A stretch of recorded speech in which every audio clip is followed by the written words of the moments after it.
America first. Remember that. Under this American system, every policy decision we make must pass a simple test. Does it create more jobs and better wages for Americans? It's a test. If we lower our taxes, remove destructive regulations, and we have to do that, unleash the vast treasure of American energy, and negotiate trade deals that put America first, then there is no limit to the number of jobs we can create and the amount of prosperity we can unleash. America will truly be the greatest place in the world to invest, hire, grow, and to create new jobs, new technologies, and entire new industries. Instead, thank you. Instead of driving jobs and wealth away, America will become the world's great magnet for innovation and job creation. My opponent's plan rejects this optimism. She offers only more taxing, and her tax increases are unbelievable.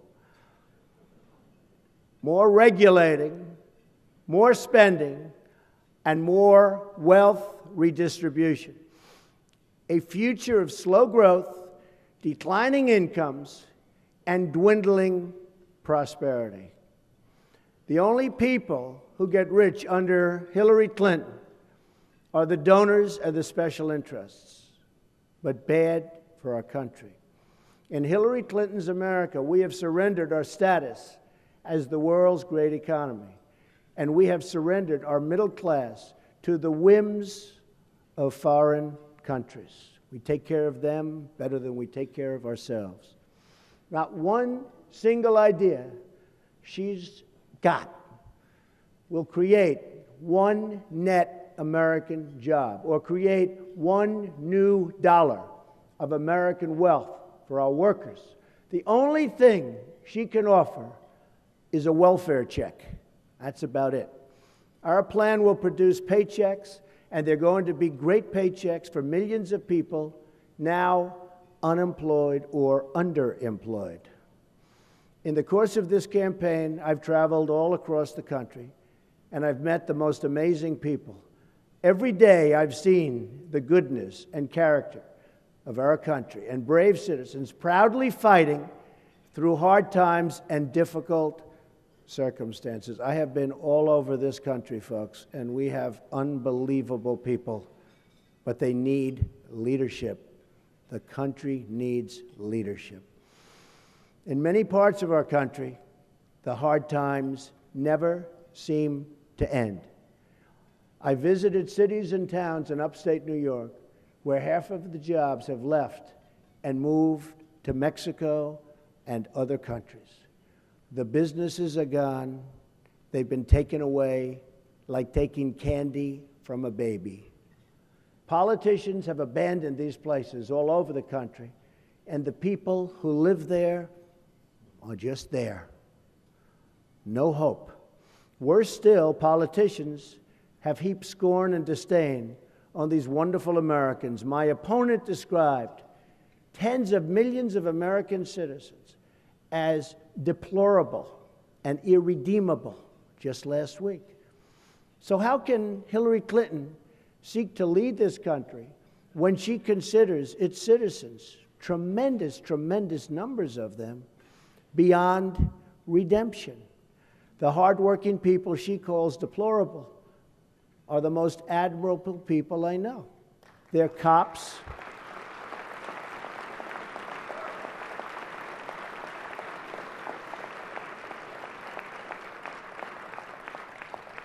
They're cops and soldiers, teachers and firefighters, young and old, moms and dads, blacks and whites, Latinos.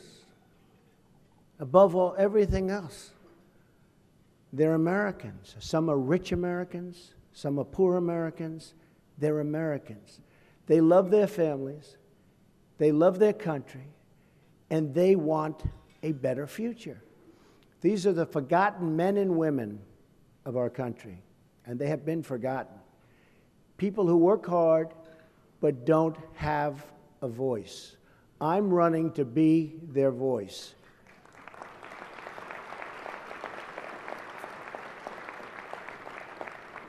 And to fight and bring prosperity to every part of this country. Too many of our leaders have forgotten that it's their duty to protect the jobs, wages, and well-being of American workers before any consideration, for anything. We have to do that. I'm not running to be the president of the world. I'm running to be the president of the United States of America.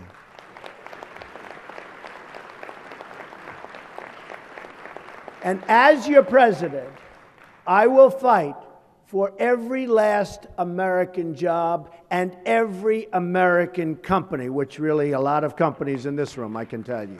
We're going to be fighting for you because you're bringing the jobs. We're a nation that tamed the West, dug out the Panama Canal, and won 2 world wars and put a man on the moon.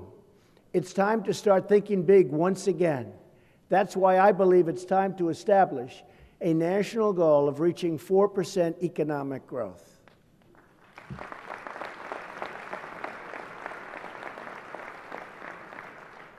And my great economists don't want me to say this, but I think we can do better than that. Now they're upset. They'll be very upset, but I think we can do and maybe substantially better than that. In working with my economic team, we've put together a plan that puts us on track to achieve that goal. Over the next 10 years, our economic team estimates that under our plan, the economy will average 3.5% growth and create a total of 25 million new jobs. You can visit our website. Just look at the math. It works.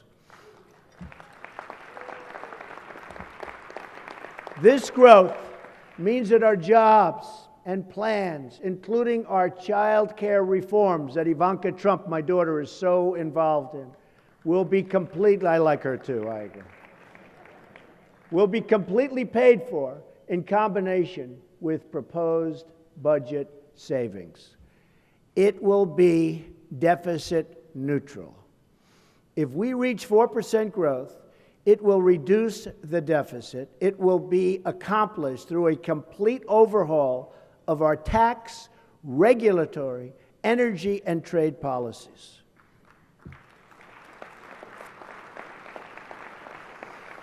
Right now, under the Obama-Clinton policies, the economy grew only 1.1% last quarter, a number that was shocking to people that do this professionally and for life. It translates into millions of lost jobs, and certainly millions of lost good jobs, because we don't have good jobs anymore. Those jobs are gone and going. This is the weakest so-called recovery since the Great Depression. Over the last 7 years, the economy grew only 2.1%, the slowest period in 70 years. Had the economy grown under Obama at the same rate as Reagan, it would have meant 10 million more jobs. Perhaps most shockingly, 1 in 6 men aged 18 to 34 are either in jail or out of work. Meanwhile, another 2 million Hispanic Americans have been added to the ranks of those in poverty. On top of it all, the Obama-Clinton policies have doubled the national debt. It took more than 230 years for the United States to accumulate its first $10 trillion in debt. It took President Obama less than 8 years to add another $10 trillion. Now, it would be one thing if that money had been used to completely rebuild our nation, our military, our infrastructure, but that didn't happen. Instead, the opposite happened. We doubled our debt, and in return, we have dilapidated infrastructure, failing schools, a badly depleted military, greatest people on earth, and they have a badly depleted military, its equipment, old and tired. And another 14 million people who have left the workforce. Never has so much money been spent so poorly and so unwisely. But we're going to turn that all around, and here's how. It begins with bold, new tax reform. Don't worry, they're going down, not up. They're going down. I think you were concerned they're going up. As outlined in Detroit, our tax plan will greatly simplify the code and reduce the number of brackets from 7 to 3. The new brackets will be 12, 25, and 33%. But low-income Americans will pay no income tax at all. In fact, our plan will remove millions and millions of workers from the income tax roll entirely, so that all of that work that we do in Washington can be discontinued. They'll pay tax. They'll pay tax, but they'll pay tax when they start making a certain amount of income. By lowering rates, streamlining deductions, and simplifying the process, we will add millions and millions of new jobs. In addition, because we have strongly capped deductions for the wealthy and closed special interest loopholes, the tax relief will be concentrated on the working and middle-class taxpayer. They will receive the biggest benefit, and it won't even be close. They have been forgotten. We are not going to forget them. They have built our country. We will not forget. This is a working, thank you. This is a working and middle-class tax relief proposal. The tax relief for these workers will be expanded by my child care proposals that I have worked on with my daughter Ivanka. These proposals are central and a very, very powerful central element of our comprehensive tax reform and economic growth plan. Families will be able to fully deduct the average cost of child care from their taxes, including stay-at-home parents. Because this deduction is capped, it will be disproportionately and it will benefit working and middle-class families. Got to take care of our middle-class families. The less you make, the larger a share of your income you can exclude from taxation. Parents will also be able to enroll a tax-free dependent care savings account for their children or elderly relatives. Low-income households will benefit from both an expanded earned income tax credit in the form of child care rebates and a matching $500 contribution for their savings account. A married couple earning $50,000 per year with 2 children and $8,000 in child care expenses will save 35% from their current tax bill. That's a tremendous saving. And they'll have a better life. A married couple earning $75,000 per year with 2 children and $10,000 in child care, expenses will receive a 30% reduction in their tax bill from what they're paying right now. By contrast, someone earning $5 million, like the people in this room, will receive virtually no change in their tax bill at all.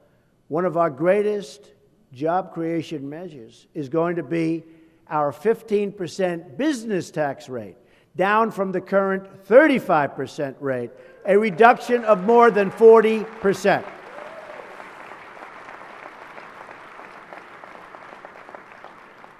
I know that's what you people have been waiting for.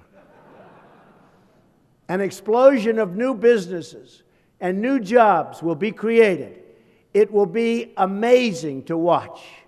You watch, and it'll happen. We will also allow United States-based manufacturers to fully expense the cost of new plants and equipment. Big, big deal.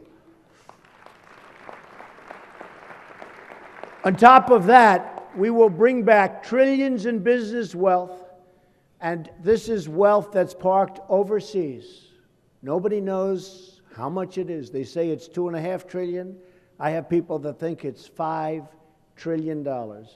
We'll bring them back, and it'll be taxed only at the rate of 10% instead of 35%. And who would bring it back at 35%? Obviously nobody, because nobody's doing that. I think it's going to be something that will be so phenomenal, far beyond what people even think. By taxing it at 10% instead of 35%, all of this money will come roaring back into our country, and lots of good things will start to happen. We will turn America into a new magnet for new jobs, and that means jobs in our poorest communities. So important. And right now, we have companies leaving the country because taxes are too high, but we actually have companies leaving the country to get their money. And that's a first. Nobody's ever heard of that one before, but believe me, that's happening. Next comes regulations. One of the keys to unlocking growth is scaling back years of disastrous regulations, unilaterally imposed by out-of-control bureaucrats. Regulations have grown into a massive job-killing industry, and the regulation industry is one business I will absolutely put to an end day one.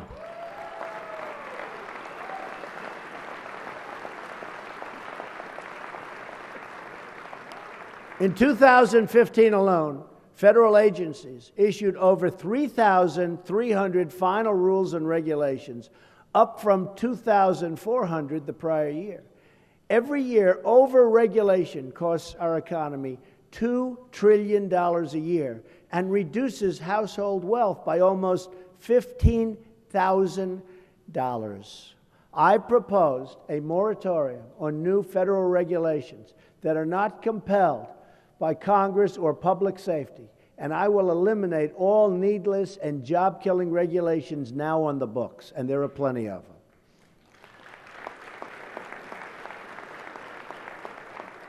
This includes eliminating some of our most intrusive regulations, like the Waters of the U.S. rule.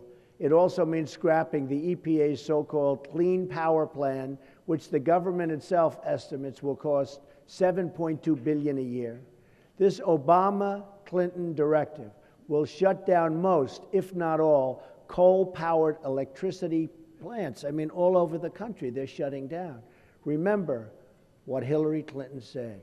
She wants to shut down the miners, just like she wants to shut down the steel mills and shut down the steel workers, and we're not going to let it happen. We're going to put our great miners and our steel workers back to work. Energy reform is central to our plan as well. According to Heritage Foundation, by 2030, President Obama's energy restrictions will eliminate another 500,000 manufacturing jobs, reduce economic output by $2.5 trillion, and reduce incomes by $7,000 per person. And today you have workers, and I see them all the time, and I meet them all the time, and they're part of this massive group of people that have just come onto this movement.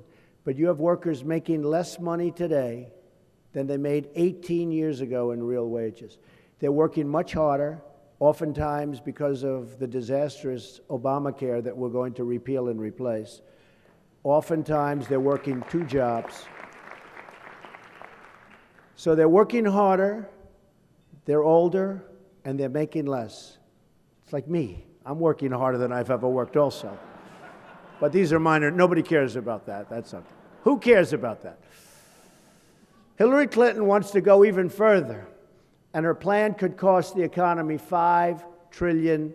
A Trump administration will lift restrictions on all sources of American energy production. According to the Institute for American Energy Resources, this will increase the GDP by more than $100 billion annually. Add over 500,000 new jobs annually. Increase annual wages by more than $30 billion over the next 7 years. Increase federal, state, local tax revenues by almost $6 trillion over 4 decades, increased total economic activity by more than $20 trillion over a 40-year period. In addition, we will streamline the permitting process for all energy infrastructure projects which are desperately needed, including the billions of dollars in projects held up by President Obama, currently being held up. They just won't approve anything, creating countless more jobs in the process. Finally comes trade, the foundation for everything. America's annual trade deficit with the world is now almost $800 billion a year. Who are negotiating these deals? Anybody in this room negotiating these wonderful deals? Think of it. We have a trade deficit of almost $800 billion a year. That's going to change so fast. Between World War I and the year 2000, the United States averaged a 3.5% growth rate. But after China joined the World Trade Organization, our average growth rate has been reduced to only 2%. Predatory trade practices, product dumping, currency manipulation, which is a big one, and intellectual property theft have taken millions of jobs and trillions of dollars in wealth right out of our country, right out of our country. So sad that we allowed this to happen. Our incompetent politicians were not watching, and the ones that were watching were taken care of in some form, because this should have never been allowed to have happened. It is no great secret that many of the special interests funding my opponent's campaign are the same people profiting from these terrible trade deals. They are terrible. They're terrible for everybody. The same so-called experts advising Hillary Clinton are the same people who gave us NAFTA, China's entry into the World Trade Organization, the job-killing trade deal with South Korea, another disaster, and now the Trans-Pacific Partnership that they're pushing so strongly. The verdict is in. All of the special interests that the media race, and they just race to comment and race to get comment from, have been proven wrong over such a long period of time. Every single deal they've promoted, every lie, and every prediction has crashed. It's just crashed. They've been so absolutely wrong, and they've been so bad for our country. Our manufacturing base has crumbled, communities have been hollowed out, wages have declined, and households are making less today than they were in the year 2000.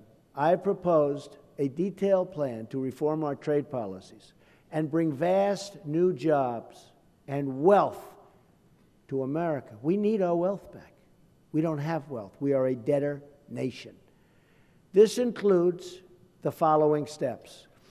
I'm going to direct the Secretary of Commerce to identify every violation of trade agreement that a foreign country is using to harm our country and our workers.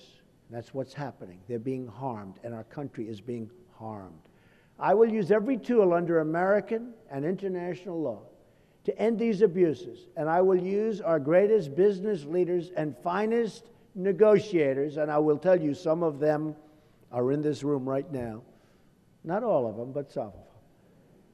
And I know who you are, and honestly, we're going to be calling on you because we have people negotiating the biggest deals in the world, far bigger than your company deals. Your company deals are like little deals by comparison. It's true. You take some of these big companies and you look at some of these trade deals, hate to say it, but your companies are peanuts. But we're going to use our best. Right now we have political hacks negotiating the biggest, most important deals in the world. We're going to start with NAFTA, which is causing so much damage to our country. We will entirely renegotiate NAFTA into a deal that will either be a good one for us as a country and for our worker, or we will terminate it until a brand new and productive deal can be signed.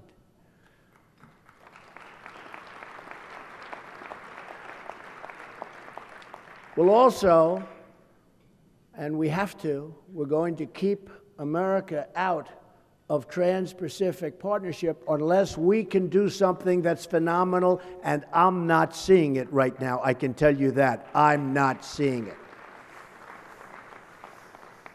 Next, I'm going to instruct my Treasury Secretary to label China, and I like China, they're my tenant, they buy condos all the time, they're just fine. But you know what? They are a currency manipulator, and we're going to apply tariffs to any country that devalues its currency to gain an unfair advantage over the United States. They are a manipulator, grandmaster level. We can't allow it to happen. And our people and our representatives and our politicians don't have even a little clue as to how to play the game. We have a trade deficit this year with China of approximately $500 billion. What kind of a deal is that? And this has been going on for years, 200 billion, 300 billion, 400 billion, for years. I'm going to instruct the United States Trade Representative to bring trade cases against China. China's unfair subsidy behavior is prohibited by the terms of its entrance into the WTO, and I intend to enforce the rules. And I'm sure we'll make a deal somewhere along the way. But they're not playing fairly, and our politicians don't understand how to play the game.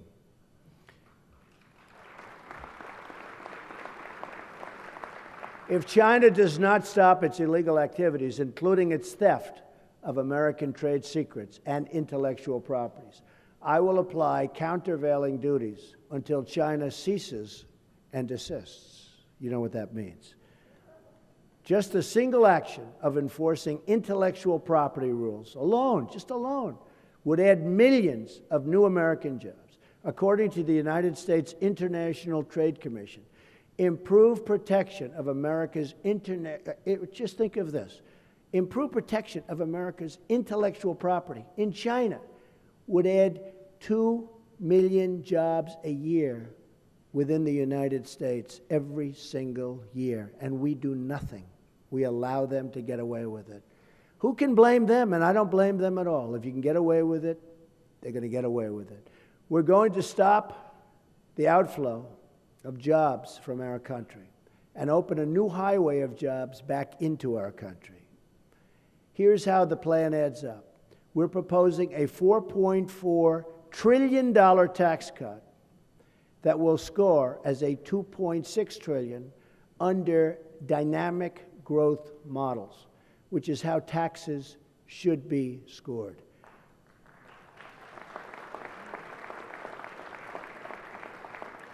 This includes the child care plan that we announced the other day. Our economic team has further modeled that the growth-induced savings from trade, energy, and regulation reform will shave at least another $1.8 trillion off of the remaining debt. That leaves around $800 billion. This money can all be saved through simple, common-sense reforms.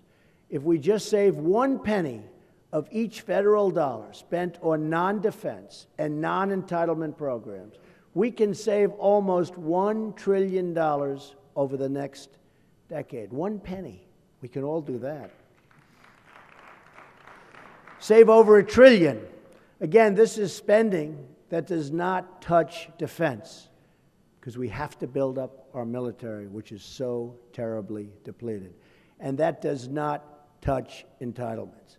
If our plan exceeds the 3.5% 10-year growth average, then our jobs proposed will actually reduce and start really strongly reducing the deficit.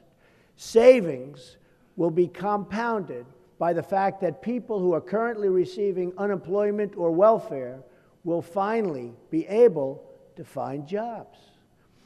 This is the most pro-growth, pro-jobs, pro-family plan put forth perhaps in the history of our country. This is what our new future will look like. I'm going to lower your taxes very, very substantially. I'm going to get rid of massive amounts of unnecessary regulation.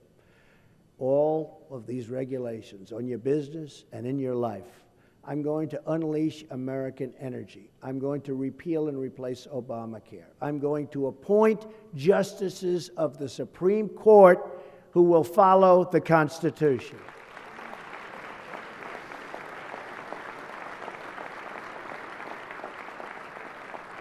I'm going to rebuild our depleted military and take care of our vets who are treated so badly. In many cases, our vets are treated not nearly as well as people who come into our country illegally. We can't have that. I'm going to save your Second Amendment, which is under siege. I'm going to stop illegal immigration and drugs from pouring into our country and totally poisoning our youth and others. It's a tremendous problem. And yes, we will build the wall. The wall will be built. And just in case you're worried about who's going to pay for it, Mexico will pay for it. Being totally serious about that.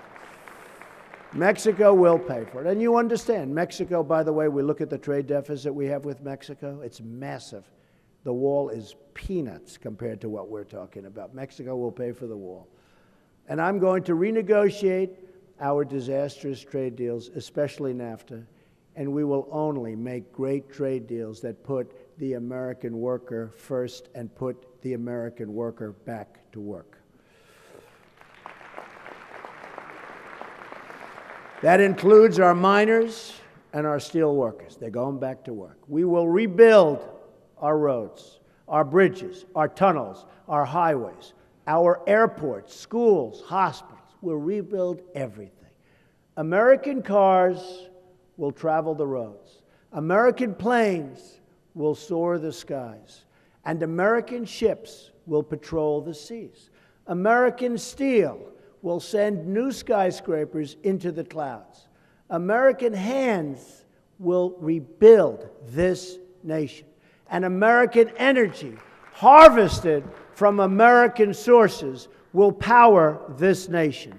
American workers will be hired to do the job. We will put new American metal and new American steel into the spine of this country. Jobs will return, incomes will rise, new factories will come rushing back to our shores. We will make America wealthy again. We will make America strong again. And we will make America great again. Thank you very much. God bless you. Thank you. Thank you very much. Thank you. Thank you.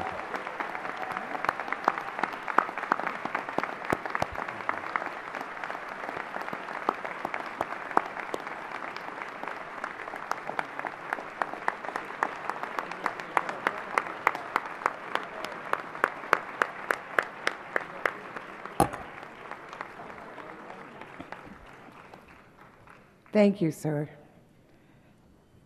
We will now move to our fireside chat format, where we're pleased to have as our interviewer John Paulson, a member of the Economic Club of New York Board and president of Paulson and Company.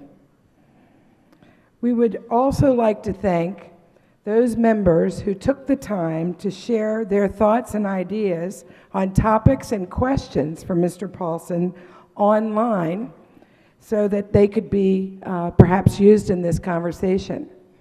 I think we also had some members of the board and others provide some input directly to Mr. Paulson. So thank everyone for that. The chairs, I think, are ready, gentlemen. So please take your seats and let the conversation begin.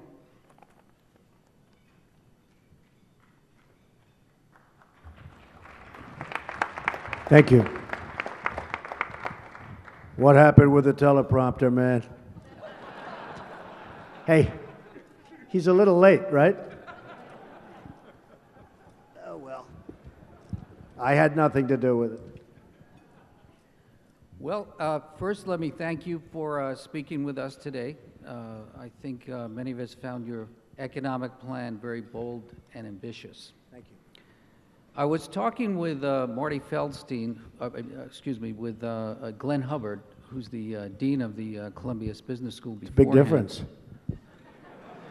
And, we were talking about how many economists have resigned themselves to a low growth, 1.5–2% range for the U.S. You believe with your economic policies, we can grow 3.5% plus. Could you summarize the key components of that plan and if possible, quantify the contribution to the increased growth? Certainly. I think that I watch the world, and I look at China and other countries. And if China goes down with GDP to 7% or even 8%, it's like they'll have a revolution. And then what do? They start devaluing, they do all sorts of things, and they get it back on track one way or the other. And I've had friends come to me that have been devastated, people that are manufacturers, that are great manufacturers, very successful people, but they become less and less successful because they can't beat the system. In this way, too, it's a rigged system. And they're almost doing well, and then boom, there's a massive devaluation in China or other countries. And there are plenty of other countries out there, and some are actually hurting China now. But the fact is that when they have 7%, and you see it where they start dropping to 7 or 8%, they consider that to be a disaster, and yet we're stuck at 1%. Probably the real number is 1%, but certainly no more than 2%, and we try and learn to live with it. We can't do that anymore. So we're going to unleash tremendous opportunity. And we're bringing back the trillions of dollars that doesn't come into this country. And that does really, I said it in my remarks, that does really bring a lot of companies out. They go to get their money. They leave, not even because taxes are too high. They leave to get their money. So we're going to unleash a lot. We're going to unleash a lot with the regulations. I'll tell you, the thing that most surprised me in going around, because I've been everywhere. I have been working. This started on June 16th. Who knew this was going to happen, right? But it started on June 16th, and it's been an amazing thing. But what's really amazed me from a business standpoint, I speak to big businesses, the biggest businesses in the world, but I also speak to the small business people and the farmers. And if they had their choice between this massive tax cut from 35% down to 15% or regulation relief, they would take almost 100% of the time regulation relief. The regulations are a disaster. They're killing people. They're killing the farmers. They're killing the energy folks. They've killed the mines. But we all believe there has to be regulation for safety, for environment, for certain reasons. But it has gone so crazy and it's gotten so excessive. But they would take that over taxes. So we're going to unleash a tremendous number of jobs coming in. Plus, we're going to have great cutting. Waste, fraud, abuse. But think of that word waste. I mean, with the penny plan, just a penny out of every dollar. Now, I know you can do that very easily, but we have to appoint people to head these massive agencies. If they were companies, they'd be very large companies. They'd be up there with the biggest. Some would be bigger than any of the companies. But you take a penny off the dollar, and you do that for a number of years, and all of a sudden, really great things start to happen. In addition to that, we spend a tremendous amount on military, which we're going to increase. We have no choice. But we also defend other countries. And those countries are not paying us nearly what they should be paying us. We're losing tremendous billions and billions of dollars on defending other people, some of whom don't even appreciate the fact that we're defending them. And many of them don't pay us. They don't pay us. They don't pay us, I say, why? Because, they don't ask. We don't ask. So those countries, I'm sure, will start to pay for the defense, but it's a fantastic number. It's a very, very large, it's a shocking number. It's a shocking number. I will just finish with saying this. I have great respect for Japan, but as you know, we defend Japan, we defend Germany, we defend Saudi Arabia, we defend South Korea. We have 28,000 soldiers right now, South Korea. These are economic behemoths. These are wealthy countries. And when I said they have to pay more, a general came to refute my statement and said, doesn't Mr. Trump know that Japan pays 50% of the cost of its defense? And I said, why don't they pay 100%? The numbers you're talking about are massive. And when you add it all together, a lot of good things are going to happen. Thank you. On the corporate tax rate, a cornerstone of your economic policy is reducing the corporate tax rate to 15%. Secretary of the Treasury Liu proposed a 28% rate. The UK is at 20%, and Ireland is at 12.5%. How did you settle on 15% as a target for the US? Well, a lot of that has to do with the cutting, because we're going to be cutting costs also. As part of our tax plan, we have to cut costs. But I think we're going to unleash something that's going to be so amazing, and a lot of it's competition. You look at Ireland being just about the lowest, a little bit lower. So we're not the lowest, but we're getting down there. But right now, essentially, we're the highest in the world, certainly of the industrialized countries. And we set it from a competitive standpoint, and we added to that, and very importantly added to that, the cutting, the cost cutting. And there's tremendous fat. You know, it's interesting when all of us, and so many in the room do this, but when we buy companies, we like to buy companies that are poorly run, right? Because we can have so much room to cut. We don't want to buy a perfectly running machine where we can't do too much, right? Well, we're not a perfectly running machine. We have tremendous waste, tremendous fraud, tremendous abuse. Our military orders equipment that, frankly, it's ordered, I say, politically motivated, because they'll buy equipment that's not as good as the equipment they want, and the equipment that they want, the generals want, it's better and it's less expensive. We have so many things we can do if we do it properly. And, you know, my whole theme has been Make America Great Again. We're going to make America great again. Now it's time for Martin Feldstein, who's also on our board, and he's chairman of the Department of Economics at Harvard. Part of the issue in reducing tax rates is the impact on the deficit. So what offsets would you propose to compensate for the reduced revenue? You mentioned in your speech that you believe over time your economic policy can be revenue neutral. Well, eventually, and we think, and hopefully beyond that, eventually, with time, this is going to work out, absolutely. But the big things in terms of neutrality is going to be the amount of business that we generate, the fact that companies are no longer going to be leaving. I mean, you have to look at the list of companies. I told you just before that Ford Motor Company, this is a massive amount of business. They're taking their small car, all small cars, they're going to make them in Mexico. It's like, you know, it's a story in a newspaper, but it's devastating for Michigan and areas of the country that have to go through this. We're going to keep our companies here. Our companies are leaving us because taxes are so high.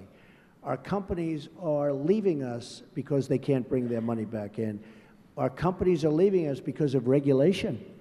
The regulation is so massive that our companies are leaving us. So I think we're going to, number one, we're going to keep companies here. They're not going to be leaving anymore because now they have a better deal than where they're looking to go. But importantly, we're also coupling that with cutting costs, cutting budgetary costs and lots of costs. There will be many costs that we're going to be cutting.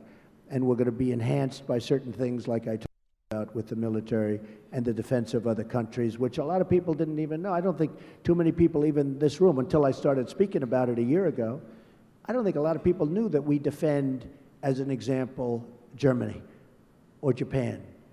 You pretty much knew South Korea, and we're defending South Korea. But, you know, Saudi Arabia, as an example, Saudi Arabia, we know, lots of wealth, lots of money. They don't pay us very much for what we do. And, you know, you could ask yourself, how long would Saudi Arabia even be there if we weren't defending them? And I think we should defend them, but we have to be compensated properly for that defense. I'm sure they'll be thrilled to hear that. One issue that came up previously was the potential for default on the U.S. debt. So you know the U.S. has a perfect credit history. Is there any scenario you would consider defaulting on the U.S. debt? No. No. There are scenarios where you could buy back debt. I don't know, somebody put that out. I said buy back debt. You know, this isn't like you're building a real estate project and the market crashes and you have your shot at a bank. I love those days, you know? I love that. Somebody said I'm one of the great in the world at that. I love buying back debt. I love negotiating debt. But with the United States, you're talking about something beyond a gold standard. No, the answer is no. But you can buy back. We're not talking at discounts. You can discount. You can do things. But no, the debt of this country is absolutely sacred. Absolutely 100% sacred. You have to do it. Regarding regulation, you said that we have too much regulation and that excess regulation impedes growth. What would be your strategy for reducing excessive regulation? Well, I go back to the heads of the various groups, agencies, all of the different parcels of government, and I would be putting very, very top people in to negotiate. We don't do that. Honestly, we put political people in to negotiate. We put people that gave contributions. We put people that, work the system. We put people that shouldn't be there. And when you say, can you cut 1% off your budget, they look like this is impossible. Whereas people in this room, because I know a couple of them, they're total killers. I won't call them out. They hear 1%, they say, Don, I can do it all in 1 year. I can get it down 25% in 1 year, maybe more. I say, take it easy, just relax. But there are people in this room that would say that. So, when you hear 1% a year for 10 years, it's a massive difference. But 1% a year for 10 years. So I would really have it done at the level of the group running whatever individual thing within government they're running. And they'll be able to do it if we have the right people. We don't have the right people. We have people that shouldn't be doing what they're doing. We have people that have people under them that are far, far more competent than they are. And those people lose respect for the system when they see what's coming in. And I can't tell you how strongly I believe this. The trade deals are so bad. NAFTA has destroyed our country. NAFTA has destroyed the manufacturing leg of our country. You look at places upstate New York where they lost 40% of their manufacturing, and they're going to lose a lot more before it's out. Don't forget, Hillary Clinton said when she was running for the Senate, she's going to bring jobs back to New York. She meant New York State, but New York. Upstate New York, out on Long Island. You look at things that are happening, it's unbelievable. Building after building that's empty. She didn't bring any, they left. They all left. So when we negotiate great trade deals, that will, and we're not even including that to a large extent in the numbers that we're giving you, but when we take NAFTA and make it a two-way highway, not a one-way, so that, yes, things go out, but we have at least equal, and I mean at least because we have a lot of catching up to do. They have absolutely stripped this country of its manufacturing jobs and companies. They've destroyed companies, thousands and thousands of companies, millions of jobs. We're going to get that back. We're going to get that back. So whenever I talk about tax cutting and I talk about balancing, a big part of it is going to be we're going to have great trade deals. He would be a man to negotiate. I think I'll put him in charge of China. And you know what? We'll do very well. Just put them in the room for a few days. We'll do very well. But seriously, we have to use we have the greatest negotiators in the world. We have to use. When China enters that negotiation, they come in with 20 people that are the toughest, smartest, meanest. They don't say good morning. Isn't it a lovely day? Isn't it wonderful? How'd the Yankees do last night? There's no talk. It's like we get down to business. Boom. No games. We put people in there that don't know what they're doing. Because this is why we have deficits of $500 billion with one country. We rebuilt China. And I say that with respect for China. I have a great relationship with China. They used to tell me before I announced I was running that they can't, I have many friends from China, the biggest people, the richest people, they cannot believe what China gets away with. They said, we can't believe it. Then when I announced I was running for president, they called, well, we really didn't mean that. They didn't like it. They didn't know this was going to happen. But in the good old days, they would tell me, we don't believe your government is stupid. But now they deny they've ever said that.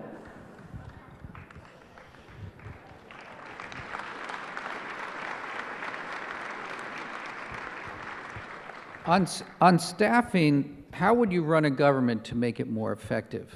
What would be your criteria in choosing the senior administrators? Track record, great competence, love of what they're doing, how they're getting along with people, references. I mean, no different than when you're running a company, how you hire top people. It would be no different.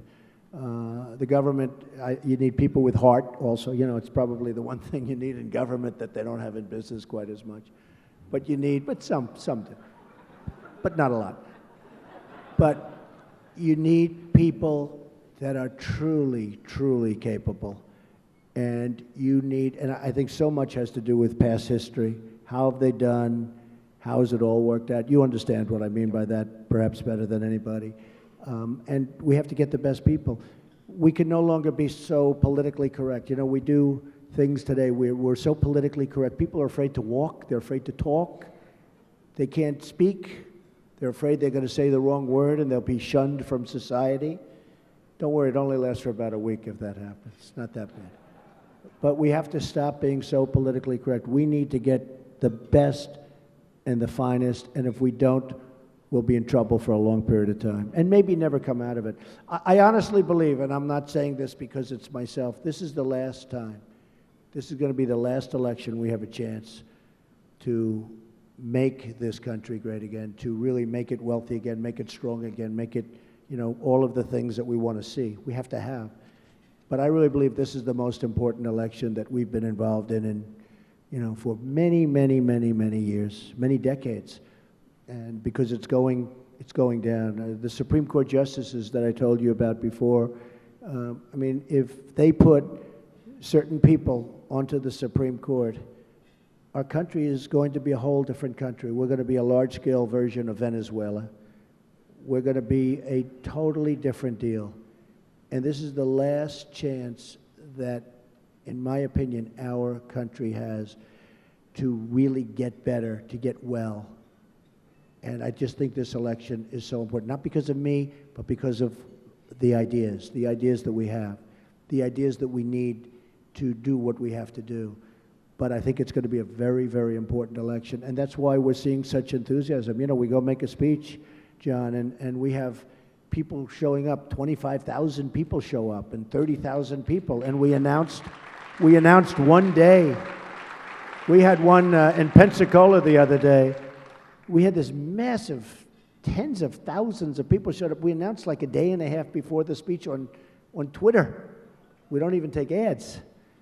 People want to see great things happen for this country. People really love this country. The people of this country really love this country. Even other countries want to see great things happen because it's so important. So I just think this is going to be the most important election that we've had for many, many decades, and I'm not sure you're going to have a second chance at it. Donald, on jobs, what industries do you expect would benefit from your economic plan to create high-paying jobs going forward? Well, I think H&R Block would be a disaster, okay? Because we're simplifying. You're not going to have how about people that go with the tax? It's so complicated. You need 180 IQ to understand it. And people that, frankly, are making a small amount of money, they have to go and they have to have their tax returns done by people. And by the way, when they're done, you'll have 10 different tax people, and you'll have 10 different answers to the same person. The whole thing is crazy. So that would be one industry that wouldn't do well. But I think almost all industries. I can tell you an industry that will do well and an industry that we can use, and I know prices are low now, but when prices go up, is the energy industry. We have amazing people in that industry, and they are just being decimated. They are being absolutely decimated. And energy is, you know, so important. And we found out because of new technology, whether it's fracking or many other things, we're sitting on top. Our land has turned out to be, we have more than just about anybody in the world. Our land has turned out to be so valuable because of what's underneath it. We have to be careful. We have to be very environmentally sound. That's very important. But it's incredible when you look at what's happened in the last 5 years, we can be self-sufficient, which we have to be. Otherwise, we'll be stuck in the Middle East forever. And we have to get out of that war. We have to knock out ISIS. I didn't want to be in that war, but I wasn't a politician. Nobody really cared. But I didn't want to be in the war, but we have no choice. The way they got out was bad, to get out so quickly and not leave anybody behind. ISIS developed. We have to knock out ISIS. You see the atrocities they committed. Yesterday, I guess it was 22 or 24 people hung from racks of a slaughterhouse, like a slaughterhouse, and then throats cut. I mean, can you imagine this? Nobody's ever heard of things like this before. And then we talk about waterboarding. It's an incredible thing. No, it's incredible. We're not playing on the same playing field. But if you looked at what the atrocities committed just yesterday with the meat hooks, we have no choice but to totally decimate ISIS. We have to do it. We have to do it rapidly. We have no choice. And then we have to get back to rebuilding our country, folks. We have to rebuild the infrastructure of our country. We have to rebuild our country because it's a mess. Last question. If you were to advise the Fed, what would you advise them to do regarding interest rate policy? Well, as a real estate person, I always like low interest rates, of course. But I think what's going to happen is you're going to have them until January 1st, because Obama wants to go, he wants to play golf, and he wants to leave. He doesn't want to have any stock market disruptions. And I think I think the Fed is being totally controlled politically. They're not raising rates, and they're being controlled politically. I think they're going to be low till, I don't even know if they're going to have a raise, but they're going to be low till the end of the year. I don't think Obama, he wants to go out. I mean, shouldn't be working this way. Shouldn't even be discussing it. Martin may or may not disagree with me. I just think that I think it's a terrible thing that's happening because we're doing it for political. I believe the Fed is very political. It's become very political, like many other groups in this country, beyond anything I would have ever thought possible. And so I think you're going to have low interest rates till the end of the year, maybe no increase at all, and the market will stay artificially high, and then we're going to have to see what happens after that. But I think they're not doing the right job. Now, with all of that being said, all my life I like low interest rates. And can you imagine? Because I'm doing this, I can't even take advantage of it, but that's okay. But I will say it's become, in my opinion, the Fed has become extremely political. I don't think they would I really believe if it was a political decision or the right decision, they're going to go with the political decision every single time. Well, that concludes our fireside chat. Once again, on behalf of myself and everyone here, thank you very much for joining us today. Thank you very much, everybody. Thank you. Thank you.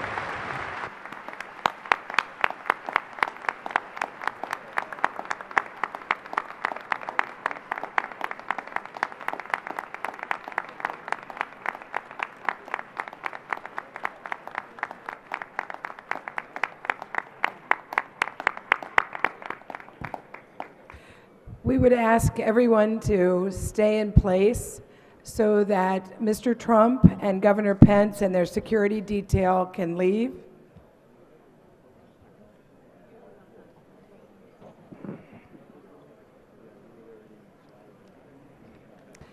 The next meeting of the Economic Club will be a breakfast on Monday where we'll be hosting Quebec Premier Philippe Couillard.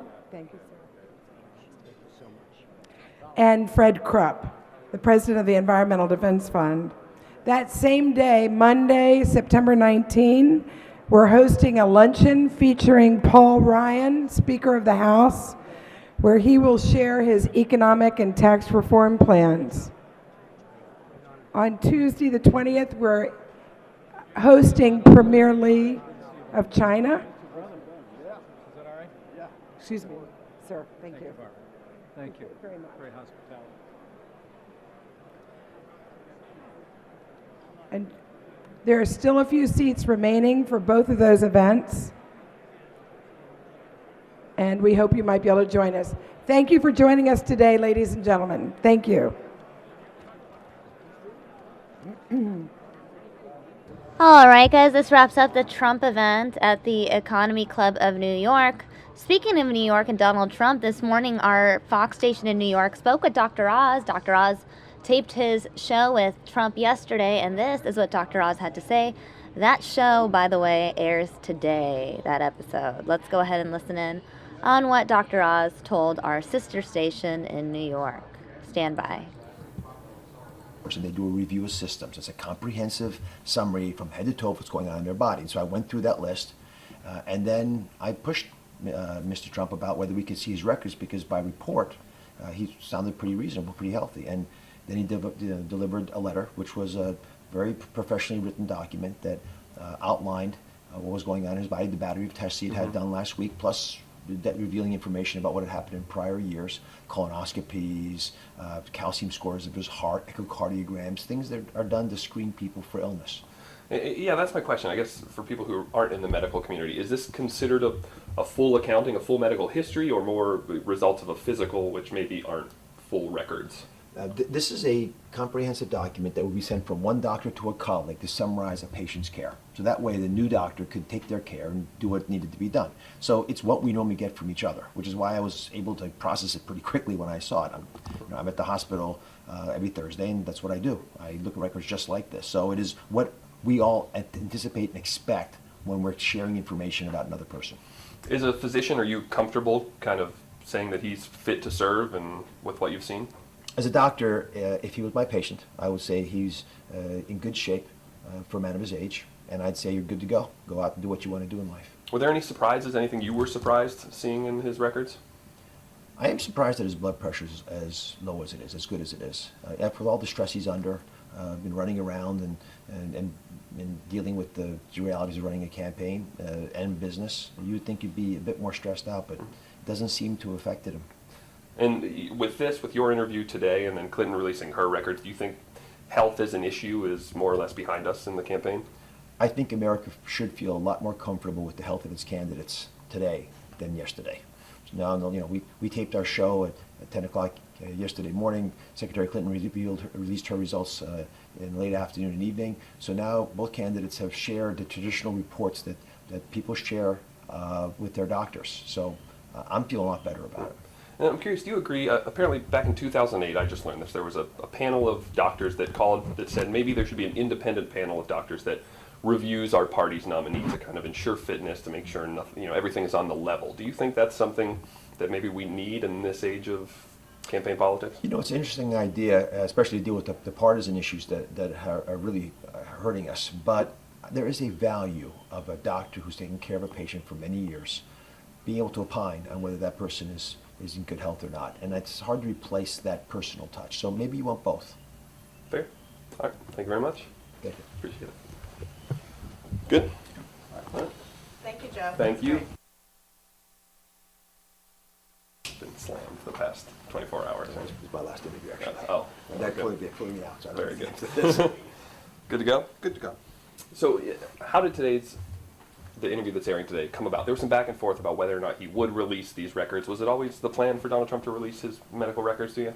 No. In fact, I only heard intermittent news reports that either were coming from Mr. Trump's campaign or folks who were trying to guess what he was going to do. To be clear, I invited both presidential candidates on the show about a month ago. Secretary Clinton's team is still reviewing the opportunity. Mr. Trump, about a week ago, confirmed. So it was before the more recent illness with Secretary Clinton.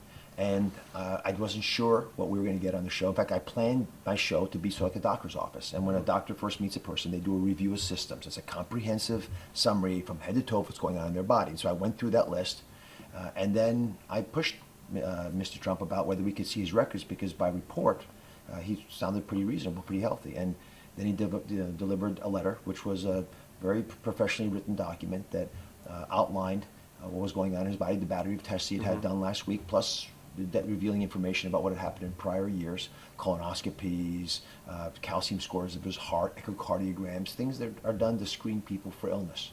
Yeah, that's my question. I guess for people who aren't in the medical community, is this considered a full accounting, a full medical history, or more results of a physical, which maybe aren't full records?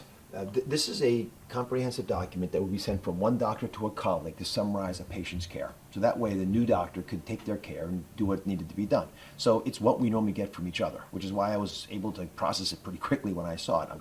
I'm at the hospital every Thursday, and that's what I do. I look at records just like this. So it is what we all anticipate and expect when we're sharing information about another person.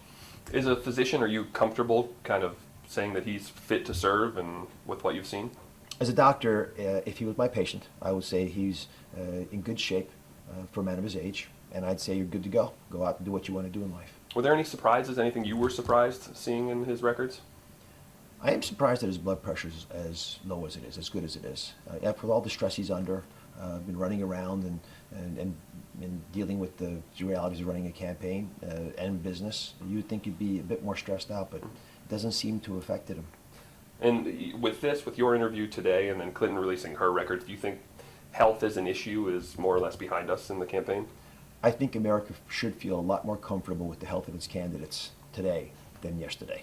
So now, we taped our show at 10 o'clock yesterday morning. Secretary Clinton released her results in late afternoon and evening. So now both candidates have shared the traditional reports that people share with their doctors. So I'm feeling a lot better about it. And I'm curious, do you agree? Apparently, back in 2008, I just learned this. There was a panel of doctors that said maybe there should be an independent panel of doctors that reviews our party's nominee to kind of ensure fitness, to make sure nothing, everything is on the level. Do you think that's something that maybe we need in this age of campaign politics? It's an interesting idea, especially to deal with the partisan issues that are really hurting us. But there is a value of a doctor who's taken care of a patient for many years, being able to opine on whether that person is in good health or not. And it's hard to replace that personal touch. So maybe you want both. Fair. All right. Thank you very much. Thank you. Appreciate it. All right, guys, Good. that was a replay of that interview that Fox in New York did with Dr. Oz this morning ahead of Dr. Oz's show with Donald Trump later today. Now, joining me is the one and only Ron Hoon. Who could be bigger than Dr. Oz? No one. The one and only Ron Hoon. How are you, Ron? Salmia, I'm doing great, actually. Good. I'm just throwing her. I got my car this morning out there in the East Valley. I live kind of out, there's a bunch of old orange groves out in Mesa. Did you know? Have you ever driven through that part of town? Not the Orange Grove It's a part big of town. city. I know you've been to Mesa a few times. I but have. not I've to eaten that in part of Mesa, town. but That's I've never picked Yeah. oranges or found oranges. Well, you're welcome anytime. I have 11 orange trees. So you are welcome to come pick You oranges. have 11 orange trees and you're Yes. only now inviting me? I wish I had a juicer though, because then I would make orange juice. Yeah. Because I'd love to pick oranges. Fresno's a ways away, but if you're ever in Fresno, Okay, we I'll have a make a note. pomegranate tree in the back. Do you really? Yeah, a pomegranate tree and a grape tree. I went through this pomegranate phase when And I was pomegranates in, are expensive, so you kind of Yeah. want to take advantage of my tree. I went through this phase when I was in high school, and I'm trying to remember, why was I such a big pomegranate eater? I mean, They're I would good for you, specifically- antioxidants. There was a Yeah. whole trend in the last Right, decade where right. people are obsessed with the juice. Uh-huh. But they're a lot of work. I mean, So you gotta much chew work. every seed. You have to open get- it and yeah. just even getting Right, access to peel it. Getting the access to a pomegranate. But it's a metaphor for life. A pomegranate like is a it. metaphor for life. Mhm. And The every harder you work Yeah. for whatever thing you're trying to get, the Yeah. better it'll taste in the end. This is why so many students. And it's better for you to work harder for the thing that you're trying to get, right? And this is why so many students in Fresno grow up to be successful. I don't know. in I don't life. think many people have pomegranate trees in their No, house. We just that's- lucked, or in their backyard. We just lucked out. Okay. You know well, what's just crazy? in Samia's neighborhood. When the house was purchased, Yes. I don't even know if it's just our neighborhood or if the previous owner planted it there because Mm-hmm. they never told us about the pomegranate tree Mm-hmm. when we purchased it. We didn't visually see the pomegranate tree when we purchased it because at that point it was out of season. It was a surprise the following year when suddenly there were pomegranates growing on this tree in the backyard. Yeah. Well, it's cool. I mean, it's cool to have a couple of orange trees or pomegranate trees or whatever it is. It makes you almost feel like you're a farmer. A little bit, but I guess that is common in Fresno, though. Well, when yes. Trump was in Fresno, speaking of Yes. what we just watched, when Trump was in Fresno, there was a huge crowd sitting behind them, all wearing or like holding signs that said "Farmers for Trump." And Oh. I've even seen them when I Okay. drive up to Fresno Yeah. from LA. Yeah. Well, I have enough of these orange trees that I have to get out there and prune them Oh, wow. all the time. Wow. So, So you're kind of looking for people to help you pick off the oranges. sure, I'm going to give you one of the trees. Okay. One of the 11 can be I'm yours. adopted. Yeah. No, that's Well, too much work, though. Actually, my folks, they have this one tree that's sort of theirs. But anyway, the point I was making was when I got up this morning, it's always a little cooler out in those orange groves. Yeah. You know, just because people run the water and everything else. And so when I got up this morning and hopped in the car, and it was only about 70 degrees, maybe I'm not sure. It could have even been like low 60s. I mean, upper 60s. But for us, who we've been waking up at 84 degrees to 92 degrees for the last month and a half, it's nice to have the feeling of fall. I know. And even in the evenings, the temperatures are dropping and we're getting, you know, it's just a lot cooler in the mornings and in the evenings. Whereas in the summer, it was just, you wake up, it's hot, afternoon's hotter, and then you just go back to regular hot. Like it's just really, there's no relief. Yeah. Right. I used to have a friend who would tell me, well, the thing about, this was years ago after I had moved here and hadn't lived here that long, he said, most of the country has 4 seasons. We have, you just sweat less in the winter. It's just always kind of warm here. You just sweat less in the winter months. But it is beautiful, literally starting in about 2 more weeks. And then all from late September really through till about April of next year. It's the best in the country, I think. Good to know. Good to know. So, are you thinking that this Hillary Clinton event, which we're standing by, I keep seeing images of her plane. She hasn't boarded it yet. No, the event itself won't be until 12:45 today, Oh, our okay. time. So we have a couple of hours to go. Okay.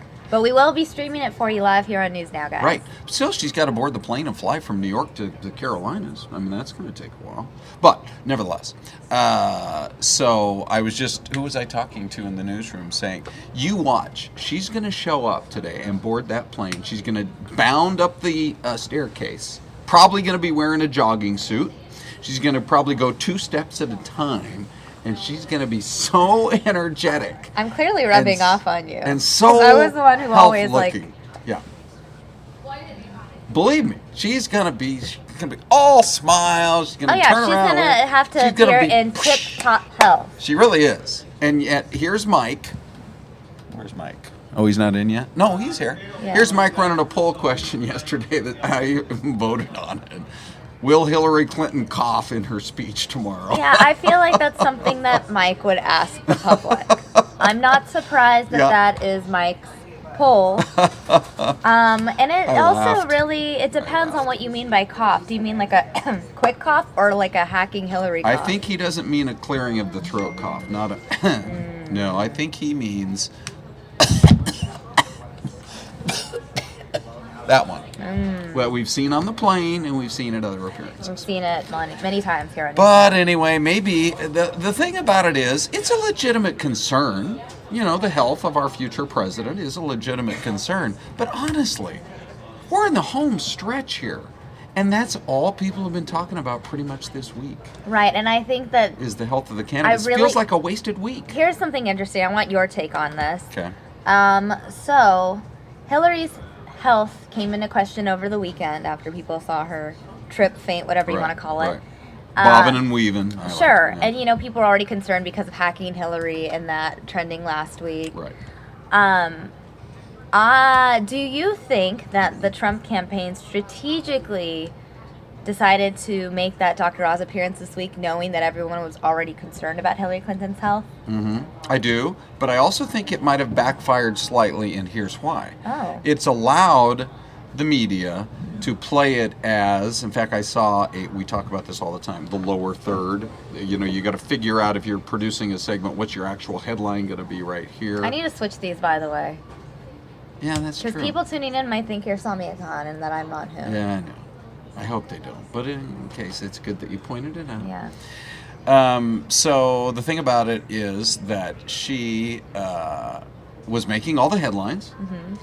And the story was just there. He handled it beautifully by doing nothing but saying, well, I hope she's okay. Remember we talked about that a few days ago. Only last night did he even joke about it. which was about the right length of time. It's been about 4 or 5 days. We know she's not going to the hospital or anything. So he says, this is a hot room. You think Hillary could stand here for an hour? I don't think so. And the crowd laughed. And that was, that wasn't like over the top or anything. However, one of the lower thirds I saw was the transparency issues of Trump and Clinton. Because the word was out yesterday that when he went to the taping of Dr. Oz, he was going to reveal all these medical records, show what a strong, healthy guy he was. Remember how confusing it was? And then somehow we got the word that no, he wasn't going to release any of it. He was just going to answer general questions. About like health and well-being. But then he did... In the end, he very dramatically pulls this piece of paper out and you're thinking, okay, here we go. Well, it was just a letter. From the same doctor. From the doctor. That doctor. Well, Here's the thing. I mean... Trump is smart. He knows how to play the media. Right. Of course... He knows that if he says one thing, everyone's going to cover it, and then something else is going to happen, they're still going to cover it. Basically, the whole day yesterday, everyone was talking about Donald Trump's upcoming Dr. Oz appearance. Now everyone's going to talk about it today because it's happening today. He is just an expert in dominating the media cycle. That's actually, Samia, that's a really good point. Because campaigns are just different today than they were just one generation ago. I'm talking about like George H.W. Bush or even Bill Clinton. Even Obama. I mean, Obama in 2008, for example. Right.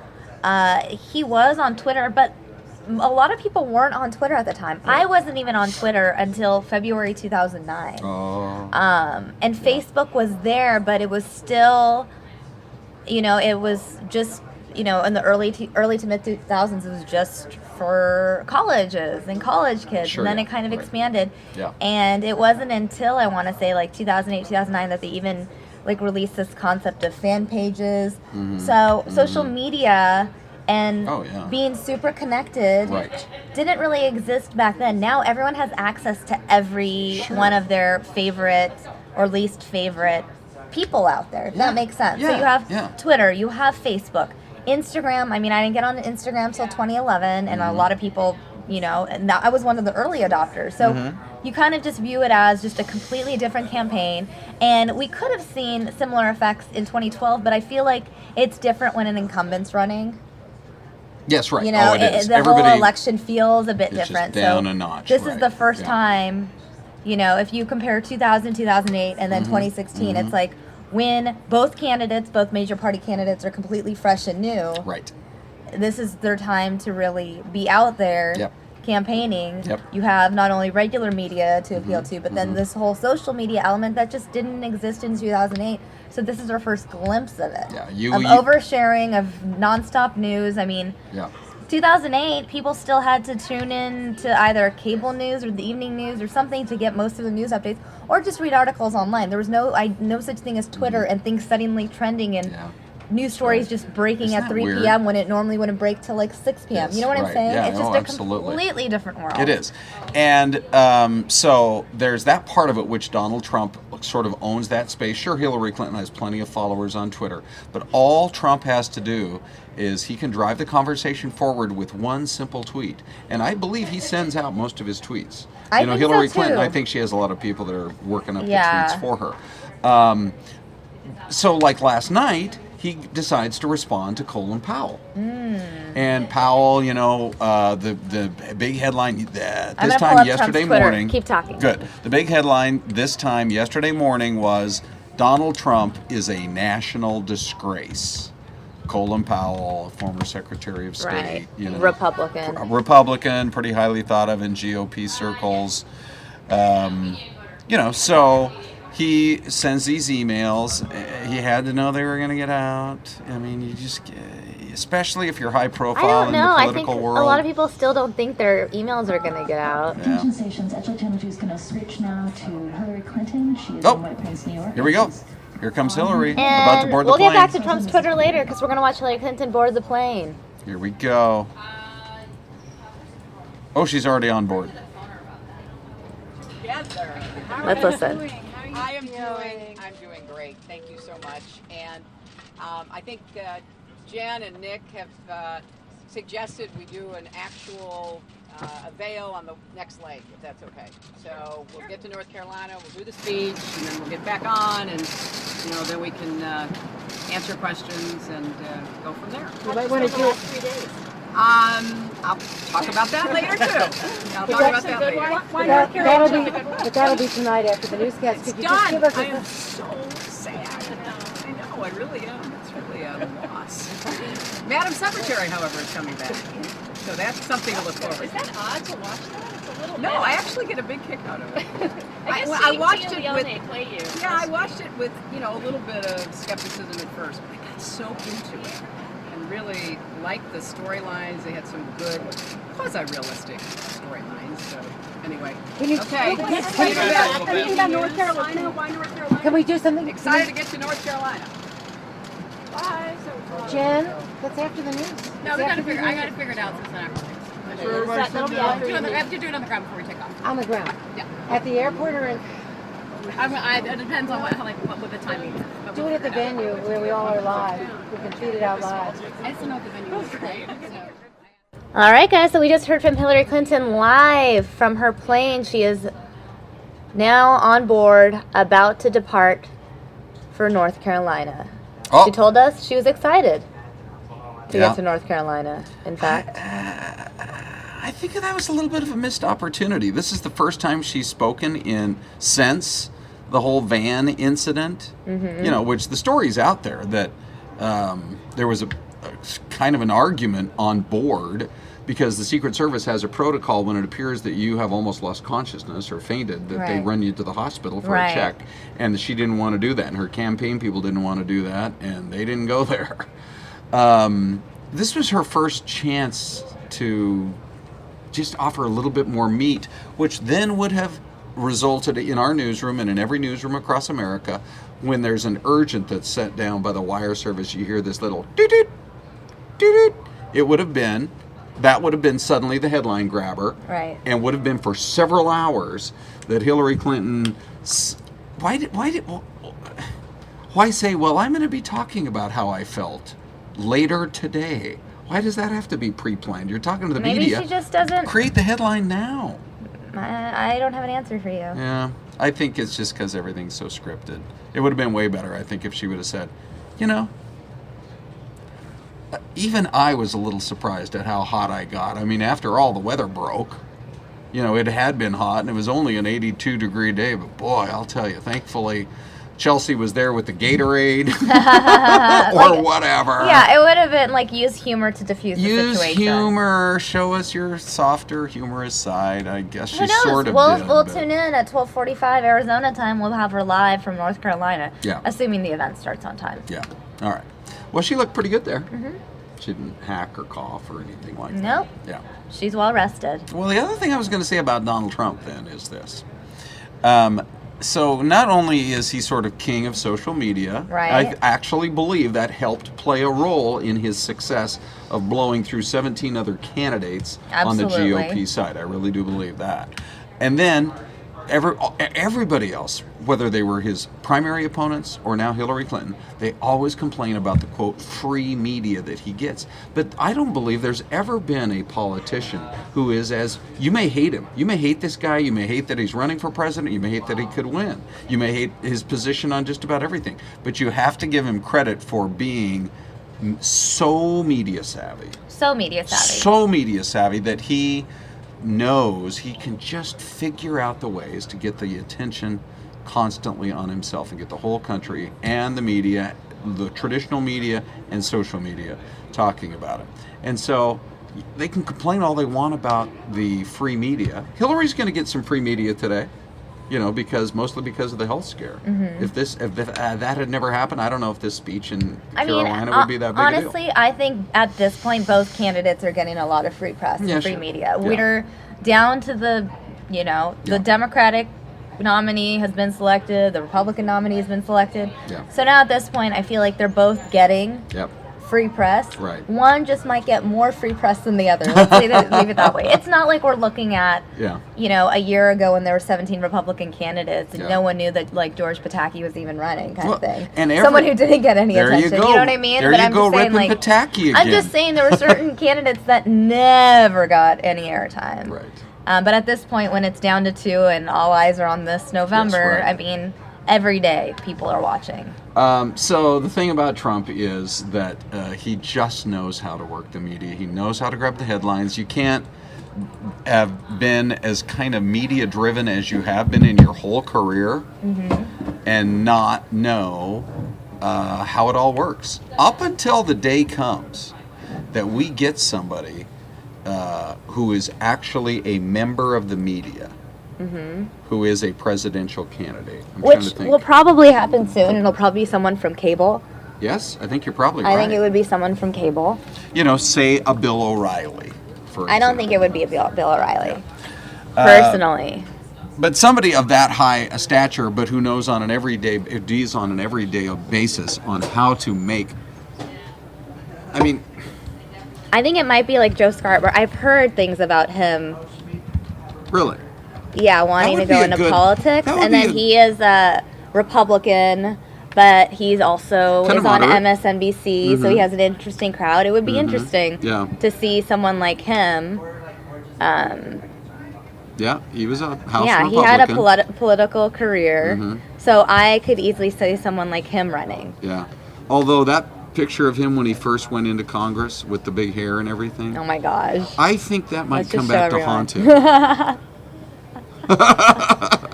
It's not the most flattering photo. Yeah. Well, But that's his a style flaw. has definitely No, it's okay. improved. Yeah, sure. And he's super media savvy. Yeah, Look that's at him. Look at it. Look at the style now. yeah. Well, Way more swag. yeah. I can't believe this is a topic we've never really thought of before. But we could get a really good discussion going on who will be the first major media figure. And I don't mean Kanye, because he says I'm running in 2020. Well, you already have Donald Trump. He was a media figure. He's already done it. Yeah, but Donald Trump that's was not on The his Apprentice. primary. That hasn't been his primary focus. Businessman. I mean, a lot of people Yeah. knew him from just The Apprentice series. Sure. But still, he made all of his money building buildings. Sure. So he's primarily a businessman. when I'm people talking about a guy who describe him. goes to work every day and figures out, how do I get more people to watch my show? Right? And that's what Joe Scarborough does. That's what Bill O'Reilly does. Who else would be so media savvy and be a big enough name that they could really burst upon the scene? Because I do believe we are headed down a I road think I've where it's already going to be. picked. I think I'm right. I know. I think Joe over I'm not- O'Reilly. I don't disagree with that, but I'm just saying who Honestly. else is on the list. Let's think about this now. Yeah, let's think about it. Okay. I'm going. Anderson Cooper. I don't think he would run for politics. I Okay. think that he's more likely the next host for Live with Kelly Ripa than the Okay. next president of the United States. Okay. Personal opinion. Okay. I think when I think of Anderson Cooper, I don't think politics either. I just think of more hard-breaking news or even lifestyle stuff. I don't Yeah. think politics. I still think it needs to be someone who doesn't necessarily have to identify with politics, but it would be much more likely. Yeah. I just came up with a great name right when you were talking. Boy, this light bulb went off. Let me lay this one on you. Ready? Megyn Kelly. Come on. I mean, People like Megyn Kelly a lot. I see it, but I also think that Megyn Kelly wants to be more like, I've read she wants to be more like Barbara Walters' Oprah. I think she really just likes what she's doing as a journalist yes, right. and as a TV presenter. I Sure. see that, but I guess when I think of who would want to do TV forever, I'm still leaning Joe because he's already had a career in politics. Yes, right, sure. Well, John Kasich, at one time, did you know, many years ago, was a fill-in for Bill O'Reilly, the governor. I didn't Ohio know that. Governor, yeah. And he was also a member of Congress. So he's somewhat, media savvy, but he's been out of that mostly. And, you got to look presidential from day one. We always talked about those how glasses. he was all slouched over on the stage, John Kasich. Yeah, no, he's... I could see this. he's I got could some see this charisma actually going. happening, Right. especially for someone who's like somewhere in the middle. Yep. I see America gravitating towards Joe. They're already like the number one rated. They're very highly rated. They do very well. Yeah. So I'm trying to think if there's... that's about it for MSNBC. In terms think of who they're... it's not would going to have be Brian a broad enough Williams, appeal. although it Brian could be Brian Williams. Williams. Oh, no, that's off the table now. I just Andrea Mitchell. No, yeah. I'm kidding. No, do you think? I don't. She Yeah. just covers politics. I just Yeah. see Joe Scarborough. This is Yeah. who I see of Okay, all of. so he's He would be the most likely off of MSNBC. I think so. Who is the most likely off of CNN? And then who's the most likely off of Fox? For CNN. CNN is interesting because, I mean, as high, like as known of a network as they are, Yes. they don't have a lot of definitive Correct. faces. Does that make Right. sense? It's I mean, there's Wolf Blitzer. There's Wolf Blitzer, there's Don Lemon, there's Yes. Anderson Cooper. But again, Anderson Cooper, if Right. I'm guessing right now, he's going to Live with Kelly. Yeah. I think so. Kelly Ripa's show. I just think that he Right. would. Yeah. I mean, Yeah. there have been a lot of indications pointing in that direction. So I would veto Anderson Cooper going into politics. Yeah. I could see, for some reason, Don Lemon trying but not succeeding. Oh, okay. I don't know why, Right. but I could see him Yes. maybe trying to. Mm-hmm. I don't see Wolf Blitzer doing it. No, I think don't he either. just enjoys being the journalist that he is. Yeah. And I just think And I really- he's likable enough, but I don't see him really having strong opinions. Yeah, enough, exactly. I mean, you know? well, I guess that's the problem. I guess when we see CNN, they try as much as they can be to be more of the traditional neutral Correct. journalist. Correct. And that's probably why we can't think of CNN talent that would run Yeah. for political office, because they're just not known for that. Right. You know, Right. I really can't even think of who's on. I mean, Corey Lewandowski. I mean, Yeah. Trump's As one former of their campaign commentators, manager. right. But I'm saying if there's someone else that's like more of a person that's on the network, but not Right. necessarily a traditional anchor or reporter, Yep. maybe, you know, some of their commentators. Fox News. So of course I thought of Sean Hannity, Right. but I just don't know if he could, and that would really fire up the base. Yeah. I do believe the base loves him maybe more than Megyn Kelly. I think Megyn Kelly has this broad appeal. Oh, yeah. Megyn Kelly is more universal. Sean Hannity is much more niche. Yeah. Because the thing with Sean Hannity is that he has a loyal niche base, but then on the flip side, he also has a niche base of people that hate him. Whereas Megyn Kelly Right. is a lot more Yeah. universally appealing. She came out of the whole Donald Trump thing like way bigger of a personality, way more beloved by people. Right. People felt sorry for her. She handled it really well. So, yeah, I think Bill O'Reilly, although he has such a big ego, I just don't see it being Bill O'Reilly. he just has such a big ego that I think he probably thinks I would be better for the country than either one of these two yahoos. I think he probably thinks that. Maybe he thinks that. I just don't see it happening. Yeah. Well, he has a pretty sweet deal. What, $10 million a year or something there. Yeah. So I'm gonna go with Megyn Kelly. And I am going to go with Morning Joe. Okay. Well, there you go. I just personally think, because I think I've read articles about Megyn Kelly talking about wanting to emulate her career, Right. like being the next Barbara Walters at that point. And then she did that sit-down primetime special on Fox, so I kind of see her maybe enjoying that more. Whereas I could see Joe actually truly enjoying the process of campaigning, and plus he's already had a political run. Right. So, I don't know. Yeah. I guess once you get the taste of it, maybe you want to get back into it. Who Should we knows? make a News Now poll, like with the News Now Twitter? Who would win in a presidential election between these two media stars? Who is more, or just who is more likely to run for politics? What do you think? I think since we have now nailed it to your candidate and my candidate, we should be who would win in an election, a presidential election, between these two media stars. Interesting. Which account should I send it from? I don't think I can send it from News I Now. don't know.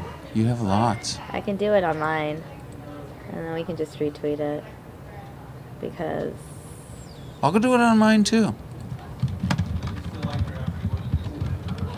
Presidential election. if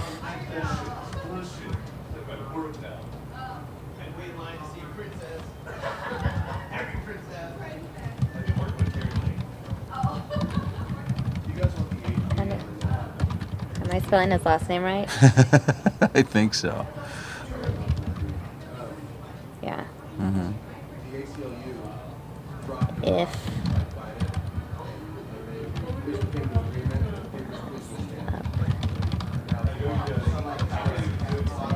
2.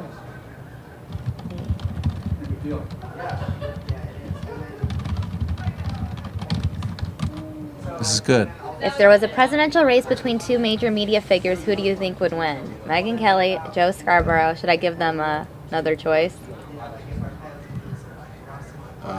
Neither?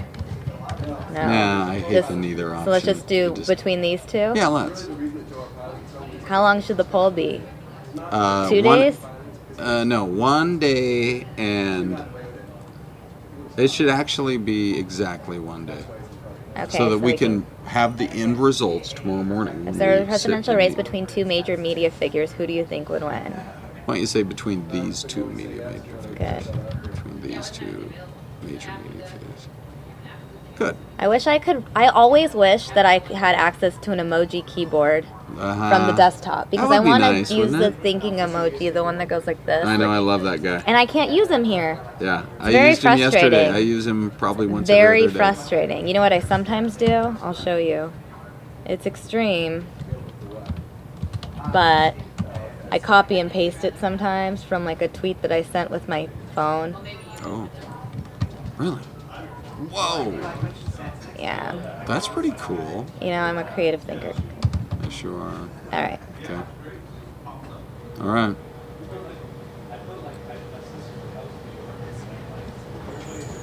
There it is now. Okay, you guys can come vote on it. We'll know who's watching us by virtue of who votes first here. It's true.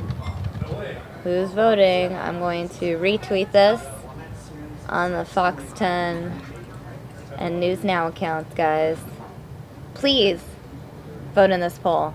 Also, want to give a shout out to one of our regular viewers, Rob, who just tweeted me saying, do news on the new unlimited never-ending pasta bowl for 7 weeks that go on sale today at 2 p.m. Well, there's that, guys. Never-ending pasta goes on sale at 2 p.m. Eastern time, which is in about 30 minutes. So thank you, Rob. There are actually priorities. There are a lot of things happening in the business world that would be good segments for us to talk about, including the fact that Uber rolled out their driverless cars yesterday in Pittsburgh, and that it's a national test. So Megyn Kelly's already winning 3 votes. in 3 votes, Yeah. but let me put some mustard on that. If the two ran against each other, I agree Megyn Kelly would win. I just think it's more likely Joe Scarborough would run. I don't think Megyn Kelly would run. Yeah. Does that make sense? I think the fact that Joe Scarborough has the political experience, I still think that kind of matters. I know, but I think people just like Megyn Kelly. But then again, there's a lot of people who just don't want to vote for a female president. It's interesting because this morning, a new New York Times poll was trending. Okay. And let me just pull this up. I took a screenshot from bed. Okay. Just to show you. 2016 vote for president among likely voters. So Okay. total is 46 for Clinton, 44 for Trump. But it's interesting to see the divide between men and women. So when it comes to men, only 39% support Clinton and 50% support Trump. Yep. Women, it's 52% support Clinton, 39% support Trump. When it comes to white voters, Trump wins 51 to 40. Black voters, Clinton destroys 89 to 6. White men, Trump leads 57 to 33. Wow. Yeah. White women, Clinton leads by just a point, 46 to 45. Among people under 30, Clinton leads 48 to 29. 30 to 44, Clinton leads 35 to 39. 45 to 64, Trump leads 48 to 46. So that's where the cutoff is somewhere around 40. Maybe like mid to late 40s. 65 and up, it's Trump 50, Clinton 46. And then here's an interesting thing. White college graduates, Okay. 51% support Clinton, 40% support Trump. Non-college graduates, 58% support Trump, and 32% support Clinton. Isn't that interesting? It is fascinating. It is fascinating because here's a guy who's a multi-billionaire, and those who are further down on the economic ladder love him. You know, he has figured out how to not. Mitt Romney could never shake the rich guy image. Donald Trump totally. I think he shook it by virtue of never being embarrassed about it. He was so braggadocio. Right. I got it. He I got owned a it. Gucci store. He owned worth more it. than yeah, and so people People, And maybe because Mitt Romney felt insecure about it as well. I think he did. And So it's a lesson in just owning who you are. I think you're right. MB says a write-in candidate would win. There you go. Megyn Kelly is winning right now in the poll. Okay. But I think then the next question would be is who would be more likely to run for president? Sure, we could do that one tomorrow. We could milk this thing for Days. Yeah, What, I so gotta today run will into a be like meeting? who would win between the two? Who do you think is more likely to run? Yeah. Okay. All right, Ronald, it's been fun. I'm going to go take our viewers now to the daily White House briefing with Josh Shirthouse. Okay. Bye. Applying significant pressure against ISIL. And after we have seen a sustained commitment on both sides to the cessation of hostilities, then potentially we could start cooperating with the Russians and further escalate the tempo of strikes against ISIL and other extremist groups that are operating in Syria, including al-Qaeda's presence in Syria in the form of al-Nusra. You would acknowledge that sketching out those aims and sketching out the details is not the same as releasing the details? Well, I would acknowledge that it's different than releasing paperwork, but I think we've been quite clear about what the United States has committed to do, and we've been pretty clear about what we expect the Russians to do. Is the document classified? I guess I don't know. This is an agreement that was hammered out by Secretary Kerry. So, with regard to the details of the document, I guess I'd refer to the State Department. But again, I think it's quite clear exactly what it is the United States has indicated we're prepared to do. But we're going to need to see a sustained commitment on the part of the Russians to fulfilling their responsibilities before the United States provides the kind of military cooperation that we know the Russians would like to get.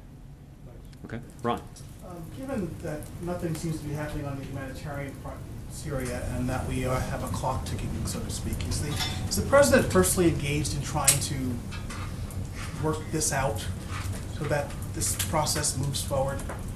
Well, I'm not aware of any phone calls or meetings that the president's convened on this, in part because the whole point of this agreement is to apply pressure to the Russians to get them to use their leverage with the Assad regime to reduce violence and to allow the flow of humanitarian assistance. So what's really needed now is not for the United States to live up to our end of the bargain. We're already doing that. What's needed now is for the Russians to live up to their end of the bargain and use their influence with the Assad regime to the extent that they're able to, because that may be the other thing that's revealed here. Maybe the Russians don't have the kind of influence with the Assad regime that they claim to have. But just given the stakes now, given that there are months left in the president's time in office, given the huge humanitarian crisis there, why would the president not get invested personally in trying to make this thing happen now by applying more pressure on the Russians to exert the pressure that they can't put on the Assad regime to get this done? Ron, we already have, because we have made clear to them that they're not going to get the kind of military cooperation that they would like, military coordination that they would like to get, until we start to see that humanitarian assistance start flowing. So we're applying maximum leverage. And again, it's going to be up to the Russians to deliver, and maybe they don't have the kind of influence that they claim to have. So this is why you've heard me say many times that that the Russians' credibility is on the line right now, and it is. And right now we're not seeing them live up to the kinds of the terms of the arrangement that they've agreed to. So, in as much as you spoke that the president's met recently, you would not expect a need for a follow-up conversation now. And again, with the clock ticking, with this, I hate to use hyperbole, but the last chance perhaps for something positive to happen to resolve this, what we would all agree is a terrible situation. Well, listen, I think, there are a couple of things here. First of all, we have seen a reduction in violence. That is a positive outcome. There is a clearer path for the flow of humanitarian assistance as a result. That is a positive outcome. So, and what we're waiting is for the next step, which is the flow of humanitarian assistance to commence, and that just hasn't started yet. So But there is pressure on the Russians to get it moving because we know the thing that they're most interested in, which is being able to coordinate their activities with the United States military. That's something that they can't brag about in the international community because they don't have it right now. And the reason they don't have it right now is because they are either unwilling or unable to use their influence with the Assad regime to guarantee the delivery of this humanitarian aid. At the Hispanic Caucus event tonight, any expectation the President and Secretary will meet, talk, I'm not aware. exchange pleasantries? Yeah, that's certainly a possibility. There's nothing formal planned at all, but there's certainly is the possibility that they might see each other backstage. But there's been no discussion of trying to have a chat since we were beginning another moment in the campaign. No, I'm not aware of any attempt to arrange a formal meeting. The House passed this bill about basically blocking Gitmo transfers. Your reaction? The President's going to veto this, obviously, if it gets that far. If the Senate passes it. Yeah, listen, I think we've made a strong case for why the President believes it's in our national security interest to close the prison at Guantanamo Bay. Those individuals who are currently in the prison at Guantanamo Bay who cannot be transferred safely to other countries can be detained in the United States at a much lower cost. So we could save significant taxpayer dollars. Keep in mind, we already detain hardened, dangerous criminals in the United States. So this doesn't require us to do anything differently than we've already been doing. We've already been doing this kind of thing. And that's why the President believes that this is just a matter of common sense. He's not the only one who believes this. President George W. Bush advocated for the closing of the prison at Guantanamo Bay. National security officials who served in high-ranking positions in the Bush administration believe that closing the prison at Guantanamo Bay is in the best interest of our national security.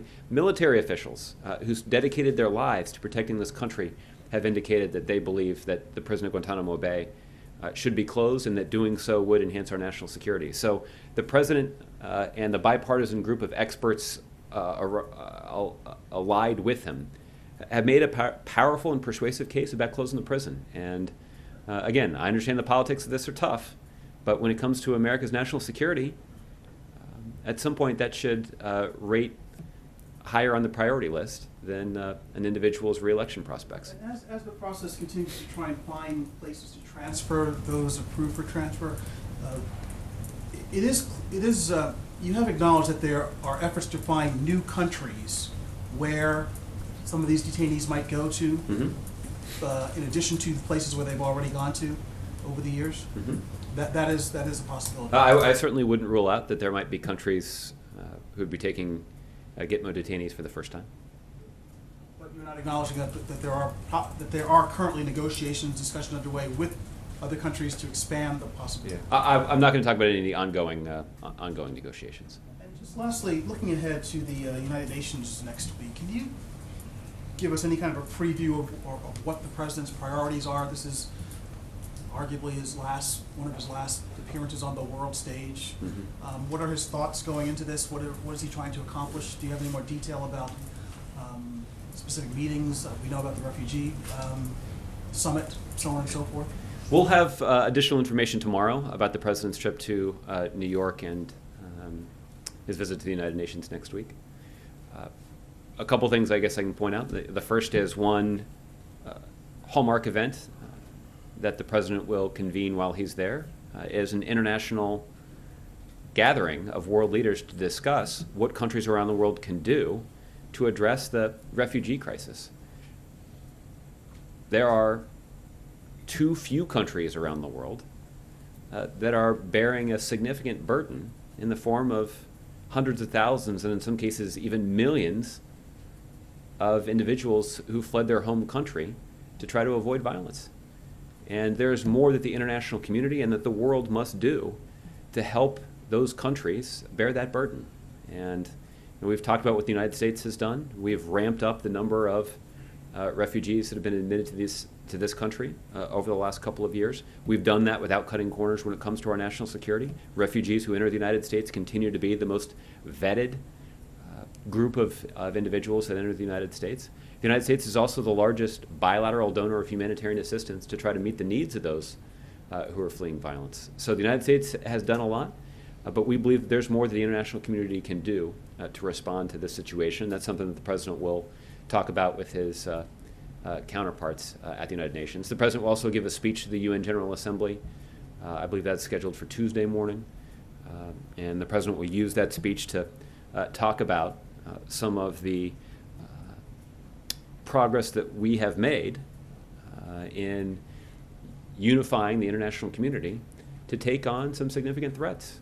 That the international response that we've mobilized to address climate change, or to prevent Iran from obtaining a nuclear weapon, or to counter ISIL, or even to confront the refugee crisis,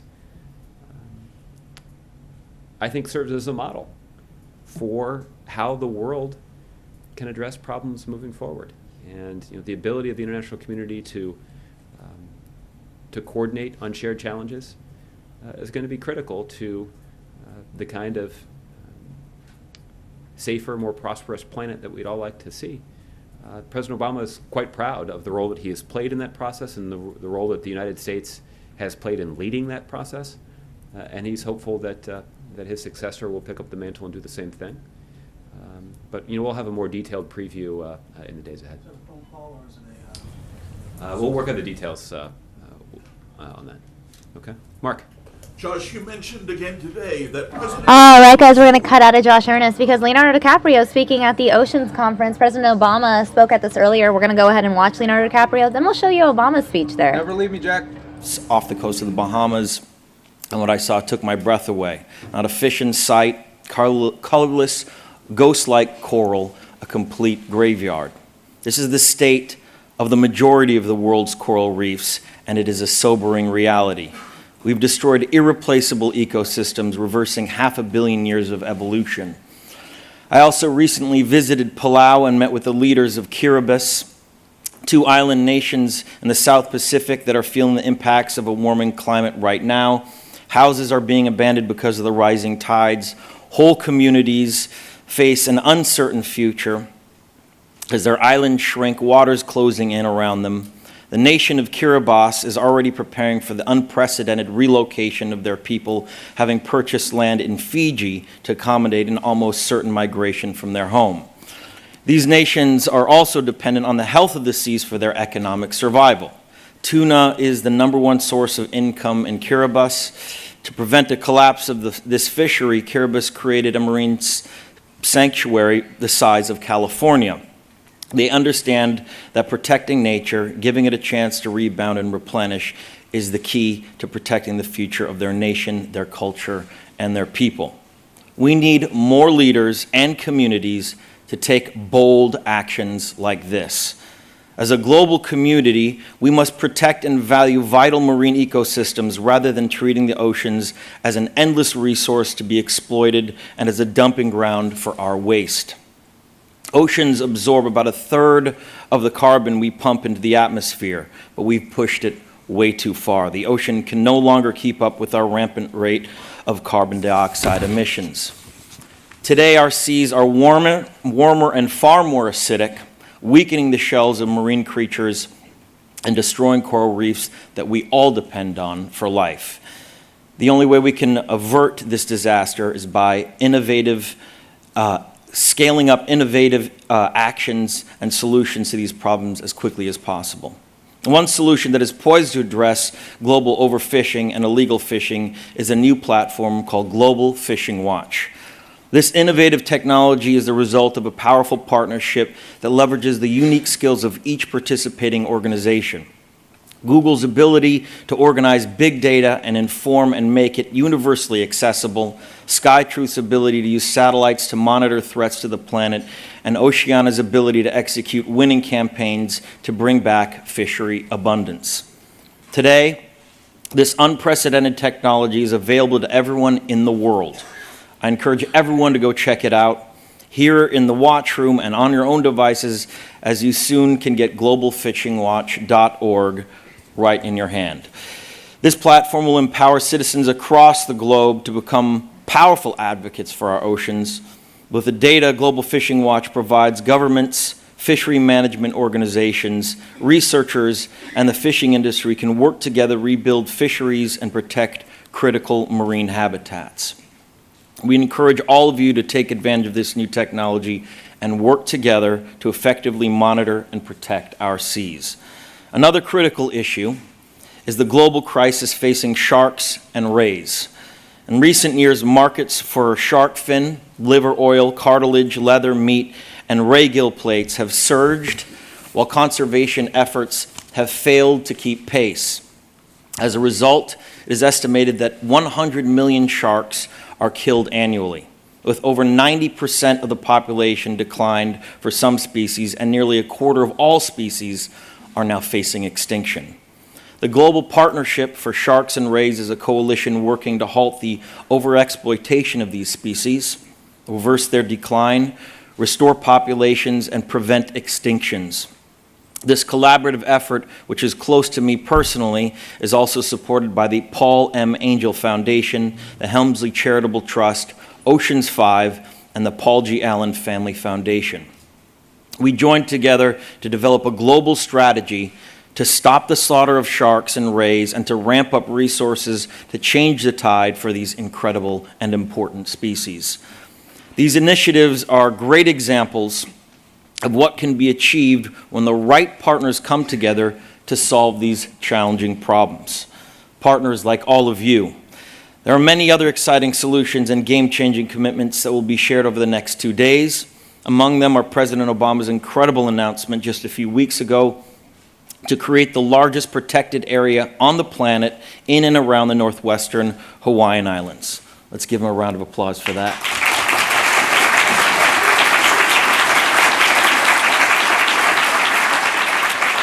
And then again today, the President announced the Northeast Canyons and Seamounts Marine National Monument, an important marine ecosystem off the coast of Cape Cod.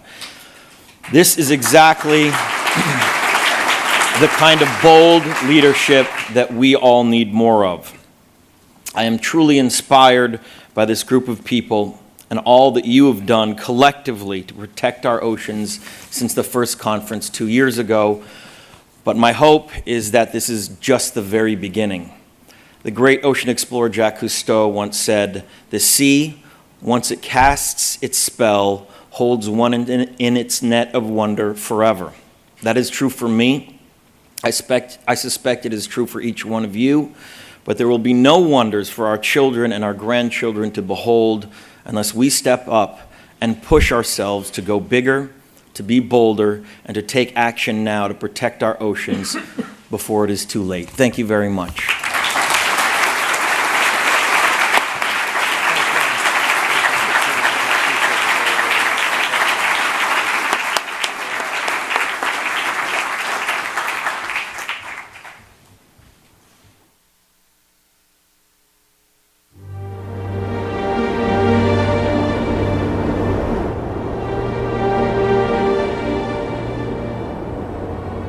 All the management strategies that we have today were really developed thousands of years ago by the Pacific Islanders. Things like closed areas, closed seasons for spawning, minimum size limits. Somebody would say like, oh, he's a fisherman. Is he a good fisherman? And the definition of a good fisherman is not somebody who goes out there and harvests everything, but a successful fisherman is somebody who goes out there and takes care of the ocean while harvesting from the ocean. All right, guys, we've lost that feed. I'm going to take you back to Josh Earnest. That unique and uniquely strong political positioning is the explanation for the criticism from the Republican nominee. He's done only one or two things so far. No trips to Florida, no trips to Ohio. What's on the agenda for the next? Stay tuned. So we'll you get the opportunity to visit those fine communities before the election day. Kevin. Thanks, Josh. I want to ask you about hacking for just a minute. We've talked previously about cyber espionage being a major issue. The president has spoken about it with various leaders from around the world, and yet at times it seems as if there's this hesitancy to have a specific declaration accusing the Russians of hacking incidents. And I'm just wondering, what's the reason behind sort of the hesitancy to make a specific attribution? Is it because then you'd have to do something in response to it? Tell me about that. What's the administration's policy in that respect? Well, I think hesitance is a word that our critics may use. It's certainly not one that I would use. This is, some of the reports that we have seen about cyber intrusions are under the close scrutiny of the FBI. And we've got the foremost experts in the United States government trying to get to the bottom of what exactly happened and trying to figure out what we can do to prevent it from happening again or in other places. Seems like an open secret, though, in Washington. It's not like they're going to blame it on Canada. People here widely feel like it's Russia. I know they're studying it, but I'm sure they have enough evidence at this stage to sort of have a direction in which they're going. Would you agree with that? Well, again, I'll let the FBI speak to what evidence they've been able to amass, but I think they're also cognizant of the fact that as soon as they make a declaration like that, most people are going to understandably be interested in seeing that evidence. And some of that evidence may not be something that we want to show. We don't necessarily want to reveal sources and methods that the FBI uses to conduct these kinds of investigations. That's part of it, but it certainly does raise broader policy questions with regard to a response, because I think that would be the other understandable question that people would ask, that once you have made a formal announcement about an individual or an entity or a country or a criminal enterprise being responsible for a particular cyber intrusion, I think it's an entirely legitimate question to ask, what's the response going to be?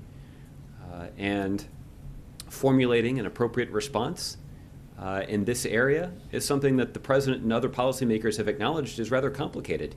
We're in unexplored territory here. And the president is quite interested in trying to establish international norms, rules of the road about what's appropriate and what's not, and also making a determination about what is an appropriate level of a response. The other thing about this, Kevin, that's relevant here is the United States also may be in a position where we want to respond, but not announce it in advance, or maybe not announce it ever. The president has acknowledged that the United States has substantial capabilities in this area, more substantial than anybody else's. So there are a lot of factors that go into this, but any sort of decision to reveal information about the investigation is going to come from my colleagues at the FBI. And any sort of decision to attribute the intrusion to an individual or an entity or an organization or a country is something that will be carefully considered by the president and his national security team in close consultation with the FBI, given the significant policy consequences that are raised by blaming someone. So that's the situation that we face right now. But there is this situation is one that has certainly attracted the attention of the U.S. government's foremost experts in cybersecurity, and they certainly, as you've seen, attracted the attention of the President of the United States. Let me circle back on the Dakota pipeline. We talked about it earlier this week, and you mentioned that the Army Corps of Engineers really was asking just a pause. We just want to take a closer look, in effect. The statement by DOJ, DOI, and the Army Corps effectively came right after a judge essentially said, go ahead and go forward with this particular project. What was the timing reasoning behind the ask for another delay? Well, they're not asking for a delay. They're actually going to pause the project. And why? Well, because I think they want to make sure. I think people across the country can understand that when the government's engaged in a significant infrastructure project near your house or near your property, I think we want the government to be rigorous about making sure that the interests of people who live in the area are carefully considered. And that's exactly what's happening in this. Yeah, but don't you think the judge went through all that? I mean, in the suit itself, I mean, in making that determination, it's not as if they didn't have lots of evidence that they looked at to ensure that the safety of this project could go forward. They looked at all the different evidence along the way. I'm just wondering why, after the judge said, nope, go ahead and go forward, the administration said, well, maybe it's worth another look. Actually, I think what the judge said is that you have the approval to go forward if you'd like, and what the Department of Interior and the Army Corps of Engineers committed to do is going above and beyond the legal requirements to make sure that the interests of people who live in the community were appropriately factored in. So look, there are people in both parties who are committed to this idea of private property rights and making sure that the interests of private citizens and private landholders are factored in when the government's making decisions. And I would expect that people in both parties would be pretty sympathetic and actually quite supportive of the government's decision in this case to make sure that people who live in the area of this infrastructure project have had their concerns and their rights properly considered. Last one on that. When a petroleum group in North Dakota says this is another example of executive overreach, where do they have it wrong? Well, I haven't seen the argument, and I'm not really sure exactly how much merit it has.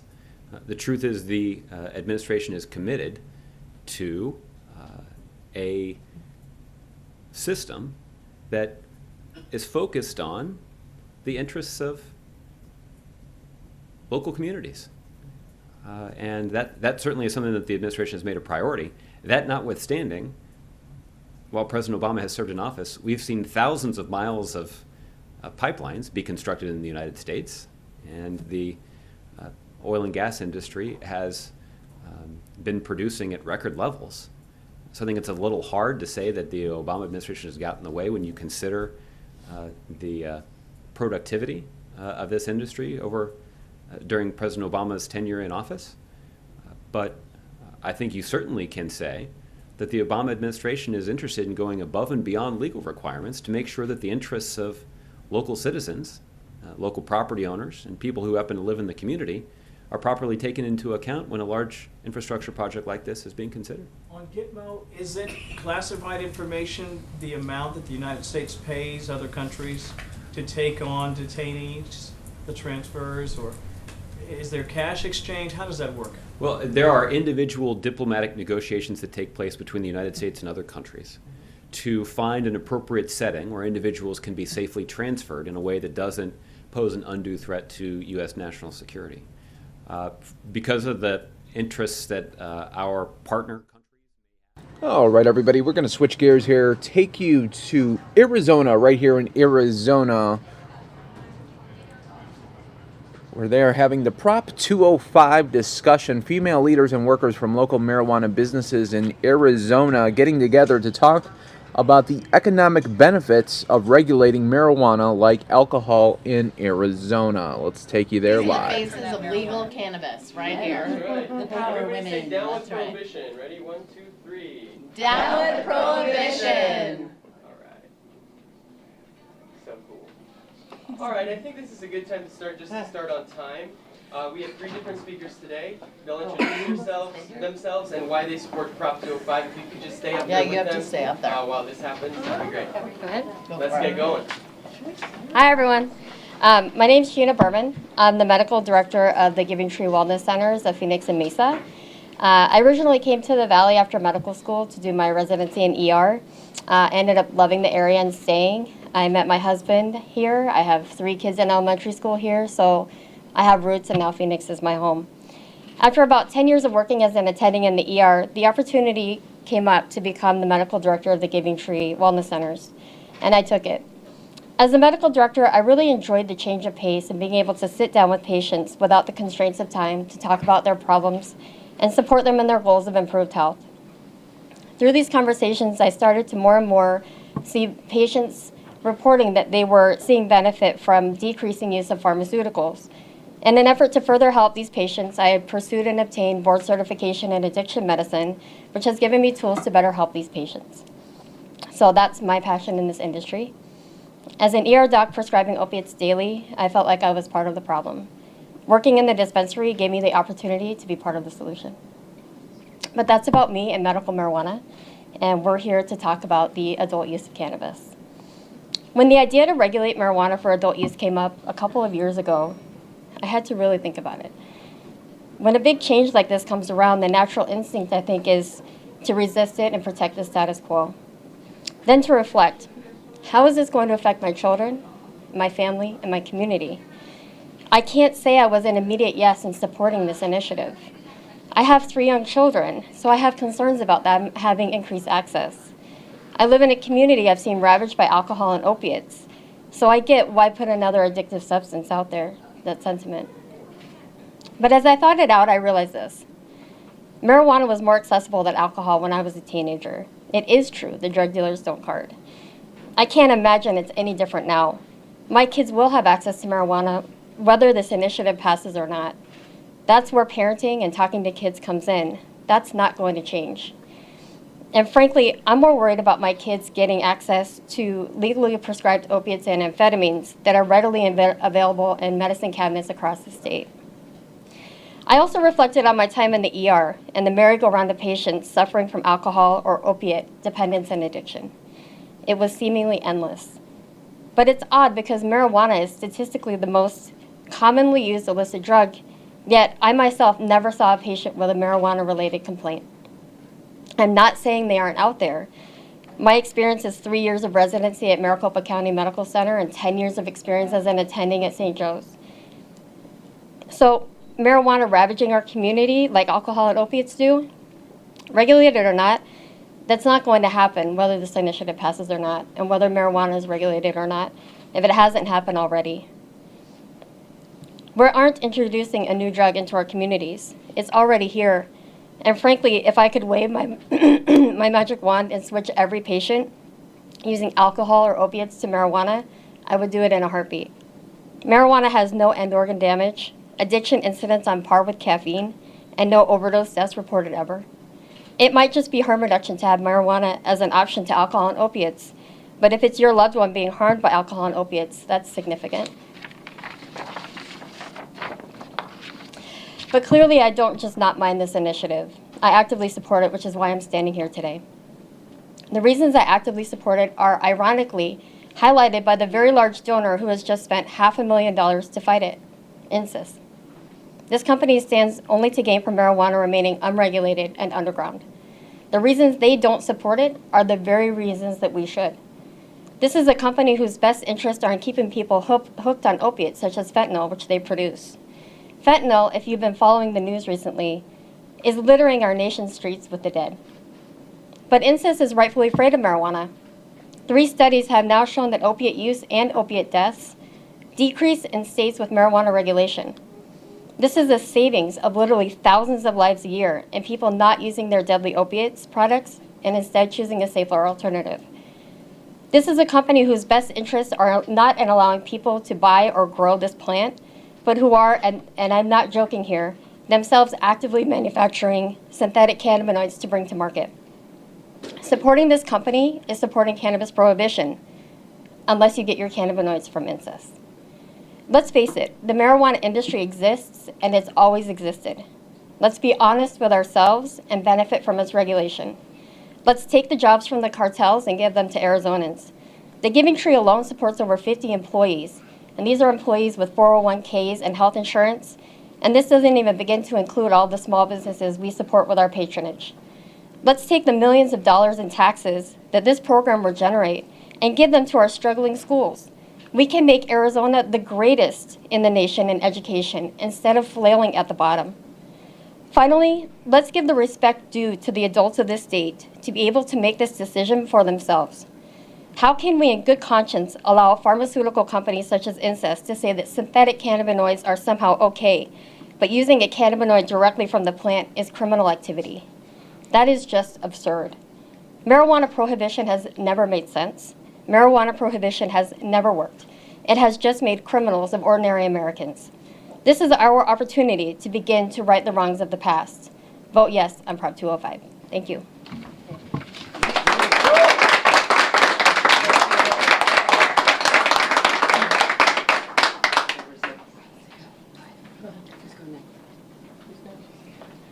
Go ahead.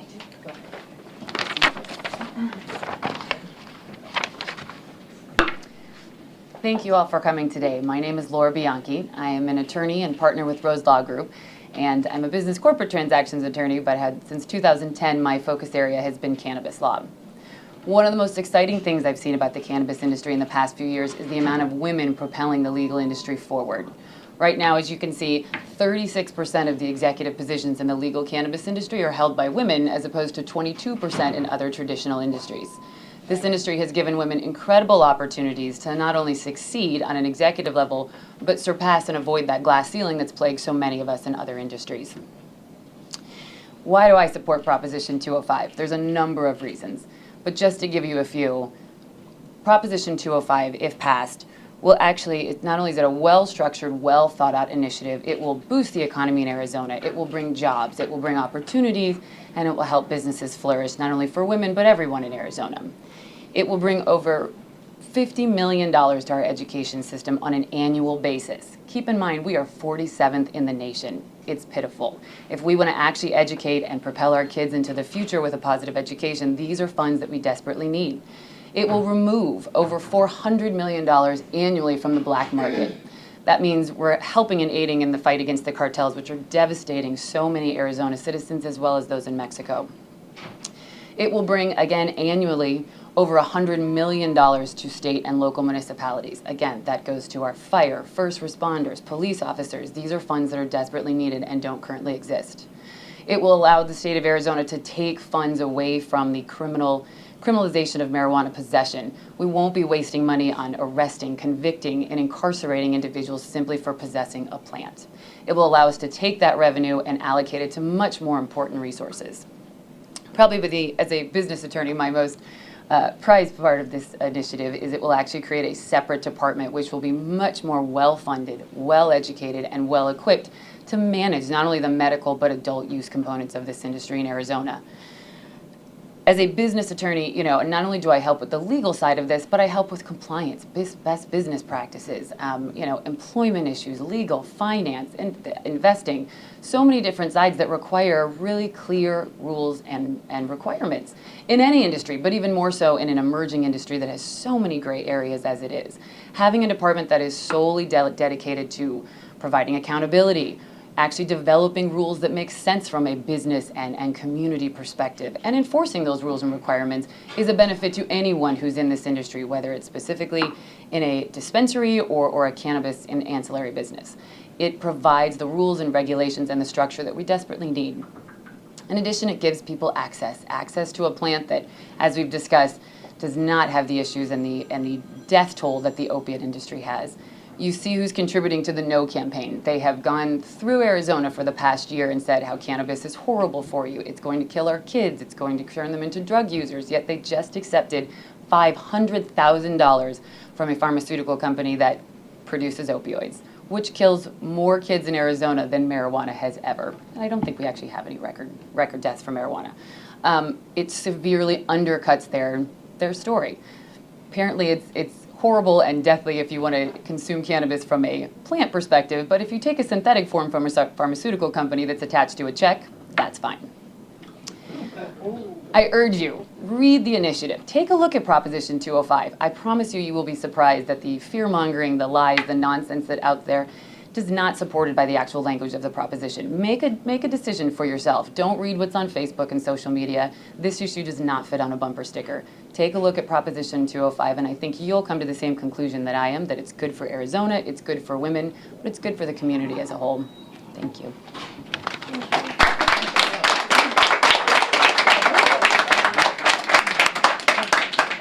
Wow, those ladies really took care of most of it. But I come from the science side. I've been in the legal cannabis business since 2010 in Denver. We don't have your name. Sorry. That's a good point. My name is Jennifer Murray, and I own Carbon Blue Consulting, which is a science consulting firm that helps with third-party labs, in-house analytics, auditing. And I come from Colorado and started a laboratory in 2010. So if anybody has lived a legal landscape, it is myself. And I'll tell you what, Colorado is thriving. I believe when the vote went down to end recreation or to end prohibition in Colorado was November of 2012. Our unemployment rate was at 7.7. It is currently about 4.3. We also gained $1 billion in sales in 2015. And coming from the science perspective, this plant is unlike any other.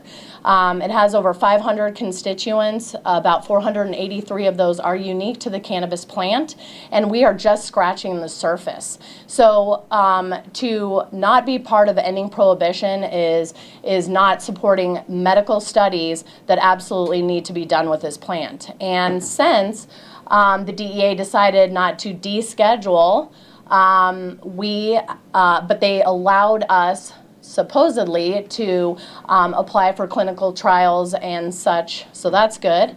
But I also want to make sure that that you voters are aware that cannabis is a Schedule 1 drug, which says that it has no medicinal benefits. Yet the United States government has a patent on this plant. I encourage you to look it up and familiarize yourself with it. So if anybody's lying to you about this plant, it is our own true government who supports pharma big time. And as both of the ladies have said, that it's pharma that is pushing against this because they know that cannabis has a million medicinal benefits, and just give us a chance to prove that through science.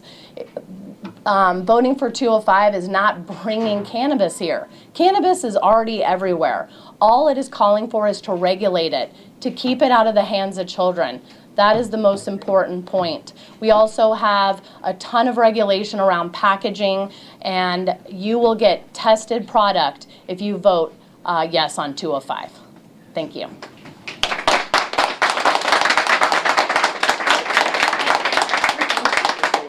And just hold for a couple more pictures here.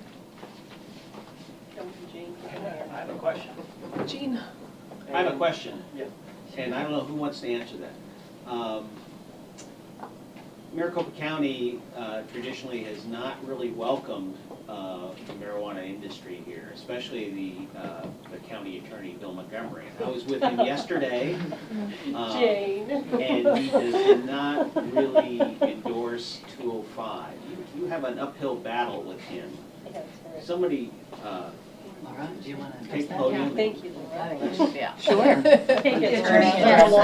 Our attorney representing us. I have the utmost respect for Attorney Bill Montgomery. However, unfortunately, he's incorrect. If you go, I mean, you can look through his Facebook site and you can see the different things that he's asserting against Proposition 205, and they're simply not accurate.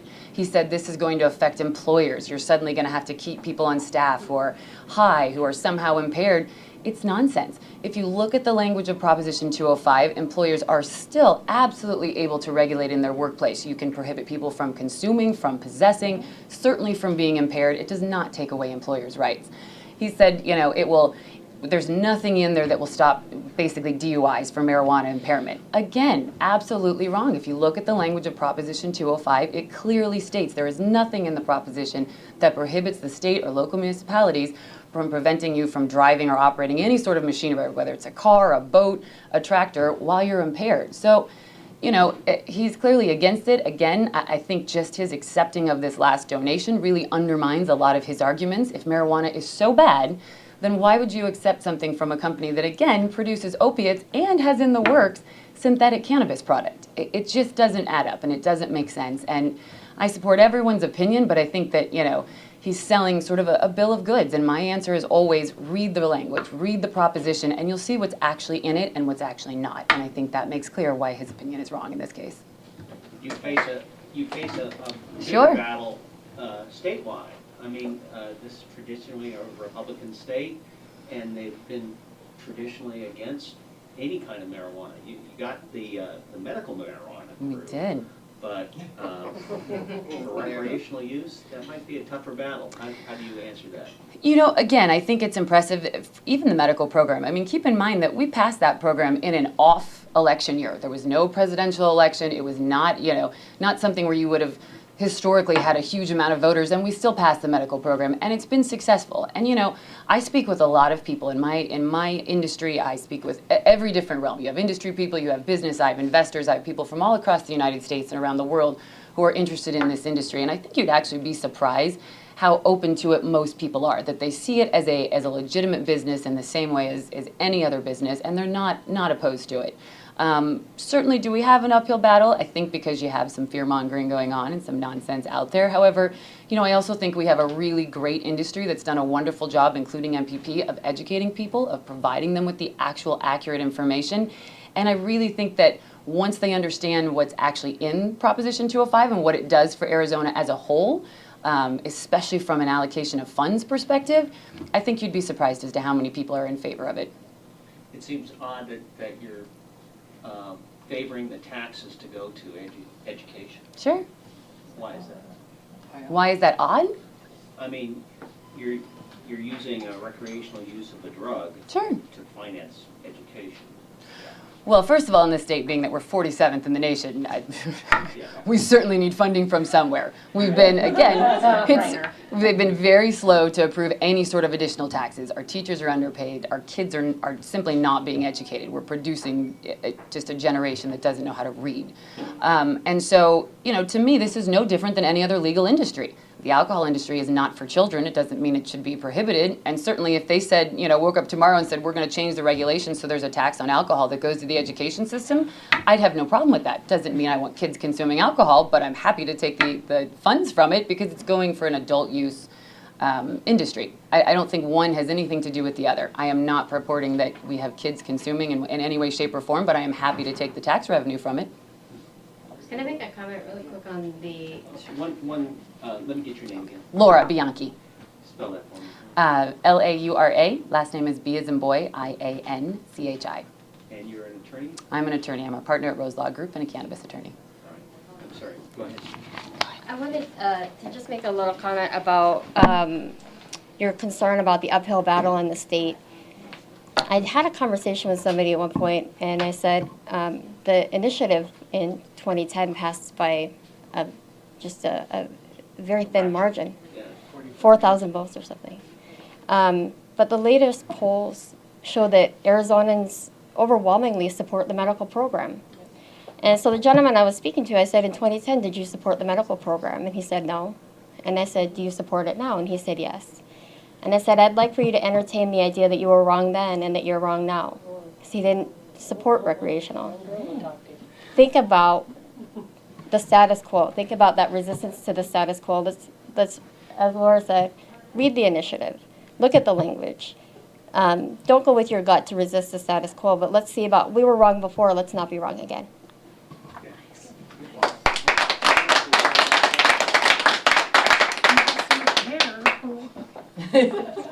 Thank you so much. All right, thanks, Carlos. Carlos.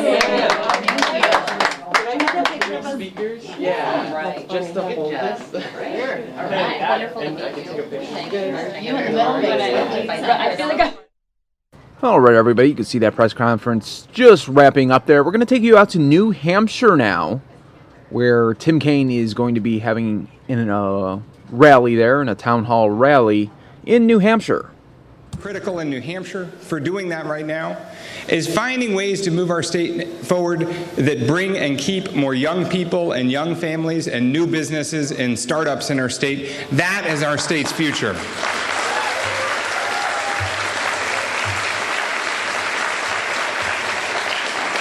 You know, their generation in our state suffered disproportionately with the Great Recession.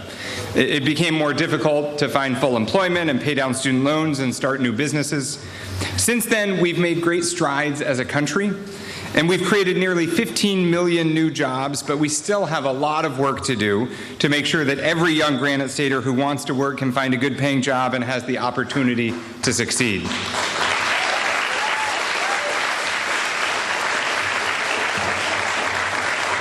This election, like every election, is about the future that we want for our country.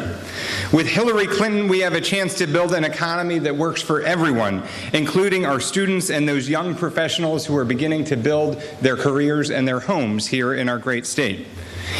She will make sure that every student in America can attend public, debt-free college, and she will ensure that student loans don't hold anyone back from starting their own businesses or owning their own homes or even pursuing a college degree in the first place. She'll make sure that debt is no longer a burden for millions of students who have graduated now by letting them refinance their loans.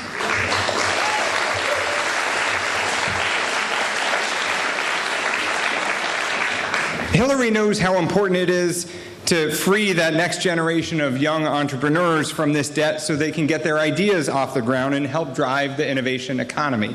That's why, as president, her plan will let entrepreneurs defer their federal student loans for up to 3 years, giving them time to set their plans in motion without worrying about how they will pay back their loans.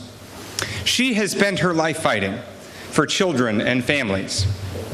And on the other hand, there's Donald Trump. Donald Trump has made a career out of making himself rich at the expense of everyone else. You know, we've heard him talk more in this campaign about how much of a winner he is and how everyone else, no matter their sacrifice, is a loser. We've heard those words more in the last campaign than we had in decades in politics, winner and loser. But I can tell you from my experience in the private sector, that is not how the world works. That real success and real business success is when you find ways to win together. I worked at Stonyfield Yogurt, a great New Hampshire company, and I learned that when you shave a gram of weight out of the packaging of a yogurt cup, you can lower your costs, lower your transportation and fuel costs, give your consumers something they want more because it has less negative environmental impacts. You can find ways that your supply chain and your consumers and your customers all win together. We really are stronger together.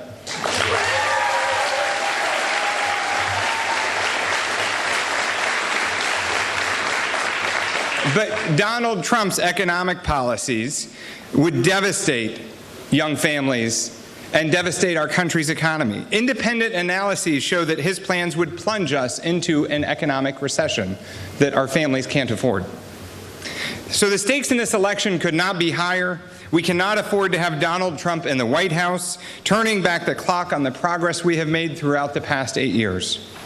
Every phone call that you make, every door that you knock on, every commit to vote card that you collect will bring us one step closer to a president and a vice president who will fight each day to make sure everyone has the tools and skills that they need to thrive in tomorrow's economy, no matter which town they're from or which family they're from. Ladies and gentlemen, it is my honor to introduce the next Vice President of the United States of America, Tim Kaine.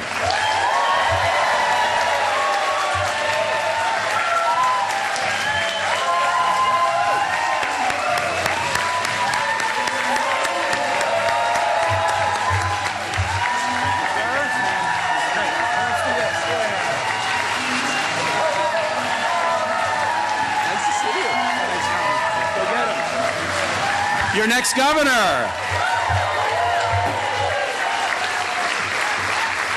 Well, hello, Granite Staters. It is great to be in Exeter, and thank you for turning out. Yeah, what a great crowd. I got to admit, I drove up and I saw the sign that Abraham Lincoln spoke here, and I suddenly felt like, man, I better be good. Oh my gosh, what pressure. But it's really a treat to be here. What a beautiful place. You have a beautiful city, and this is the third time that I've been in New Hampshire since I was put onto the ticket, and that's because New Hampshire is really important. Granite State, you guys are really, really important. Are you going to help us win? All right. That is great. It's been fun, actually, over the years. When I was a DNC chair, I came up and campaigned in New Hampshire a good bit. I was back here in 2014 campaigning with my great friend, Jeannie Shaheen, when she was up. What a fantastic senator you have in Jean Shaheen. I've had a lot of fun getting to know your great governor, Maggie Hassan. She's going to make a great United States senator. And I'm really happy to be here with your next Governor, Colin Van Oosteren. I think he's going to be a remarkable, remarkable governor. His experience in higher education, his ideas about how to create jobs, and also how to tackle tough challenges like abuse disorders. It's really, really important that you put a good guy like him into office, and I'm proud to be sharing a stage with him today. I want to acknowledge Carol Shea Porter. She was going to be here, but then is going to be a little bit late, but you know, we know that she's a great public servant. Please put her into Congress, make sure she's elected. And then I had a chance to visit with somebody I was meeting for the first time, Alexis Simpson, who's running for state senate from right here. Thanks to Alexis. And then your state chair, Ray Buckley, was state chair of the party when I was chair of the Democratic Party, and actually all of the chairs elected him to be the chair of the chairs, and I worked really hard with Ray, and so give him a big round of applause and thank him for what he does.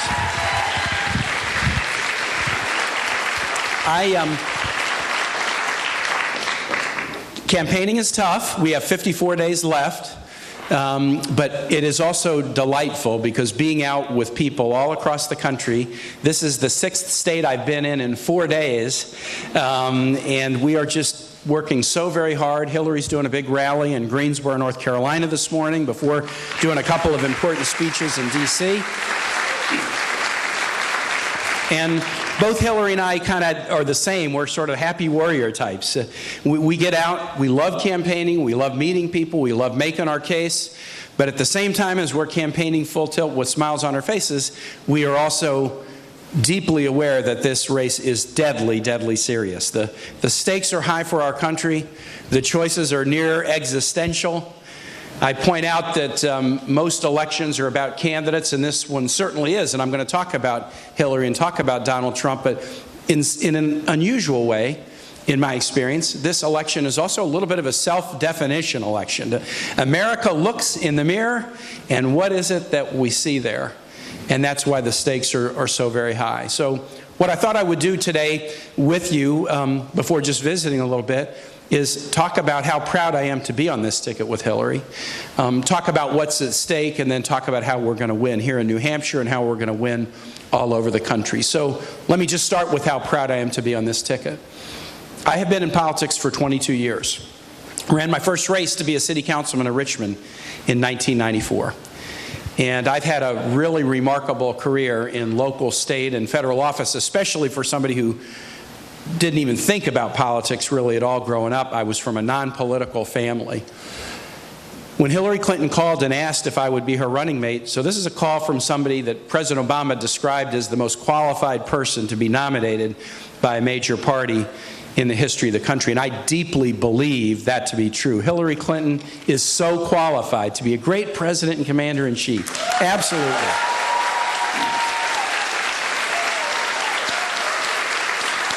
And so,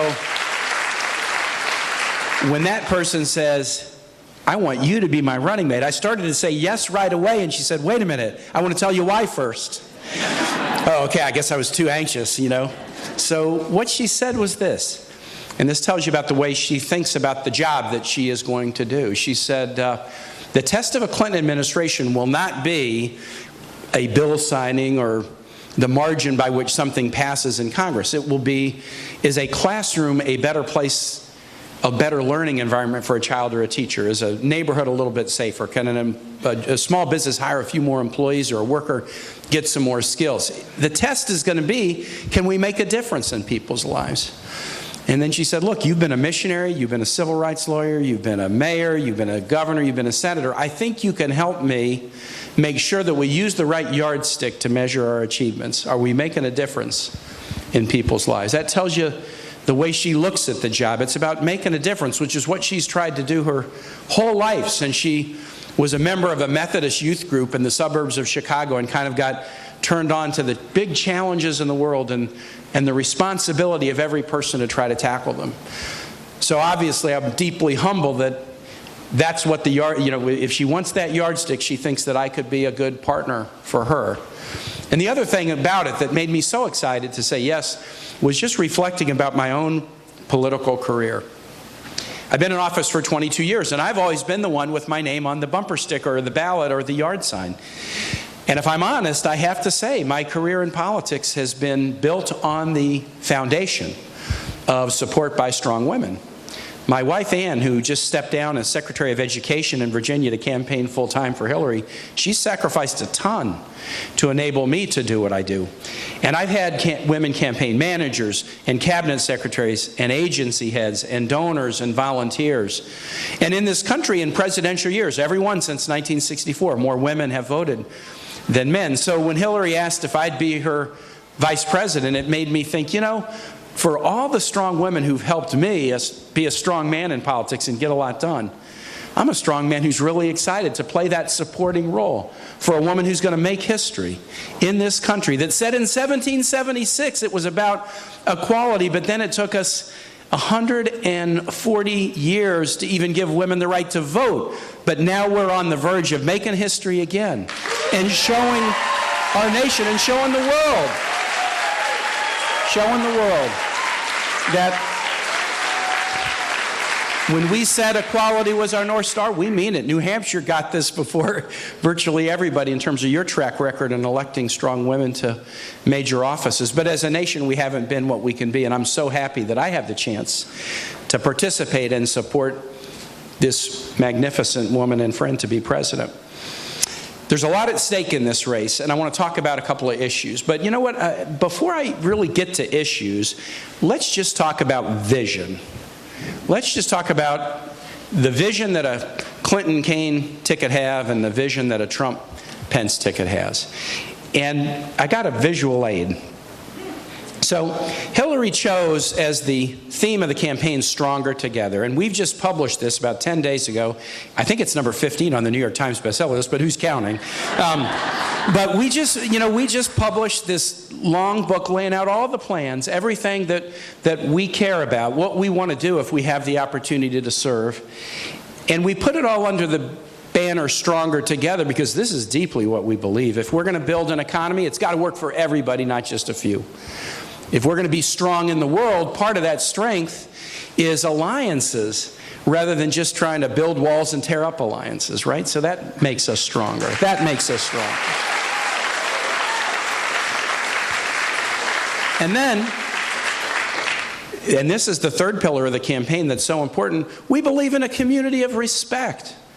A community where everybody gets to sit around the table together, and any problem or challenge that we have is a problem or challenge we can solve if we let everybody participate and lend their talents to the task of solving these challenges. There's no challenge we have that we're not up to if we just let everybody around the table. But if we divide against one another, if we push some aside or we're afraid of some or blaming others, then suddenly we find that the challenges we have are challenges that we can't solve. We are stronger together when we work together, worship together, learn together. We're stronger together as a country, and that is what this campaign is about. And that is our vision. It's a vision that isn't unique. It's a vision that's been true for a very long time, and we have a fidelity to that vision. Donald Trump has a very different vision. Just like Hillary Clinton publishes this book with our plans, Donald Trump wrote a book when he decided to run for president. He wrote a book about his vision, what he sees. And this is his book, Crippled America. This is the book that he wrote saying why he wanted to run for president.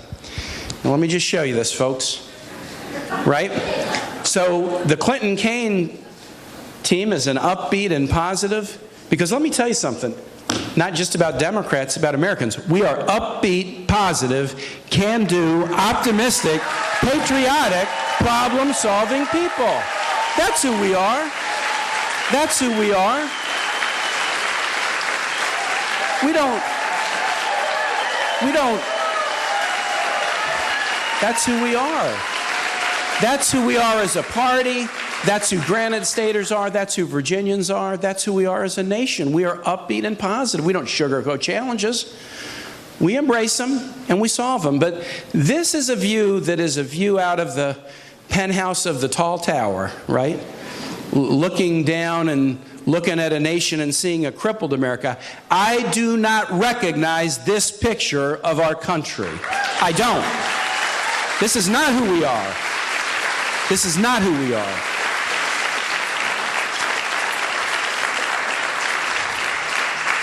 And that's why I say it's a little bit of a self-definition election. The nation looks in a mirror and we're saying who we are. I mean, is it a stronger together nation or is it a crippled America? A couple of issues. I just did a really fun event down the seacoast in Portsmouth where we sat in a coffee shop with a lot of millennials and talked about issues of importance to millennials, especially kind of around business and education, how to be a startup culture. And I just want to talk about two of the issues that we talked about there and just contrast a little bit between what a Clinton presidency would mean and what a Trump presidency would mean. And the issues are education and also how do you make life work, like life, family, work balance work? You know, these kind of important issues like, in this case, I want to talk about family leave. Education. Hillary and I really believe that education is the foundation for this whole thing. So if you invest in expanding early childhood education, if at the K-12 level you celebrate great teachers, not running them down, but celebrating them and trying to attract them and retain them, then you're going to be much stronger. And we particularly are focusing on one of the biggest education challenges of the day, which is the affordability of college. This is something that you know well here in New Hampshire, because all over the country now, student loan debt is bigger than credit card debt. But here in New Hampshire, 3 out of every 4 students who graduate from college end up in debt, and the average amount is $33,000, which is one of the highest in the country. And the total student loan debt in New Hampshire now exceeds $4 billion. Now, in Virginia, it wouldn't be all that different. This is a nationwide problem. But you know the challenges that it creates. It puts on the shoulders of parents and grandparents, how are we going to pay for college? And then children get out of school with debts, how are they going to do it? And if a student has big loan debts, it affects what jobs they can take. It affects where they can live.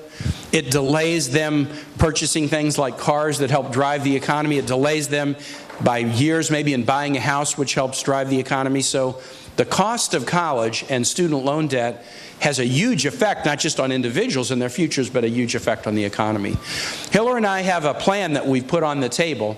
We just rolled this out on the webpage that I call College Calculator. You can go to hillaryclinton.com, College Calculator, to figure how it would affect you. And it's affecting not only students, but their parents and grandparents and others who are helping them. And the basic plan is this. We should be able to make a guarantee as a nation that you can go to college debt-free. Other nations do it that have a weaker economy, lower income than the United States because they make it a priority. We ought to make that a priority too. College, community college, career and technical training. We can make that debt-free. We can make it debt-free. And we have a second step that says, look, for families that make under $125,000, we also should make college tuition free at the in-state tuition level. And we're going to work on both of those. This is a huge jump forward. Probably educationally it would be equivalent of something like the GI Bill after World War II, which rocketed us ahead economically because we started to do so much better than the rest of the world in providing education. But it's time that we do that again, lift the burden of debt off students' shoulders, lift it off family shoulders, and enable our young people to get the kind of skills they need to be successful. And while we're on that topic, skills doesn't just mean college and community college. It also means apprenticeships and career and technical training. I know we got a lot of folks from labor here. I grew up in an iron worker household. We've got to value trades and technical training because that's a career path that should be every bit as promoted and accepted and celebrated and encouraged as getting a college degree, and we've kind of sometimes let that go a little bit in our society. So that's what Hillary and I are going to do on the college side. Now, it's a little hard to compare this with Donald Trump because he hasn't yet really put out a higher ed plan. He might. It's not been important enough. It hasn't been a high priority issue for him, even though it's a high priority issue for families. But what we do know about Donald Trump is Trump University, right? So how did he think about higher education? The way we're thinking about it is it's really important. We want to broaden access to it and make it more affordable. How's Donald Trump thinking about higher education? Well, wow, it's a money-making opportunity for me. So I can start this school that's not accredited, and I can work really hard to try to get people to give me a lot of money and give them something that's really worth nothing in return. And some of the stories are really heartbreaking.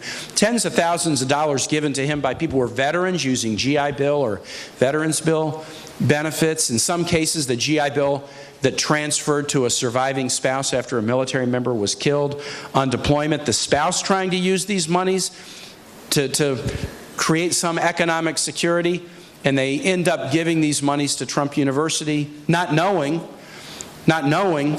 that the university curriculum wasn't really worth anything, and that the university employees were being schooled on, here's how to get more money from these people. Tell them to max out their credit card if they can't pay you a check. And so all these people ended up really being in a tough jam, and now Trump University is being sued all over the country. I think for a president, we should have somebody who understands the importance of education in raising people's success and in growing the economy, not who looks at education as here's a money-making thing where I can get money out of people's pockets and not give them anything.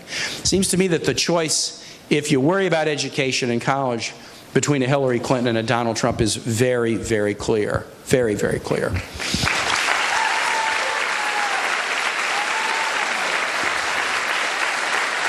But I would, if you're interested in this, if you're interested in it, I would encourage you to go HillaryClinton.com, look at College Calculator, and you can figure it out. A second issue that I just want to talk about on the policy side, because we were talking about it in Portsmouth, a number of our millennial panelists were saying, boy, I'm pursuing opening a business, I'm working in another business, growing my career, and that we have a challenge with respect to family leave. I had a panelist who had a 3-month-old baby, and she was talking about the challenges of her wife having to take unpaid family leave when the baby was born, and how that put an economic challenge on them.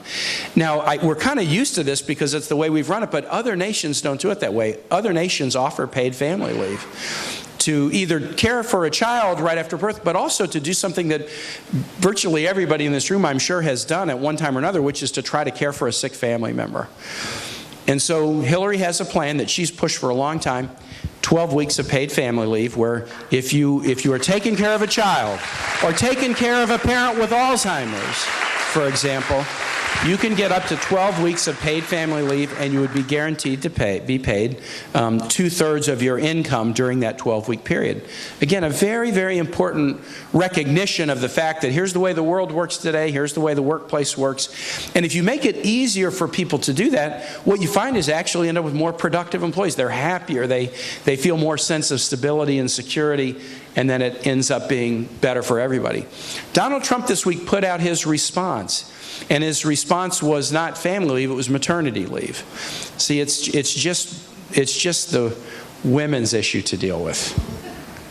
It's not to take care of a sick relative, it's just after childbirth, and it's just for women to deal with. Men don't have to worry about it. You know, studies have shown this, that if you require maternity leave and not paid family leave, an employer will think, man, I may have to give that woman maternity leave.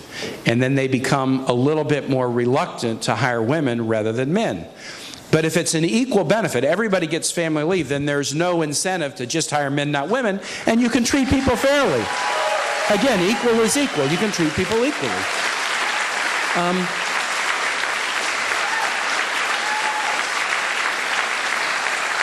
And the other thing about Donald Trump's plan that's interesting is, while the Clinton plan is paid family leave that is an employee benefit, Donald does it by not an employee benefit. We will let a woman take 6 weeks of maternity leave and collect unemployment insurance. It takes money out of the unemployment insurance programs, which could then it could hurt the benefits that unemployed workers need by having them all compete for the same funds. But it also, I don't know, it's just kind of an oddly kind of stigmatizing thing in a way to say, no, this is an unemployment insurance benefit. It's not a paid family leave program. And because unemployment benefits are often just at a real discount over wages, you're not going to get paid 2/3 of your wages during the paid family leave. It'll be a lot less. So again, a very different philosophy that isn't a philosophy of equality, that isn't a philosophy of, hey, this is a good thing to do that'll make you more productive. But it's kind of what Donald Trump has often said is hiring women when they get pregnant is such an inconvenience. It's kind of a strategy that even suggests that this is kind of an inconvenience. And that's just not the way Hillary and I are going to do things. So these are two important issues to families, to students, to our economy, to New Hampshire, to Virginia, to our nation. Tell you, there's one other thing that's come up this week that I want to dig into a little bit, and then I'm going to get to my third issue, which is how to win, how we have to win this race, and where you come in and why New Hampshire is so important. And the third issue is this. I don't know if any of you saw this, but yesterday Newsweek ran a story about Donald Trump's business dealings. Donald Trump had said in a number of the Republican debates that I have about 120 foreign business deals going on right now. And he was saying this to show, see, I can be a president that will deal with foreign relations issues. People started asking then right away, well, show us what those business deals are, because that might be important for us to know. And he has not done it. But yesterday, Newsweek put together what they could find, and what they found was pretty discouraging. Donald Trump has, through his family companies, have business deals all across the world, including with countries that are very adverse to the United States, or individuals in those countries, some even with criminal backgrounds and criminal records, and the information hasn't been disclosed. I mean, as an example, he's got deals in the India-Pakistan part of the world where the deal working out puts a lot of money into his pocket, but it could affect his view of what we should do to try to promote stability in that part of the world and stable relations between India and Pakistan. Similarly, it's come out that he and his organization owe money to the Bank of China. He says he's going to hold China accountable, but China basically has him in hock to them, and so there's a real question of how he could hold them accountable. I think you've all followed the bizarre fascination that Donald Trump has with Vladimir Putin. And he has a lot of business deals in Russia, with some with sort of the government or individuals connected with the government. Similarly in Ukraine with pro-Russian elements of the Ukraine. And these are deals that are putting a lot of money into his pocket, helping him out, helping his family out. They're really important to him. That may explain why he always says positive things about Putin. Putin is a great leader. He said Putin was a better leader than President Obama. Mike Pence, his running mate, my opponent for vice president, said, it is inarguable that Vladimir Putin is a better leader for his country than Barack Obama is for America. I mean, just think about that. When I heard that, my heart sunk, because what I thought of is, running your economy into the ground, that's leadership? Persecuting journalists, that's leadership? Persecuting LGBT Russians, that's leadership? Invading other countries and violating international law, that's leadership? Committing cyber espionage against your own country, Donald, you call that leadership? See, because to my way of thinking, if you can't tell the difference between dictatorship and leadership, then you have no business being president of the United States. No business. In fact,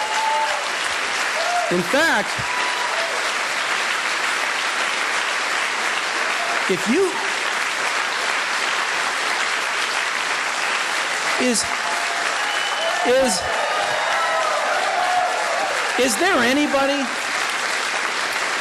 is there anybody who would pass a fifth grader on a civics exam if they couldn't tell the difference between leadership and dictatorship? No. And yet this is the person who wants to be our commander-in-chief, who wants to be our president. And so this Newsweek story really lays it out. I would encourage you to read it, and it raises a couple of questions. So first, in the foreign policy arena, when we have all these challenges around the world and people look at us as a leading nation. I have a child deployed overseas in the Marines right now. This matters a great deal to me personally. Matters a great deal to me personally. Do you want a president making decisions about our foreign policy and what is an American interest, who has got financial interests all over the globe that he's not disclosed, who might be thinking, well, I could do this, but it might hurt the stake of my investment in Russia, might hurt the stake of my investment in Kazakhstan or wherever the investments are. I mean, that's a huge, huge problem for a president to have those kind of conflicts. And I'll tell you what a second problem is. I've often heard preached in my parish the lesson out of Matthew, no man can serve two masters. No one can serve two masters. So just on the domestic level, just set aside all the foreign policy challenges. I want a president that's thinking about New Hampshire's bottom line, not his own bottom line. I want a president that's thinking about America's bottom line, not his own bottom line. And if you are even taking 5 or 10% of your energy and you're thinking about your family businesses and what's happening and whether it's going to affect them, then you're taking your energy away from the pressing challenges that we have in this country and the problems that we need to solve. No one can serve two masters. And that's why Donald Trump needs to come clean and reveal the information about these deals so that the American voters who have a right to know can make their own decisions about whether he has conflicts of interest and whether he's qualified to be president. It's so important. And while we're on the subject of disclosure,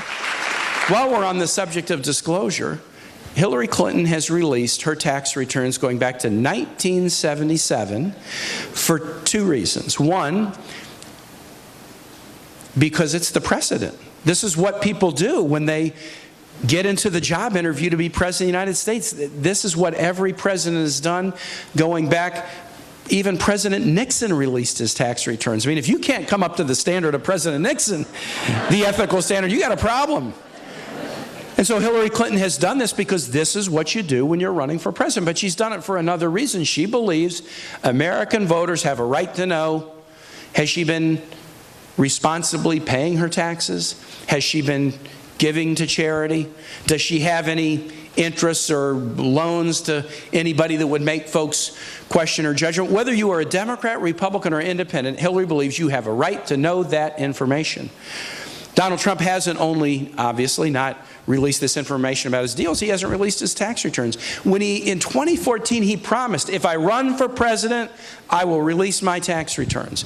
He urged Mitt Romney and others to release their tax returns.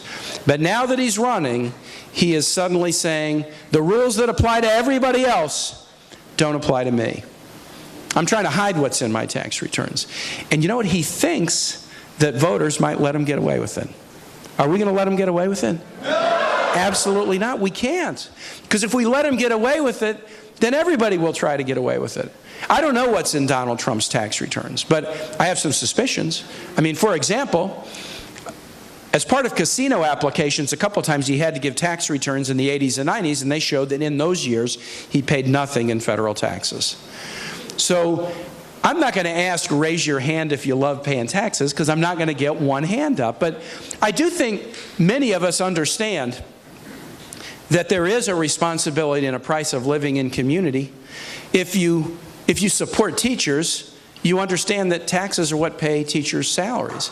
If you support veterans, you understand it's taxes that fund the VA. If you support the military, then you understand that it's taxes that fund the military. Donald Trump has bragged throughout his life, I do everything I can to pay as few taxes as possible. You can't publicly brag about paying as few taxes as possible and then jump into a race for president and say, I'm going to be great for the vets. If you've been stiffing vets your whole life, don't tell me now you're going to be great for the vets. Don't tell me that now. You can't do everything you can to avoid paying taxes your whole life and then jump into a presidential race and say, man, I'm going to be great for the military. Because if you've been avoiding taxes, you've been stiffing the military your whole life, not supporting them. And there's no evidence that you could suddenly say, I'm going to be a great commander-in-chief. Again, I think military families understand this. And then on health records, Hillary and I have now put out voluminous health records about ourselves. I had a lot of people asking me today about my inactive case of plantar fasciitis, which my doctor's letter concluded with, and I advise you that you should start taking a daily vitamin D supplement. And so a lot of people have been asking me, are you taking your vitamin D today? But we put out a lot of information about our health, and I didn't have a chance to watch this Dr. Oz thing this morning. But instead of putting out kind of legit information about his health like other candidates do, Donald Trump is just kind of holding back. And again, I just want to say one more thing on this before I get into how do we win. If I was coming to you and I wanted you to hire me for a summer job, say I'm a teenager, and you asked me a question like, have you ever had a job before? I'm not telling you. Will you give me any references? Nope, not giving it to you. I mean, would you hire me for a summer job? No, of course you wouldn't. You couldn't get hired for any job in this country if you refuse to provide the basic information and answer the basic questions that go along with that job. You wouldn't get hired anywhere. But what Donald Trump is trying to do is avoid answering the basic questions that are part of this job interview. And the thing that is maddening about it is he actually thinks that American voters will let him get away with it. It's so disrespectful of the voters to think, I think I can blow this thing by him and not answer any of their questions. That's why the stakes of this race are so high. And that's why we have to win. And let me now talk about that. How do we win? The race is close. We were absolutely dead heat coming into the first convention in Cleveland. Coming out of the convention in Philadelphia, we actually really got a bump, and you often do that out of a convention. We got a good bump. But then over the last few weeks, it's settled back down. We are still ahead in virtually all of the really contested states where we need to be ahead, but not all of them. And in a number of the states where we're ahead, we're not ahead by a lot, we're ahead just by a little margin. And so that means nothing to take for granted. I would rather be us right now than them. I think we have a more straightforward path to win, and they have a more complicated path. But boy, nothing to take for granted. Nothing to take for granted. Because look, let's be honest, it's been a season of surprises, and so some polls have been wrong and some pundits have been wrong, and so you can't take anything for granted. And Citizens United got decided where you can just dump hundreds of millions of dollars on TV, run negative ads, and say anything about anybody, and nothing can be done. So that can affect a race, nothing to take for granted. And Hillary Clinton's trying to do something that nobody's ever done before, be the first woman president of the United States. Nothing to take for granted. Nothing to take for granted. If that, I mean, I think we all know, if that were easy, it would have been done. So it hadn't been done, so it's not easy. And I bet, as I look around, I bet some of you have tried to do something in your own life that hasn't been done before. Maybe the first in your family to try to do something, or maybe you've been in a situation and you've tried to do something and you had people telling you, I don't think that's going to work out, or I don't think you can do it. Sometimes that's an enemy telling you that, and sometimes it's even a friend. I don't want you to be disappointed. I don't think this is going to work out for you. I think it's going to be too hard. Can I tell you that Hillary Clinton's been hearing that her entire life in one way or the other from people, that this probably isn't going to work out for you. It's probably going to be too hard. You know, you need to smile more. You're not likable enough. You don't look presidential, as Donald Trump said about her a few days ago. So we have to assume this thing is really, really hard. Doing important things is hard. Making history is hard. This is going to be hard. But I don't mind hard. Do you guys mind hard? No, I think we specialize in hard. We specialize in hard. We really do. I will tell you a little secret about me. I have run 8 races, and I have won 8 races, and I'm not going to lose this one. I'm not going to lose this one. Not going to.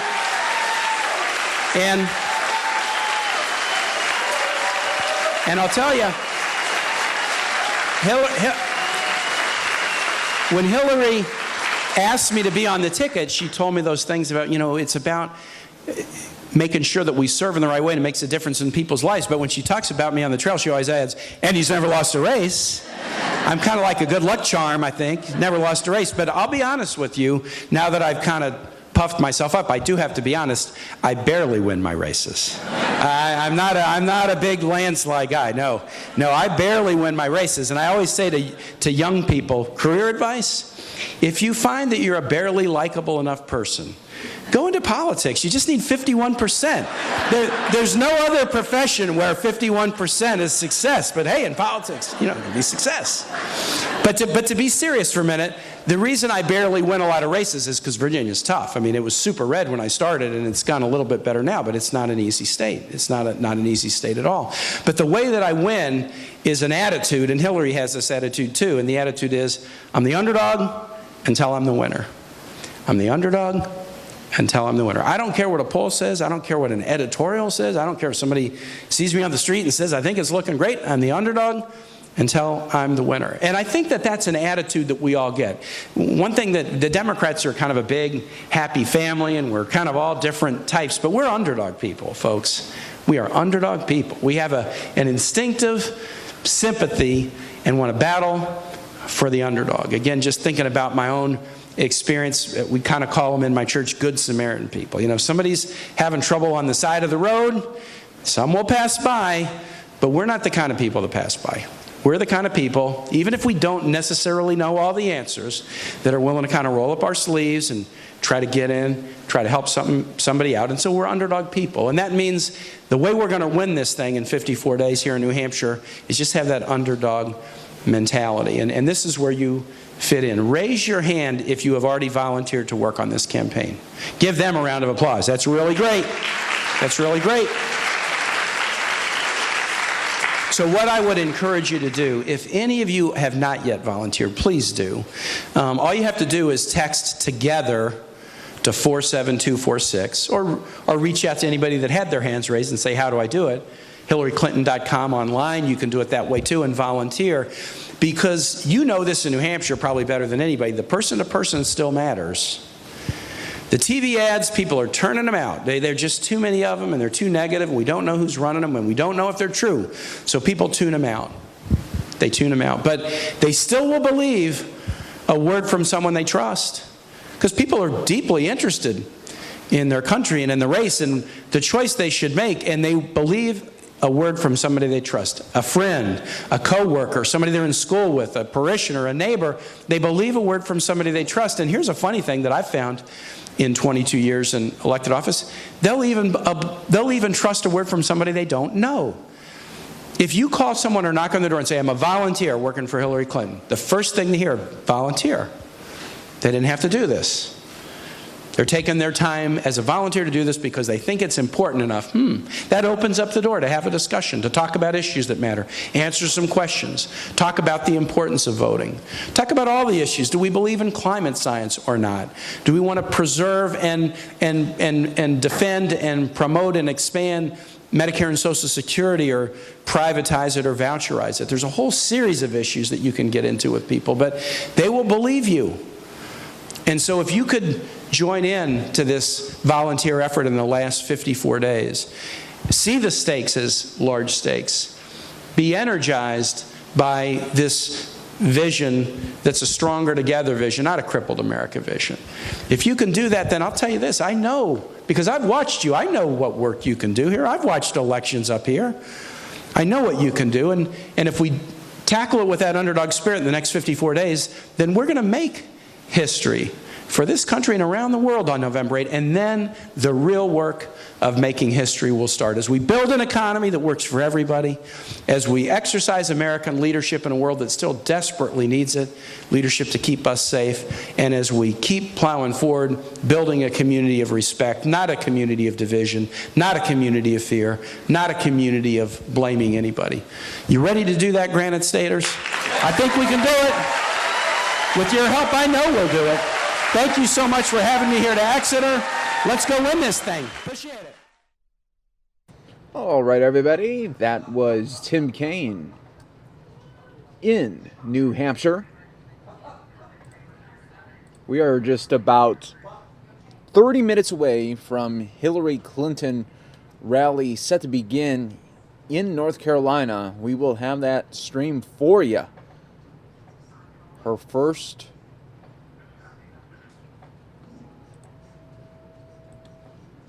looks like we got a protester there.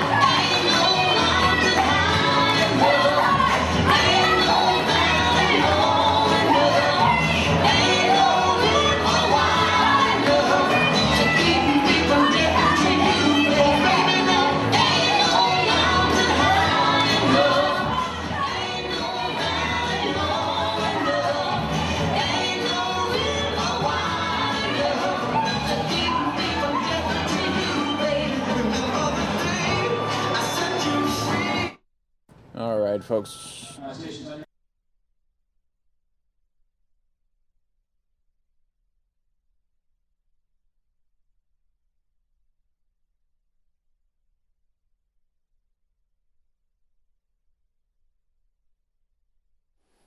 All right, everybody, this is live right now where Hillary Clinton just arrived in Greensboro.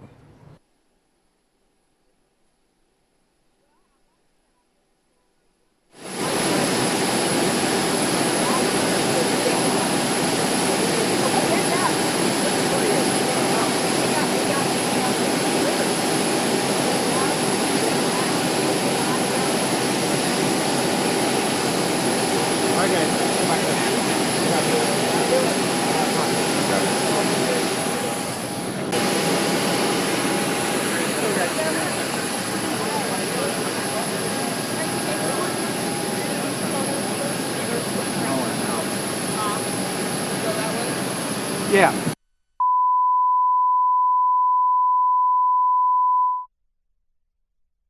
All right, while we wait for that Hillary Clinton podium shot, we will take you to where President Obama speaking earlier today.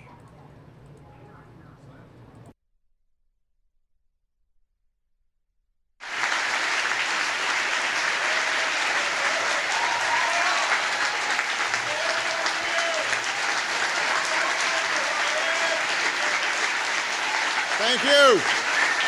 Thank you, everybody. Thank you. Thank you, everybody. Have a seat.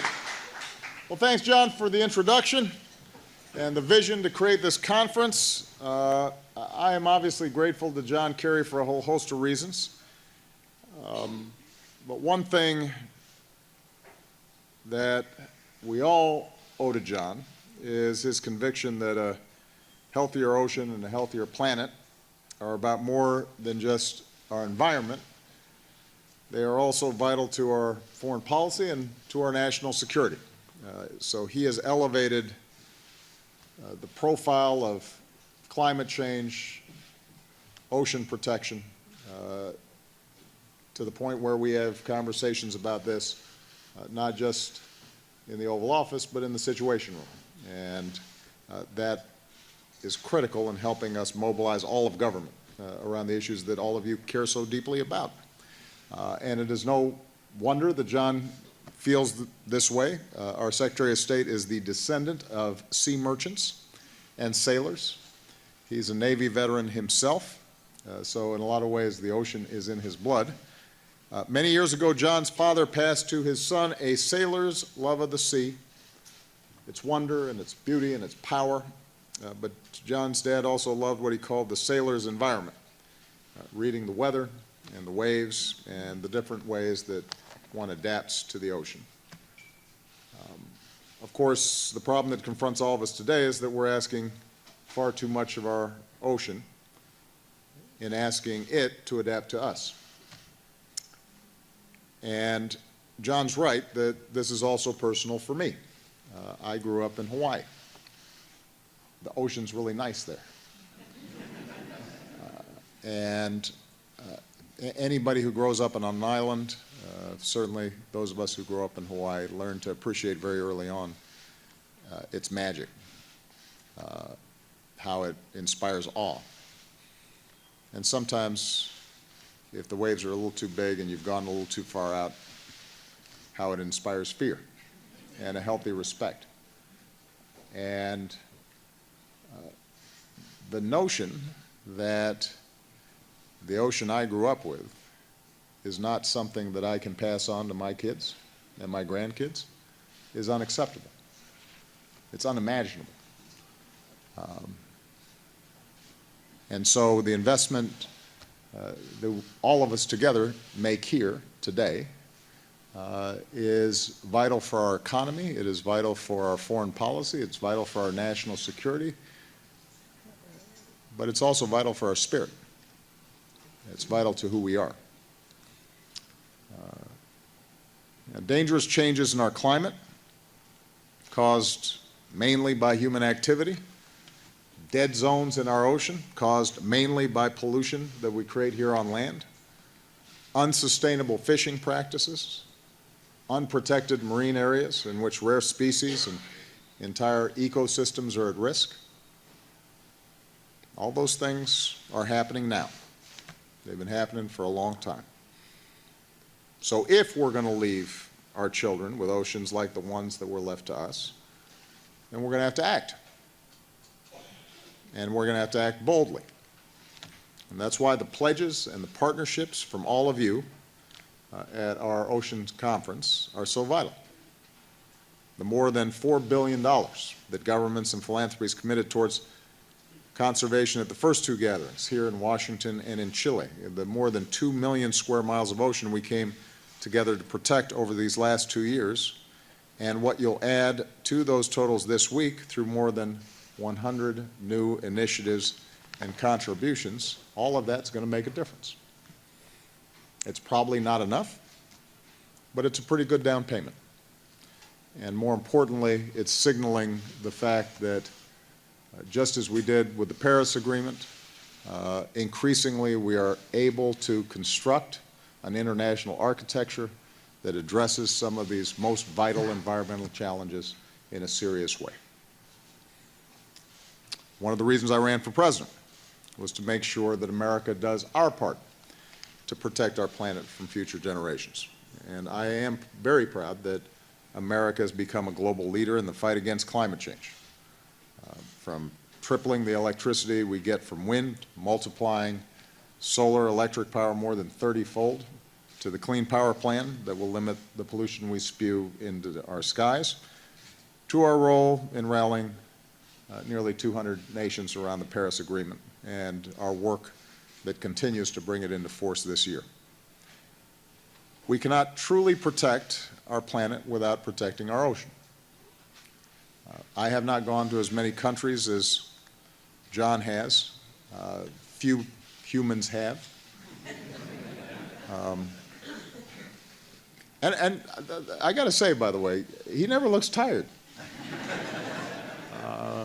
which is impressive. But whenever I go abroad, including to many of the countries that are represented by heads of state and foreign ministers and other high-ranking officials here, I set aside time to talk to young people. And they rarely ask about poll numbers and political gaffes and whatever's flashing across the little trailer at the bottom of the newscast. They give you a sense of what's really important, what haunts them, and what inspires them. And on my very first overseas trip as president, I held a town hall in France where a young woman asked me about sustainability. Then a few days later in Turkey, first question I got was about climate change. Same thing happened last year in Malaysia. Just last week in Laos, another young person asked me what I'm going to do to protect our lands and waters. So the generation behind us, they understand what's at stake. It's been said that we don't inherit the earth from our parents so much as we borrow it from our children. They know that. Our children prove every day that they care deeply about this planet. Their right to inherit a healthy planet is a sacred responsibility for all of us. And how we treat our oceans is a big part of that burden. At an oceans conference with a bunch of experts, I assume I don't have to tell you that oceans are pretty important. You guys know this. But for those of you who are listening outside the hall, it is the dominant feature of our planet. It's why we share a blue marble as opposed to a brown or gray one. Our oceans feed us, protect us, regulate our climate, our weather, anchors industries from transportation to tourism to trade of all kind. The health of our planet's oceans determine in large part the health of our own bodies and the health of our economies. And while it is our ocean's contours that shape our coastlines, it is what we decide and do here that will shape our ocean's future. And that's why my administration's protected more waters than any in history. We established the first ever national oceans policy, which brings together government leaders with fishermen and boaters and researchers and everyday citizens, and ensures the decisions we make and resources we use are grounded in science. We crack down on illegal, unreported, and unregulated fishing. We've created and expanded marine sanctuaries, and as John mentioned, just last month we created the largest marine protected area on Earth. It is now twice the size of Texas, home to more than 7,000 species, including some that are endangered and threatened. Our conservation efforts and our obligations to combat climate change, in fact, go hand in hand, because marine areas already have enough to worry about with overfishing and ship traffic and pollution, like those patches of plastic waste floating in the Pacific, and the invisible pollutants like carbon that we cannot see. The more of those threats that we eliminate through conservation, the more resilient those ecosystems will be to the consequences of climate change. So today we're building on this approach by establishing the first marine national monument in the Atlantic. We're protecting fragile ecosystems off the coast of New England, including pristine undersea canyons and seamounts. We're helping make the oceans more resilient to climate change, and this will help fishermen better understand the changes that are taking place that will affect their livelihood, and we're doing it in a way that respects the fishing industry's unique role in New England's economy and history. So I'm proud of what America's done, that we are doing our share. But it's no secret that we're all going to have to do a lot more, and we're going to have to do it fast. And that's why it's so critical that the tradition of this conference continues after John and I leave this office. That the EU so quickly raised its hand to host next year's Our Ocean Conference is a testament to the fact that these challenges demand collective action and deserve the world's attention. It's a recognition of the reality that the ocean's health is our health, and we've got our work cut out for us. You know, the ocean acts like a sponge, absorbing most of the extra heat caused by our greenhouse gases. And it's been growing warmer and more acidic for decades now. In other words, the very chemistry of our oceans is changing, which is risking marine life and rippling all the way up the food chain. As oceans warm and sea levels rise, our lives and livelihoods are likely to change too. Homes becoming uninhabitable, floods devastating communities, crops withering, industries like fishing disrupted. Cultures that have coexisted with the ocean for millennia are forced to flee to higher ground. This is not a far-off problem. It's happening as we speak. It's happening here in America. By the end of this century, nearly 1 in 5 homes in John's hometown of Boston could be at risk. The same for a quarter of the homes of my childhood home of Hawaii. I spent my childhood on those shores, looking out over the endless ocean, and was humbled by it. And I know that in a contest between us and the oceans, eventually the oceans will win one way or the other. So it's us that has to adapt, not the other way around. Our ocean's very vastness, however, presents another threat.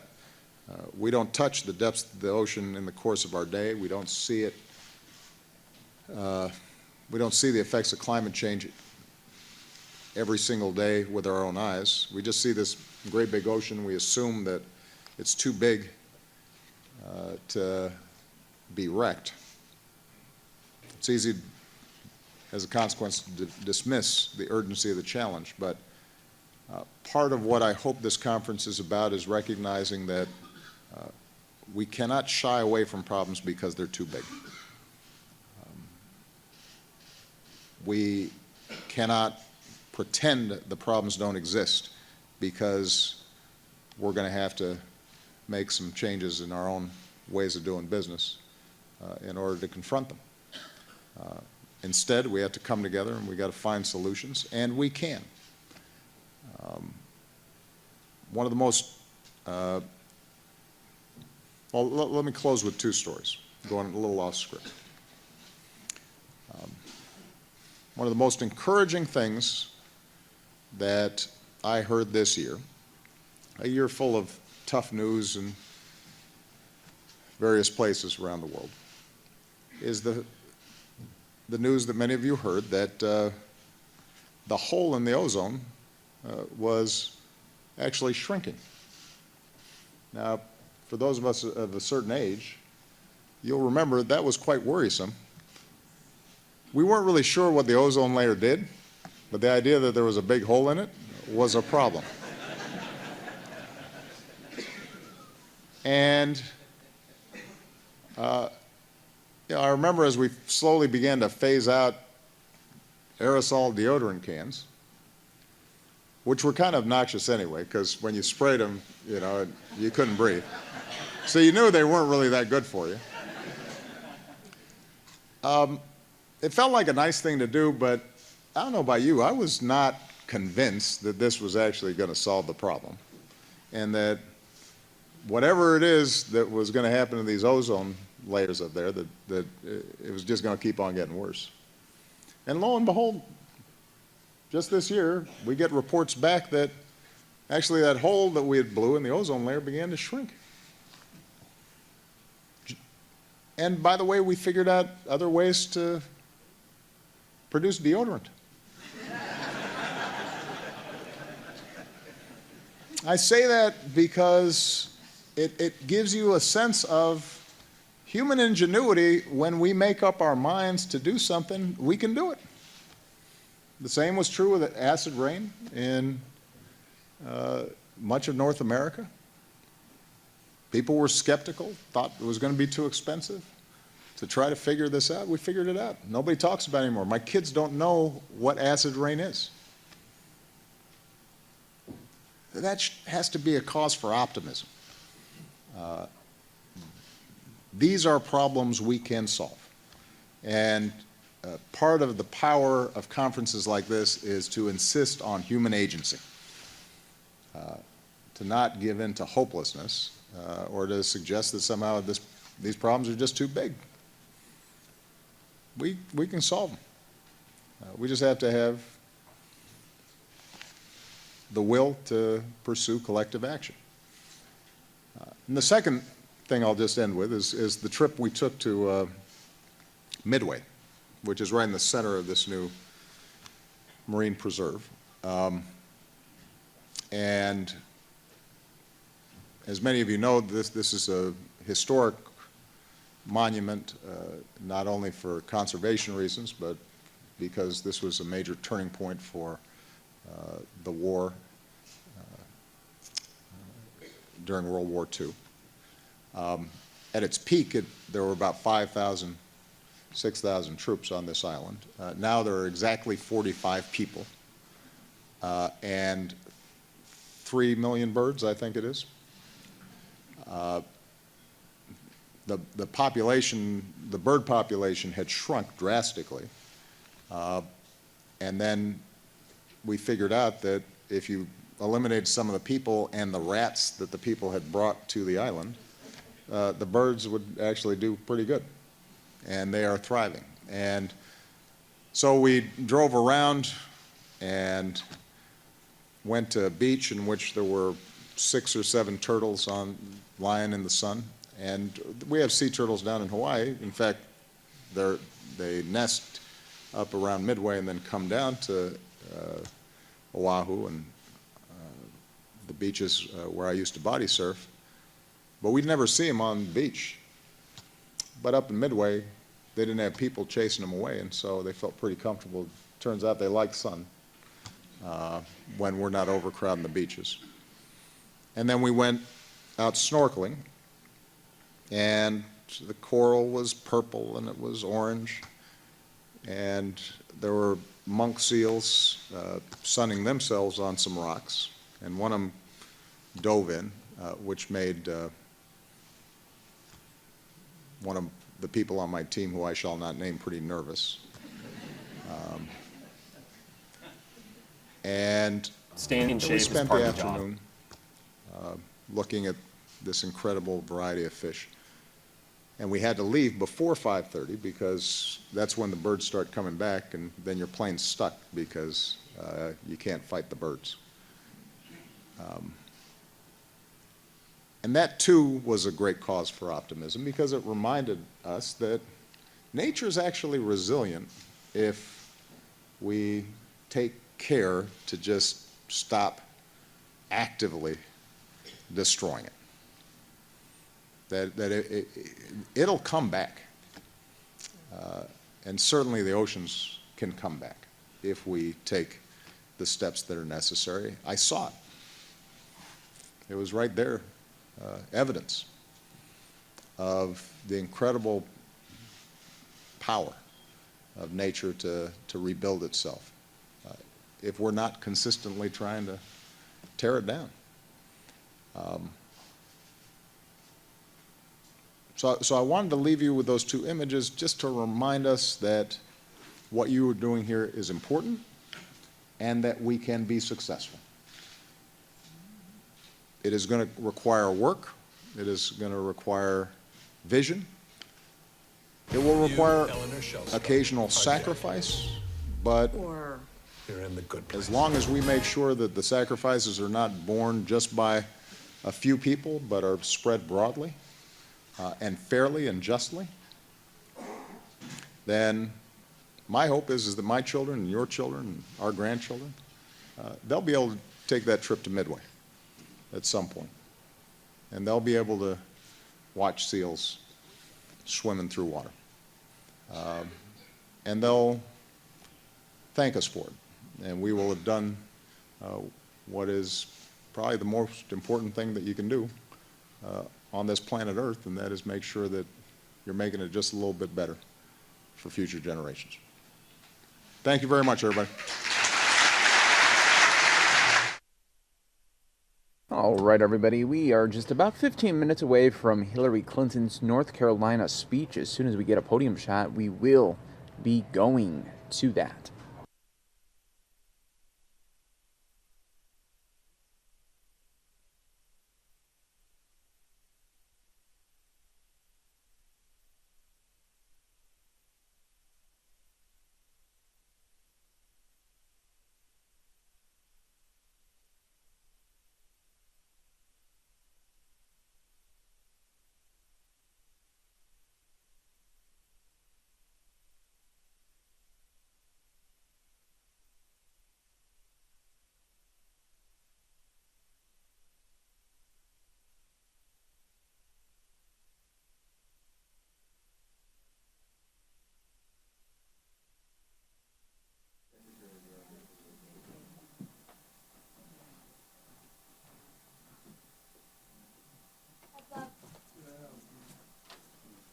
Morning. Good morning, right? Yeah. Well, first I want to start on a serious note. Every 109 seconds, another American becomes a victim of sexual assault. That's every 109 seconds. The survivors of these heinous crimes should be afforded the full protection of the law. Too often, however, that's just not the case these days. Evidence is not properly collected or preserved. The laws tend to vary from state to state. It's all a complicated patchwork. After all these survivors have endured, the last thing they should have to deal with is a broken system. And that is why the House just recently passed the Survivors' Bill of Rights Act. It will provide for the first time clear and consistent set of protections for the survivors of sexual assault. This came together in the House thanks to Mimi Walters and Zoe Lofgren. Chuck Grassley is taking the lead over in the Senate. We hope to get a final bill to the President's desk very soon.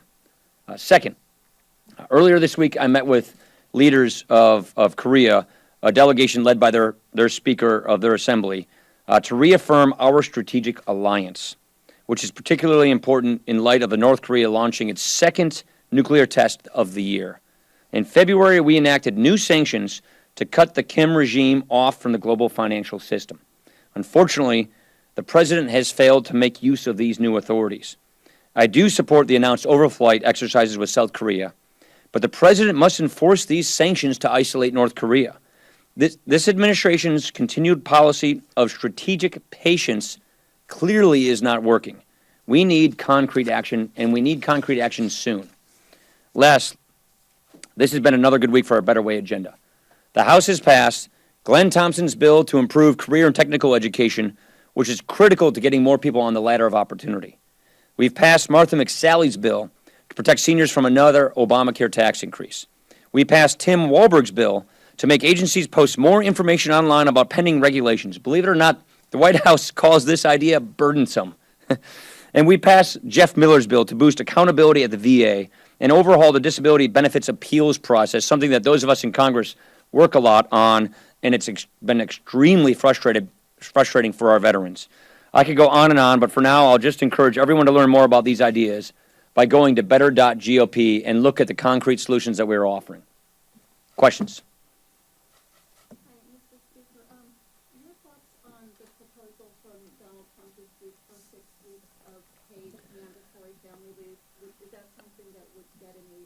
I confess I haven't had a chance to look at it. I've been pretty busy with Zika and continuing resolution and all the rest, so I just haven't had a chance to look at it. 4 years ago, you released your tax return. Mike Pence released his tax return I did release my returns. I'll defer to Donald Trump as to when he thinks the appropriate time to release his returns. I know he's under an audit and he's got an opinion about when to release those. I'll defer to him on that. I released mine. I think we should release ours. I'll leave it to him when to do it. Now that negotiations on the CR seem to have bogged down in the Senate, was it a mistake to let the Senate go first? It's always a mistake to let the Senate go first, don't you think? I don't know if I'd say they bogged down. We're working.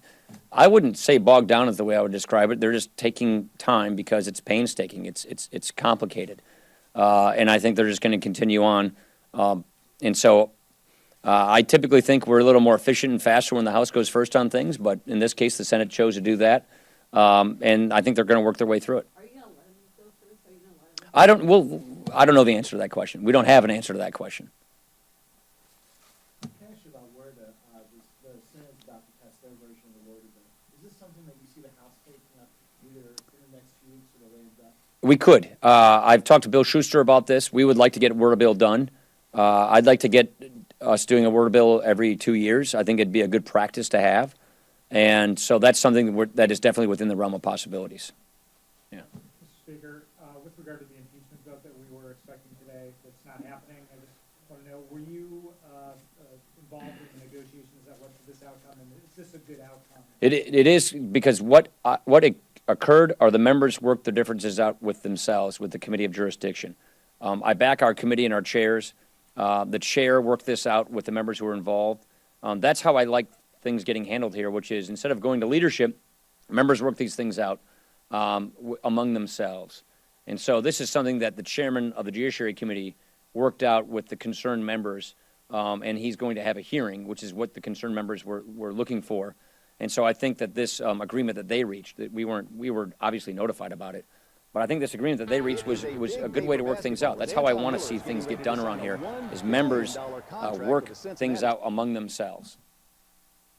Wong.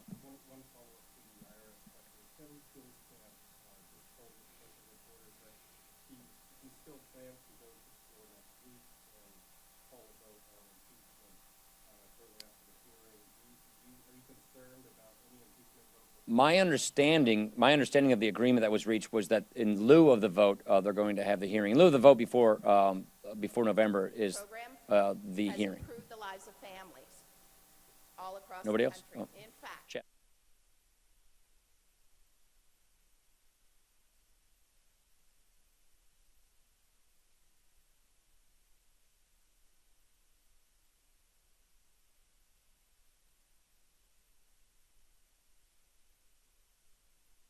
there's many other ways that Hillary has shown her commitment over her entire life by putting families first. As a young lawyer, Hillary worked with the Children's Defense Fund to help garner support for historic legislation that requires the state to provide quality education to children with disabilities, like my daughter. As First Lady of Arkansas, she implemented a program to continue fighting for kids and families because that's what she's always done. It's why I know she'll be a great president.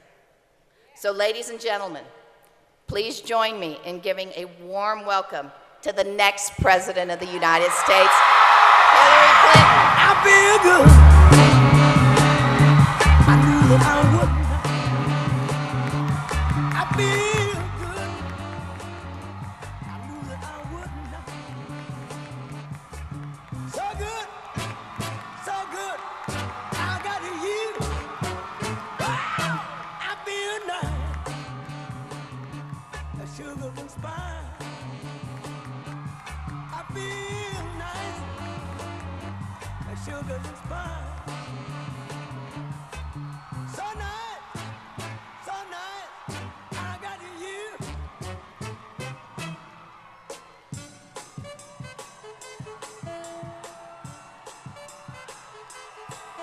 When I hold you in my arms, I know that I can't do no wrong. Thank you. And when I hold you, thank you all.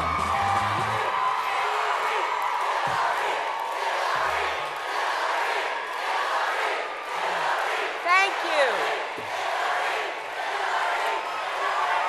Thank you all.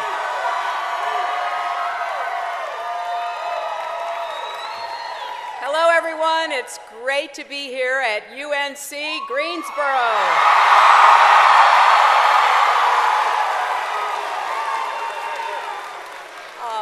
I want to thank Martha for that wonderful introduction. It means so much to have her here, along with her wonderful daughter, Sarah, and her mother, Barbara. And the story she told is really one that motivates me every day, because it is kids like Sarah that led me to politics in the first place, to try to make our country and our world better for them. So to see Sarah grown up and thriving is very special. And your whole family's support really means the world to me. Thank you, Martha, Sarah, Barbara. I have to say, it's great to be back on the campaign trail.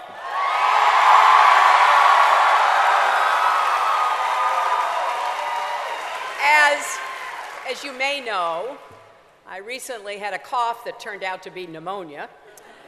I tried to power through it, but even I had to admit that maybe a few days of rest would do me good. And I'm not great at taking it easy, even under ordinary circumstances, but with just 2 months to go until Election Day, sitting at home was pretty much the last place I wanted to be. But it turns out having a few days to myself was actually a gift. I talked with some old friends. I spent time with our very sweet dogs. I did some thinking. You know, the campaign trail doesn't really encourage reflection. And it's important to sit with your thoughts every now and then. And that did help me reconnect with what this whole campaign is about. People like me, we're lucky. When I'm under the weather,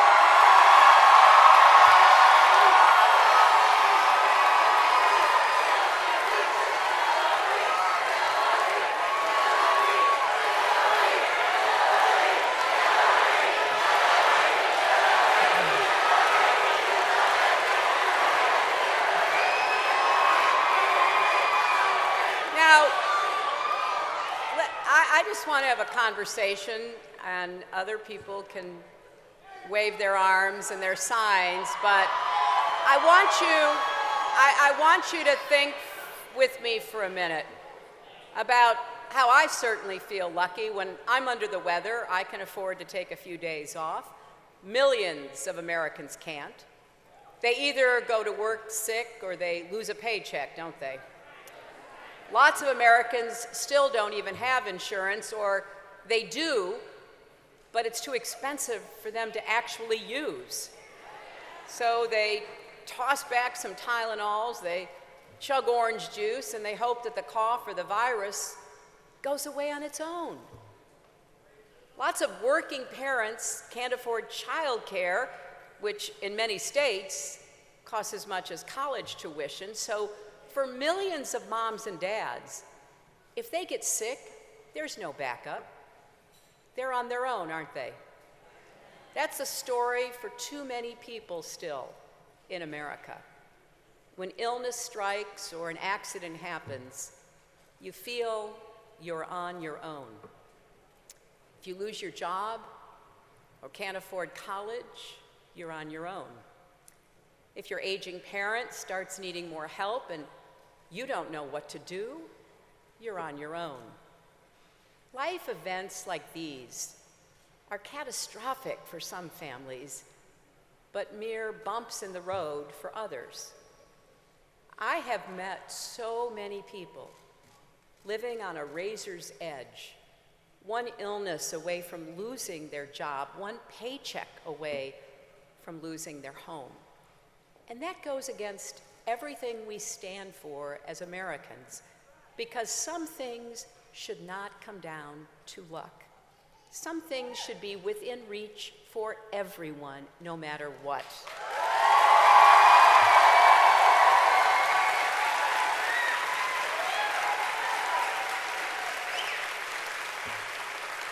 like financial security, like affordable health care, like the peace of mind that comes with knowing that if something goes wrong, your family will be okay. And above all, the knowledge that no matter what, your president is fighting for you and will always have your back.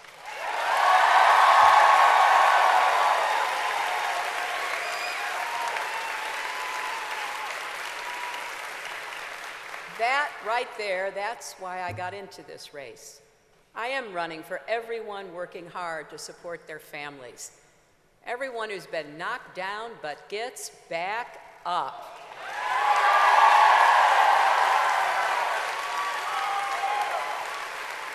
The factory workers on their feet all day and the nurses looking after patients all night. I'm running for young people like so many of you here who dream of changing our world for the better, and for all the parents and grandparents supporting those dreams by dedicating every dollar they can spare to your education.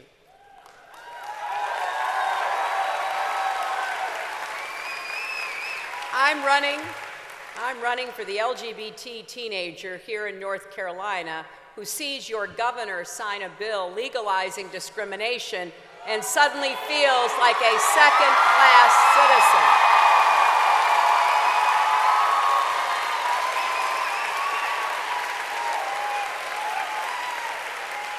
And if anyone wonders what the costs of discrimination are, just ask the people and businesses of North Carolina. Look at what's happening with the NCAA and the ACC. This is where bigotry leads, and we can't afford it, not here, not anywhere else in America.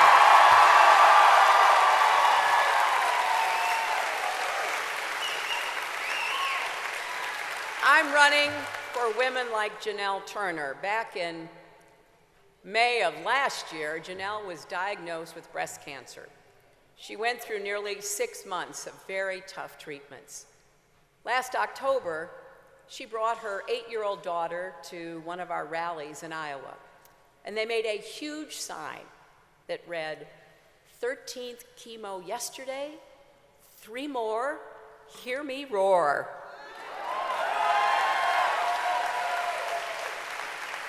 Wouldn't you want to meet the woman behind that sign? Well, I sure did.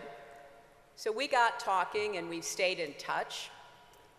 She keeps promising me she'll see me at the inauguration, and I tell her I'll keep working to get there, but she'd better be there too. I'm running for her and all the mothers and fathers trying to get and stay healthy so they can be there for their kids. But perhaps most of all, I'm running for those kids.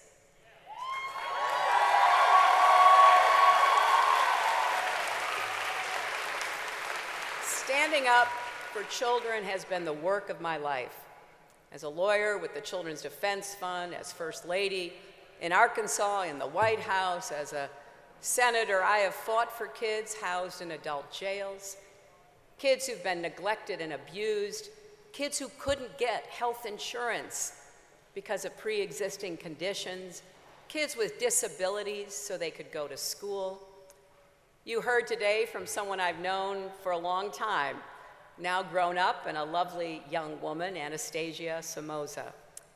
I learned from my family and my Methodist faith that we are each called to do all the good we can for all the people we can, for however long we can. And to me, that means making sure all our children have the chance to live up to their God-given potentials.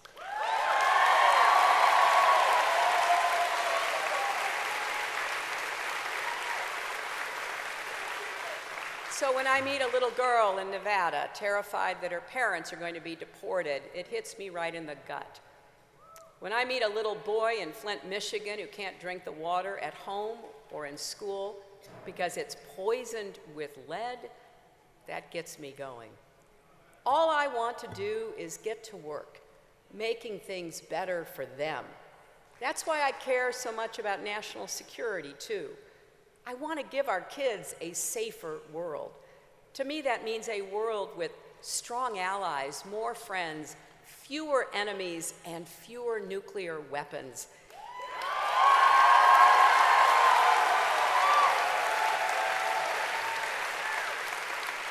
It also means leading the fight against climate change so we can leave our kids a healthy planet.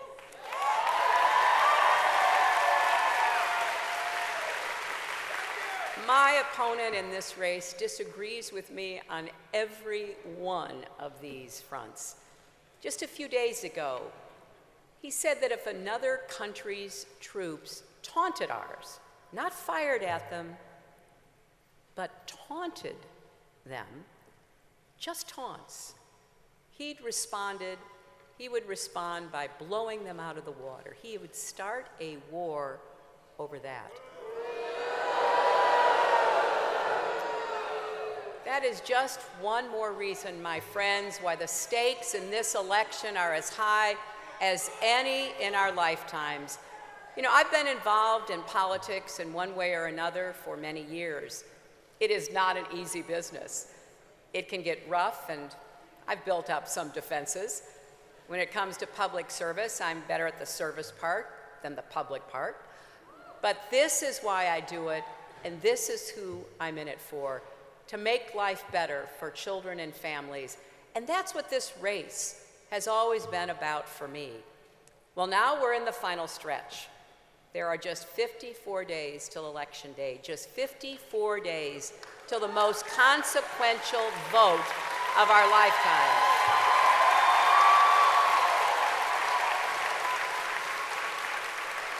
And just a little more than a month until early voting starts here in North Carolina.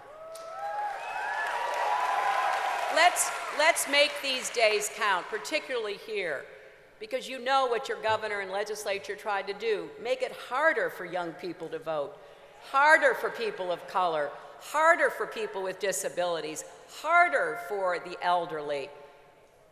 There can't be any more motivation than that to make sure every young person, every person of color, every person with a disability, every older person turns out and votes.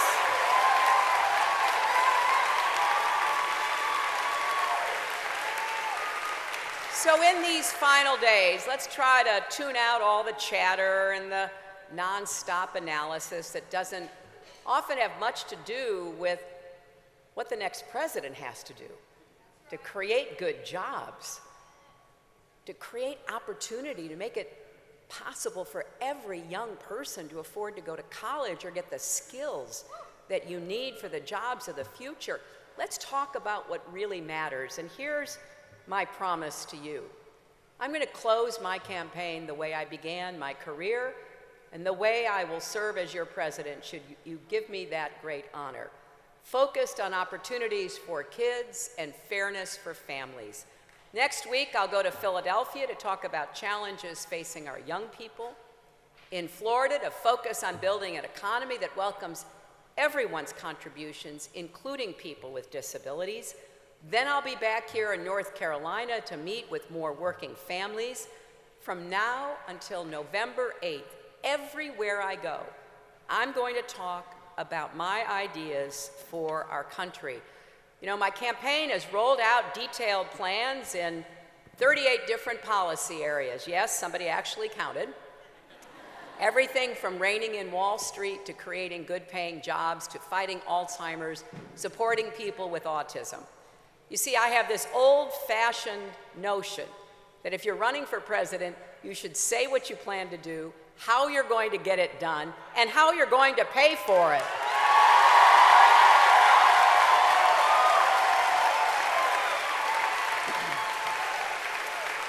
You can read it all on my website, HillaryClinton.com. We even put it in a new book called, you guessed it, Stronger Together. Get a copy of it because it tells you everything Tim Kaine and I intend to do. Now, like a lot of women, I have a tendency to over-prepare. I sweat the details, whether we're talking about the exact level of lead in the water in Flint, or how many North Carolina kids are in early enrichment programs, or the precise interest rate on your student loans, right down to the decimal. Because you know what? It's not a detail if it's your kid. It's not a detail if it's your family. It's a big deal. And it should be a big deal to your president.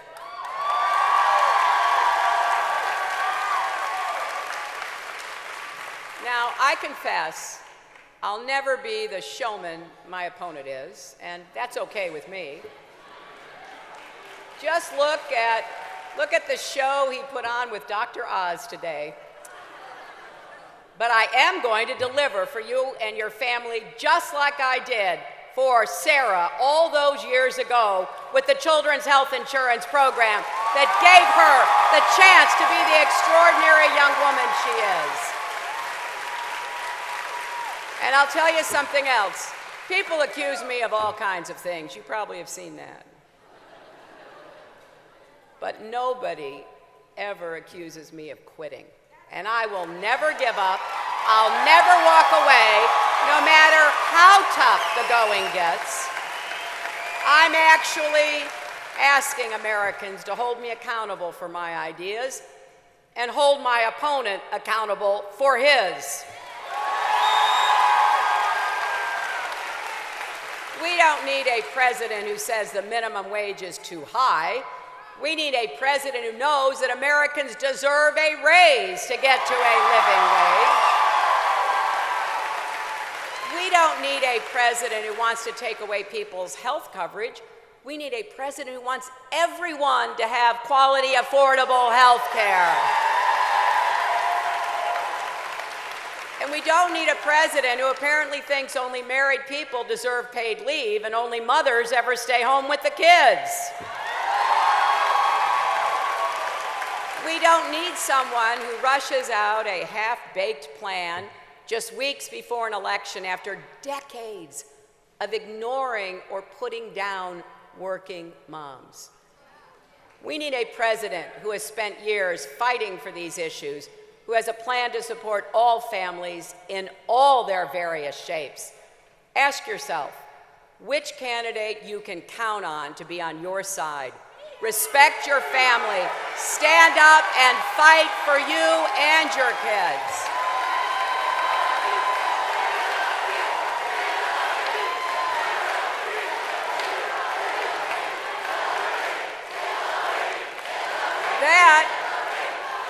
That is who you should vote for on November 8th, because as Michelle Obama said in her fabulous speech at the Democratic Convention,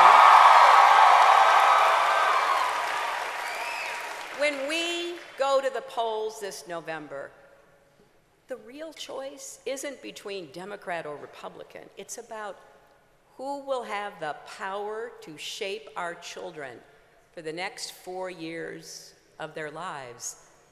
It's also about the kind of country we want to be and what we want to leave behind for future generations. People have to decide, are we going to make our economy work for everyone or just those at the top?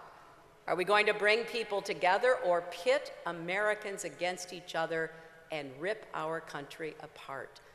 Are we going to work with our allies to keep us safe? Or are we going to put a loose cannon in charge who would risk everything generations of Americans have worked so hard to build? Now, I have a lot of confidence in the American people and in our country. My opponent keeps running us down, saying we're weak, a disaster, an embarrassment.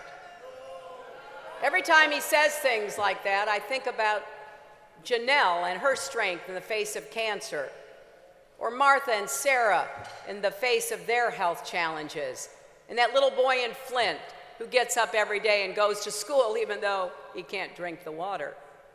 See, my opponent has America all wrong. There's nothing we can't do when we come together as one nation, set big goals, and pursue them.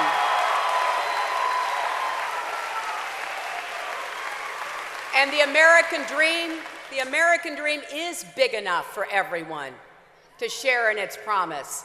So if you believe the minimum wage should be a living wage, that no one who works full-time should have to raise their child in poverty, join us. If you believe that every man, woman, and child in America has the right to affordable health care, and women should be free to make our own health decisions, join us.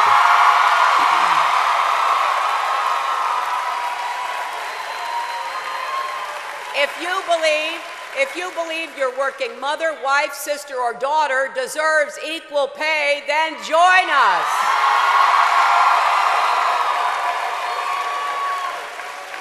Get involved these last 55 days. Go to HillaryClinton.com or text JOIN, J-O-I-N, to 47246. We need volunteers right here in North Carolina. We can't do this without you. And remember, the presidential race isn't the only one this fall. We've got a lot of important statewide races. Let's come together and send Deborah Ross to represent the people in the Senate. Starting on October 20th, you can register and vote early at the same time at any one-stop early voting site in your county. So the heat is on. Spread the word. Tell your friends, your family, your neighbors. If you share our vision for America's future, come be part of helping us shape it. We do not have a minute to lose. We have so many blessings. Now it's our job to deliver on those and to make sure every single person, and particularly every child, no matter who they are, what they look like, or who they love, is part of the American dream now and way into the future. Let that be our message. Let that be our mission. Please come out and help us fight. Fight for you, fight for our children, fight for our families. Let's make America all that it should be. Thank you, and God bless you.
I know that I can't do no wrong. And when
All right, guys, while we wait for Hillary Clinton to speak to the press on her plane following her first rally after battling pneumonia, we are going to take you to the Ocean Conference where President Obama spoke out about the environment. Let's go ahead and watch that.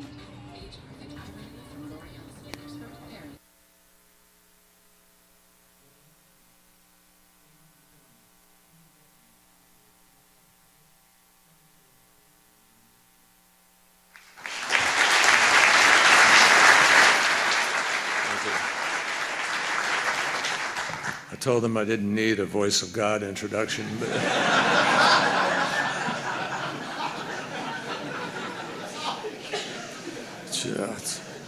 we're learning in government. It's hard to get things going. It's also hard to stop things. It's my great privilege to introduce to all of you my boss, for whom I have the greatest respect for many reasons, but above all, his commitment to the environment is unsurpassed. And he is, through his climate action plan, he is changing the way the United States powers our economy. And over the course of his presidency, he's taken very ambitious steps to cut pollution from the largest sources, from cars and trucks and buildings and power plants. And I think, as many of you know, recently he just set aside, as our British friend mentioned, the creation of the world's largest marine preserve, an area twice the size of the state of Texas. And this morning he officially designated, I'm sure we'll talk about it, another marine national monument in the Atlantic. President Obama, as all of you know, was born in one island in the Pacific, Hawaii, and raised in another, and therefore I'm convinced has a very special connection to what we are doing here today. And above all, he is also a parent and cares enormously about the future, and made a pledge that he was going to try to leave this beautiful planet we live on in better shape when he leaves than the way he found it. And I think he's doing that. He's set aside more land, more water area than any president in the history of the United States. Ladies and gentlemen, welcome, please, the President of the United States, Barack Obama.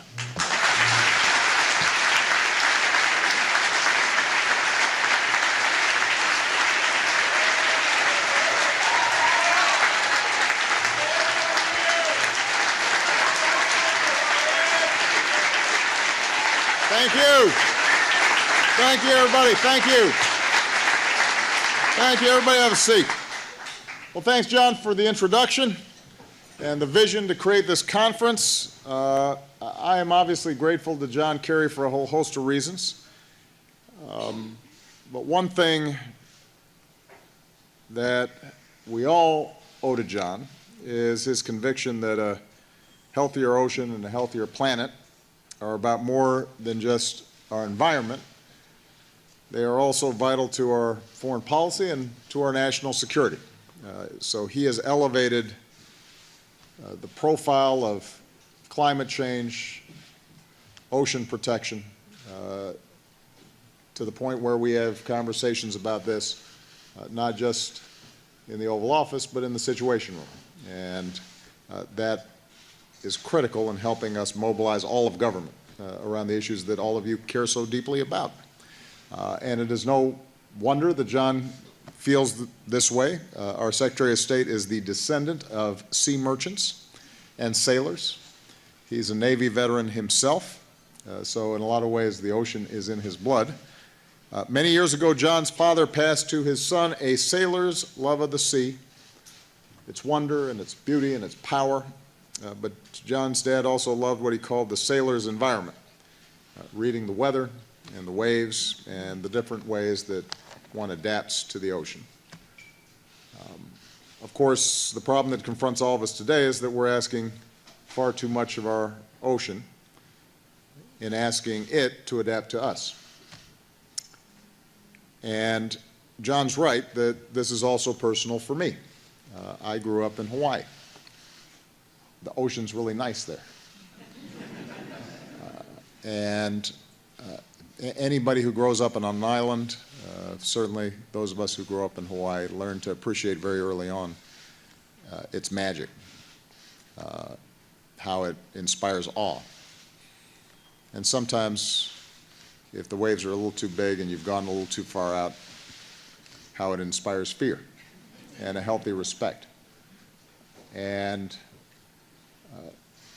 the notion that the ocean I grew up with is not something that I can pass on to my kids and my grandkids is unacceptable. It's unimaginable. And so the investment that all of us together make here today is vital for our economy, it is vital for our foreign policy, it's vital for our national security, but it's also vital for our spirit. It's vital to who we are.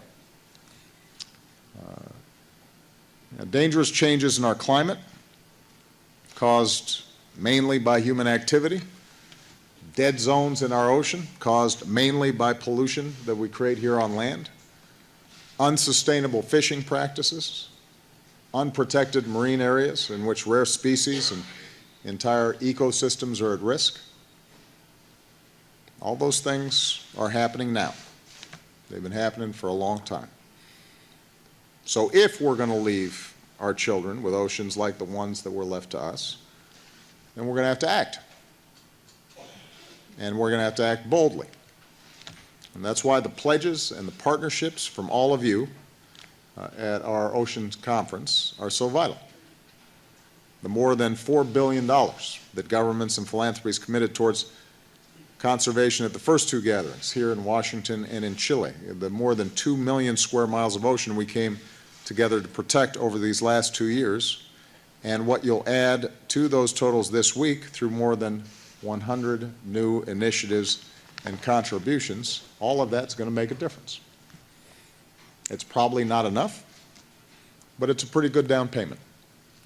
And more importantly, it's signaling the fact that just as we did with the Paris Agreement, increasingly we are able to construct an international architecture that addresses some of these most vital environmental challenges in a serious way.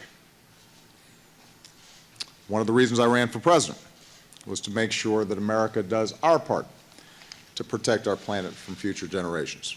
And I am very proud that America has become a global leader in the fight against climate change. From tripling the electricity we get from wind, multiplying solar electric power more than 30-fold, to the Clean Power Plan that will limit the pollution we spew into our skies, to our role in rallying nearly 200 nations around the Paris Agreement and our work that continues to bring it into force this year. We cannot truly protect our planet without protecting our ocean. I have not gone to as many countries as John has. Few humans have. And I got to say, by the way, he never looks tired, which is impressive. But whenever I go abroad, including to many of the countries that are represented by heads of state and foreign ministers and other high-ranking officials here, I set aside time to talk to young people. And they rarely ask about poll numbers and political gaffes and whatever's flashing across. All right, guys, we're going to cut out of Obama and take you live to the Samsung Galaxy press conference update from the Consumer Products Commission. Today, we are announcing the official recall of 1 million Samsung Galaxy Note 7 smartphones. Because this product presents such a serious fire hazard, I am urging all consumers to take advantage of this recall right away. Consumers have understandably been anxiously awaiting this announcement, and now it is the time to act. This recall provides two options, and that's important. First option, you can get a replacement phone. The second option, an equal option, is you can get a refund. It is the choice of the customer and the customer's choice alone which option to choose. The public heard our message last week to power down these phones if you have one. Today's message is to take that phone into your carrier or directly to Samsung, if that's where you purchased it, and take advantage of this recall. I'm going to walk you now through the mechanics of how this recall will work to make sure that it's understandable for all consumers, because again, we want consumers to act to get these phones out of their hands and have a safe replacement that they can use. First, consumers should look for the special code that's etched on the bottom of the back. That's going to be the key to figuring out whether or not the phone that a consumer has is subject to this recall or not. Consumers should plug that number into, go to Samsung.com and plug that number in, or call the company and read that out to the representative. That will be the phase at which somebody will be able to tell whether or not their product is subject to the recall. Once somebody knows that it is subject to the recall, they should contact the wireless carrier that they purchased them from, or again, go directly through Samsung to get either the replacement or the refund at their choice. We do want this process to be simple, we want it to be straightforward, and we want affected consumers to be able to take advantage of this recall right away. I know all of you do have pressing deadlines, so I'm going to stop my portion of this now and be glad to take any questions that you may have. Is the number because they use different batteries in different phones, different suppliers? In terms of the number on the back, yes. So that number is the key to figure out whether it was an SDI battery, which is the ones that are subject to the recall, or the company that was not subject, the supplier not subject to the recall. Well, all the phones are subject to it, but whether it's going to be triggered, if it needs to be replaced or refunded, is based on the battery.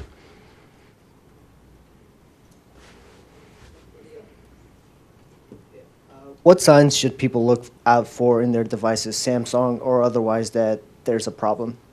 Well, certainly if it starts charring or it gets overheated, step away from the phone.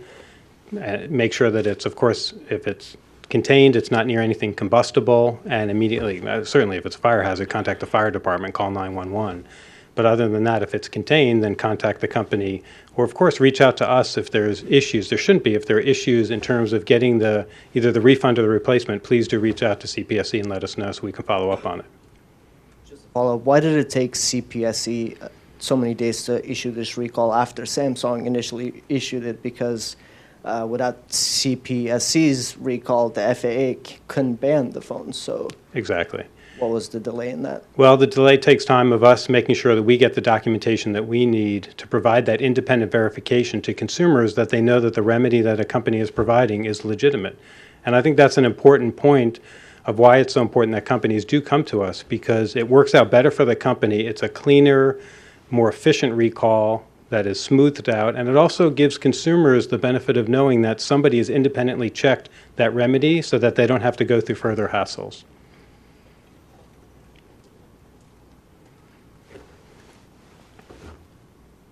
Thanks for doing this.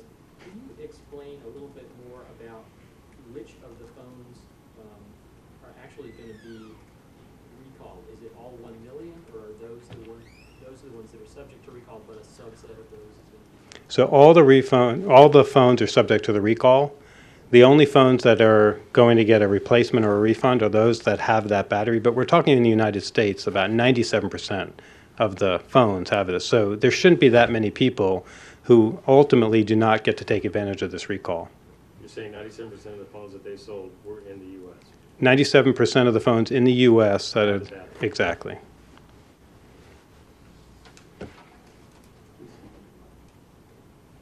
Can you explain a little bit more about the apparent delay that was involved?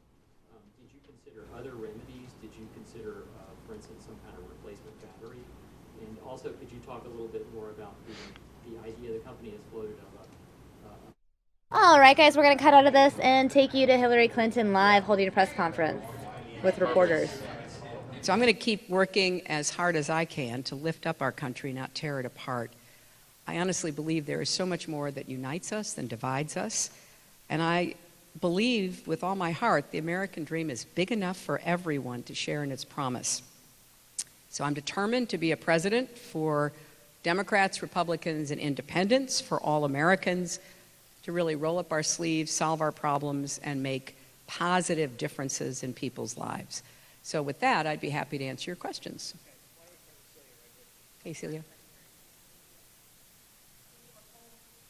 When you were home reflecting over these last 3 days, I wonder if you did any soul searching about these poll numbers that show this rate spiking, especially in some swing states. Is there anything you should be doing differently right now in your campaign? Celia, I've always said that this was going to be a tight race. I've said it from the very beginning, whether I was up, down, it didn't matter. I think those are the kinds of presidential elections that we have in America at this point in our history. I'm very proud of the campaign that we have put together. I feel like we are in a strong position going into these last weeks. What matters is who registers to vote and who is motivated and mobilized to turn out to vote. And I'm going to keep doing everything I can to deliver my message about what's at stake in this election. And my campaign is going to continue to work hard every day to turn out every voter we possibly can. And that's our goal and that's our strategy.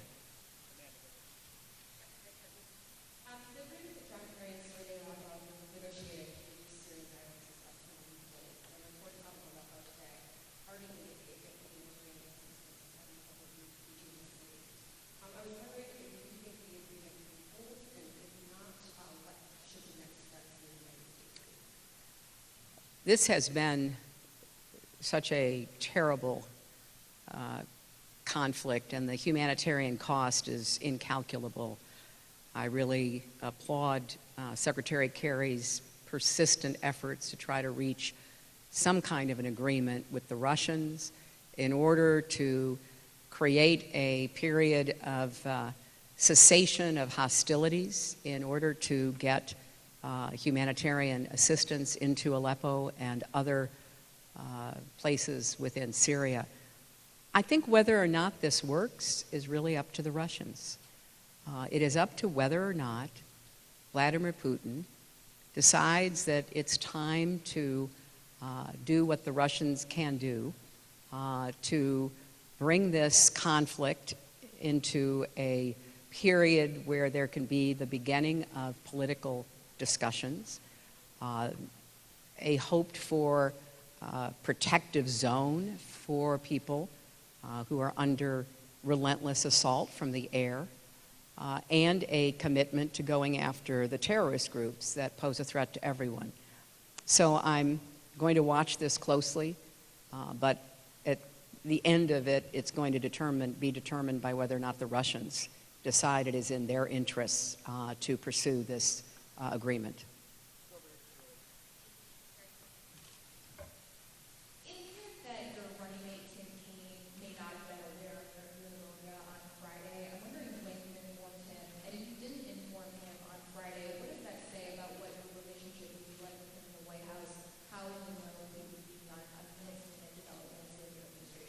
You know, my senior staff knew, and information was provided to a number of people. And look, this was an ailment that many people just power through, and that's what I thought I would do as well.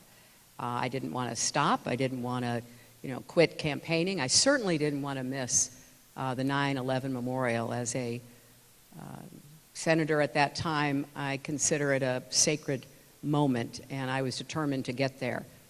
It didn't work out, so I got the antibiotics up and going, got the rest that I needed, and we're going on from there.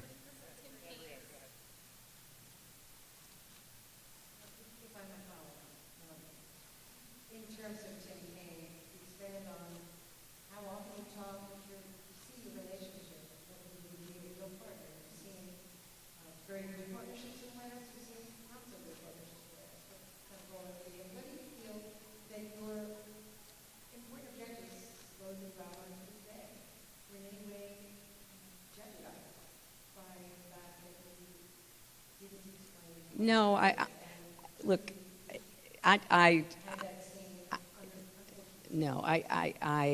communicated with Tim. I talked to him again last night. He has been a great partner, and he's going to be a great vice president. we communicated. We've communicated, but I am, not going to go into our personal conversations, and I feel very comfortable and confident about our relationship, and I really look forward to working with him closely.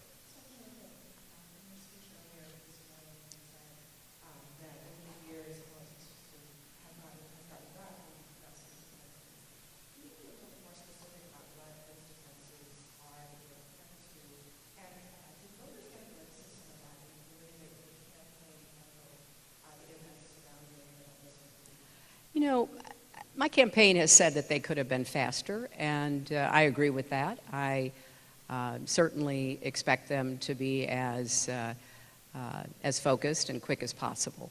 But I have to say, from my perspective, I thought I was going to be fine, and I thought that there wasn't really any reason to make a big fuss about it. I should have taken time off earlier. I didn't. Now I have, and I'm back on the campaign trail.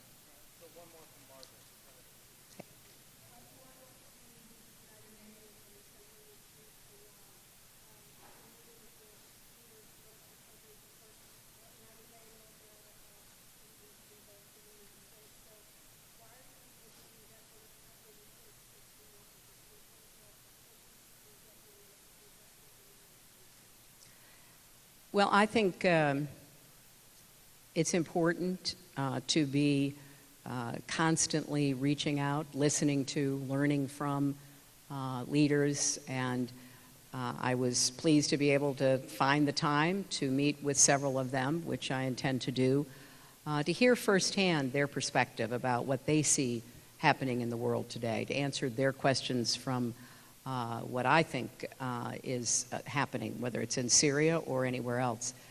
There's a lot going on in the world, and I have a long standing set of relationships that go back not only to Secretary of State and Senator, but back to First Lady. And I think it's important to tend to those relationships. And I won't be able to have as many meetings because of the press of the campaign as I have had in prior years. But I'm looking forward to the ones that we are scheduling. Thank you all very much.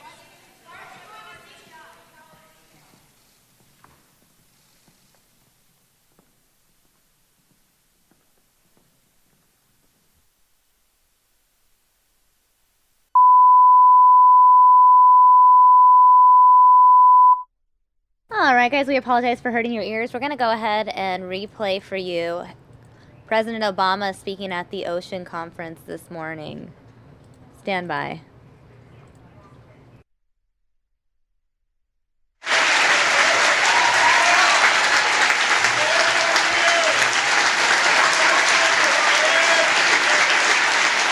Thank you. Thank you, everybody. Thank you. Thank you, everybody. Have a seat.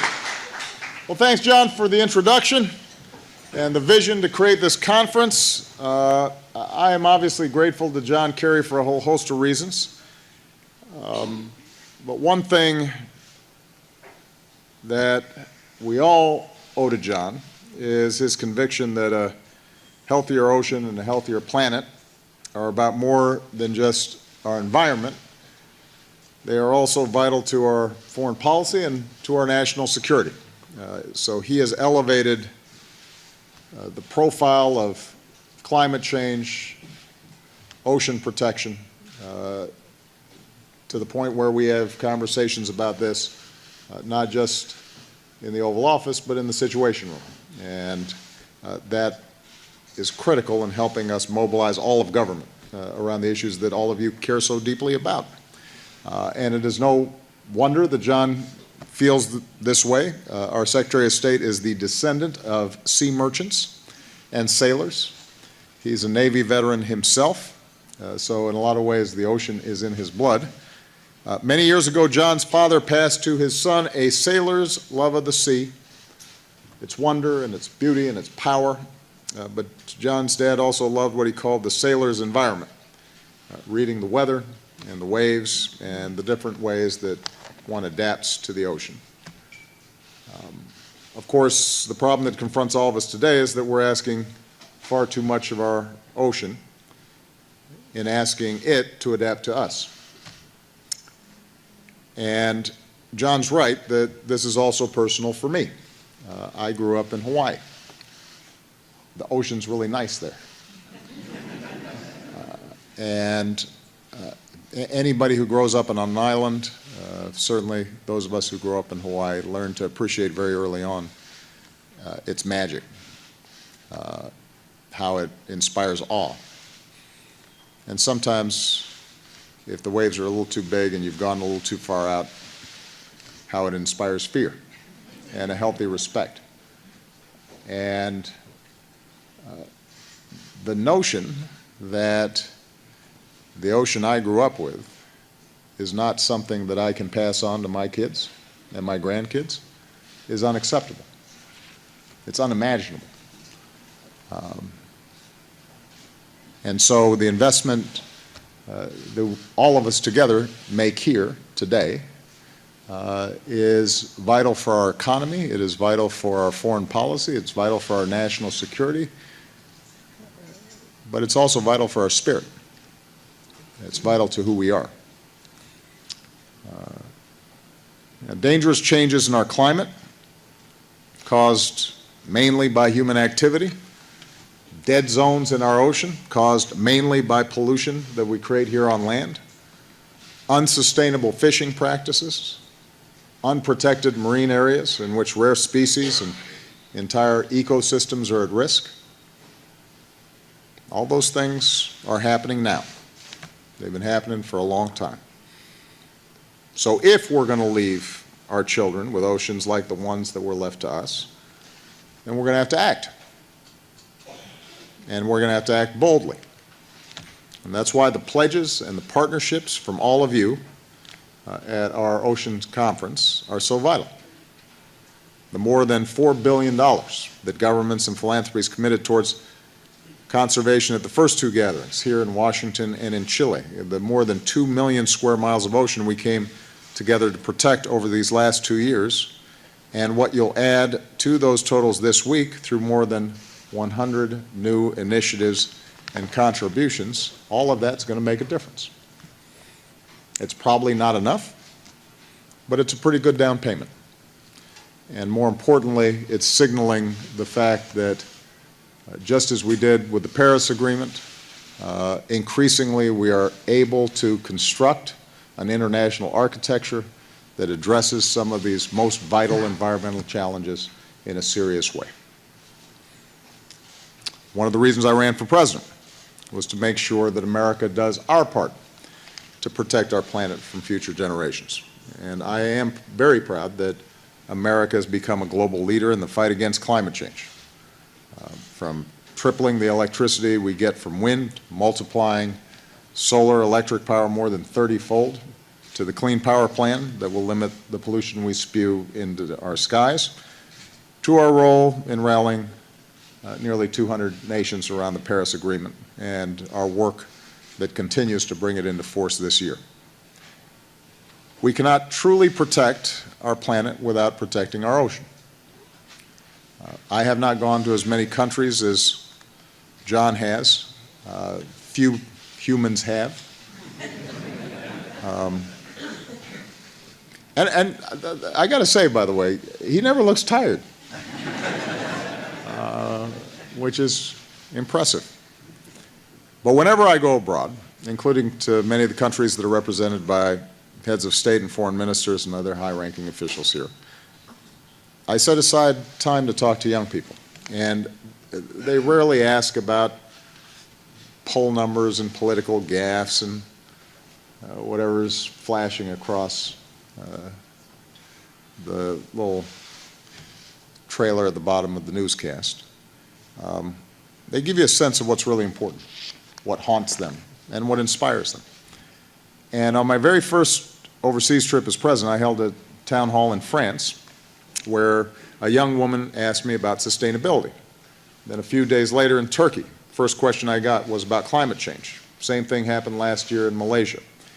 Just last week in Laos, another young person asked me what I'm going to do to protect our lands and waters.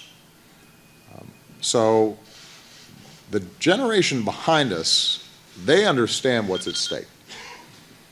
It's been said that we don't inherit the earth from our parents so much as we borrow it from our children. They know that. Our children prove every day that they care deeply about this planet. Their right to inherit a healthy planet is a sacred responsibility for all of us. And how we treat our oceans is a big part of that burden. At an oceans conference with a bunch of experts, I assume I don't have to tell you that oceans are pretty important. You guys know this. But for those of you who are listening outside the hall, it is the dominant feature of our planet. It's why we share a blue marble as opposed to a brown or gray one. Our oceans feed us, protect us, regulate our climate, our weather, anchors industries from transportation to tourism to trade of all kind. The health of our planet's oceans determine in large part the health of our own bodies and the health of our economies. And while it is our ocean's contours that shape our coastlines, it is what we decide and do here that will shape our ocean's future. And that's why my administration's protected more waters than any in history. We established the first ever national oceans policy, which brings together government leaders with fishermen and boaters and researchers and everyday citizens, and ensures the decisions we make and resources we use are grounded in science. We crack down on illegal, unreported, and unregulated fishing. We've created and expanded marine sanctuaries, and as John mentioned, just last month we created the largest marine protected area on Earth. It is now twice the size of Texas, home to more than 7,000 species, including some that are endangered and threatened. Our conservation efforts and our obligations to combat climate change, in fact, go hand in hand, because marine areas already have enough to worry about with overfishing and ship traffic and pollution, like those patches of plastic waste floating in the Pacific, and the invisible pollutants like carbon that we cannot see. The more of those threats that we eliminate through conservation, the more resilient those ecosystems will be to the consequences of climate change. So today we're building on this approach by establishing the first marine national monument in the Atlantic. We're protecting fragile ecosystems off the coast of New England, including pristine undersea canyons and seamounts. We're helping make the oceans more resilient to climate change, and this will help fishermen better understand the changes that are taking place that will affect their livelihood, and we're doing it in a way that respects the fishing industry's unique role in New England's economy and history. So I'm proud of what America's done, that we are doing our share. But it's no secret that we're all going to have to do a lot more, and we're going to have to do it fast. And that's why it's so critical that the tradition of this conference continues after John and I leave this office.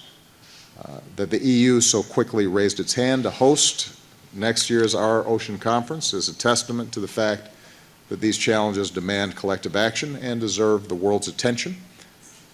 It's a recognition of the reality that the ocean's health is our health, and we've got our work cut out for us. You know, the ocean acts like a sponge, absorbing most of the extra heat caused by our greenhouse gases. And it's been growing warmer and more acidic for decades now. In other words, the very chemistry of our oceans is changing, which is risking marine life and rippling all the way up the food chain. As oceans warm and sea levels rise, our lives and livelihoods are likely to change too. Homes becoming uninhabitable, floods devastating communities, crops withering, industries like fishing disrupted. Cultures that have coexisted with the ocean for millennia are forced to flee to higher ground. This is not a far-off problem. It's happening as we speak. It's happening here in America. By the end of this century, nearly 1 in 5 homes in John's hometown of Boston could be at risk. The same for a quarter of the homes of my childhood home of Hawaii. I spent my childhood on those shores, looking out over the endless ocean. And was humbled by it. And I know that in a contest between us and the oceans, eventually the oceans will win one way or the other. So it's us that has to adapt, not the other way around. Our ocean's very vastness, however, presents another threat. We don't touch the depths of the ocean in the course of our day. We don't see it. We don't see the effects of climate change every single day with our own eyes. We just see this great big ocean. We assume that it's too big to be wrecked. It's easy, as a consequence, to dismiss the urgency of the challenge, but part of what I hope this conference is about is recognizing that we cannot shy away from problems because they're too big. We cannot pretend the problems don't exist because we're going to have to make some changes in our own ways of doing business in order to confront them.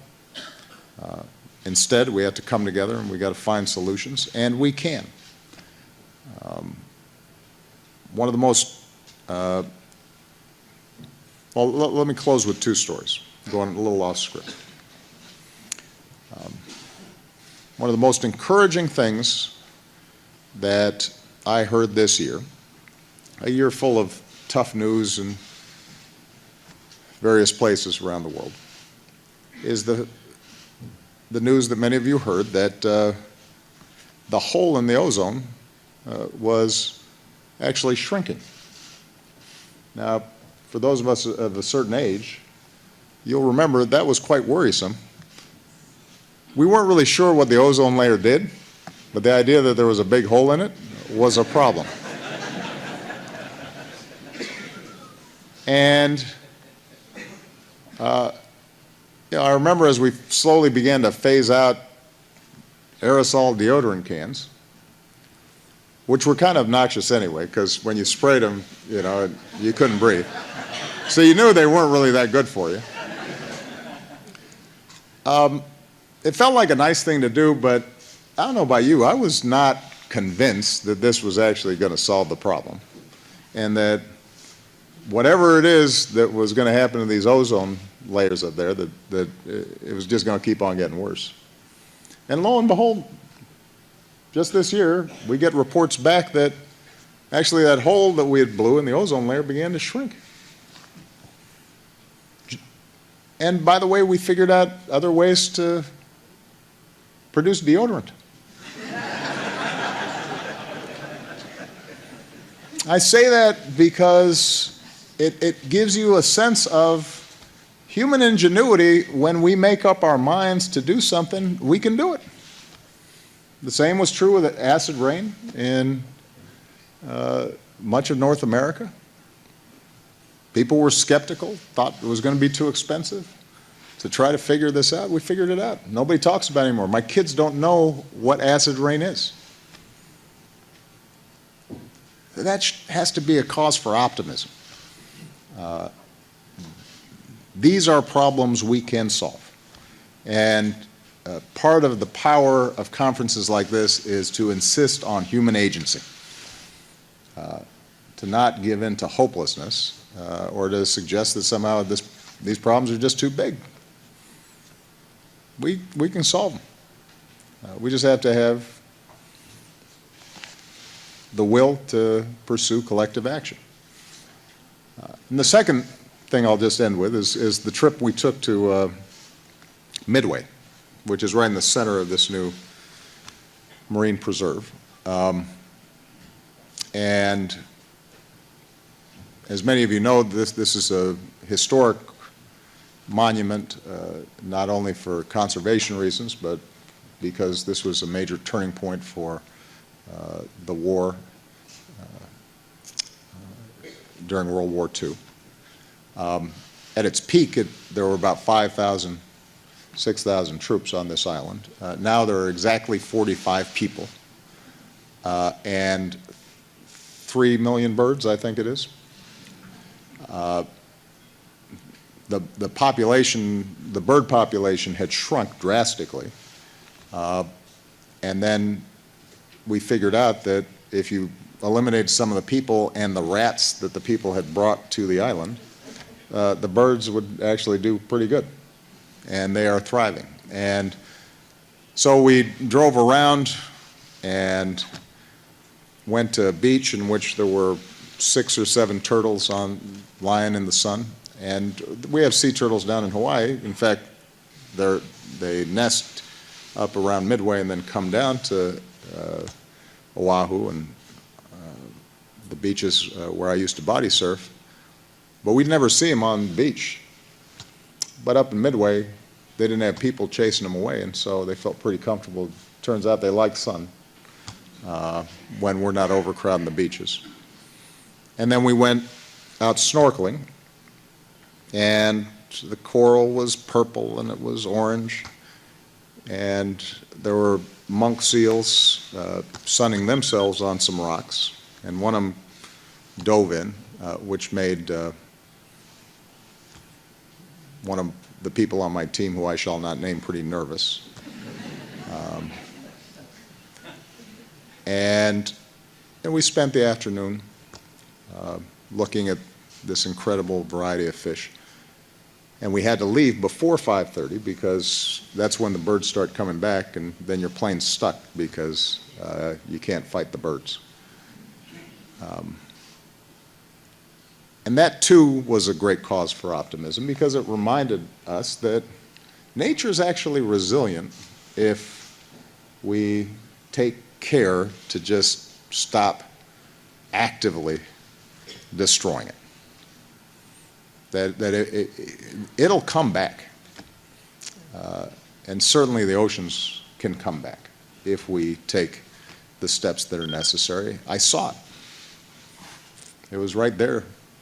Evidence of the incredible power of nature to rebuild itself if we're not consistently trying to tear it down.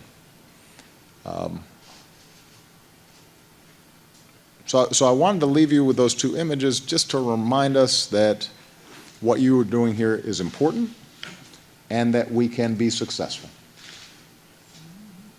It is going to require work. It is going to require vision. It will require occasional sacrifice, but as long as we make sure that the sacrifices are not borne just by a few people, but are spread broadly and fairly and justly, then my hope is that my children and your children and our grandchildren, they'll be able to take that trip to Midway at some point. And they'll be able to watch seals swimming through water. And they'll thank us for it. And we will have done what is probably the most important thing that you can do on this planet Earth, and that is make sure that you're making it just a little bit better for future generations. Thank you very much, everybody. All right, guys, that's a wrap on President Obama talking about the ocean earlier today at a conference where Leonardo DiCaprio also spoke. If you want to hear from Leonardo DiCaprio, we have that video clipped in full on our YouTube channel, youtube.com/Fox10Phoenix. We're going to switch gears and take you back to some Donald Trump coverage this morning. Donald Trump gave a speech on the economy in New York City. Let's watch that Donald Trump economy speech in case you missed it. It was introduced, by the way, by Mr. Governor Mike Pence. Fellows on at the head table, it is a great, great honor for this small town boy to be in the Big Apple and to introduce today the next President of the United States of America.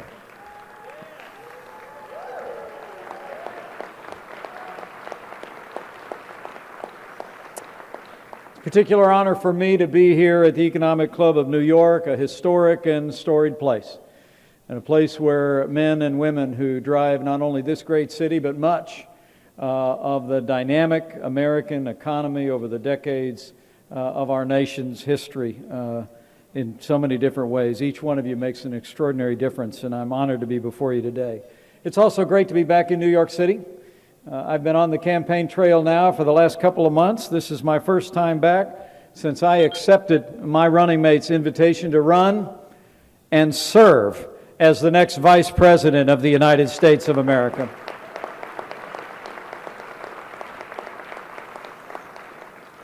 I was humbled to accept that invitation with my wife at my side, but I did it in a heartbeat because our party has nominated a man for President of the United States who is the embodiment of this great city and this great nation.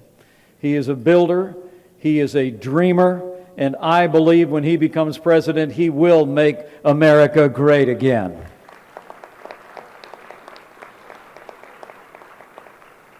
You know, we find ourselves on this day in the middle of September 2016 in the midst of the weakest economic recovery since the Great Recession. And at this historic forum, the Republican nominee for President of the United States will do what so many other American leaders have done from this very podium. He will take this moment to outline a new economic vision, a vision to make this country great and strong and prosperous again. And it is truly my privilege to introduce him today. You know, you all know him well here in New York City. I've just gotten to know him over the last few months. But I got to tell you, I had someone walk up to me the other day and they said, you know, I've known Donald Trump for the last 30 years and I really like him. And I told him, well, I've known him for the last 120 days and I really like him. This is a good man who loves his family and loves this country, and he will be a great president of the United States. We've become fast friends. For all the world, it seems like I've known him all my life. Like so many other builders and entrepreneurs, he's a dreamer, he's a driver, he's a man who speaks his mind. But I have to tell you, what you may not know here in the Big Apple is that clear-eyed vision and that leadership has literally inspired a movement of people all across this country. I was in Scranton, Pennsylvania last night. He was in Ohio. Everywhere I go, campaigning with Donald Trump or for Donald Trump, I see firsthand that he has given voice to the aspirations and the frustrations of the American people like no other president in my lifetime since Ronald Reagan. I think the key is that Donald Trump has never forgotten the men and women who built this country. Men and women who work with their hands, who grow our food, who build our roads and bridges and protect our families. And they know it. And this is a challenging time for working families all across this country. The truth of the matter is, as I stand before you today, not only are we in the midst of the weakest economic recovery since the Great Depression, but we also have an economy that in the last quarter only grew by 1.1%. We have the lowest labor participation rate since the 1970s. And most heartbreaking of all, from 7.5 years ago to today, there's nearly 7 million more Americans living in poverty than there were in 2009. You know, for all the world, these days remind many of us of the 1970s. Then, as now, we had one candidate who spoke of a national malaise and of accepting a status quo. And then there was another candidate who spoke with confidence of a boundless American future, and the American people chose that optimistic future, and I believe they will again. You know, the other party tells us this is the best that we can do. But the American people know better. It's nowhere near the best that we can do. It's just the best they can do. And when Donald Trump becomes President of the United States of America, we're going to get this economy moving again for every city and every town and every state in the nation.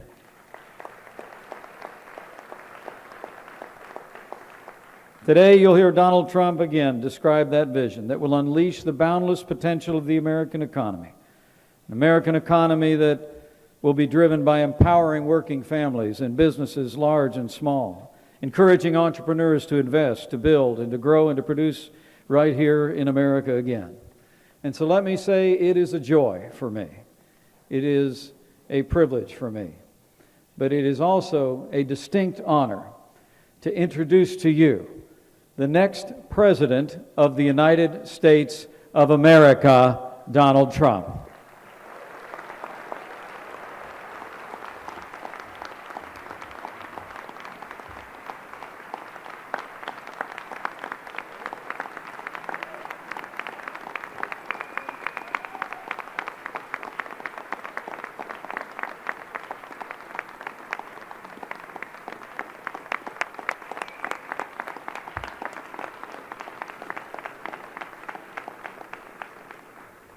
Well, thank you very much, ladies and gentlemen. It's a great honor to be with you, and we had some really incredible things happen today.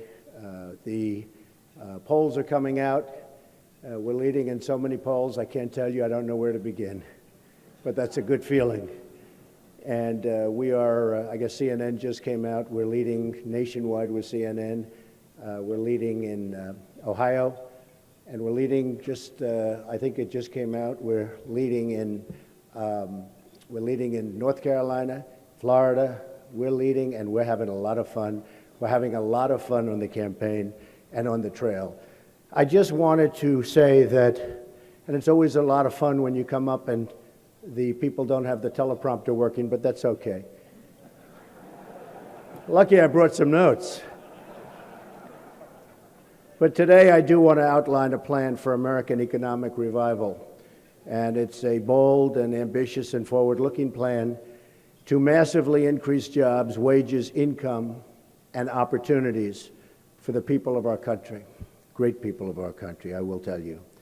My plan will embrace the truth that people flourish under a minimum government burden and will tap into the incredible unrealized potential of our workers and their dreams. Right now, 92 million Americans are on the sideline outside of the workforce, and they're not a part of our economy. It's a silent nation of jobless Americans. And look no further, and I mean no further.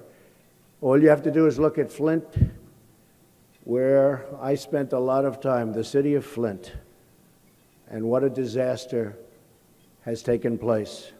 The jobs have been stripped from the community, and its infrastructure has totally collapsed.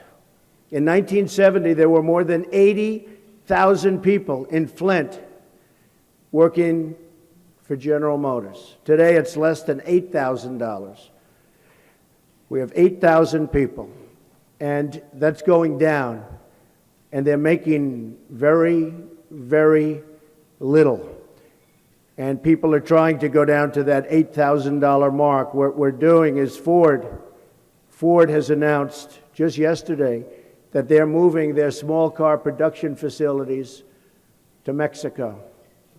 And I've been talking about this a long while, and I think that's maybe one of the reasons that we're doing so well in Ohio and Michigan and lots of other places where cars and parts are involved. But to think that Ford is moving its small car division is a disgrace. It's disgraceful. It's disgraceful that our politicians allow them to get away with it. It really is.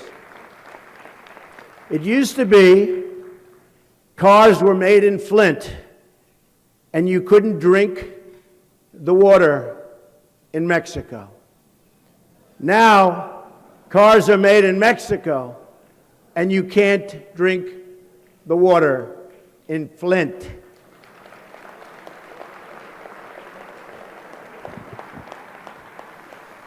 But we're going to turn this around. My economic plan rejects the cynicism that says our labor force will keep declining, that our jobs will keep leaving, and that our economy can never grow as it did once before.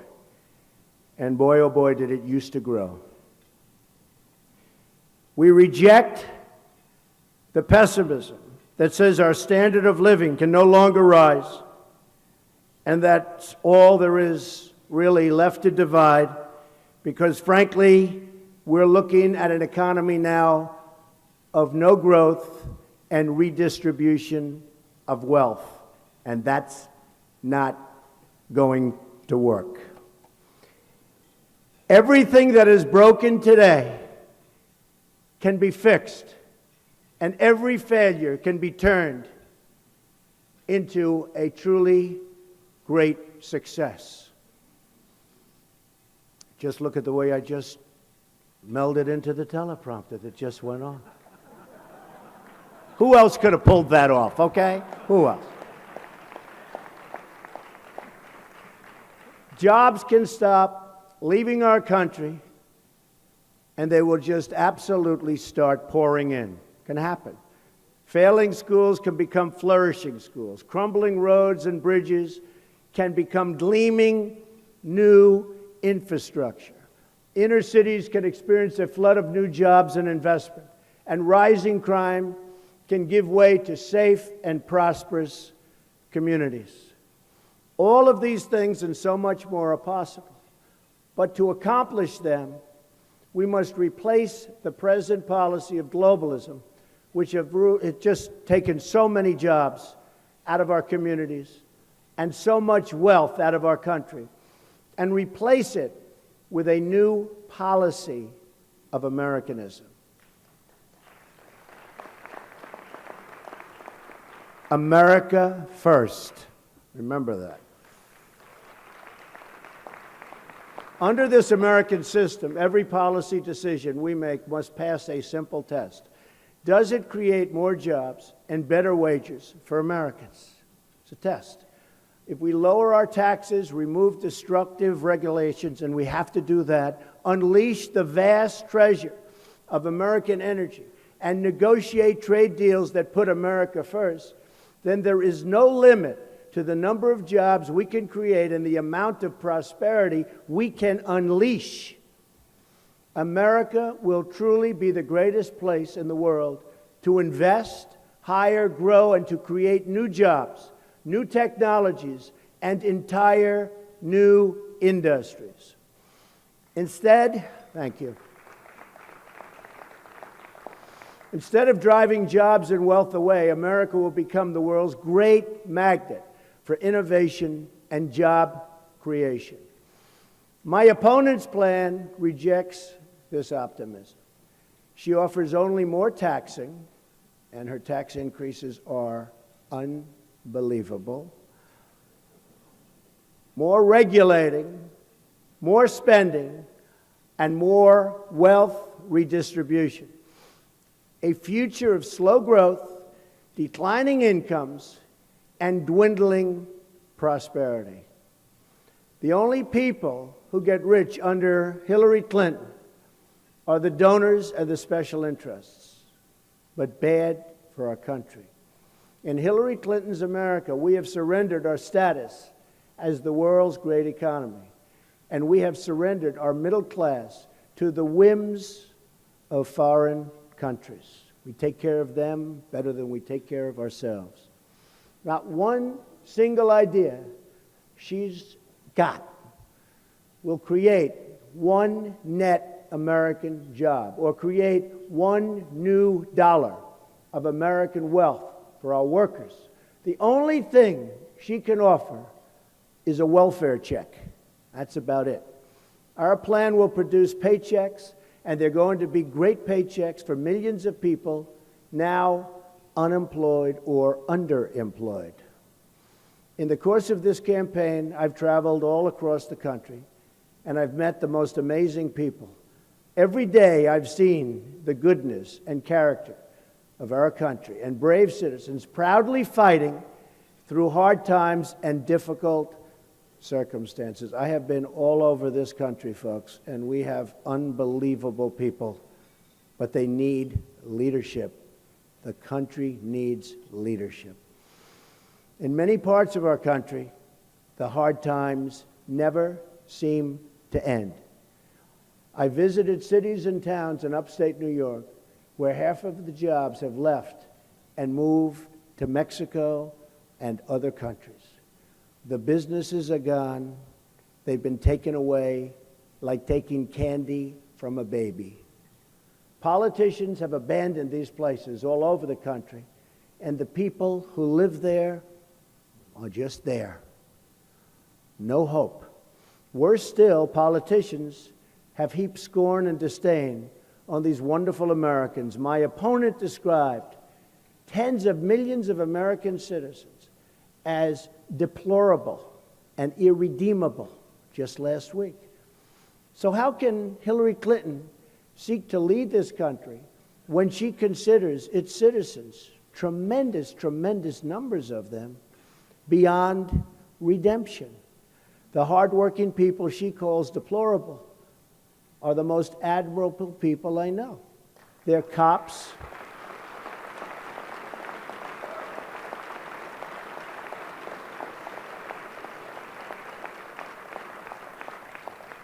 They're cops and soldiers, teachers and firefighters, young and old, moms and dads, blacks and whites, Latinos.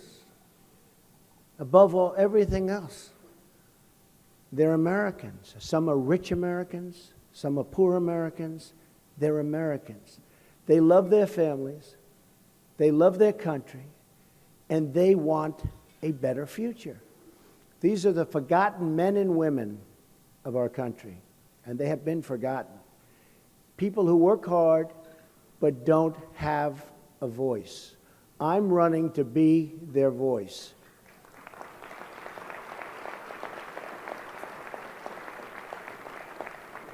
And to fight and bring prosperity to every part of this country. Too many of our leaders have forgotten that it's their duty to protect the jobs, wages, and well-being of American workers before any consideration, before anything. We have to do that. I'm not running to be the president of the world. I'm running to be the president of the United States of America.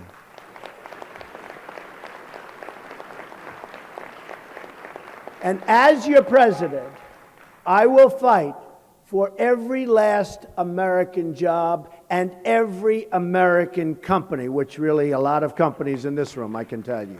We're going to be fighting for you because you're bringing the jobs. We're a nation that tamed the West, dug out the Panama Canal, and won 2 world wars and put a man on the moon. It's time to start thinking big once again. That's why I believe it's time to establish a national goal of reaching 4% economic growth.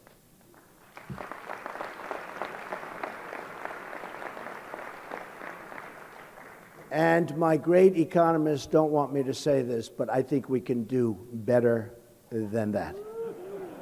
Now they're upset.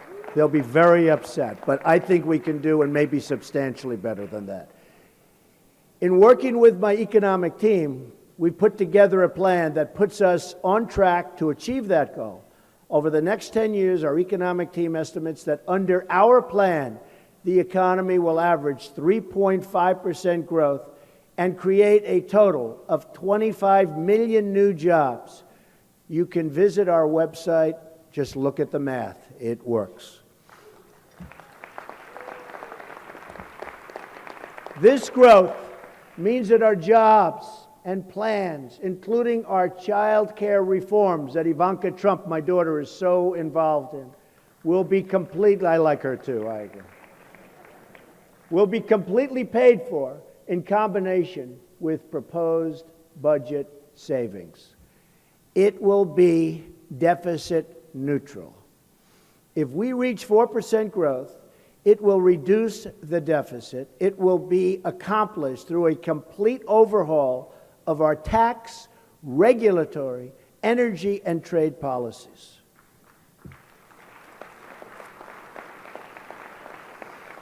Right now, under the Obama-Clinton policies, the economy grew only 1.1% last quarter, a number that was shocking to people that do this professionally and for life. It translates into millions of lost jobs, and certainly millions of lost good jobs, because we don't have good jobs anymore. Those jobs are gone and going. This is the weakest so-called recovery since the Great Depression. Over the last 7 years, the economy grew only 2.1%, the slowest period in 70 years. Had the economy grown under Obama at the same rate as Reagan, it would have meant 10 million more jobs. Perhaps most shockingly, 1 in 6 men aged 18 to 34 are either in jail or out of work. Meanwhile, another 2 million Hispanic Americans have been added to the ranks of those in poverty. On top of it all, the Obama-Clinton policies have doubled the national debt. It took more than 230 years for the United States to accumulate its first $10 trillion in debt. It took President Obama less than 8 years to add another $10 trillion. Now, it would be one thing if that money had been used to completely rebuild our nation, our military, our infrastructure, but that didn't happen. Instead, the opposite happened. We doubled our debt, and in return, greatest people on earth, and they have a badly depleted military, its equipment, old and tired. And another 14 million people who have left the workforce. Never has so much money been spent so poorly and so unwisely. But we're going to turn that all around, and here's how. It begins with bold, new tax reform. Don't worry, they're going down, not up. They're going down. I think you were concerned they're going up. As outlined in Detroit, our tax plan will greatly simplify the code and reduce the number of brackets from 7 to 3. The new brackets will be 12, 25, and 33%. But low-income Americans will pay no income tax at all. In fact, our plan will remove millions and millions of workers from the income tax roll entirely, so that all of that work that we do in Washington can be discontinued. They'll pay tax. They'll pay tax, but they'll pay tax when they start making a certain amount of income. By lowering rates, streamlining deductions, and simplifying the process, we will add millions and millions of new jobs. In addition, because we have strongly capped deductions for the wealthy and closed special interest loopholes, the tax relief will be concentrated on the working and middle-class taxpayer. They will receive the biggest benefit, and it won't even be close. They have been forgotten. We are not going to forget them. They have built our country. We will not forget. This is a working, thank you. This is a working and middle-class tax relief proposal. The tax relief for these workers will be expanded by my child care proposals that I have worked on with my daughter Ivanka.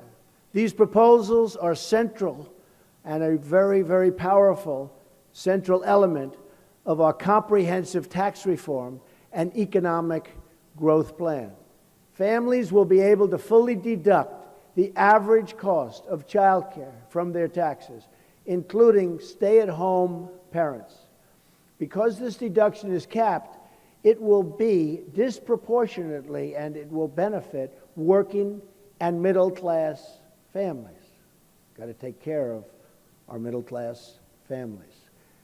The less you make, the larger a share of your income you can exclude from taxation. Parents will also be able to enroll a tax-free dependent care savings account for their children or elderly relatives.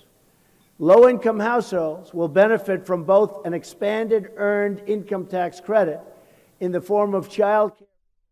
All right, guys, we're going to cut out a Donald Trump speaking in New York from earlier today to take you to live coverage in New York City, a shooting at Penn Station. These are live aerials, breaking news out of New York City.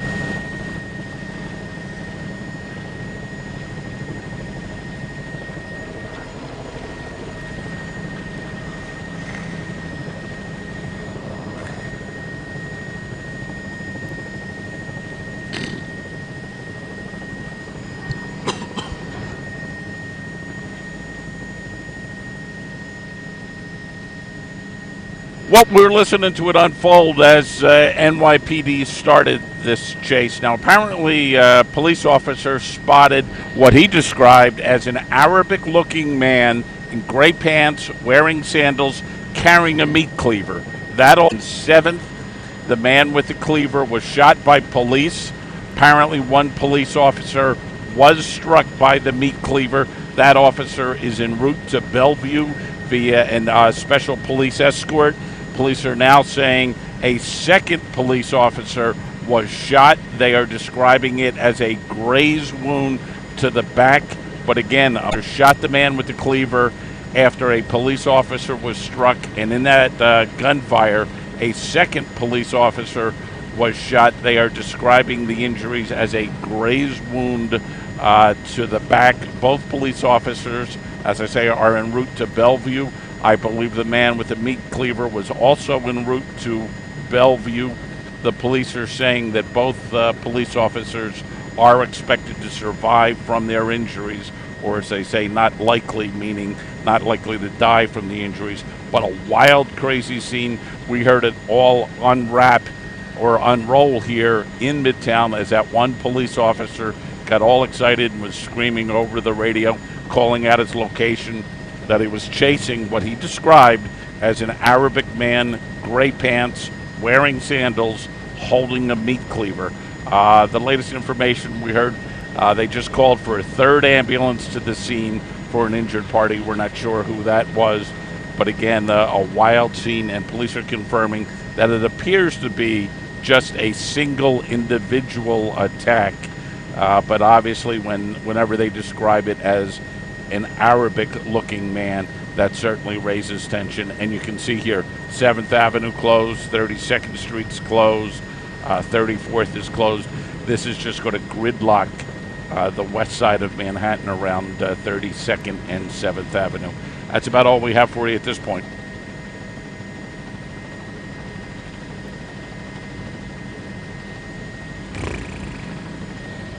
Okie doke. Should I switch over to CBS? Well, I'll just switch, Joe. I know you're busy.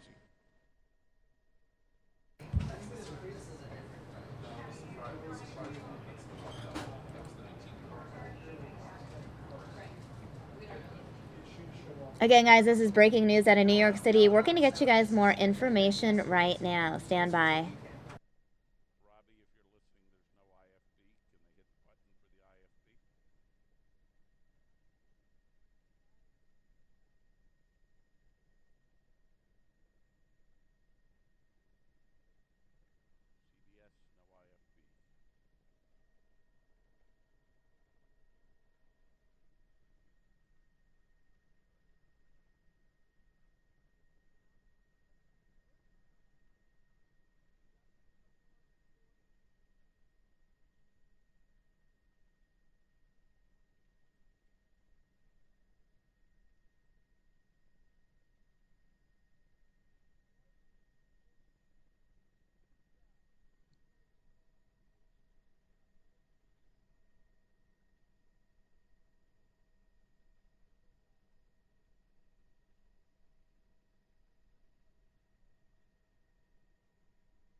ahead. Go ahead.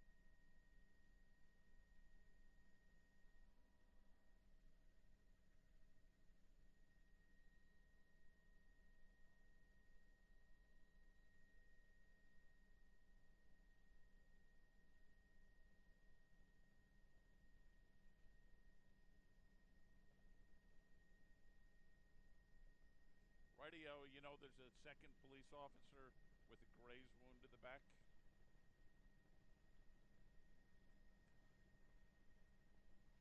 Okie dokie. And did you hear the description of the guy? I understand. I'm asking if you had it.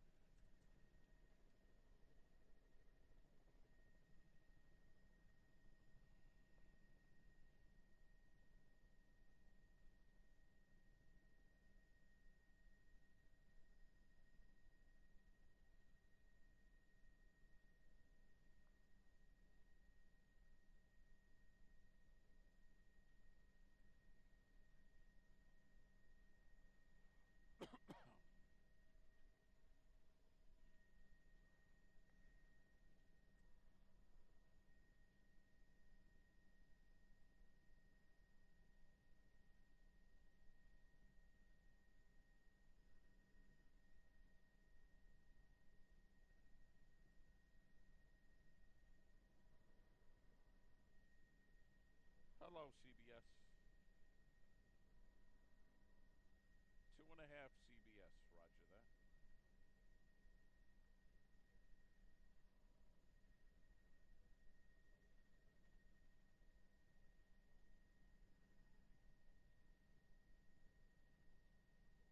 All right, for those of you just joining us, you must be interested in knowing what exactly is going on. So initially, we just heard reports of a shooting at Penn Station. After listening to the Chopper reporter in New York, we have more of an update. We know that police shot a man outside of Penn Station as he attacked an officer with a meat cleaver.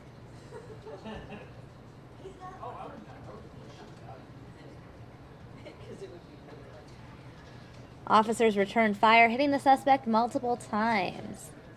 The rookie officer was taken to the hospital. The suspect, however, is in critical condition.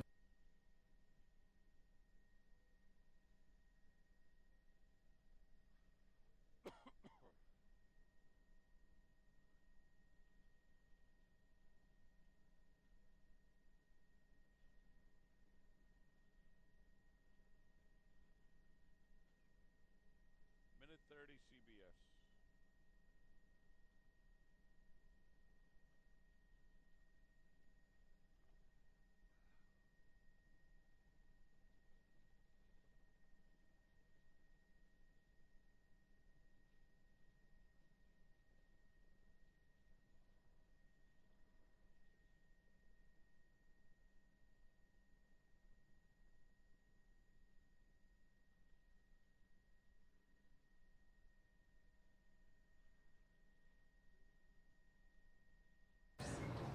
All right, guys, you are looking at live aerials outside of Penn Station in New York City, specifically 32nd and 7th. You can see the large crowds there, an ambulance there, police there. What happened, well, what we know so far, police investigating a possible meat cleaver attack against a cop. This was also very close to Madison Square Garden. A man attacking a rookie police officer with a meat cleaver, apparently. Now, that attacker was then shot by police. This is around 31st, 32nd Street and 7th Avenue. This took place about 45 minutes ago. Police now investigating this possible meat cleaver attack against a cop. We have very limited information right now. I know, according to the New York Post, that the suspect is in critical condition and the officer has non-threatening injuries, non-life-threatening injuries, so he should be okay.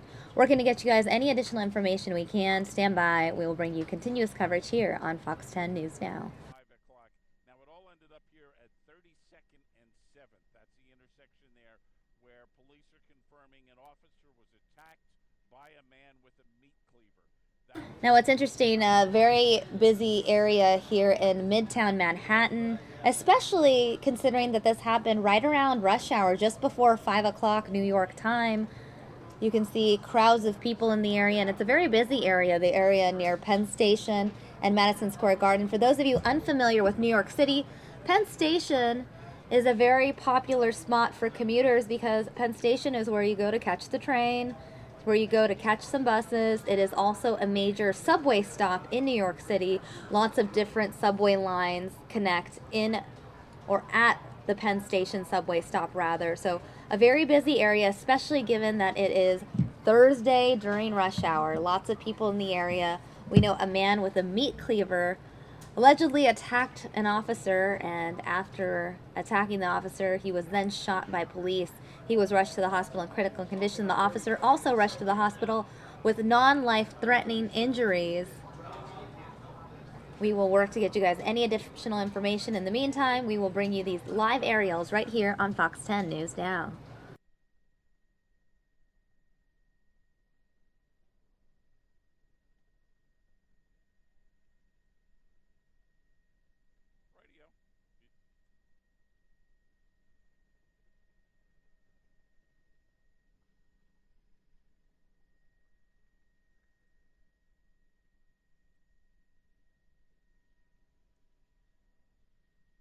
Picture only coming up. Picture coming up on Fox.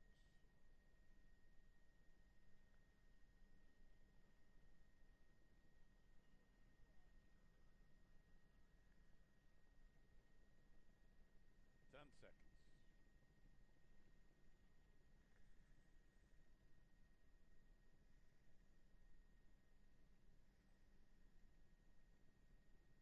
Some of you in the chat window on Facebook asking, how can you shoot someone with a meat cleaver? Now, the attacker had a meat cleaver.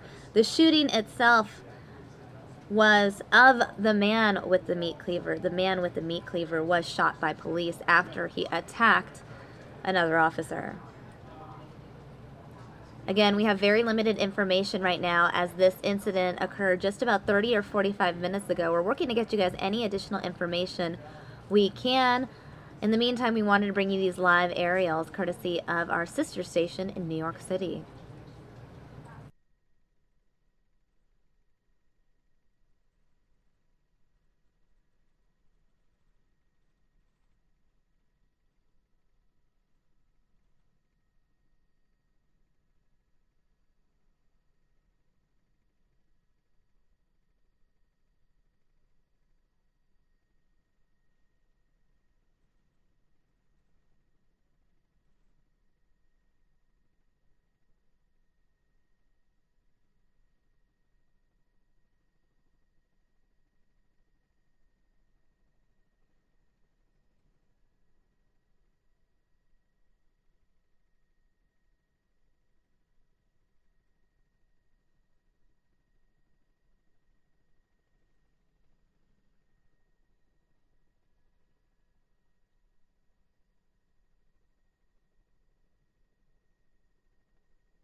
Again, guys, you're looking at live aerials outside of Penn Station in New York City. Now, initial reports were that there was a man with a meat cleaver at New York's Penn Station, a very busy transportation hub. Penn Station, where people can catch the train, a bus, a major subway stop as well.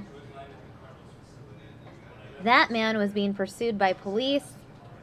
That man allegedly attacked an officer with that meat cleaver, and that's when officers shot at the man with the meat cleaver.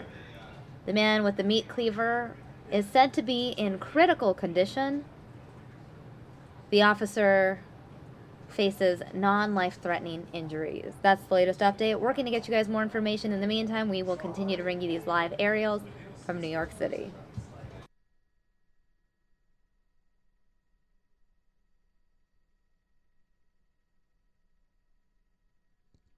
Hey, Joe, how soon? Okay, about 2 minutes till 5.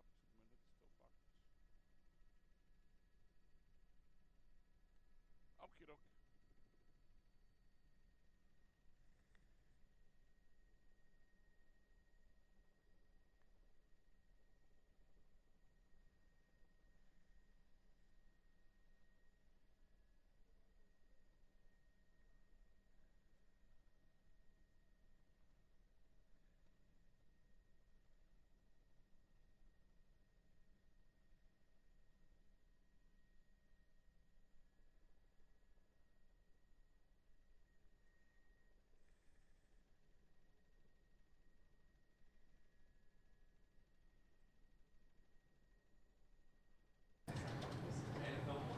Again, guys, this is a live aerial look at the area near Penn Station in New York City, around 32nd Street and 7th Avenue, Midtown New York, Midtown Manhattan. You can see these live aerials.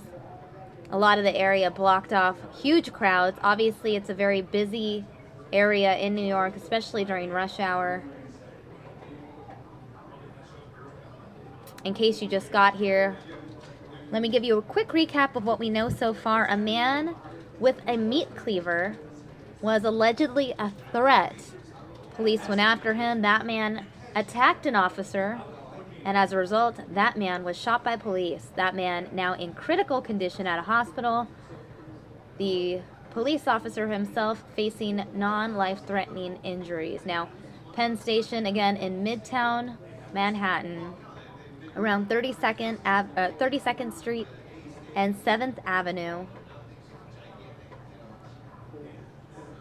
You can see lots of people on the streets, which is very typical of New York City, especially at this time. It's 5:39 p.m. in New York City, rush hour.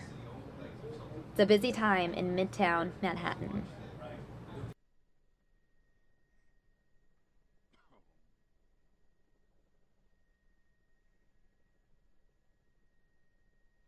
I am reading some of the comments coming in on Facebook. Paul Clancy says, tasers aren't always effective, so better safe than sorry. Meanwhile, Tina Marie Miller says, every hour is rush hour in New York City. Mark Stevens says, I thought guns were illegal in New York. I guess gun control only works on law-abiding citizens. Mark, the shooting itself was done by police. Police officers opened fire. And the suspect himself was shot. The suspect, a man wielding a meat cleaver near a popular transportation hub, Penn Station, a very busy place in New York City.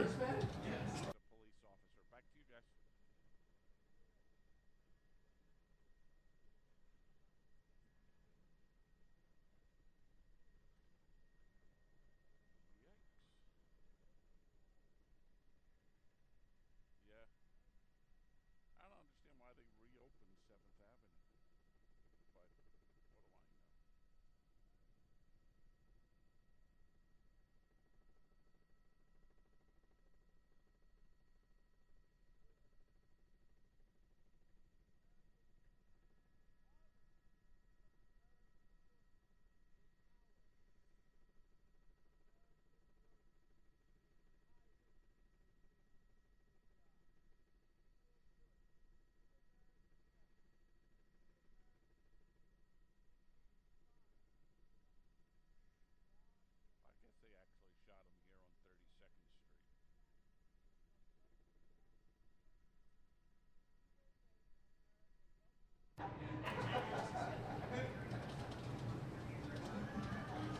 Again, guys, these are live aerials out of New York City, where a shooting took place.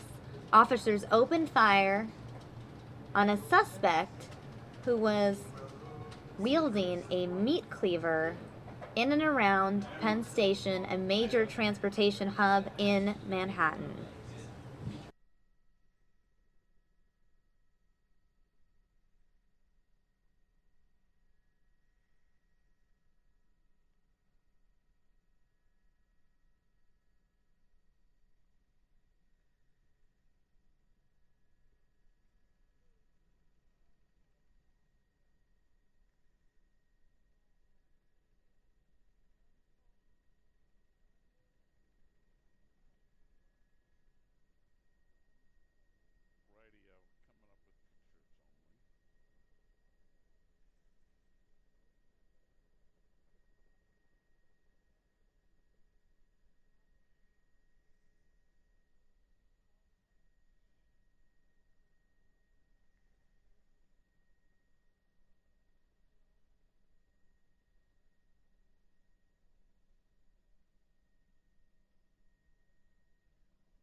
We're now getting ground shots out of New York City, guys. Ground shots of the same scene. We're going to go ahead and take you to these ground shots now.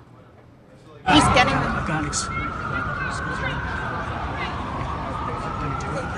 the only video right now with this. We're basically in the middle of Herald Square. We're a block off Herald Square. Penn Station is a block west of here, and it's the middle of the commute on a weekday afternoon. So you can imagine actually.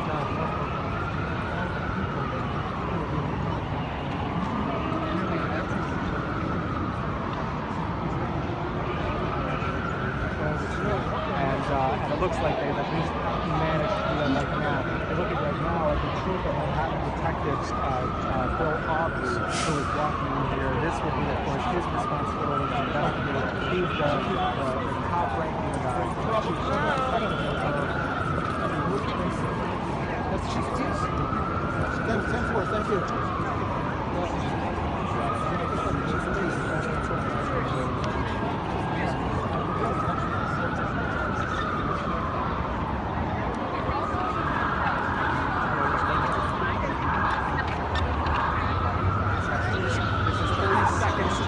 Between 6th and 7th, Brooklyn Herald Square,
All right, guys, the feed from the ground is a little bit fuzzy, so I'm going to take you back to these live aerials.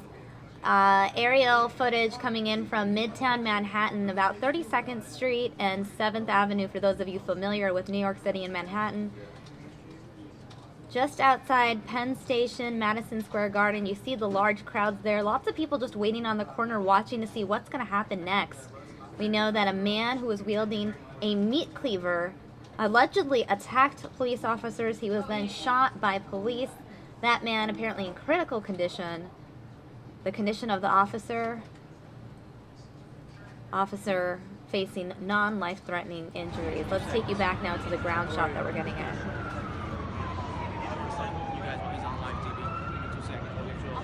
Oh, yeah, take your time.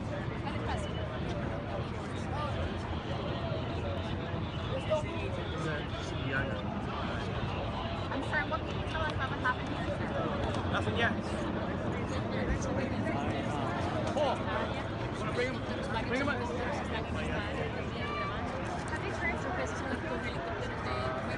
Paul, hang out. Excuse me, sir. Who's this guy? Check stop. Pull it in. Where we go? Paul, we're bringing too many. That's it. Let's bring them over now. Go ahead, go with him. Shoot as you pass. Hold on 1 second. Hold on.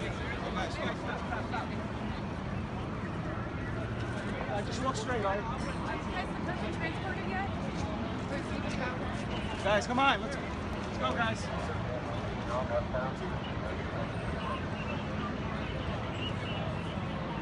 Guys, no. I'm to the other side. No, on the other side over here. Best we can do. I feel like that was better. What's that? Has he been transported yet? I believe so. You gotta get on there. All right, guys, we're going to take you back to those aerials once again.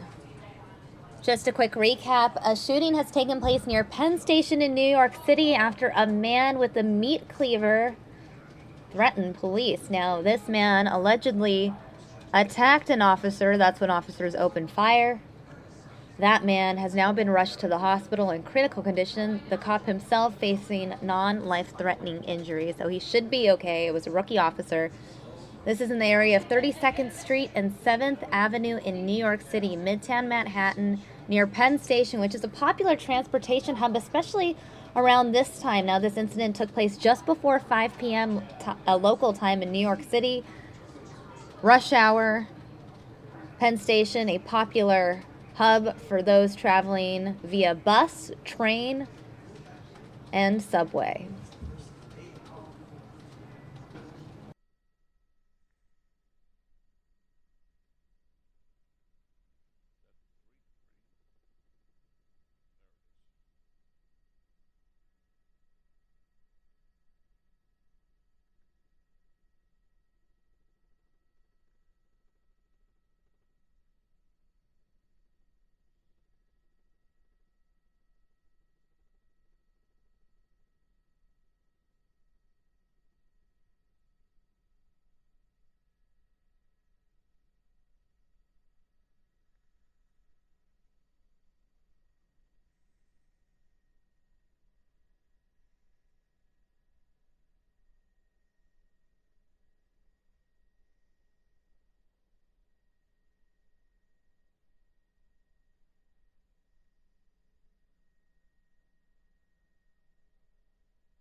seconds to CBS. So we can just slide just a hair forward.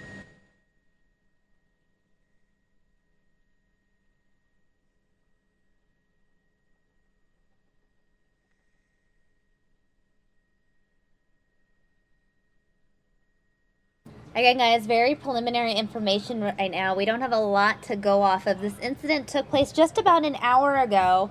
It is now 5:52 p.m. in New York City. This incident took place just before 5 o'clock near Penn Station at 32nd Street and 7th Avenue. Now, what we do know so far, this according to what our chopper reporter at Fox in New York reported earlier, a man with a meat cleaver was posing a threat. Police chased him from 31st Street to 32nd Street. He apparently attacked an officer with the meat cleaver. That's when police opened fire. That man in critical condition. Again, this is the limited information we have right now. Hoping to get another update soon. That man striking and shooting him. They also confirm a second police officer was injured at the scene, but a major police investigation here. 32nd between 6th and 7th. Live in Chopper 2, Joe Bierman, CBS 2 News. Well, it looks like we just got an update from the chopper reporter. 2 police officers have been wounded in this attack. 2 police officers wounded in this attack. Police officers chased, shot, and wounded a man who had what appeared to be a meat cleaver, this near Penn Station and near Madison Square Garden in Midtown Manhattan. Suspects apparently attacked the cops. Cops then shot at the man, who was expected to survive. 2 police officers were wounded. 1 officer may have suffered a graze wound from a bullet. So we're learning that 2 officers were wounded in this incident. Working to get you guys any additional information we can.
Alright guys, just working to get you guys more information.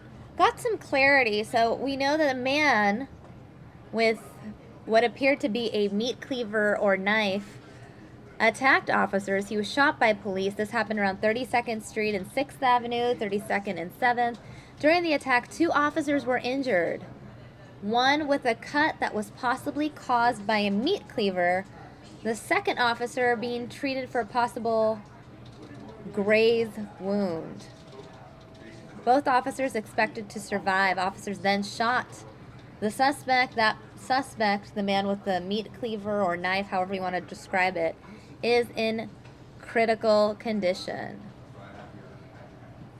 Buildings in the neighborhood were on lockdown after the shooting. This according to some witnesses who spoke with local news stations in the area. In fact, that building, the elevators were even shut down, and all the people in the office had to exit via stairwells. As you can see, a very large police presence in the area. Penn Station area of Midtown Manhattan.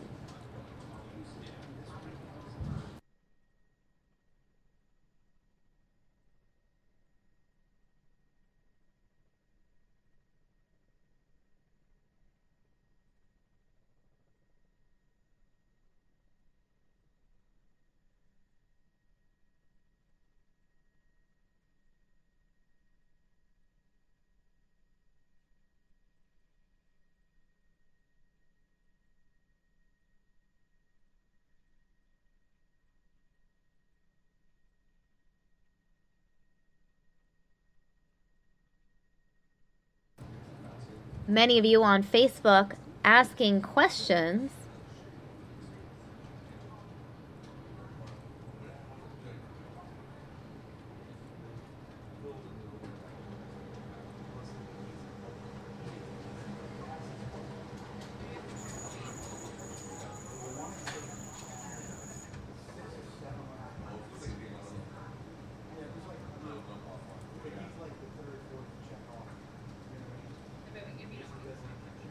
Again, you're looking at live aerials in the area near Penn Station and Madison Square Garden in Midtown Manhattan.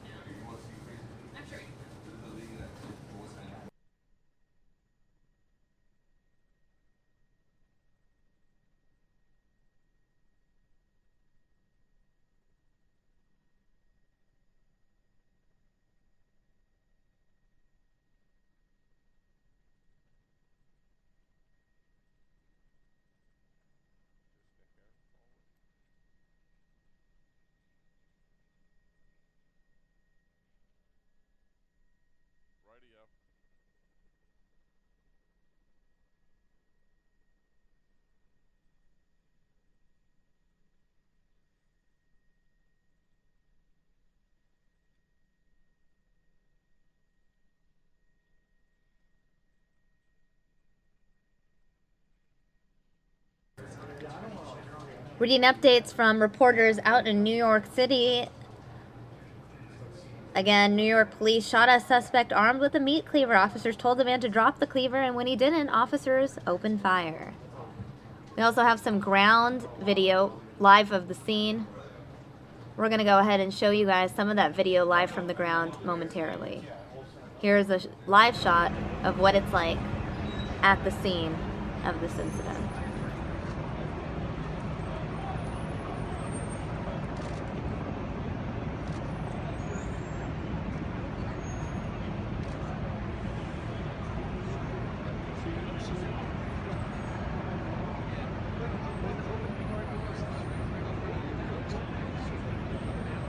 And the video is a bit fuzzy, so we're going to take you back to those aerials from New York City.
Hello, Ernie. We were listening to it all unfold via the police radios. Now, they spotted the man with a hatchet.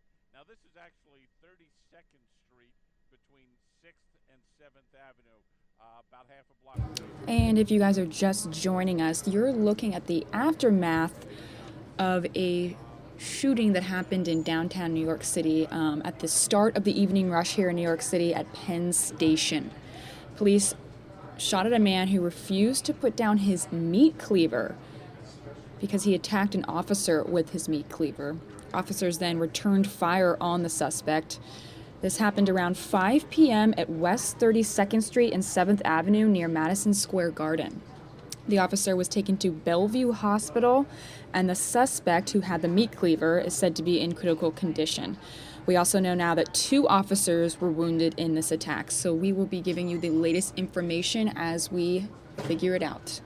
Stay with us.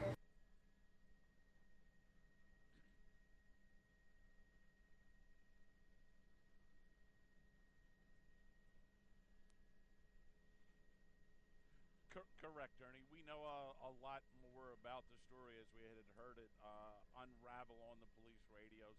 But, you know, we want to tell the viewers what's confirmed by the police department. So what they're doing now down there is collecting all the evidence. A lot of the markers down there on the street, what appear to be cups, are usually indicators that they cover the shell casings where the police officer had fired. So we count about maybe a dozen or 14 of those protective covers, and that's exactly where the event happened, 32nd between 6th and 7th Avenue.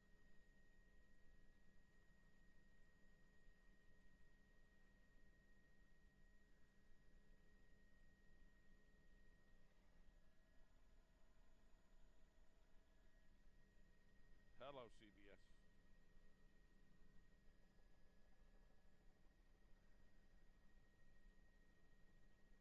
Hey, Robbie, you listening?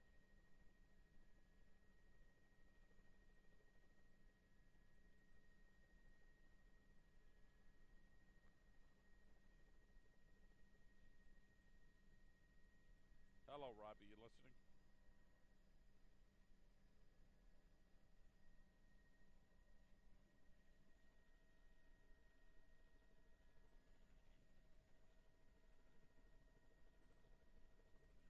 Hello, Robbie, you listening?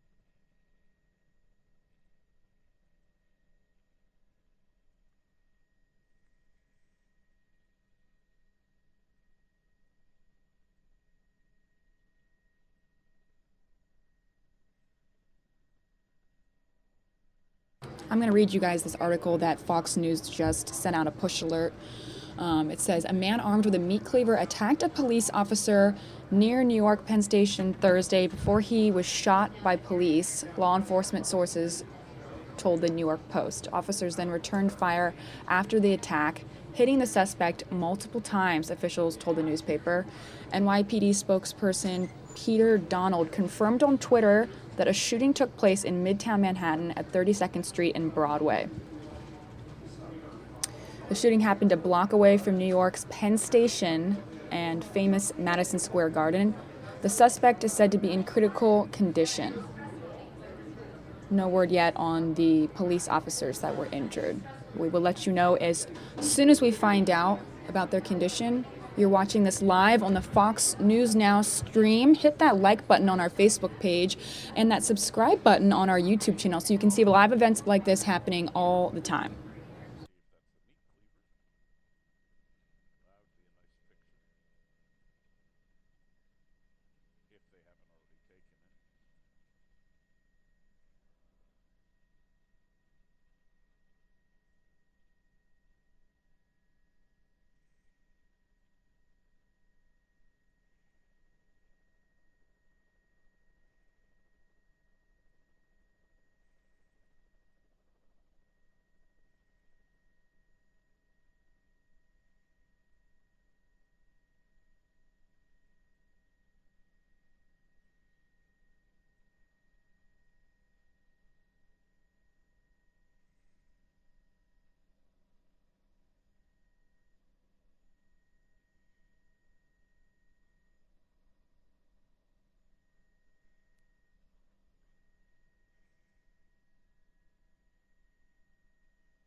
Chrissy says this is something you don't hear about every day. Chrissy, that's right. This is pretty shocking. I think when people hear the words meat cleaver as someone using that as a weapon can be extremely scary. So let's hope those police officers are okay.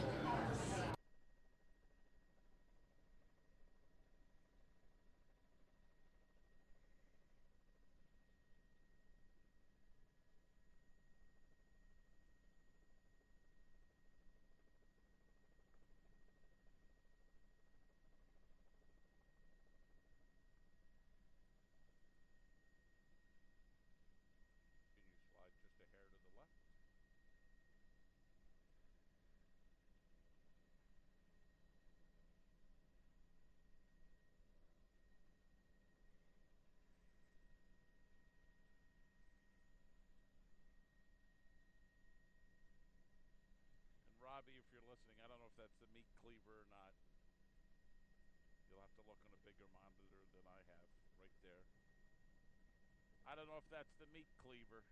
You'll have to look on a bigger monitor than I have. Right where that cop is standing. Lot. Yeah, you'd have to look on a bigger monitor. They're taking pictures of it. That's it. Well, it could be a piece of paper. Hard to tell. Right by that oxygen cylinder or whatever the hell that is. Go ahead.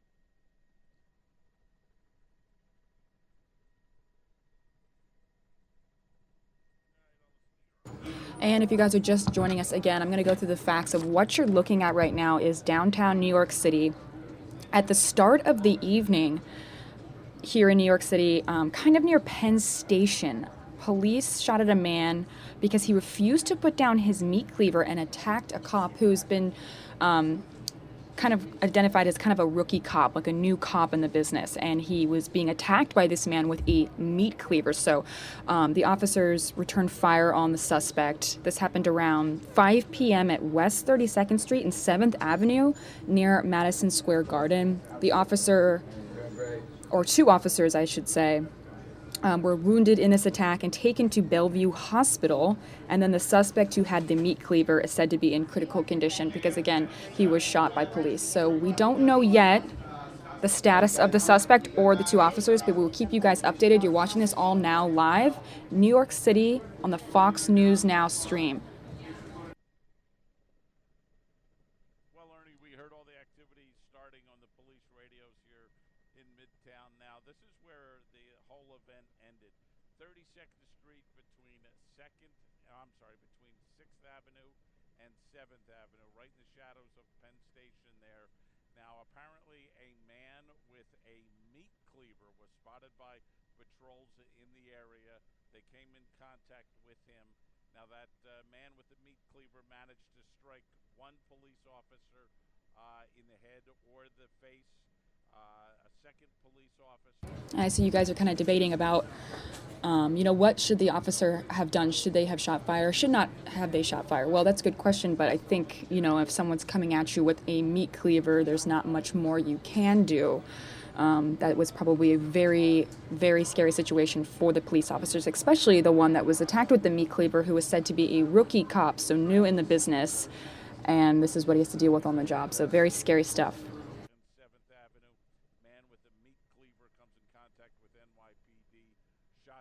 Hey, Jonathan, good question. We don't know exactly how the man with the meat cleaver attacked the officer.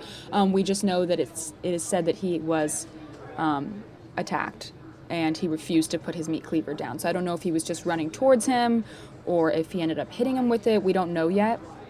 But we do know that two officers were wounded, so he must have done something with the meat cleaver, but we don't know those details yet.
I'm going to read you guys this Fox News article.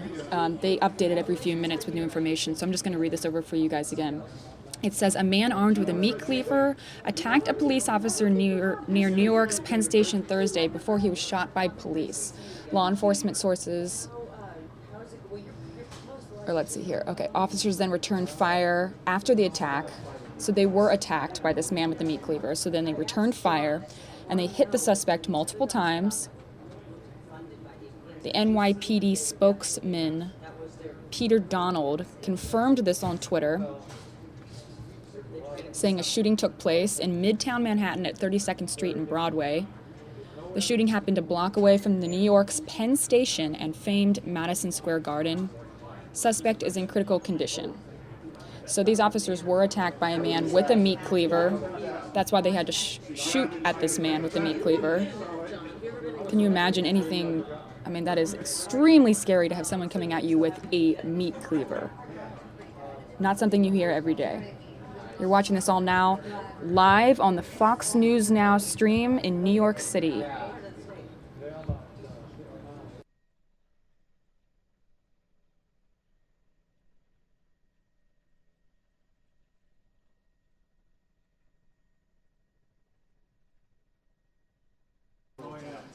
I'm going to read you some new information here. It says, New York City police say a man attacked a police officer with a sharp object in a busy public square in Midtown Manhattan, and that at least one officer fired gunshots in an attempt to stop the assault.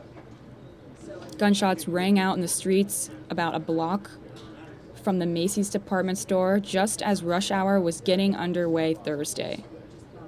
Police say one officer suffered a head injury and a second officer suffered a graze wound. A police spokesperson couldn't say whether the suspect was hit by police gunfire. A bystander says he heard several gunshots and saw a sedan with bullet holes in the windshield. Again, you guys are watching this all live right now on the Fox News Now stream. And if you want, hit that subscribe button and hit the like button on our Facebook page so you always see live videos like this in your news feed.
It looks like the whole street was shut down here, so it looks like the busy streets of New York you can see on the outside there, but everyone is kind of kept away from this scene where a man with a meat cleaver attacked a police officer.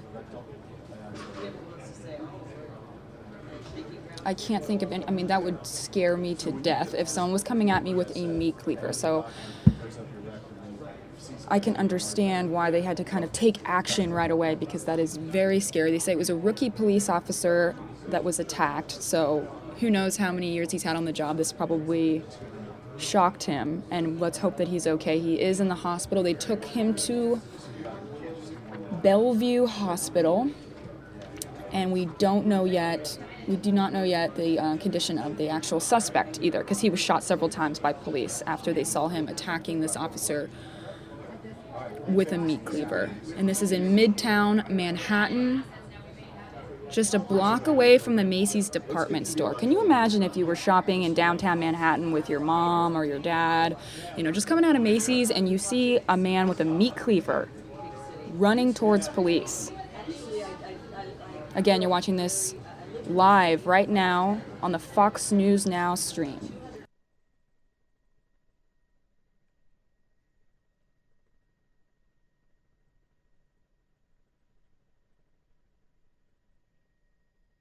Good question, Ryan. No, this is not from a drone. This is from a news chopper that you're seeing this video coming from.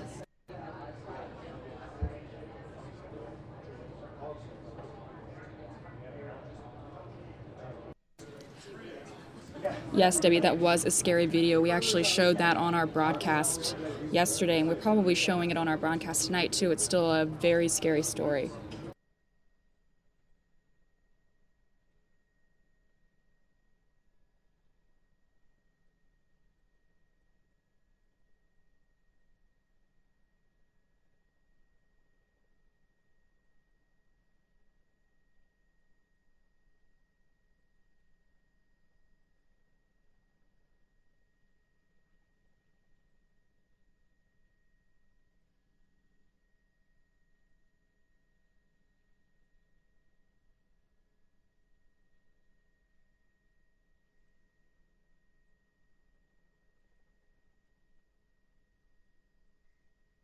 Again, you're looking at live aerials from the street where this all happened. A man with a meat cleaver attacked a young police officer who is now in the hospital. Police officers had to return fire to protect this other police officer that was being attacked with a meat cleaver. This happened near Madison Square Garden and Macy's, so a very big, popular area of New York City in Midtown at about 5 o'clock in New York. And again, the police officers are now in the hospital, and we don't know the condition of the suspect. He's also in critical condition, they say. So you're just watching the live aerials right now of the aftermath of this event. Looks like the road is still shut down and blocked off by police.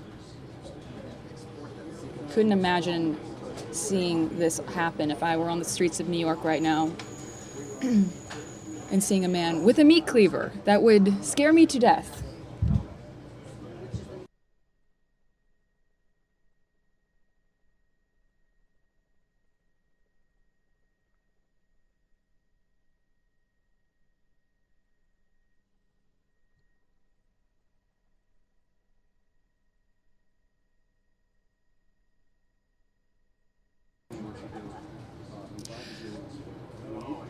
Linda says, release his name, Fox. Well, we don't know his name yet. We will give you every detail possible as soon as we know it. Right now, the information that I have is just that it says, New York City police say a man attacked a police officer with a sharp object in a busy public square in Midtown Manhattan, and that at least one officer fired gunshots in an attempt to stop the assault. Gunshots then rang out in the street about a block from the Macy's department store just as rush hour was getting underway Thursday. So you can imagine this is a very, very dangerous situation. I mean, it is so busy in New York, especially at rush hour. There are so many people around, and then you hear gunshots firing. It also says, police say one officer suffered a head injury, a second officer suffered a graze wound. A police spokesman couldn't say whether the suspect was hit by police gunfire. A bystander says he heard several gunshots and saw a sedan with bullet holes in the windshield. And that's all we know for right now, but we're going to give you the latest information as it comes down. Again, you're watching this all live on the Fox News Now stream.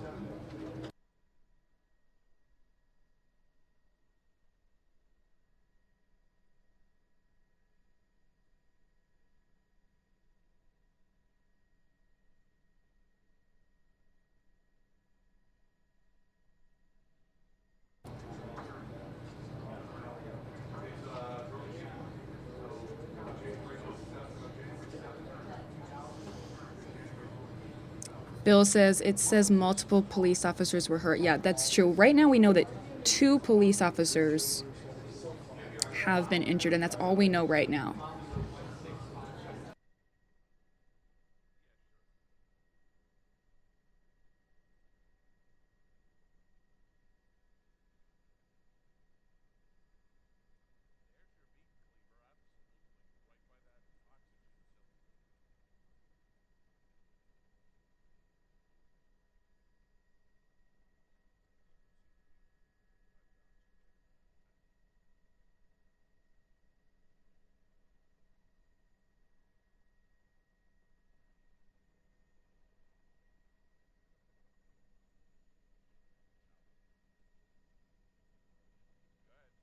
Matthew asks, how did this incident start? We don't know exactly how it started. I mean, I can't imagine the man with the meat cleaver had a very good reason to run at the cops with his sharp object, but we will find out, why exactly he was running around in the middle of New York City with a meat cleaver, how he got the meat cleaver, what he was so angry about. We're going to figure all those details out for you as soon as we know it.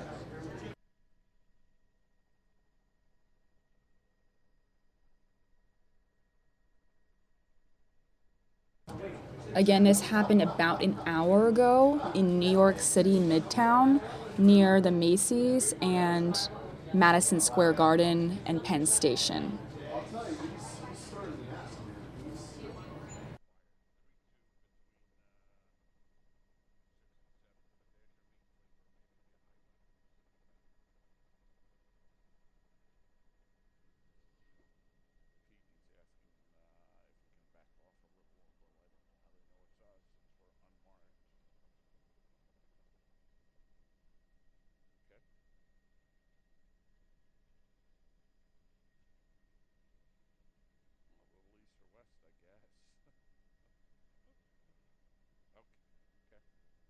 Hey, Robbie, if you're listening, there's a good shot of the meat cleaver.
It looks like now we might have been able to identify the suspect.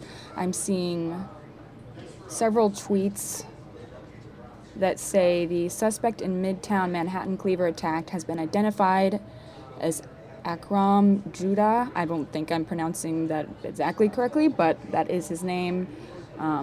Allegedly, that is his name. A Muslim man from Queens, New York. Allegedly, that is what I am seeing on Twitter right now as the identification of the meat cleaver man in this attack.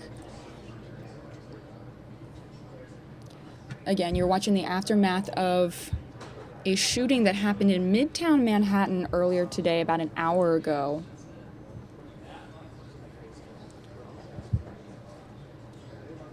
A man with a meat cleaver attacked a police officer,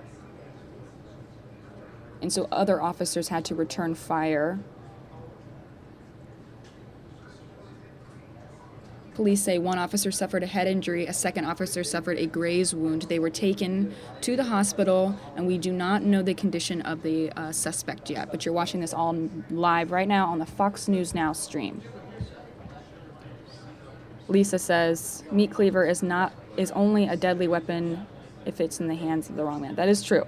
Meat cleavers are not meant to be used as weapons. They can be very scary.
All right, you guys, it looks like the chopper is heading back, so we are going to take you now.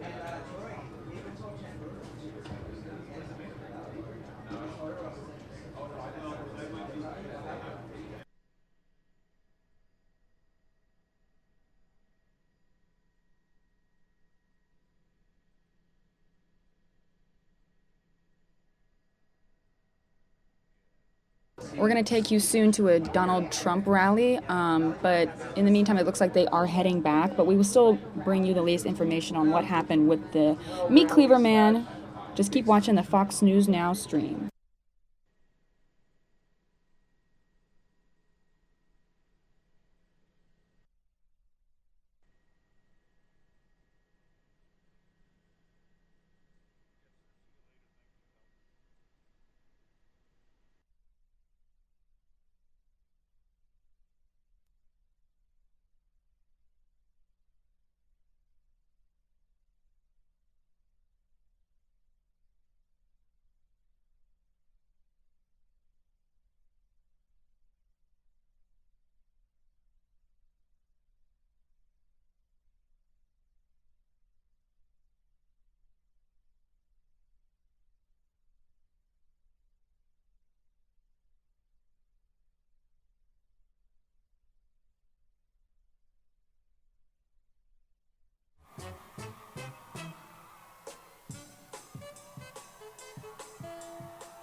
Thank you.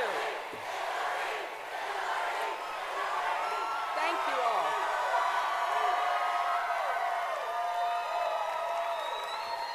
Hello, everyone. It's great to be here at UNC Greensboro.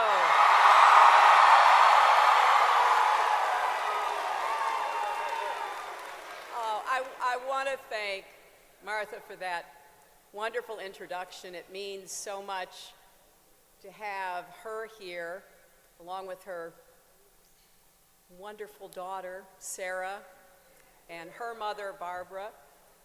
And the story she told is really one that motivates me every day, because it is kids like Sarah that led me to politics in the first place, to try to make our country and our world better for them. So to see Sarah grown up and thriving is very special, and your whole family support really means the world to me. Thank you, Martha, Sarah, Barbara.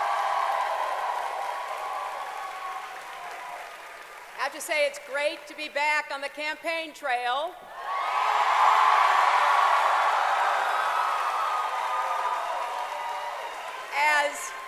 As you may know, I recently had a cough that turned out to be pneumonia.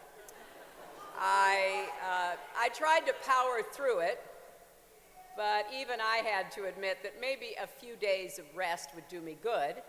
And I'm not great at taking it easy even under ordinary circumstances, but with just 2 months to go until Election Day, sitting at home was pretty much the last place I wanted to be. But it turns out having a few days to myself was actually a gift. I talked with some old friends. I spent time with our very sweet dogs. I did some thinking. You know, the campaign trail doesn't really encourage reflection. And it's important to sit with your thoughts every now and then. And that did help me reconnect with what this whole campaign is about. People like me, we're lucky. When I'm under the weather,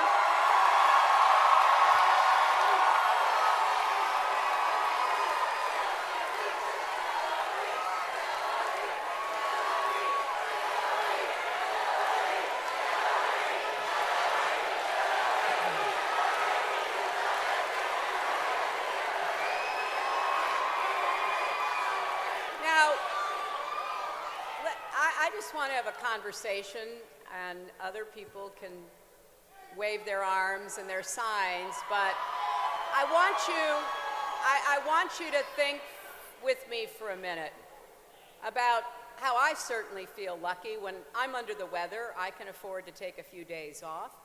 Millions of Americans can't. They either go to work sick or they lose a paycheck, don't they? Lots of Americans still don't even have insurance, or they do, but it's too expensive for them to actually use. So they toss back some Tylenols, they chug orange juice, and they hope that the cough or the virus goes away on its own. Lots of working parents can't afford child care, which in many states costs as much as college tuition. So for millions of moms and dads, if they get sick, there's no backup. They're on their own, aren't they? That's a story for too many people still in America.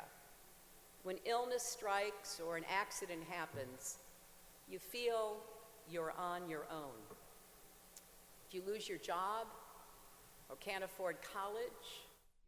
All right, you guys, we actually got the shooting scene back on the feed, so we're going to take you back to that shooting scene. I can show you this Hillary rally later on, but we're going back to that shooting scene in New York City.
And if you guys are just joining us, you're looking at the aftermath of a shooting that happened about an hour ago in New York City.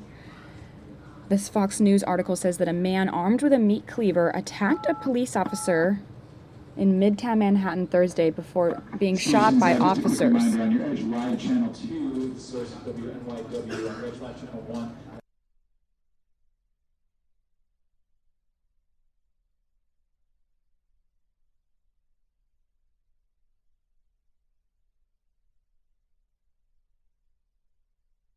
NYPD spokesman Peter Donald confirmed the shooting at Broadway and 32nd Street took place at around 5 p.m. The incident occurred a block away from the Macy's department store and closed several busy streets just as the evening rush hour was getting underway.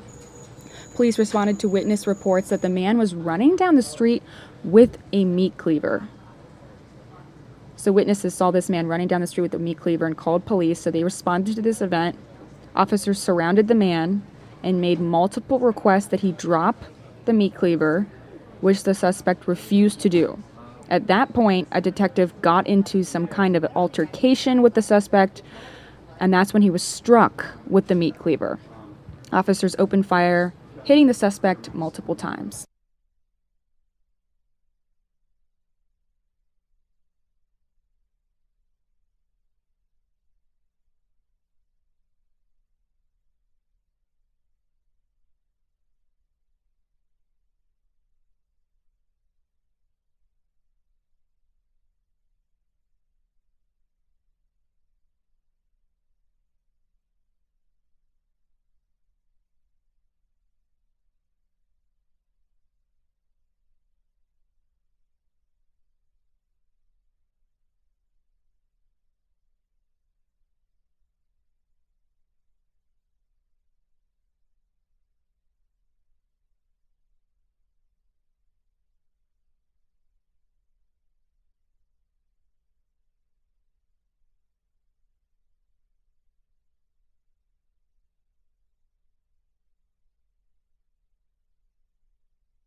Again, if you guys are just joining us, it looks like they're about to have a press conference about the shooting that happened in New York around 5 o'clock in Manhattan.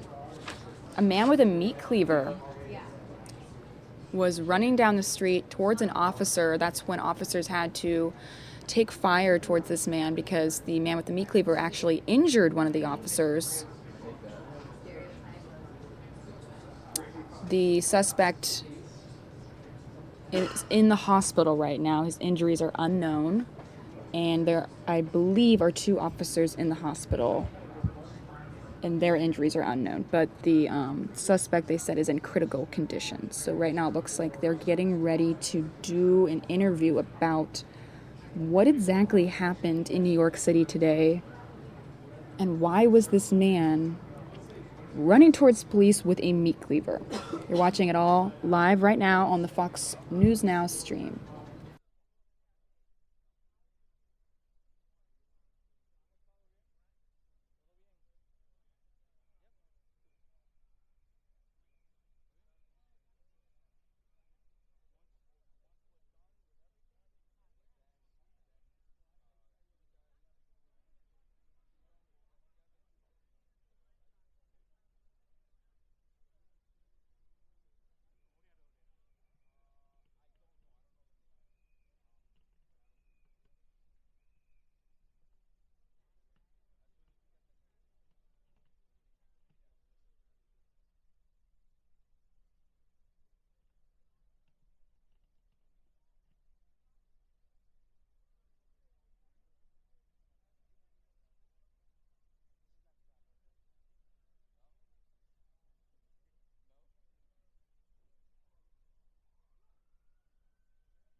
Again, this is a press conference. It looks like they're getting ready to hold a press conference in New York about the shooting that happened earlier today, about an hour ago, actually. Cops shot a man wielding a meat cleaver outside Penn Station during the evening rush on Thursday when he attacked an off-duty detective who jumped in to help his fellow officers. The shooting happened around 5 p.m. at West 32nd Street and 7th Avenue near Madison Square Garden.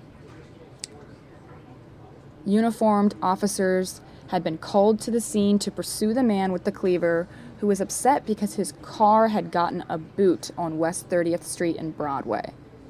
When the suspect refused to drop his meat cleaver, a sergeant stepped in and tasered him, law enforcement sources say. A struggle ensued, and an off-duty detective who stepped in to assist the cops was struck in the head with a meat cleaver. The officers then opened fire, hitting the suspect multiple times. A bullet grazed one of the officers in the back. A third officer was also injured in the chaos. The off-duty detective, who works in the 19th precinct, was taken to Bellevue Hospital, where he's undergoing surgery. 2 other injured officers were taken to the Bellevue Hospital as well. The suspect, who was described by sources as an emotionally disturbed person, was also taken to the medical center and is in critical condition. A manager at a clothing store said, "We heard the gunshots and saw all these cops running, and then we all ducked down and went into lockdown mode." Another person said, "I heard at least 4 shots very quickly. One after another, I saw a cop running with a taser and cars speeding." People fled as shots rang out through the busy street. And that is the latest information of what we know right now. I believe we do have a name of the suspect, but I'm waiting for that to be confirmed.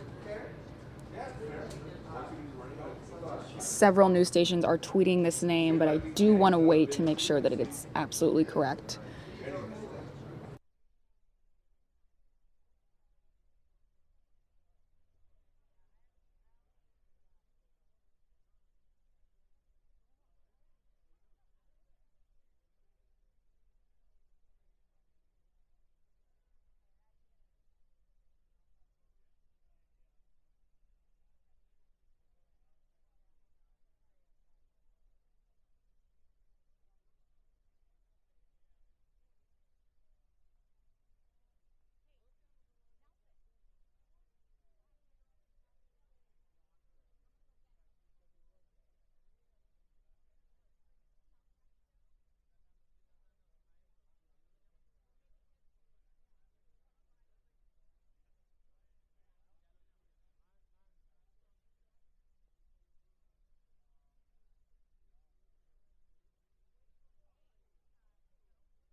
Again, you guys are watching reporters getting ready to have a press conference. It looks a little messy right now, but they're all just kind of gathering around, getting ready to have a press conference in New York City about this shooting that happened about an hour ago in Midtown Manhattan. A man with a meat cleaver was running towards police and a shooting ensued. So now we are waiting for the press conference to get all the details, the name of the suspect, the name of the officers, and what exactly happened and why. And you're watching this all live right now on the Fox News Now stream. If you want, hit that subscribe button on our YouTube page and hit that like button on our Facebook page. That way, these live videos will be in your news stream and you will be in the know of everything that's happening around the world when it happens.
Again, you guys are watching reporters getting ready to have a press conference in downtown New York City right now.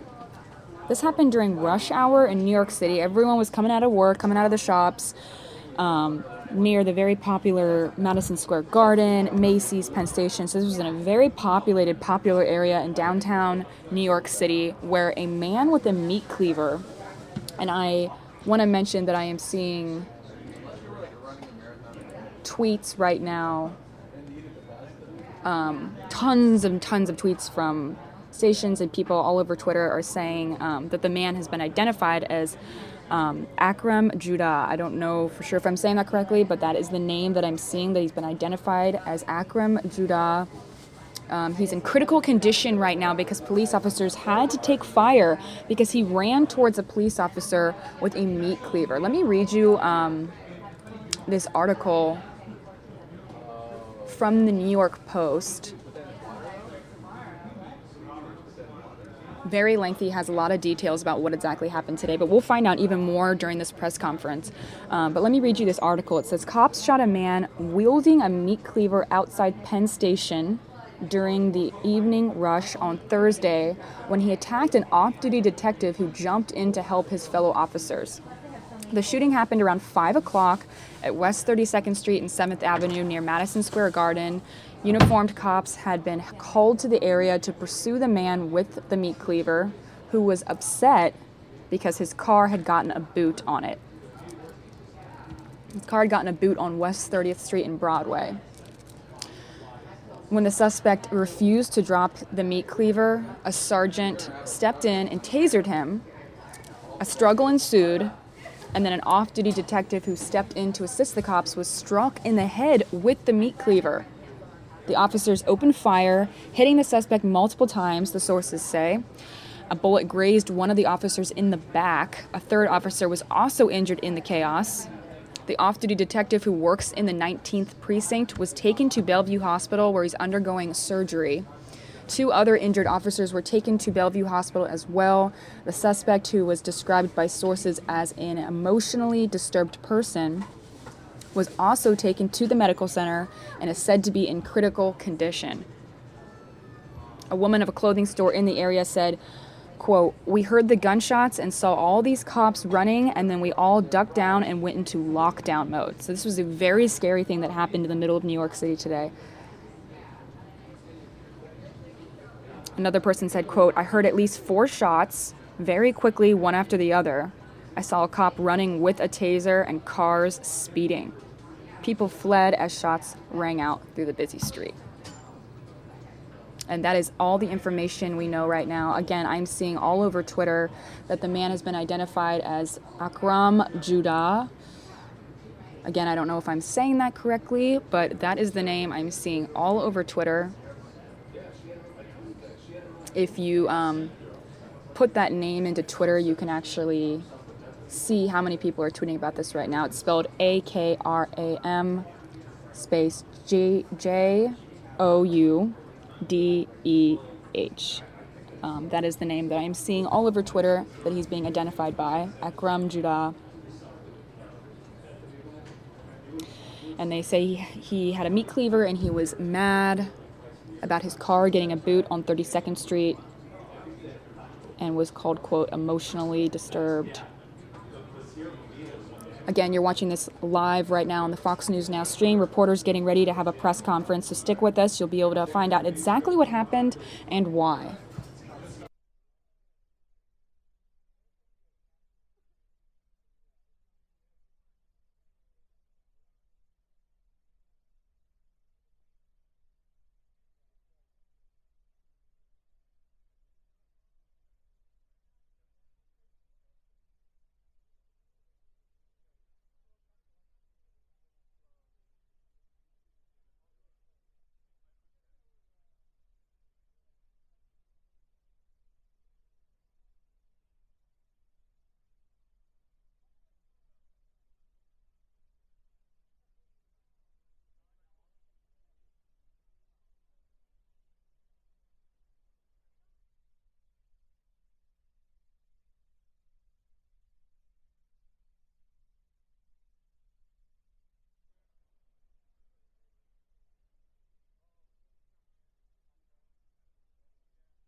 All right, you guys, we're going to work to get that feedback for you. In the meantime, I am going to take you to a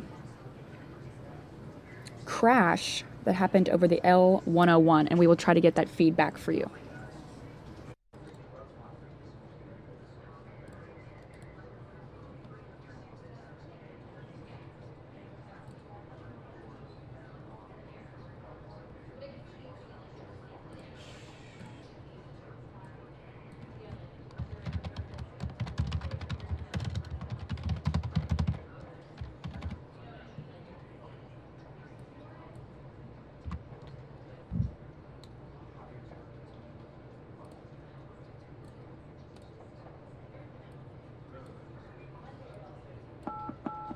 All right, stations on your Edge Live Channel 2, we're taking you to Laconia, New Hampshire. Donald Trump expected to begin his campaign event there a little bit. That is a Fox source on your Edge Live Channel 2. And of course, on So much happening. we're staying with this shooting in New York City.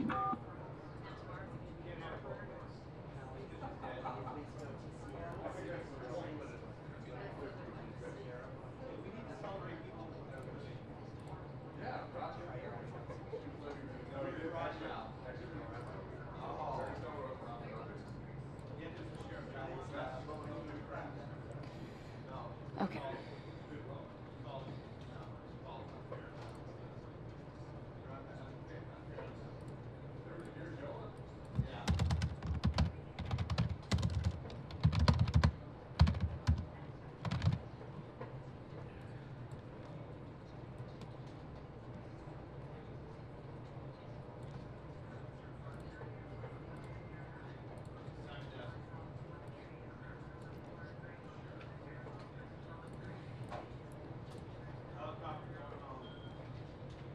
Okay.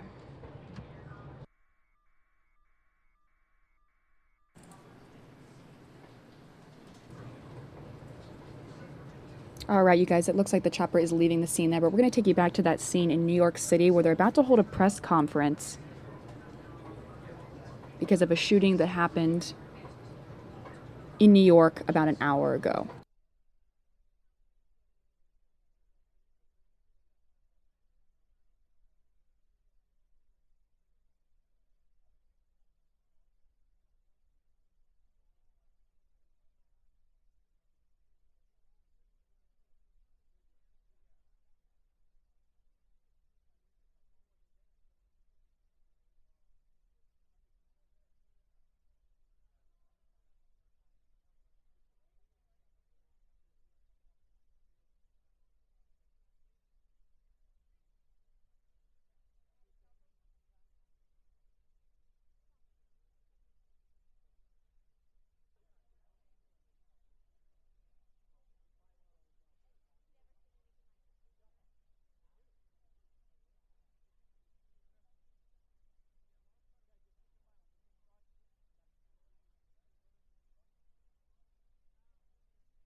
All right, you guys, it looks like we have lost the feed again. We're actually going to take you to a Trump rally in New Hampshire, and we will bring that feed back to you as soon as we get it. This is a Trump rally happening live right now in New Hampshire. He's getting ready to speak.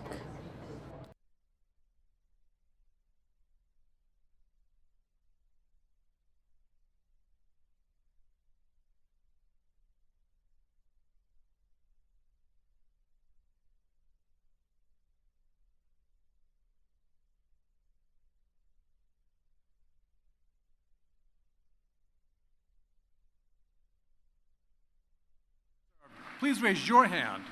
Thank you for your service.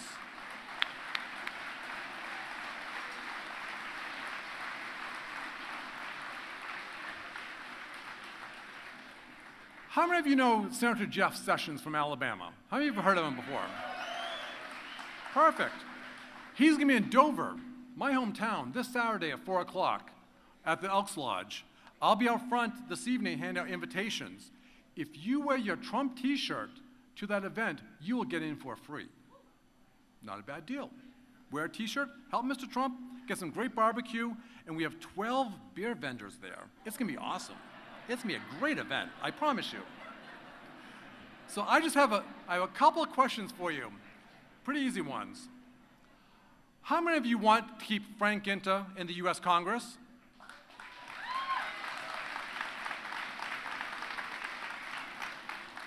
We're going to try that again, because remember, they called us deplorables. So we're going to try this again. How many of you want to keep Frank Ginta in the U.S. Congress? That's getting better. How many of you want to keep Kelly Ayotte and keep the U.S. Senate seat in Republican hands?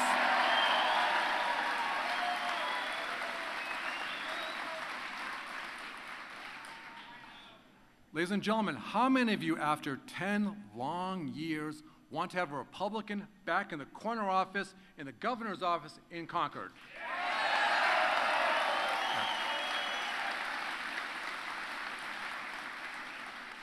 Ladies and gentlemen, the reason why you're all here this evening, how many of you want to put Donald Trump in the White House?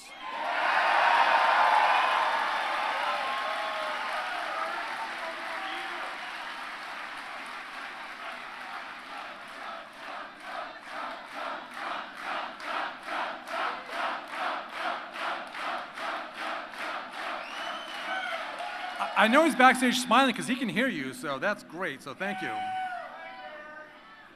So, ladies and gentlemen, thank you. Thank you for being here tonight. Thank you for everything that you're doing.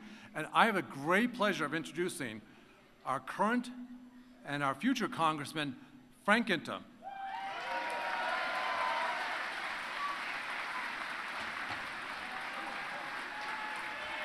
Everybody, let's get fired up.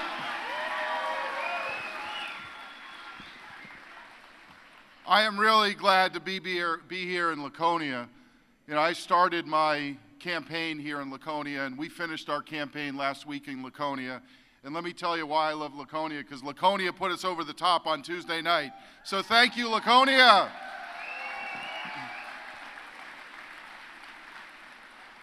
You know, many of you probably remember that I served as mayor of our state's largest city, Manchester. I think it's why I really appreciate cities like Laconia. We have a lot in common. We're good Americans. We care about our family. We care about job opportunity. We care about our neighbors and our friends. We also care about our military, our law enforcement officers, and we care about the state and the future of our nation. And over the last 8 years, we have every right to be angry and frustrated with what Washington politicians are doing to our country.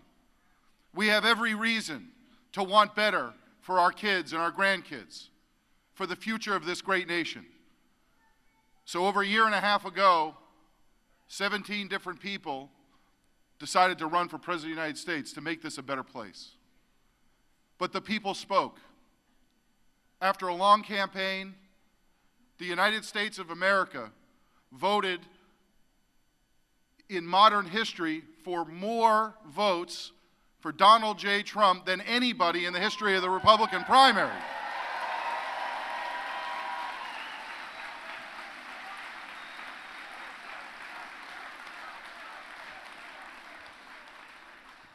I think the elites ought to think a little bit about that and start listening to us again.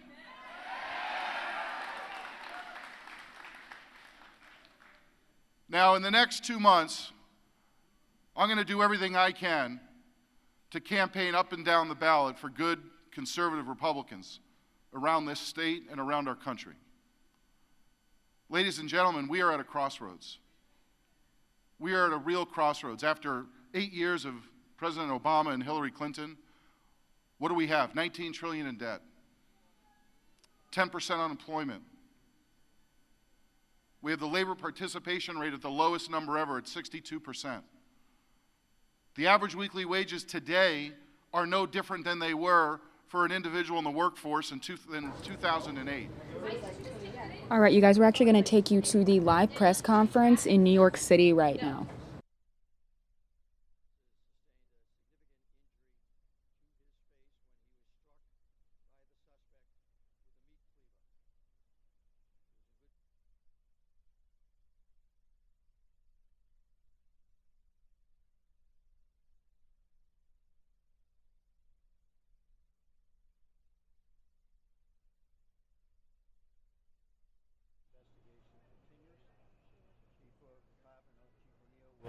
Now give you a more detailed description of the events and hold it here this evening at approximately 5 o'clock.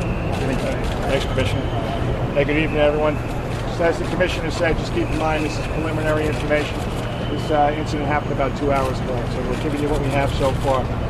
So shortly before 5 p.m. this afternoon, 2 uniformed officers from the Midtown South Precinct responded to a call for a possible crime in progress at West 31st Street and Broadway. Upon arriving at the location, they encountered a male who then pulled an 11-inch meat cleaver from his waistband and proceeded to flee on foot westbound. The officers pursued him and broadcast his description over the radio. The suspect continued to run to 6th Avenue, northbound with the cleaver in his hand. Several officers from the Midtown South Precinct and Transit Bureau joined in the foot pursuit. In the vicinity of West 32nd Street, a uniformed sergeant deployed a taser, striking the suspect without apparent effect. The suspect continued to run westbound on 32nd Street towards 7th Avenue, which is right behind us. At mid-block, the suspect mounted the front grille of a marked police car that was responding to the call. At this point, an off-duty detective in civilian clothes attempted to subdue the suspect. The detective was struck in the head by the cleaver, causing an approximate 6-inch gash from his temple about down to his jaw. Uniformed officers then fired at the suspect, striking him several times. The detective and the suspect were transported to Bellevue Hospital. The detective is currently listed in serious condition. The suspect is in critical but stable condition. 2 additional officers sustained non-life-threatening injuries during the encounter. It has not been determined how these injuries were sustained at this time. The suspect is identified as Akram, A-K-R-A-M, Joda, J-O-U-D-E-H. He's a male, 32 years old. His last known address is in Queens, but we believe he was living in his car. Take some questions now, please, Chief. Yes. Was it necessary to fire 18 shots in a busy area? Excuse me, say it again? 18 shots. The commissioner said 18 shots were fired in a busy area. Was it necessary to... All right. Keep in mind that he had just attacked an off-duty officer. He's got an 18-inch, 6-inch gash on his face. He's got an 11-inch meat cleaver. Right? He was fired till the threat. They shot till the threat was stopped. Chief, what was the crime in progress that they were responding to? We heard that he was trying to remove a boot from his car. Is that? Yeah, that is correct. The initial call, the crime in progress, it was a criminal mischief, and the suspect was trying to remove a boot from his car. And so, could you just elaborate a little bit more on that? Was he had taken the cleaver to remove the boot? Do you know more about that whole? By the time we got there, the officers had started to question him, and they saw there was damage to the boot. Do you know how long that suspect was approaching the 2 officers with the cleaver? Is that what you said? I'm hearing correctly. Yeah, initially, when the officers started to talk to the suspect, at some point, we did pull out the cleaver and start to run. And that started at West 31st Street and Broadway. After he struck that officer? No. The foot pursuit started. The initial call was 31st and Broadway. They come up this way, they run westbound, and the shots were fired behind But them. I'm saying after he attacked that officer, before the shots were fired, was he approaching the officers that shot him with that cleaver? As we were pursuing him, and we had video of the incident, he has the cleaver in his hand, and you can clearly see it when he's waving it around. Chief, do you know how long? Sorry, Thank you. Do you know how long he was working on the boot before officers arrived? As I said, this is all preliminary information, and that'll be part of the investigation as we go through it. Chief, any more info was he saying on anything to Hold the on, one at a officers time. during the incident? Was he yelling anything, saying anything? We're explaining? not getting to that this time. prior history? Hold on. Chief, history on this guy you can reveal to us? He's got a number of arrests, but I don't want to go into detail with it right now. Is there any indication that this affair is related? At this point, the initial radio run was a crime in progress, the criminal mischief. And as part of our investigation, nothing's off the table. Is it thought he was living in that car? Because there seem to be a lot of things being moved from it. It's a possibility. Does he have any family? Again, this is 2 hours into the investigation. We'll have more information, DCPI. If I may, we have significant video of this incident. In my viewing of the video, my conversations with the officers at the hospital, I want to commend them for their performance. I know you raised the question about 18 shots. We have a character running down the street waving a cleaver. Despite that, the officers approached him, sought to take him in custody, during which time one of them received a very significant injury to his face, at which time, based on the preliminary investigation, the officers fired sufficient rounds to stop the attacks on the officers. I want to commend them for their bravery and performance of duty. And push back right off the bat about the number of shots that were fired. Sufficient shots were fired to deter the attack on my officers by this suspect. And just in addition to that, just keep in mind, one of the officers was off duty, and he chose to intervene. And that's the officer that received the most significant injury. You indicated that a taser was deployed by a sergeant. Can you walk us through that scene? I didn't get it.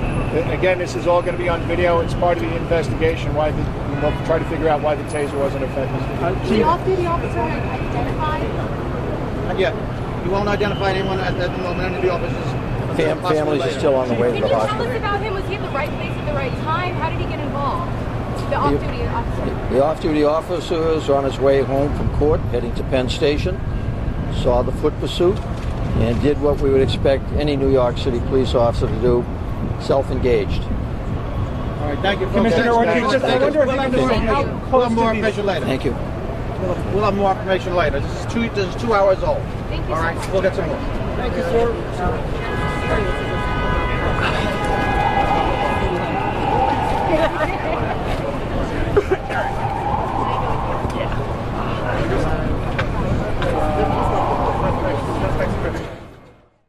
You guys, that is the end of the New York City press conference. We're going to take you back now to a Donald Trump rally. He's getting ready to speak in New Hampshire.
Again, you guys are watching a Donald Trump rally. Donald Trump is getting ready to come out and speak soon in New Hampshire.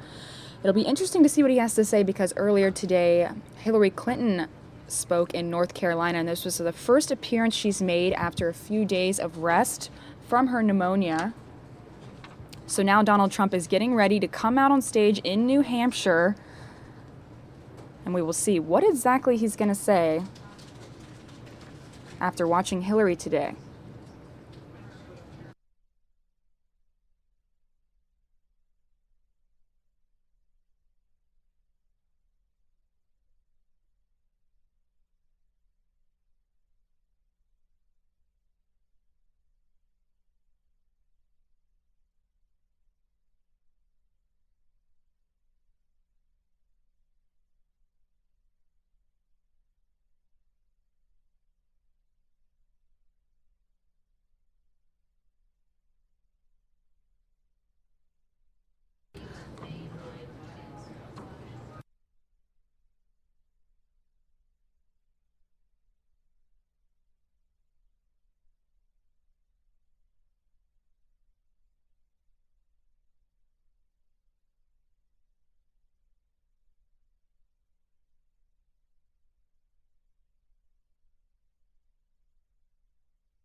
All right, so I want to read you a little bit about what Donald Trump could be talking about today.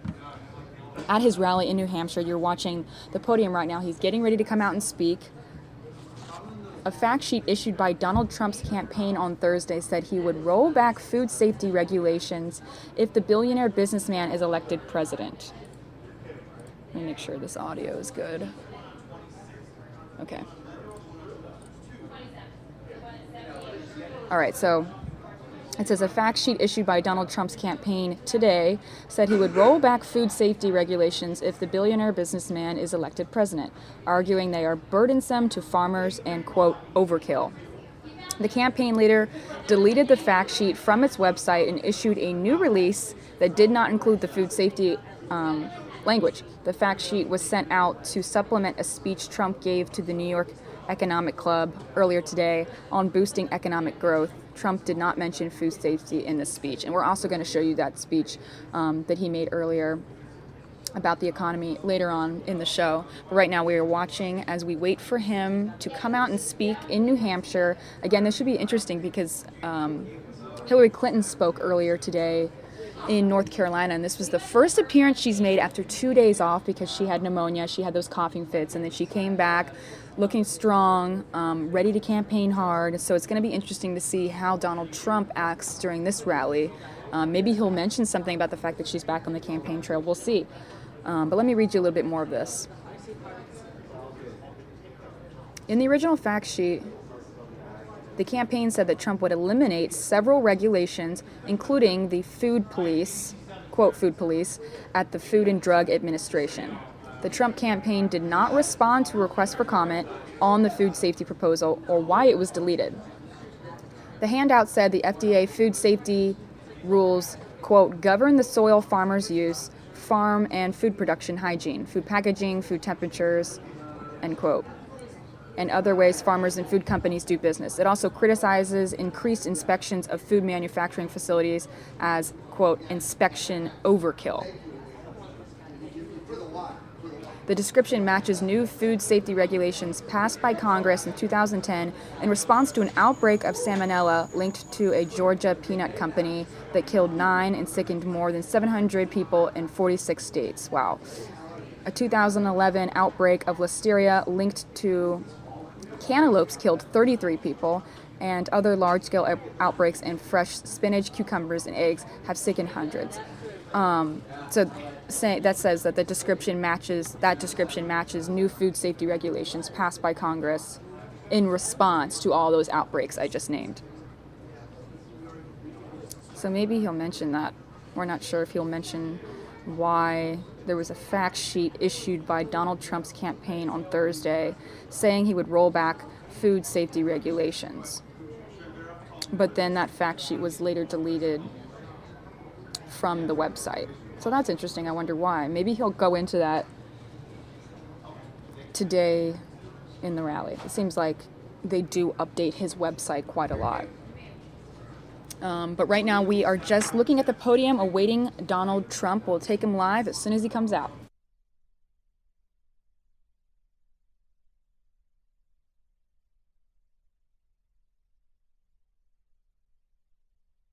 And you guys, we also want to let you know we have a police chase coming up here in Orange County, so we're probably going to go to that live in a few minutes, but we will roll on Donald Trump and record it and show it to you later if need be. So we'll see what comes up.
All right, you guys, you're looking at a live police chase in Orange County, California. This has been happening for almost an hour now.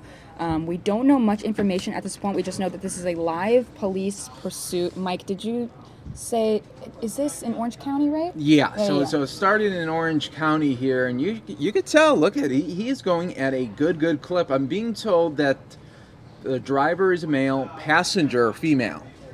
A female? So a passenger female, driver male. And so it's two people. Two people, and you can see here, he's on the shoulder. Always a scary situation. And you got to figure, this is rush hour. So it's usually only one person driving. It's Yeah. Usually, oh my gosh. I don't know. Wow. Was able to get it. Was able to get off down that exit there. And thank you to everyone for joining us on Fox 10 Phoenix Facebook page as well. It's still early in this chase here, but you know what? At any moment, something can happen. That's why we always continue to watch these chases. And a couple days ago, we had another chase in Southern California. Big rig, and that was a male, and he was alone, correct? Yes. And so this is a couple or friends or something, and we're being told don't know male, for sure. A male driver, female passenger. That's what we've been hearing here, but this is. We just hope that. What kind of car do you think that is? Can't tell. Yeah, can't tell at this moment here. Hard to tell. Wow, he's going He's fast. clipping. He is clipping. Yeah, this is much different than the semi that we had a couple days ago here.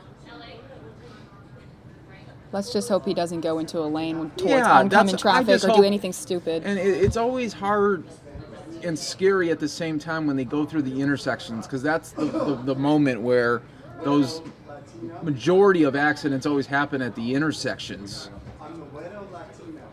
But yeah, you just hope no innocent people get hurt here. Oh, and here comes an intersection. Yeah. Oh my gosh. Oh, he was going to go left. He was going to go left and decided against it. See, we do have a police cruiser behind now. And thanks to everyone watching on fox10phoenix.com as well as our Facebook Live. And if you haven't already done so, now would be that perfect time to hit that like button, hit that subscribe button. That way you'll always be in the know when we're covering breaking news. This is our second police chase of the week. Yeah, we cover police chases quite a lot, Yes. and fires and anything that's going on. Yeah, so it doesn't matter. It doesn't have to be local. We'll cover it as it's happening. Yeah, doesn't it scare you, those intersections? It scares me. Like, oh my gosh, you're going through these. He slows down a little bit, but you really can't. Yes. So we don't know the reason why yet. The suspect is running.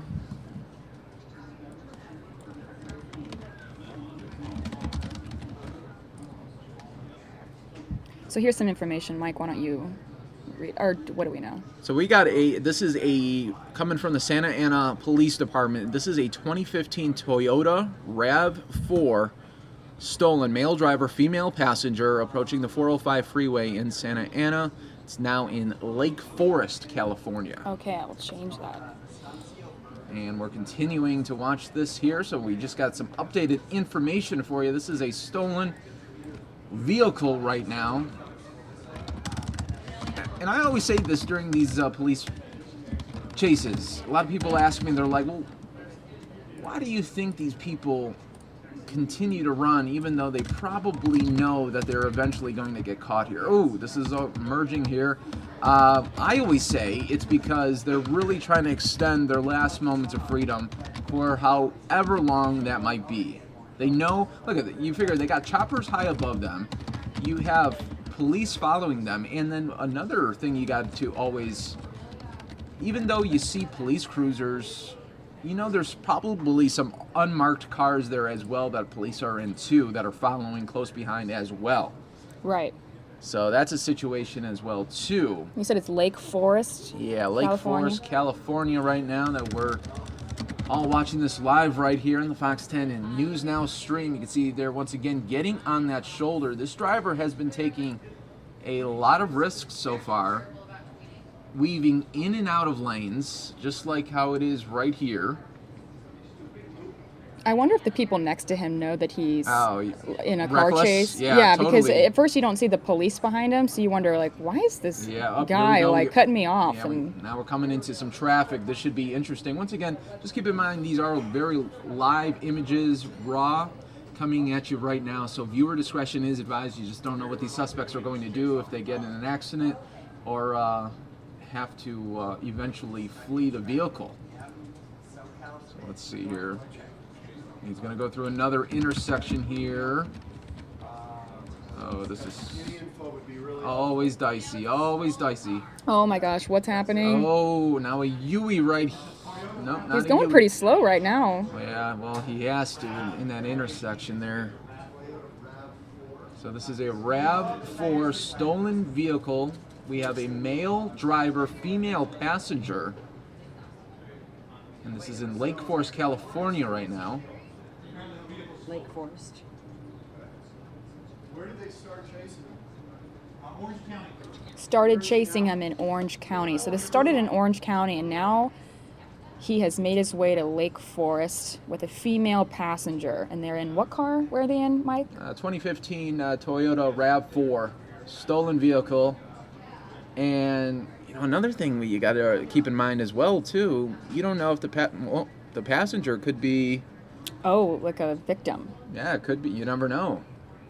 So that could be a scary situation. Yeah, as we don't know well. if they're friends, if she's a victim, if they're a couple. We don't know Yeah. anything yet. No, but you know, this driver has been taking a lot of risks so far, weaving in and out of lanes. And once again, still, we're going to follow this closely here for you.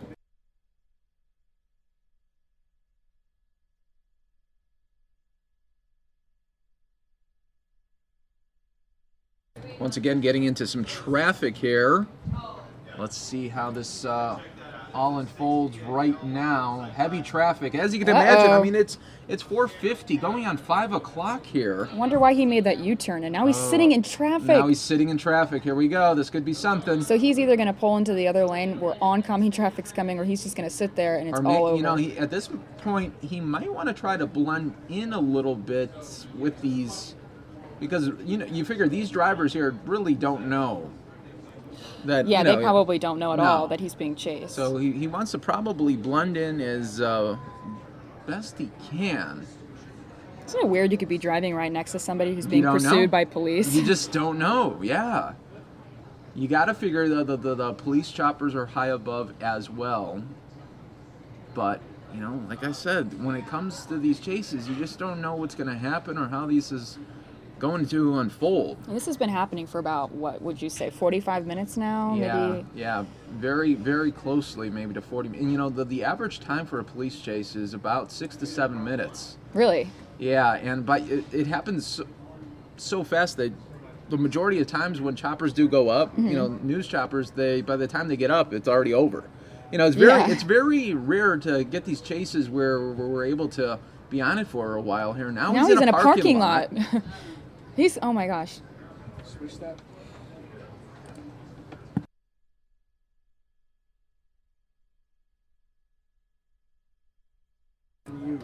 So if something happens, if it's really bad, or once again, you can mute we are still. It looks like a little carnival area that is in this parking lot as well. So let's see. We might have a situation where the suspect may want to bail soon. Maybe looking for a spot that they think that they have an opportunity to go.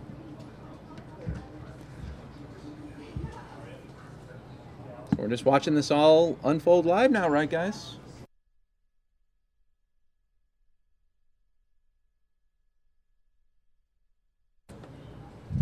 Well, Mary Kay, what do you think? Is he going to try to... Okay, so now he's out of the parking lot. Yeah, that was weird. There was a little carnival area that was in this parking lot, and I don't know what he was doing in the parking lot area. Sometimes maybe they get lost or something. Once again, pursuit still on your Edge Live channel too. While we're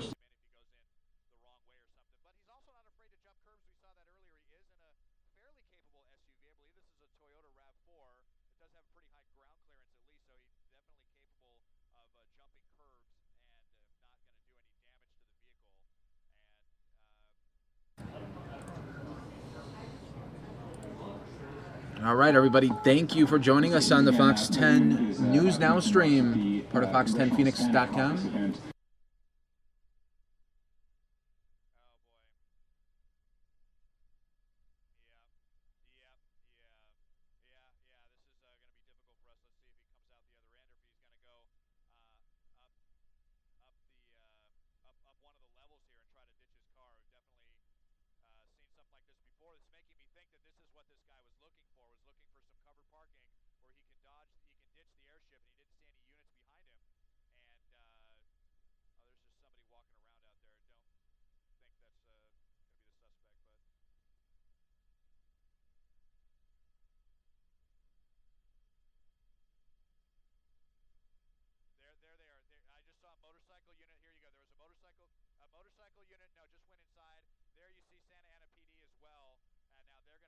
All right, looks like he's in a parking structure now. It looks like he was able to get into a parking structure. That's what a lot of times these suspects try to do in these police chases because you can't see it from an aerial view. Okay, so he went into a parking garage so that the helicopter could no longer see him? Yeah, so but then where's he going to go? Well, they could be, hiding somewhere, and they could maybe try to get to the street level and just try to walk it off or something. Yeah, it's very... Because I'm assuming the police just followed him right in there. He only has one way to go. Yep. Well, let's see how this happens here. Just never know how this all unfolds here, but if you've been joining us a little bit right now, we are in a breaking news situation here in Southern California. A stolen... Oh, someone just wrote, maybe he'll steal another car. David Cox said that. Yeah, he could do that too as well, and then you just don't know which car he's in. Yeah, David, that's an interesting thought. What if he just got in another car and just kind of drove slowly off?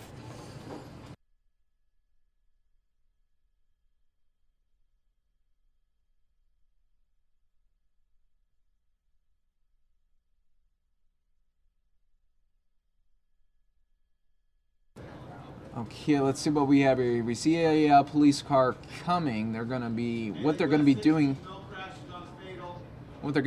is setting up a perimeter now. Really checking those exits, like you said, because it's going to be... Wait, so the cop is on the roof now. So where did that car go, you think? Well, the car was in the roof, and then I don't know if he went to a lower level. What if he just parked in a really busy area, you know, and now they're like hiding somewhere? Yeah, it's very scary for that. You just don't know what these suspects are going to do at any given time. But you could see the police setting up a perimeter there on the side.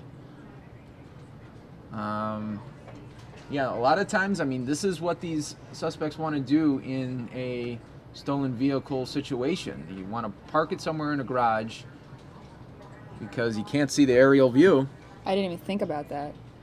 Someone wrote, what if he jumps from that building to the other building with the girl? I was actually just thinking that would be a hard jump. And that'd be like a video game. Yeah. Parkour. Yeah, that'd be more of a video game style here. But if you're just joining us, everyone, we did have a police chase, an active chase. It was a male driver, female passenger, and they went into this parking structure. And right now our aerials are, well, can't really see anything right now. So that's where we're at right now in this pursuit. I mean, even if they did get another car and drive out slowly, the police are right outside. They're going to stop everybody. Yes.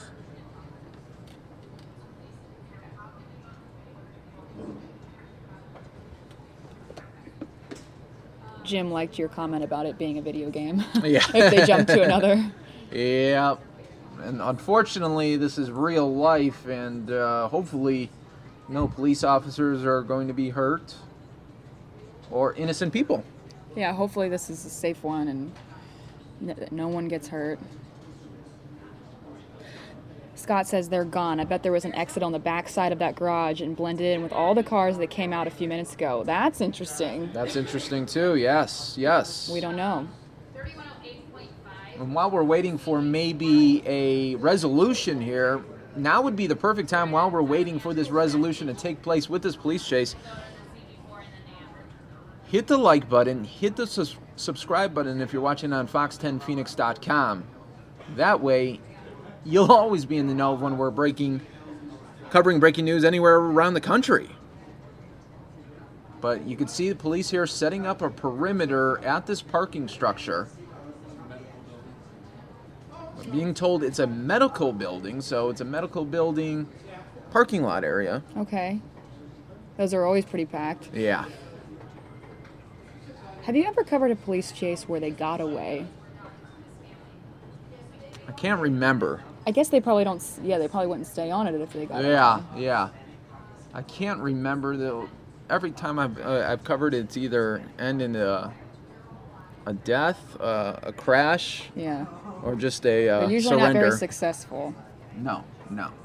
But who knows? Maybe this one could be the one. Young Eagle says he's hiding in the bathroom. Yeah, at least the bathroom door's locked. He gave himself a few minutes. Elevator area. Yeah. You can see here this perimeter is being set up right now. Margaret says he's updating his Facebook.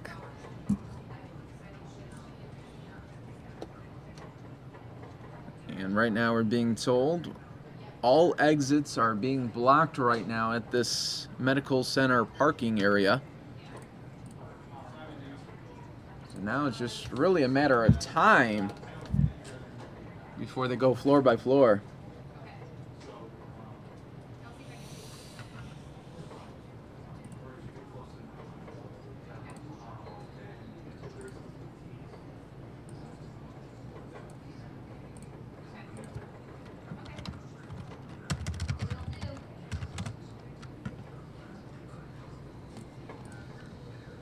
Folks, just joining us, we did have a police chase. We were covering it. And then the suspect went into this medical center area. And this is where we're at right now. Police have set up a perimeter. And they have blocked the exits. Right now we are just in a waiting game here to see what happens next. Lake Forest, California. You're watching this all unfold live right now. This is our second police chase of the week.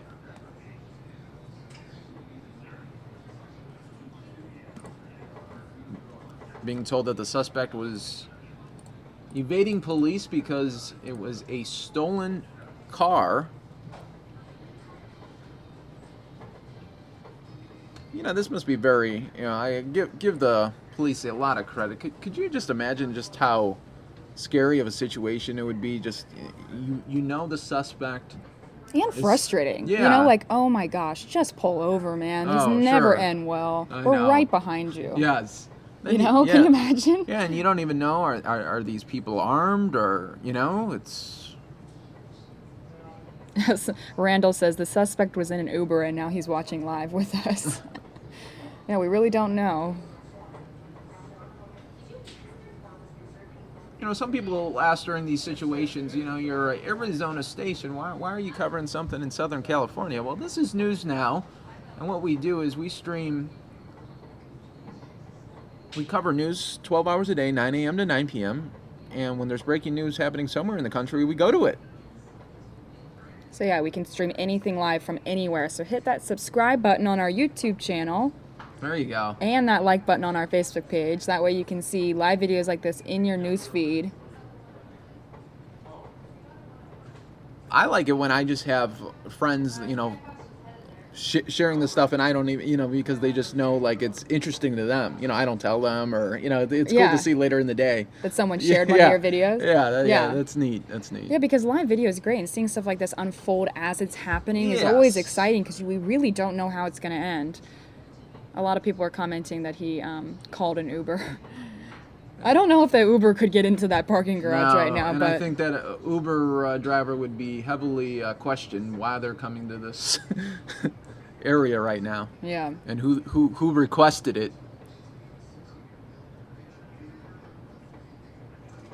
It's one thing with these chases is you could start watching from the beginning. Maybe you come into the middle or near the end, but you can't look away. It's one of those things where you're invested now. You want to see how this happens. Yeah. Because you really don't know how they're going to end. I mean, no. So is he just in there right now, hanging out? I really wish we could see. He could be on any floor. That's the thing. It's going to take a while to clear this building. Be on any floor right now. That's why I was saying, you got to give these police credit. A lot of credit, because you don't know if they have a knife, you don't know if they have a gun, any kind of weapon. So this was a stolen vehicle. Yep.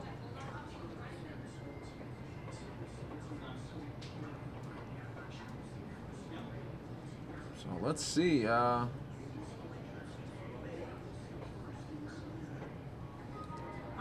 Haven't seen this in a while where a suspect has gone to a parking area for cover.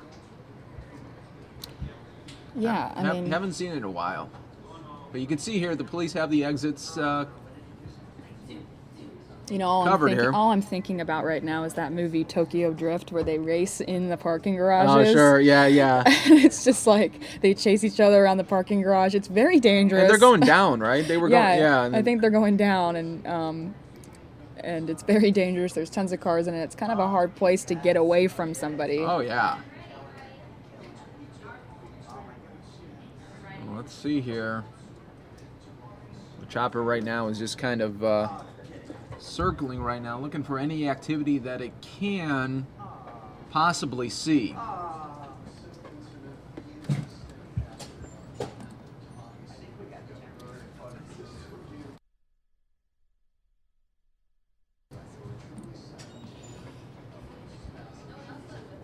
See, there are a lot of police activity.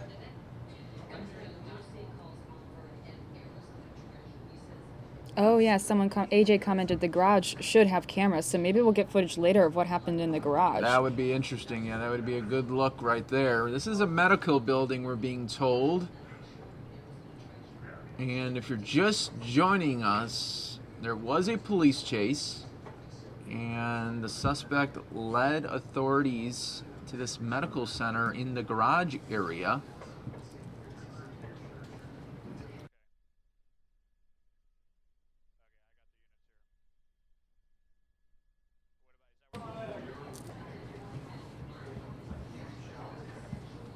Right now, our chopper right here is panning out right now.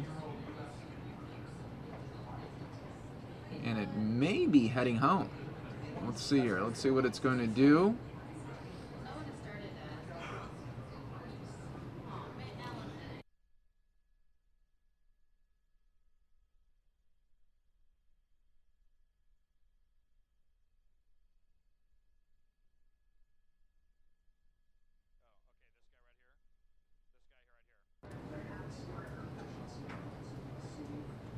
Okay, there's another police vehicle that you could see there that the chopper was able to.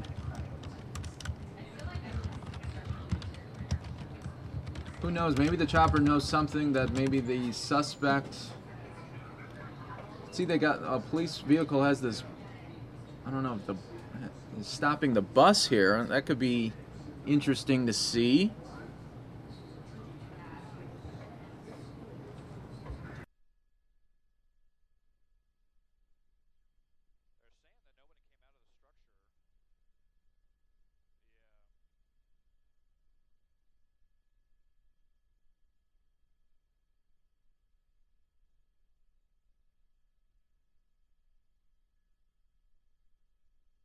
So now the chopper here has a look at this bus right now. Not, who knows? Maybe the suspects were able to get out of the area and get into this bus really quick.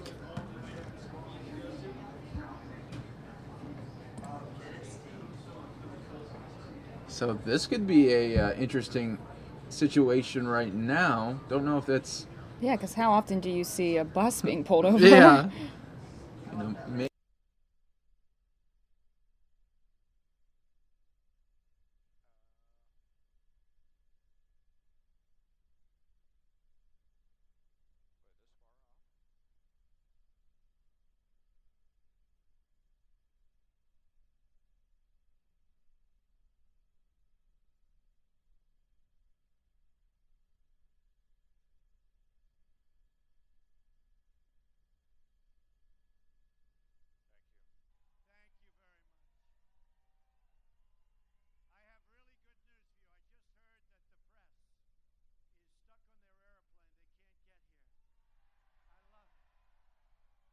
So they're trying to get here now. They're going to be about 30 minutes late. They called us and said, could you wait? I said, absolutely not. Let's get going, right? Let's get going, New Hampshire. And just so you understand, New Hampshire has a special place in my heart because this is where I won my first primary, right? And we are going to stop the heroin, and we are going to stop all of the problems that you have because you have them, and we're going to stop them, okay? You're always going to have, and I mean this, you're always going to have a very special place in my heart. So, new polls have just come out, and we're leading in many of the battleground states. And we're leading all over the country. The LA Times has us 6 points up nationwide. On November 8th, New Hampshire can be the state that pushes us over the top. We're going to win New Hampshire, and we're going to win back the White House, and we're going to make America great again. Remember that. Remember that. It's going to be a victory for the people, and especially those people who haven't had hope in a long time. That's a lot of people. Believe me, that's a lot of great people That means cities like Flint, Michigan. I was there yesterday. In 1970, Flint had over 80,000 residents working at the General Motors plant. 80,000. Today, it's less than 8,000 people and heading south, believe me. 40% of the city lives in poverty. And now Ford, think of it, Ford, you read about it today. Ford has just announced they're moving all small car production, small car, the little ones, you know, but they're pretty big. They're probably moving all production. They just don't want to say it. Eventually, I was right. I was right. I've been saying this was going to happen for years, to Michigan, to Ohio, to every place that makes cars. And it's getting worse and worse. Well, they're moving to Mexico on top of all the other car production that they've moved there and that other companies have moved there. We are creating the car capital of the world in Mexico, believe me, folks. And I'm going to make sure that ends if I'm elected. It's going to end. So I went to Flint yesterday to address the water crisis. It's a failure at every single level of government. It's tragic and it's heartbreaking and should never happen in the United States of America, ever. It used to be cars were made in Flint and you couldn't drink the water in Mexico. Now, the cars are made in Mexico and you can't drink the water in Flint. That's what's happening to our country. See, that's what's happening to our country. This is what happens when we build up other countries instead of our own. We lose control. It's time to take care of our people and our workers. I'm campaigning in every community, and if you think this is easy, it's not. I've been all over the place. Wall Street, you know, if you would have looked today, all over, including Waldorf Astoria today, we made a big speech on the economy, etc. And I go from there to another place, to here, and I love doing it because what we're doing is a movement. What we're doing, you're going to be so proud of your country very, very soon. So just remember. So proud. And it is a movement, and it's a movement that everybody's talking about. Everybody's talking about it. I'm running to be the president of all Americans. Our support comes from all regions and backgrounds and all walks of life. You are the cops and soldiers, the carpenters and welders, the accountants and lawyers, young and old, rich and poor, black, white, Latino, but above all, we're all Americans, all of us together, all Americans.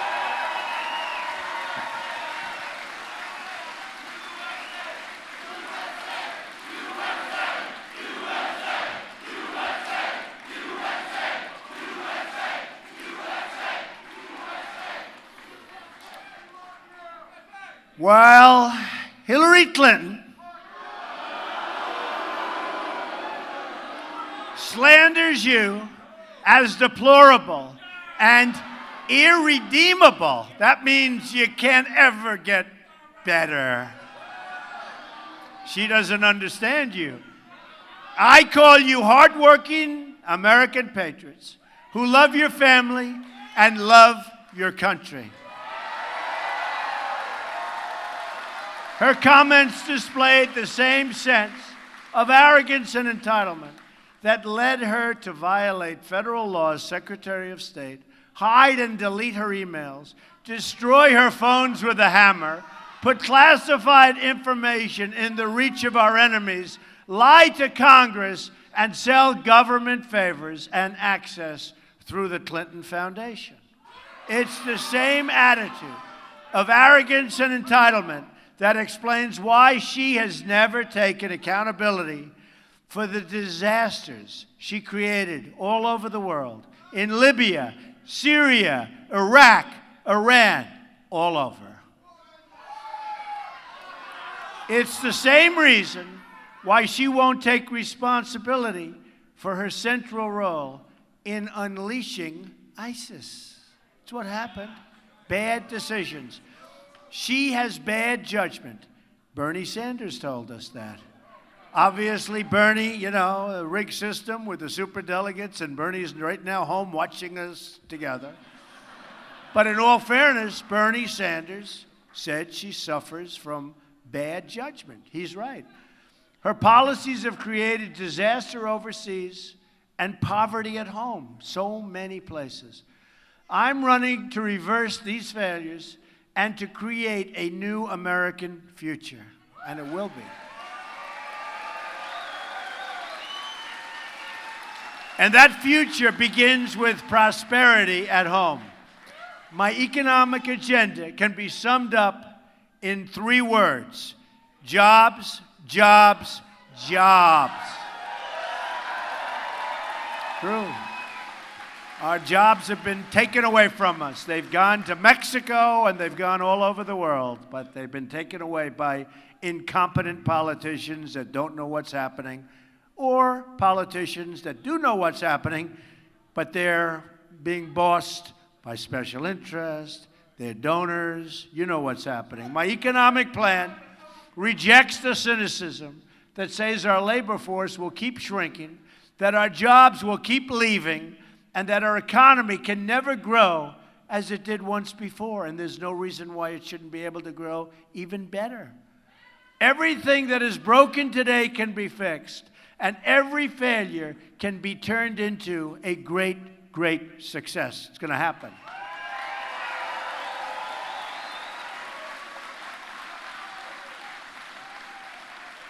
And by the way, I just see off stage a very special person. Has anyone ever heard of Eric Trump? Eric Trump. Come up, Eric. My son, Eric Trump. He is working. And Ivanka and Don and Tiffany and all of them, they are working. Are we not proud of this man? What is it, guys? 53 days to go or something like that. We are going to make America great. We are going to win. There's no question about it. We will not let you down. Thank you guys for being here tonight.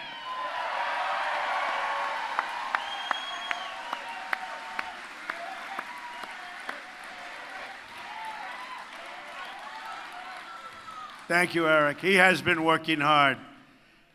His sister, too, and his brother, Don, and Tiffany made a great speech, and Melania made a great speech. Everybody, they're working so hard.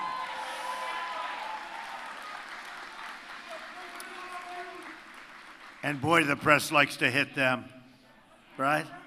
Boy, the press likes to hit them. And they're such good kids, but they can take it. Eric, can you take it? I think so, right? They're good kids. It's time to stop fighting over the smallest words and start dreaming about the great things we can achieve together as a country. Jobs can stop leaving our country and start pouring in. We're going to take them in. No longer a one-way highway into oblivion. Failing schools can become flourishing schools. Crumbling roads and bridges can become gleaming new infrastructure. Inner cities can experience a flood of new jobs and investment. And rising crime can give way to safe and prosperous communities. All of these things and so much more are possible. We have such potential in this country. But to accomplish them, we must replace the present policy of globalism, which has moved so many jobs and so much wealth out of our country, and replace it with a new policy of Americanism. It's what it is, Americanism. I am not running to be the president of the world. I'm running to be the president of the United States of America.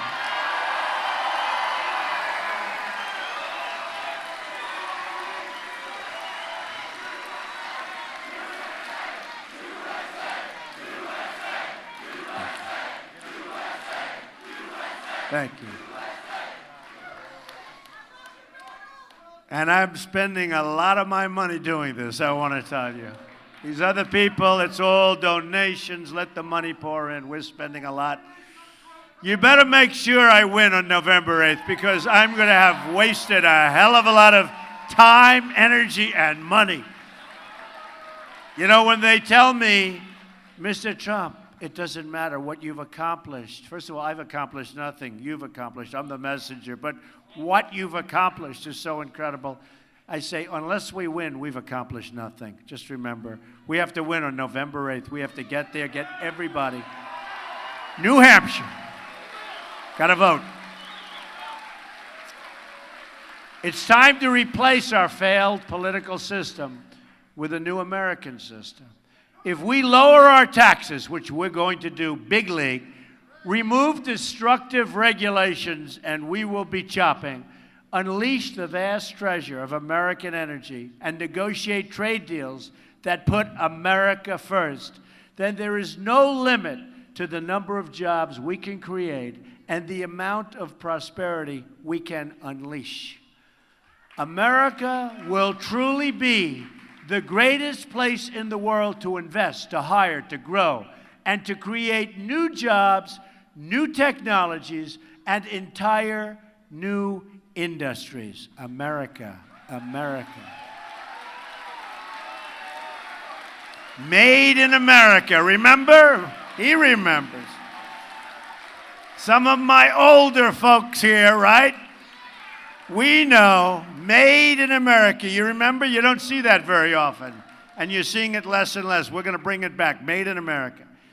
My first day in office, I'm going to order a review of every single regulation issued over the last 8 years. All needless job-killing regulations will be canceled. Millions of new jobs will come pouring in. We're going to lift the restrictions on American energy, which means lower electricity prices and 500,000 new jobs a year. Big stuff.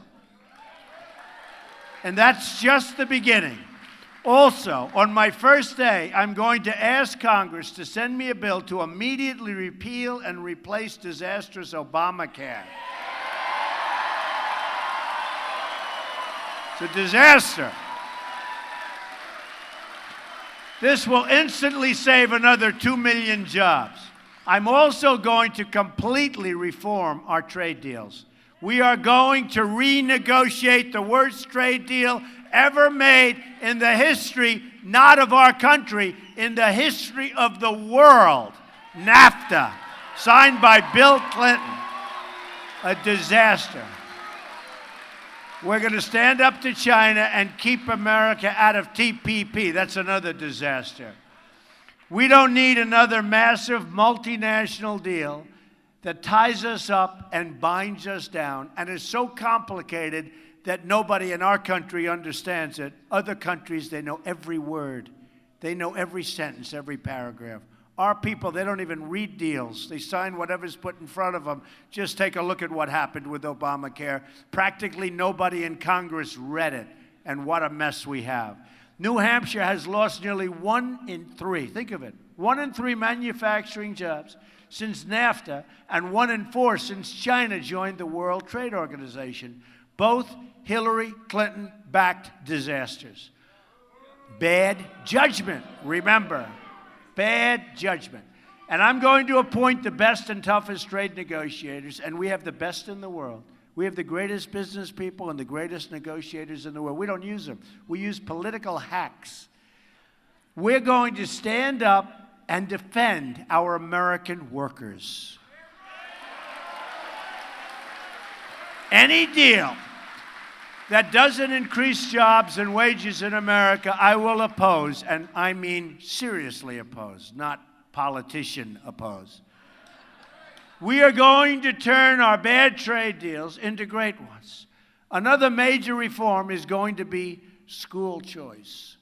I've outlined, and by the way, we are going to terminate Common Core and bring education local. I've outlined a plan to provide every disadvantaged child in America the freedom to choose the private, public, magnet, or religious school of his or her choice. This will help lift millions of poor African American and Hispanic children out of poverty. The poverty in our country is unbelievable. It's time to break up the failed Democratic control over our inner cities and provide real hope and opportunity to every single community in this nation. Our policies on taxes, trade, regulations, and education will grow. Incomes will boost and go right through the roof. We have to increase people's incomes. Do you know that many people in this room made more money 18 years ago in real wages, think of it, than they do now? They're working harder now, they're older, and many people, because of Obamacare and for other reasons, are holding 2 jobs. So you're getting older, you're working harder, and you're making less. I don't think that sounds great. The only good thing is that I'm also working a hell of a lot harder than I've ever worked before also. So I don't feel so sorry for you. Working hard. But we're enjoying it because we see the fruits of our labor, we see what's happening, and in 52 days, you're going to have a lot of happy people in this state and in this country, I'll tell you. So we want to reduce poverty for our African American and Hispanic communities. Have to. Since President Obama came into office, another 2 million Hispanic Americans have fallen into poverty. This is unacceptable. To the Hispanic community, I say, we are going to protect your jobs, we are going to build up your schools, and we are going to deliver safety and opportunity for your children. Safety also means protecting our people from radical Islamic terrorism.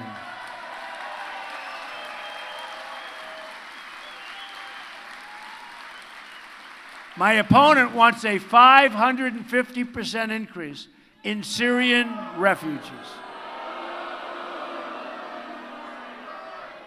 You saw what happened yesterday? Hundreds of thousands of people are being approved to pour into the country. We have no idea who they are. What a mistake. The great Trojan horse, 200 years from now, they'll be saying, boy, that was a bad, bad couple of years. You know, folks, we all have a big heart, and we want to build safe havens. We owe $20 trillion very soon. The debt's doubled under Obama, but we owe $20 trillion.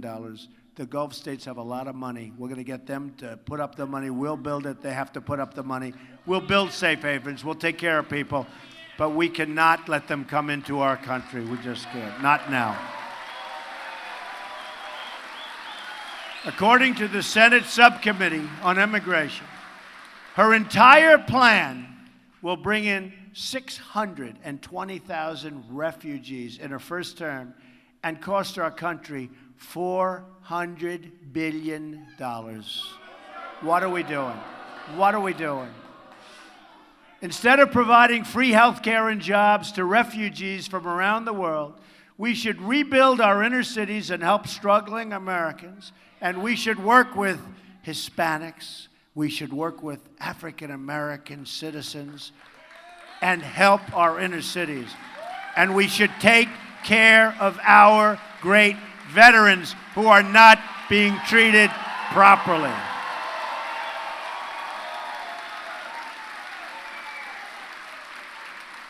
They have their priorities so very wrong.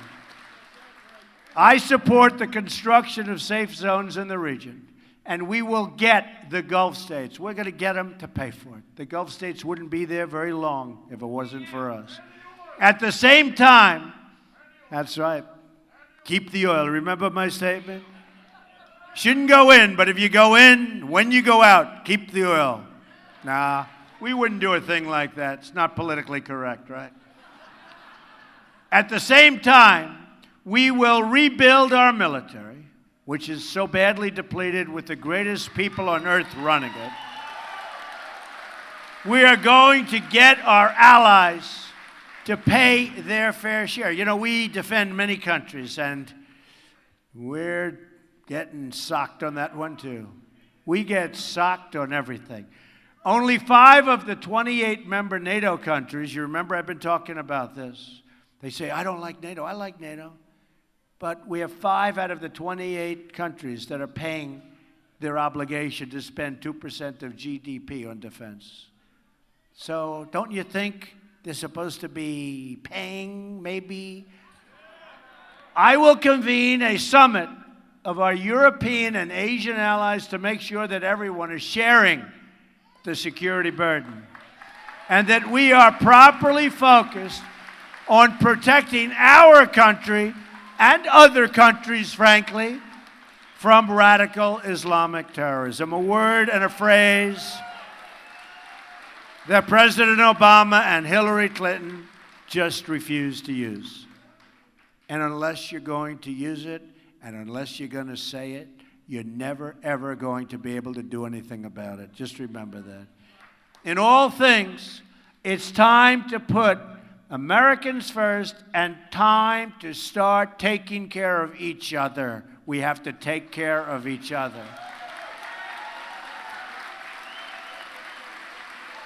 And is there any place that's better to be than a Trump rally in New Hampshire? Here we are. No place. There's no place better. And you know what else? There's no place safer. Earlier this week, I rolled out a plan to help our mothers and our families get affordable, quality child care for their children. My daughter Ivanka was so helpful. She is so dedicated to that. And she's been talking about that long before June 16th of last year when I decided that we have to do this. On policy after policy, we're going to provide opportunity, prosperity, and security for all Americans. I'm going to lower your taxes beyond any number you thought possible.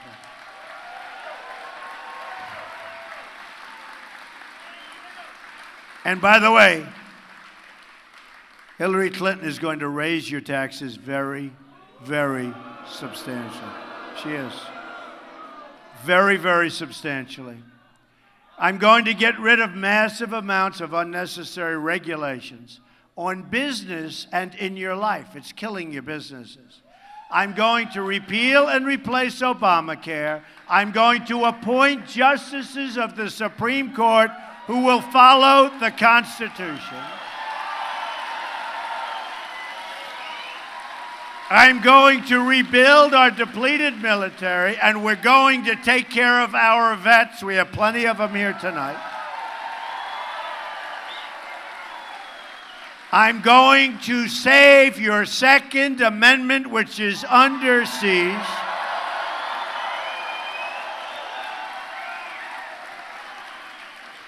And the NRA gave us the earliest endorsement they've ever given. So I want to thank the NRA. These are great people. These are great people. You've got to get out and vote. If you want to save your Second Amendment, believe me, you have to get out and vote. I'm going to stop illegal immigration and drugs coming into our country. And yes, we will build the wall.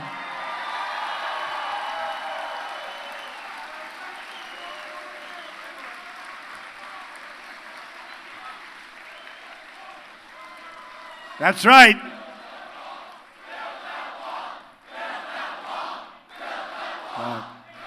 We will. We will build the wall, and Mexico will pay for the wall. Believe me, they will. They will. We have a trade deficit that's so massive with Mexico that the wall is a peanut compared to what we're losing. They will pay for the wall. They just don't know it yet. Okay? Believe me, they're going to pay for it. And they'll be happy to do it. Just has to be explained properly. I'm going to so importantly renegotiate your disastrous trade deals, especially NAFTA. Now, NAFTA is turning out to be the worst, but we're going to renegotiate. and we will make great trade deals, and we'll put our American workers first. But here's the thing.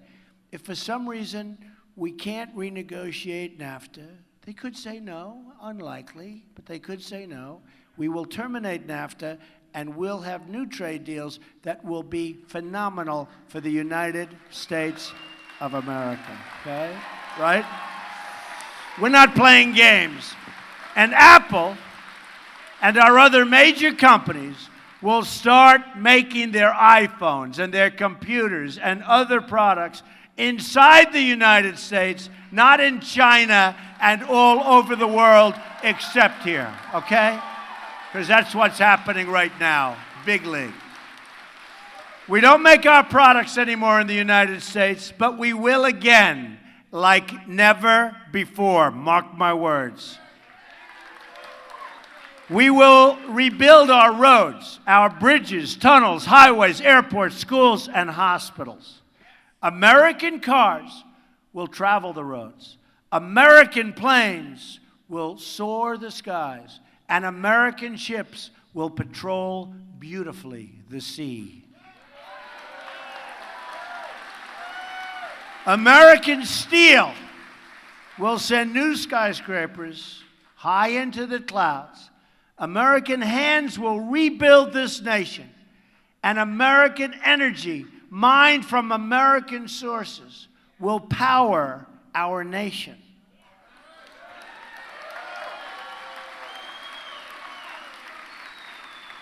And believe me when I say this, American workers, right? American workers will be hired to do the job. American workers. We will put new American steel into the spine of this country. I will fight for every neglected part of this nation, and I will fight to bring us together as one American people. Imagine, just imagine what our country could accomplish if we started working together as one people under one God, saluting one flag, right? Saluting one flag, right?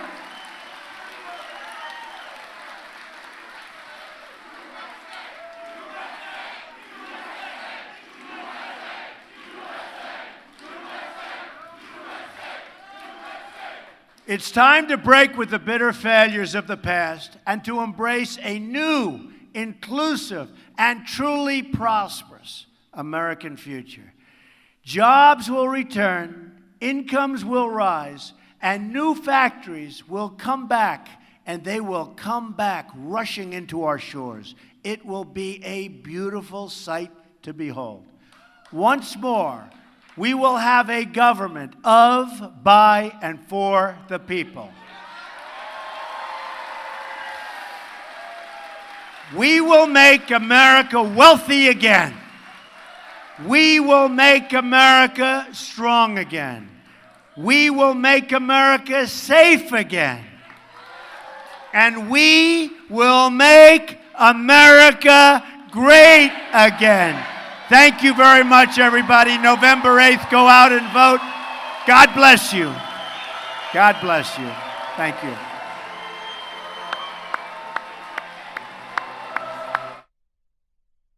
All right, everybody, that was Donald Trump there. You see him wrapping up there in New Hampshire. A very, very busy day for Donald Trump once again, as he has really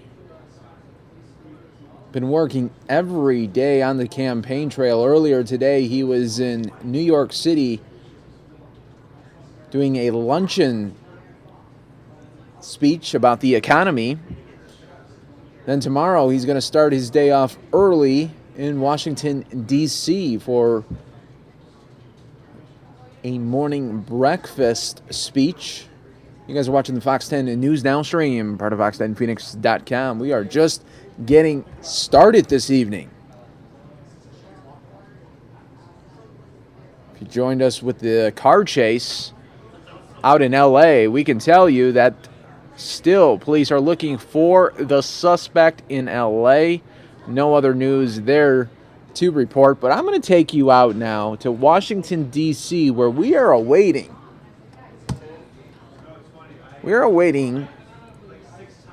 Hillary Clinton to make some remarks at the 39th Annual Congressional Hispanic Caucus Institute Public Policy Conference. We are awaiting for her, and we'll be taking that live right here on the Fox 10 and News Now stream.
Most needed it, you came in as a question until the music completed it. Me and you in the universe moving in unison, coming in hot, but in the grand scheme, what do we got? What we got is love, even when the sinners hate us. We cannot let them diminish or intimidate us. We sing out, we got the rhythm and the truth on our side. We cut through the divide and we do it with pride. Wake up, a generation of innovators unable to patiently wait for change, cause change is what they've been afraid of. Their malevolence can wait, raise the level of debate, celebrate, elevate, love, love. Cannot be killed or swept aside. Now fill the world with music, love, and pride. And love is love is love is love is love is love. Love make the world go round.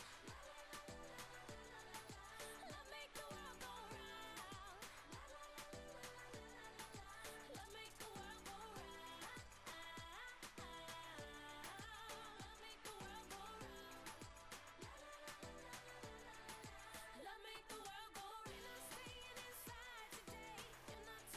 What we're going to do, folks, is while we wait for Hillary Clinton, what we will be doing is showing you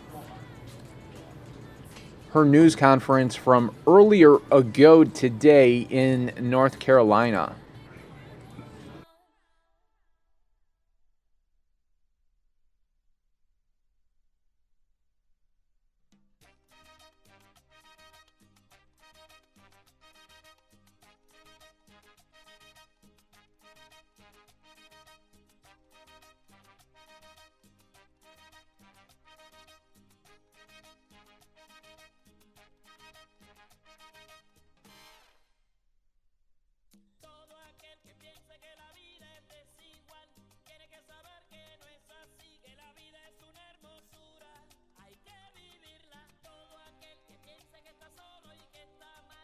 More that unites us than divides us. And I believe with all my heart the American dream is big enough for everyone to share in its promise. So I'm determined to be a president for Democrats, Republicans, and independents, for all Americans, to really roll up our sleeves, solve our problems, and make positive differences in people's lives. So with that, I'd be happy to answer your questions. Hey, Celia. When you were home reflecting over these last 3 days, I wonder if you did any searching about show this race tightening, especially in swing states. Is there anything you should be doing differently right now? Celia, I've always said that this was going to be a tight race. I've said it from the very beginning. Whether I was up, down, it didn't matter. I think those are the kinds of presidential elections that we have in America at this point in our history. I'm very proud of the campaign that we have put together. I feel like we are in a strong position going into these last weeks. What matters is who registers to vote and who is motivated and mobilized to turn out to vote. And I'm going to keep doing everything I can to deliver my message about what's at stake in this election. And my campaign is going to continue to work hard every day to turn out every voter we possibly can. And that's our goal and that's our strategy.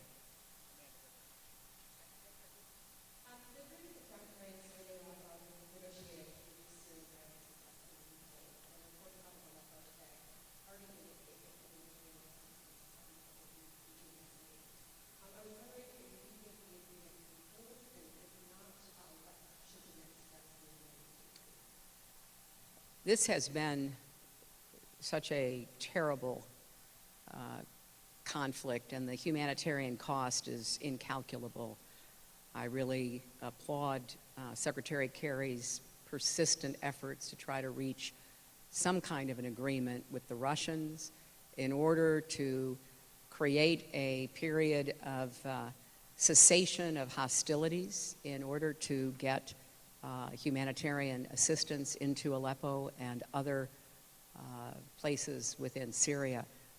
I think whether or not this works is really up to the Russians. It is up to whether or not Vladimir Putin decides that it's time to do what the Russians can do to... You guys having a good time? Excellent. Well, tonight I have the privilege of introducing a truly inspiring leader, a woman that I have great respect and admiration for. Someone who exemplifies what it means to be a modern woman.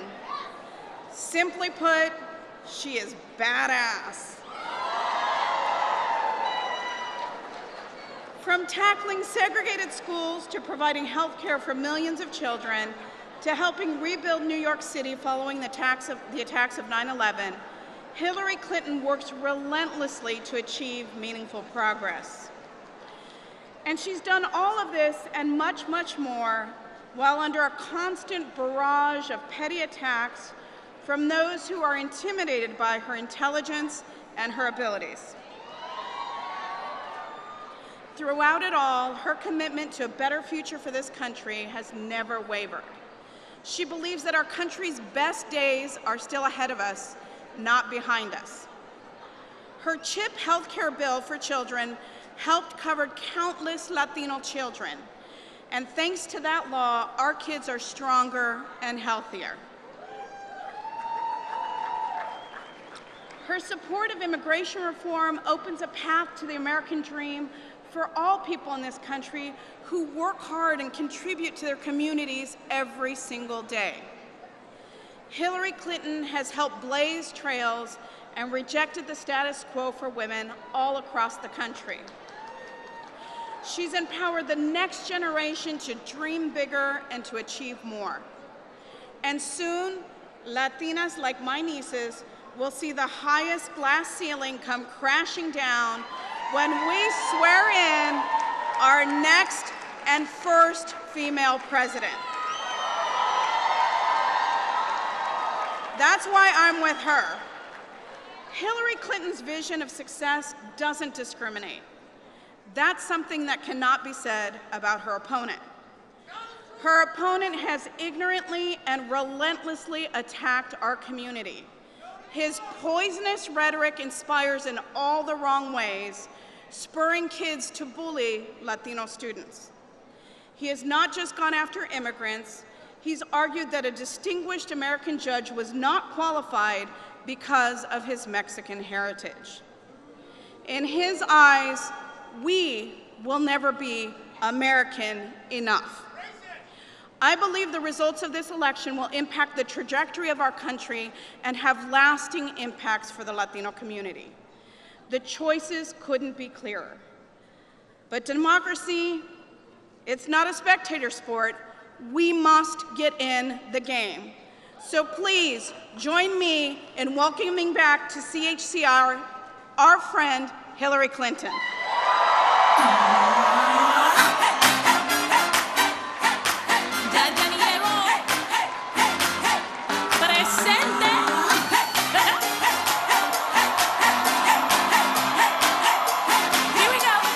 Let's get loud, let's get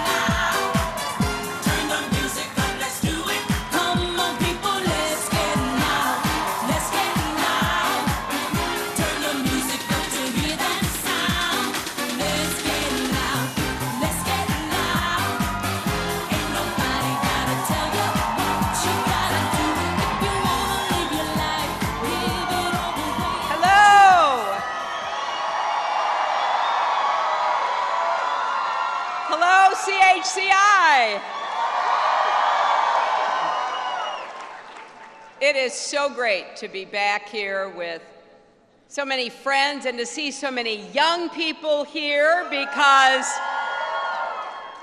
that fits the theme this year: educate, engage, vote.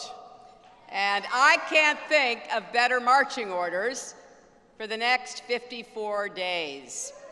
And anyone who just heard the Congresswoman knows we cannot be on the sidelines.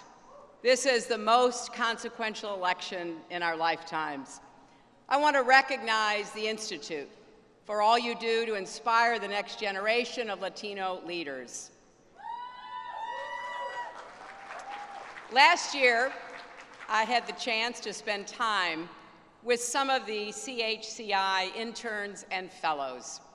It really was like seeing the future of America in one room. I can't wait to see everything that they achieve, and I can't wait, if I'm fortunate enough to be president, to put some of them to work. And I want to thank all my friends in the Congressional Hispanic Caucus. You fight every single day to lift up the Latino community, when the cameras are rolling and when the cameras are off, at home in your districts and here in Washington. And no one understands better than you the pivotal moment we're at right now, not just for Latinos, but for our country. My friends in the caucus have traveled to every battleground state, registered voters. You've stayed focused no matter what kind of outlandish and offensive comments we have heard from my opponent and his supporters.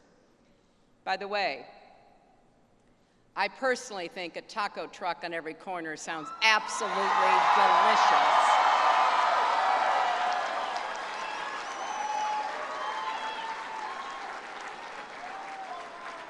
Now, here's a confession. Running for president is never easy, but it shouldn't be, right? But tonight, I have the ultimate challenge, speaking after President Obama. He's always a tough act to follow, in more ways than one. I, for one, don't think the president gets the credit he deserves for rescuing our economy from another Great Depression. Think of what we've achieved these last 8 years. American businesses have created 15 million new jobs since the recession. 20 million Americans have health coverage. And no one has seen a bigger drop in uninsured rates under the Affordable Care Act than Latino Americans. We got more good news this week. A report came out showing that poverty is going down and incomes for American families are going up, and Latino families have seen the biggest increase of all. Now, that doesn't mean we rest on our laurels by any stretch. Our work is far from finished. But I am more confident than ever that our best days are still ahead of us. I believe with all my heart that the American dream is alive and it's big enough for everyone to share its promise.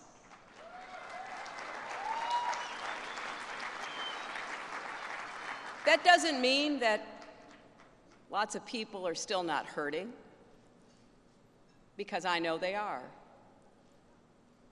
And when you hear a presidential candidate spewing bigotry and hate, it's easy to get discouraged. But we're here because we know this election is a choice between not just two people, but two very different visions for America's future. Either we're going to make our economy work for everyone, or just those at the top. Either we're going to fear our differences or embrace and celebrate our diversity. Either we're going to pit Americans against each other, and deepen the divides, or we're going to be stronger together. Today,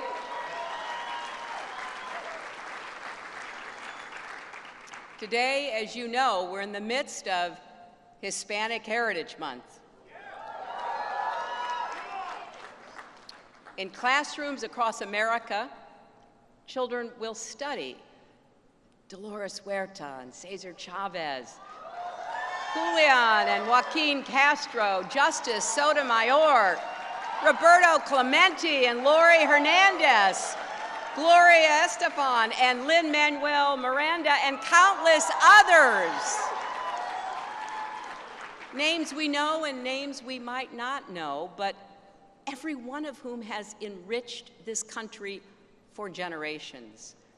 Whether you're Mexican, Puerto Rican, Cuban, Latin American, Afro-Latino, whether your family just arrived or has been here since before the United States even existed, you're not strangers, you're not intruders, you're our neighbors, our colleagues, our friends, our families. You make our nation stronger, smarter, more creative. And I want you to know that I see you and I am with you. And time and again,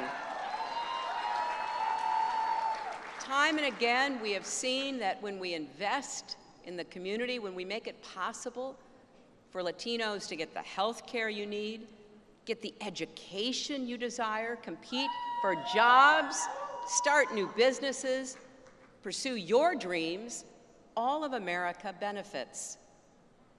As I said this afternoon in North Carolina, we are in the final stretch of this election, and I intend to close my campaign the way I began my career, fighting for kids and families. That's been the cause of my life. It will be the passion of my presidency.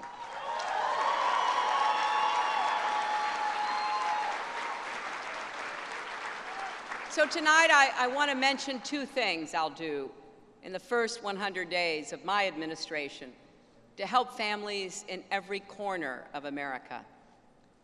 First, we do need to create an economy that works for everyone, not just those at the top.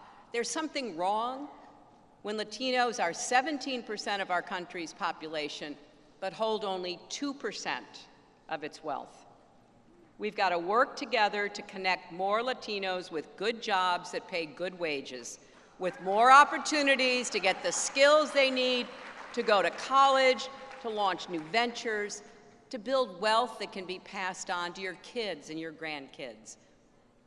So we're going to make, in my first 100 days, the biggest investment in new, good-paying jobs since World War II.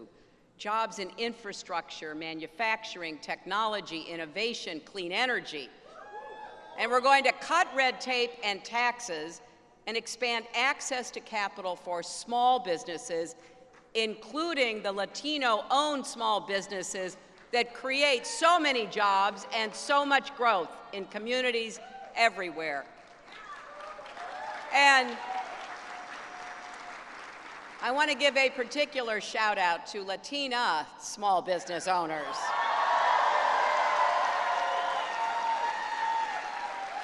Not everyone knows this, but you are among the fastest growing group of entrepreneurs in America. And we're going to put families first with new solutions that reflect the way people live and work today. Supporting families with paid family leave, earned sick days, and affordable child care isn't a luxury, it's a necessity. When families are strong, America is strong. And that brings me to another important family issue. In those first 100 days, I will send a proposal for comprehensive immigration reform to the Congress.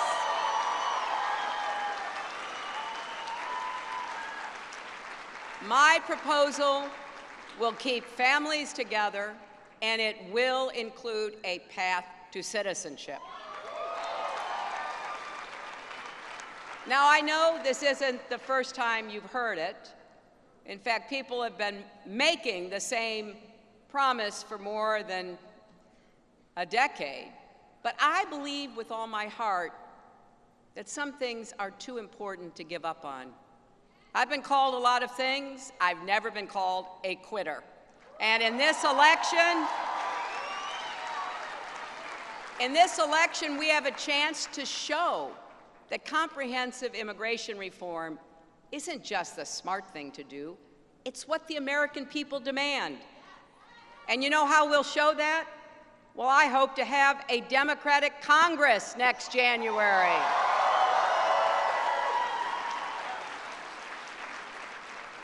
But no matter what, on my first day in office, I will reach out to Republicans and say, this is your chance to help millions of families and show that your party, the party of Lincoln, is better than Donald Trump.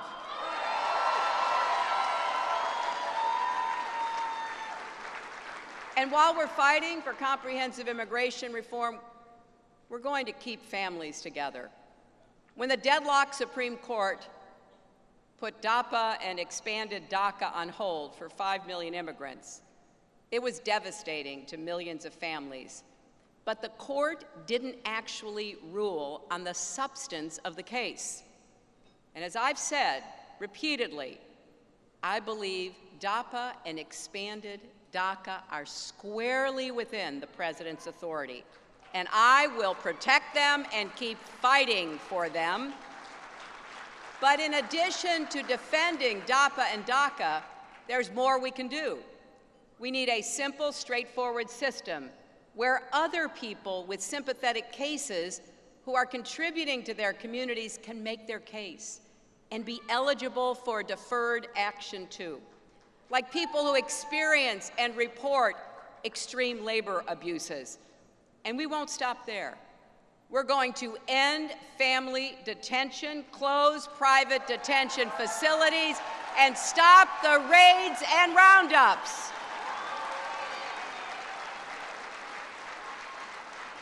No child should have to say goodbye to their parents every morning, not knowing if their mom or dad will be there when they get home. So here's the bottom line. Comprehensive immigration reform will not only be the right thing to do, but it will add $700 billion to our economy and enable America to be what it's always been, a place where people from around the world can come to reunite with family, start new businesses, pursue their dreams, apply their talents to American growth and innovation. Now, I know this has been a long road, and we wouldn't be where we are today without your persistence and the quiet courage of families in every state of our union. And we certainly wouldn't be here without the bravery of the young men and women who have risked their very place in the United States by coming forward and fighting for their own future and the future of millions of others. They helped change the conversation. And when President Obama created DACA, it changed their lives. Right now, 750,000 undocumented young people in America are going to school, working, and planning for their future. They're dreamers in much more than name. I've met so many. I've listened to their stories. They've done everything we've asked of them and made our country stronger in return. So when Donald Trump promises to rip that all away on day one, when he promises to round up and deport all of the 16 million people living and working among us, including American citizen children who were born here to parents who are undocumented, these are the faces I see. I picture Astrid Silva, who I met in Las Vegas. Many of you know her story. She came to this country from Mexico at the age of 4 with nothing but a doll, a cross, and the dress she was wearing. Now she's in her 20s, advocating for the rights of immigrants everywhere. I picture a young man I never met, whose high school teacher wrote me a few months ago to share his story. His teacher told me that this former student was funny, enthusiastic, and patriotic. He played the drums in the school marching band, and after graduation in 2005, proudly enlisted in the U.S. Army. Before shipping off to Iraq, he stopped by the school so everyone could see him in his new uniform. He was, his teacher wrote, as respectful and optimistic as any student who ever entered my classroom. He was also a dreamer, brought here as an undocumented child. He loved America and hoped one day to earn his citizenship. But in April 2007, while on a mission in Baghdad, he was killed by an improvised explosive device. He was just 19.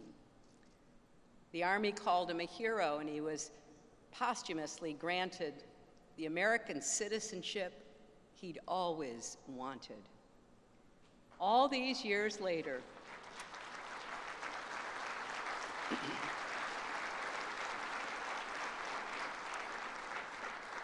his teacher still treasures his memory, and this teacher wanted me to know.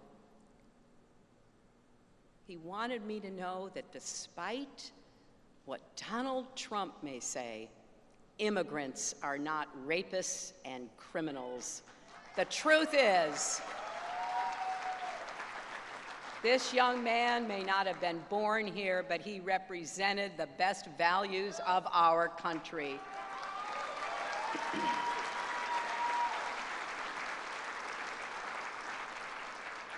We teach our children that America is one nation, under God, indivisible, with liberty and justice for all. Not just for people who look a certain way or worship a certain way, but for all.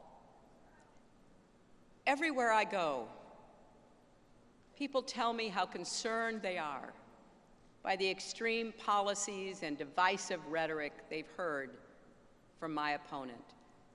From the racist lie about Mexican immigrants that launched his presidential campaign, to his racist attacks on a federal judge. And every time we think he's hit rock bottom, he sinks even lower. His latest target, a minister in Flint, Michigan, who respectfully asked him not to use her pulpit for political attacks. He called her a nervous mess. How insulting, how dead wrong. Reverend Faith Green Timmons is not a nervous mess. She's a rock for her community in trying times, and she deserves better, and so does America.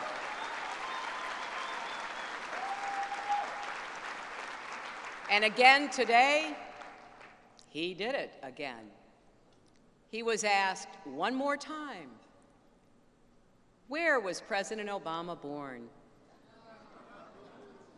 And he still wouldn't say Hawaii. He still wouldn't say America. This man wants to be our next president? When will he stop this ugliness, this bigotry? Now, he's tried to reset himself and his campaign many times. This is the best he can do. This is who he is. And so we need to decide who we are. If we just sigh and shake our heads and accept this, then what does that tell our kids about who we are? We need to stand up and repudiate this divisive rhetoric. We need to stop him conclusively in November in an election that sends a message that even he can hear. We need to set the kind of example we want for ourselves and our children and our grandchildren. Parents and teachers are already worried about what they're calling the Trump effect. Bullying and harassment are on the rise in our schools, especially targeting students of color, Muslims, and immigrants. At a high school basket game in Indiana, white students held up Trump signs and taunted Latino players on the opposing team with chants of "Build the wall" and "Speak English." Donald Trump is running the most divisive campaigns of our lifetimes. His message is you should be afraid of people whose race or ethnicity is different, or whose religious faith is different, or who were born in a different country. There's no innuendo or dog whistles anymore. It's all right out there in the open now. So we've got to come back twice as strong and twice as clear. Just this week, a mother in Florida wrote to me about her 11-year-old son, Francisco. He's proud to be American, Colombian, Ecuadorian, and Puerto Rican. As he calls it, a potluck of Hispanic heritage. And Francisco has been following this election very closely, his mother told me. He wears his "Love Trump's Hate" pin every day and refuses to take it off. When his father warned him that might make him a target for bullies, Francisco looked his father in the eye and he said, "I was always told to stand up for myself and what I believe in, and I believe Trump is wrong." And good for you, Francisco. That's what we have to do in this election. And that's what so many of you are doing already, standing up to the bullying and bigotry, wherever it comes from. Together, we must send this resounding message, and we need to inspire a level of turnout that will help us win up and down the ticket. We've set an ambitious goal of registering and committing 3 million people to vote in this election that would not have otherwise voted, and we can't do it without you. Nearly half of Latinos in America are under 35, and we need you to show up and make your voices heard in this election. So we're going to keep asking for your help. Keep hitting the campaign trail. Please talk to your friends, your neighbors, your community, everyone you see between now and November 8th. Tell them to go to HillaryClinton.com or text JOIN, J-O-I-N, to 47246 to get involved. This election is too important for anyone to sit on the sidelines, as we heard from Congresswoman Sanchez. So let's stand up for a future where we put families first, where we build bridges, not walls, and yes, together we can prove love trumps hate. Thank you all very much.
All right, everybody. Now we're going to be taken to a White House summit here on behavioral science insights while we do wait for Vice President Biden to deliver remarks at the 19th annual Corbell dinner in Denver, Colorado.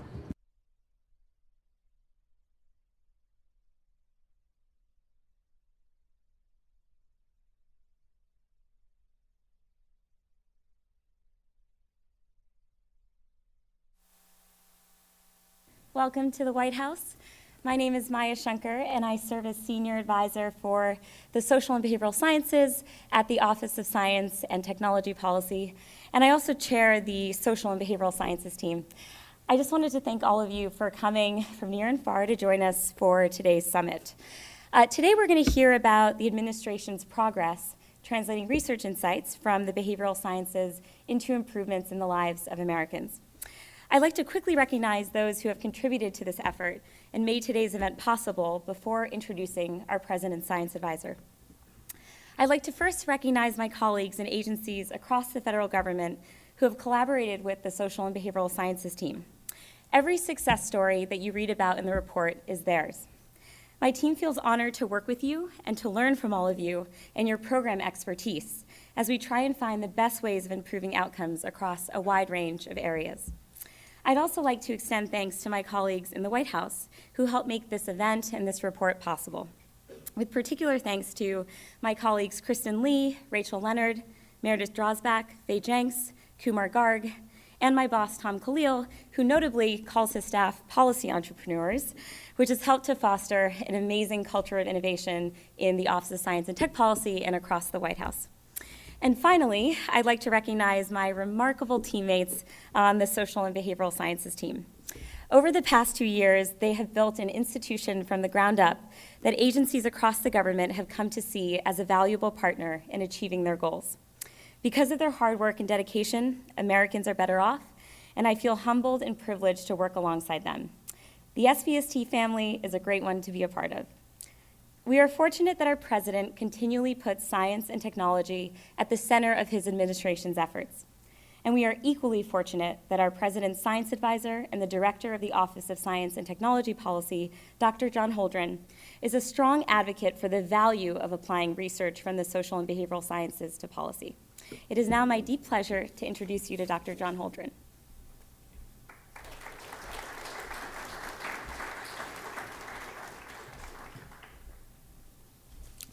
Well, thank you very much, Maya, and thank you even more for your amazing leadership of the Social and Behavioral Sciences team. And indeed, I will echo your thanks to that whole team for the amazing work that you have all done. I also want to recognize and thank Professor Cass Sunstein, who is really one of the intellectual fathers of the way in which insights from social and behavioral sciences can be applied to improve policy outcomes. And I think of Cass as sort of the godfather of this effort, and great of him to come down from Harvard and be here. Of course, thanks are also due to the National Economic Council, the Domestic Policy Council, the Council of Economic Advisors, and the Office of Management and Budget for co-hosting this event. And special recognition should also go to the General Services Administration for their critical support of this whole effort. I'm really delighted to see representatives from so many of the federal agencies and White House offices here at this event. It really testifies to the broad applicability of behavioral science insights in the policy domain. After all, any time a government program or policy interacts with people, and just about all of them do, whether it's offering low-income individuals school meal benefits, providing resources to formerly incarcerated individuals to assist with their transition back into civilian life, there's almost always an opportunity to improve those interactions using research insights that have been gained about how people respond to and engage with those particular programs. As President Obama noted in his Executive Order 13707, and I quote, "Behavioral science insights can support a wide range of national priorities, including helping workers to find better jobs, enabling Americans to lead longer, healthier lives, improving access to educational opportunities and support for success in school, and accelerating the transition to a low-carbon economy," end of quote.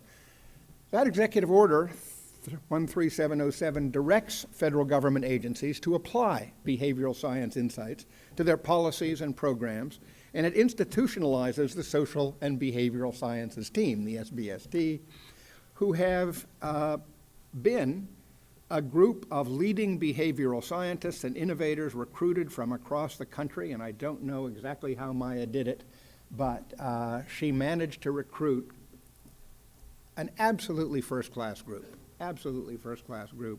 who have done just amazing work. The experts who have served on that team have helped federal agencies harness behavioral science insights to improve programs to better serve the nation, and all the while saving taxpayer dollars due to improvements in program integrity and efficiency. Today we're marking the one-year anniversary of that executive order, and I'm delighted to be able to report on the administration's progress in implementing this directive. Most of that progress, much of it anyway, is captured in the team's second annual report, which is being released today. Over the past year, the SBST has engaged in over 40 collaborations with agencies. It has successfully completed projects that help address some of the most important policy challenges facing this nation, from helping families obtain health insurance to helping the unemployed return to work more quickly. Among other results, SBST pilots led to more than 4,800 new enrollments and over $1 million in additional retirement savings by service members in just 1 month of the pilot. Led to a 63% increase in the rate at which family farmers obtained small business loans. Led to a doubling in the rate at which student loan borrowers in default contacted default resolution representatives. In addition to the second annual report, the administration is releasing new guidance to agencies that supports continued implementation of the Behavioral Science Insights Executive Order. That guidance will help agencies identify promising opportunities to apply behavioral science insights to their programs and policies. The actions that are being announced today demonstrate once again the administration's continuing commitment to ensure that the best available science and research make their way into the policy design process in order to better serve the American people. And it's now my great pleasure to introduce the next speaker, a person who has been a close friend and colleague, a great supporter of this work, Cecilia Munoz, Assistant to the President and Director of the Domestic Policy Council. Cecilia.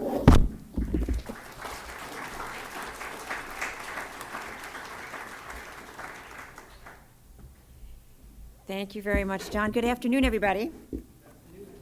Oh, you can do better than that. Good afternoon. It is lovely to see you all here. This is a topic that I'm actually quite passionate about. And I thank you, John, for your leadership on this and so many other tremendously important things. Maya, for your work in developing the second annual report. So I've been with the administration since the very beginning. I started the day after the inauguration. And I work at the Domestic Policy Council. I am a policy wonk not just by inclination. It's not just what I do, it's who I am. I am a fan of wonkery, and it is kind of how we do what we do. And I know that I'm not alone in this respect, particularly in this room. Cass Sunstein is sitting right there. I know he's another fan of wonkery. And we deal with a lot of complexity in the policy making that we do.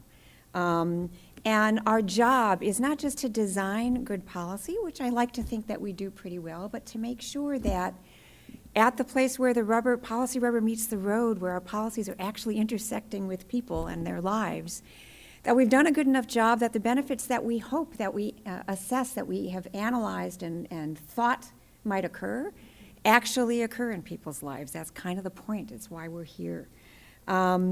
And the work of the behavioral sciences team has been tremendously, tremendously important. And among the great joys of my job has been to identify these places where I think of it as things you might not have learned in policy school turn out to be tremendously important in terms of the decisions that we make actually reaching people's lives.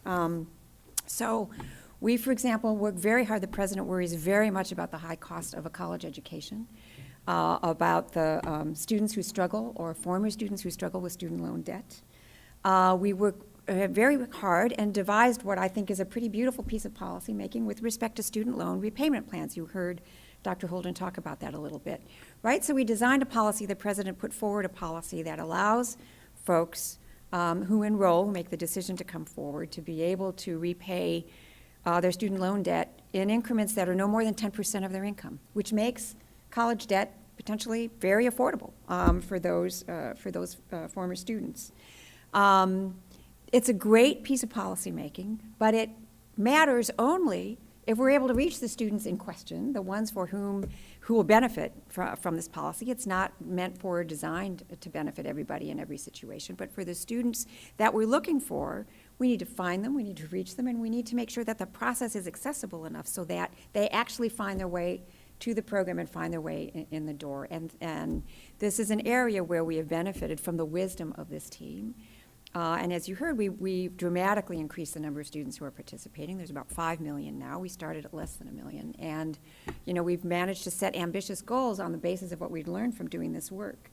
We're working with states to enable automatic enrollment for people who are in Medicaid, who therefore qualify for free and reduced priced lunches, to make sure that we enroll them automatically rather than having folks jump through unnecessary hoops, because when you do that, you end up losing people. We're working to expand access to credit for family farms. And there's a whole host of things which, again, are really good policy making on paper, but if they remain on paper and we don't do the work to make sure that they actually connect with people at the place where they need this intersection in an effective way, then they stay words on paper. And it won't surprise you to know that the president that we work for doesn't think that's good enough, and neither do we, and it shouldn't be. So we've also applied this work on the criminal justice front, and I want to spend a minute on those policies, if you will be so kind as to hear me out, because this team has really played a tremendously important role in what is a tremendously important policymaking arena for us. So this is a place, again, where the president has made significant investment, where we have a lot of work to do, and where we hope to achieve really ambitious things for the American people. On things like policing, on things like prisoner reentry, folks who were formerly incarcerated. And one of the things that you learn when you, frankly, lock up people in the large numbers that we do in this country is that we don't think enough as a society about the fact that the vast majority of those people will also be walking back out that door. And we have a stake in their success when they do. We've learned a lot about what we do and don't do well with respect to prisoner reentry. And, you know, this is a small example, but it is a telling example of the Bureau of Prisons, right? So the federal government owns a portion of the folks who are incarcerated in this country, the folks in the Bureau of Prisons in particular. And we learned in digging into what is the work that we do and don't do particularly well with respect to helping people be successful when they reenter, is that we weren't really providing them basic information to people who, in some cases, were incarcerated when the way you made a telephone call was to access a device which was connected to a wall. And of course now they're re-entering at a time when everything has changed. So we weren't providing basic information, and the behavioral sciences team helped the Bureau of Prisons develop, again, this is a very basic thing, but you'll see why it's important. It's a handbook that is made available to everybody in the system before they leave, which has fundamental information about how to get your hands on your Social Security card, which turns out to be pretty important if you're going to be finding a job, how to make sure that you have identification other than your Bureau of Prisons ID, how to address the question of maybe enrolling in Medicaid so that when you leave you have access to health care, accessing the internet, accessing a job, accessing educational services. We weren't doing a comprehensive job of making that information available to people. And this is something, again, it seems like a not rocket science kind of a thing. It's pretty basic, it's pretty fundamental, but that's exactly what it is. It's fundamental, and it's the kind of thing, the bare minimum of what we should be doing if we're going to be making sure people are successful. And the insights of this team helped us make sure that this was a really good, solid product, and it's going to make a difference in people's lives. So again, it's a small thing, but it's a telling example of, frankly, the ways in which government doesn't always work well in achieving our goals, and when applying this set of ideas and expertise can help us do a much better job. Another example, again, in a very, very important policy conversation that we're having around the country, has to do with policing.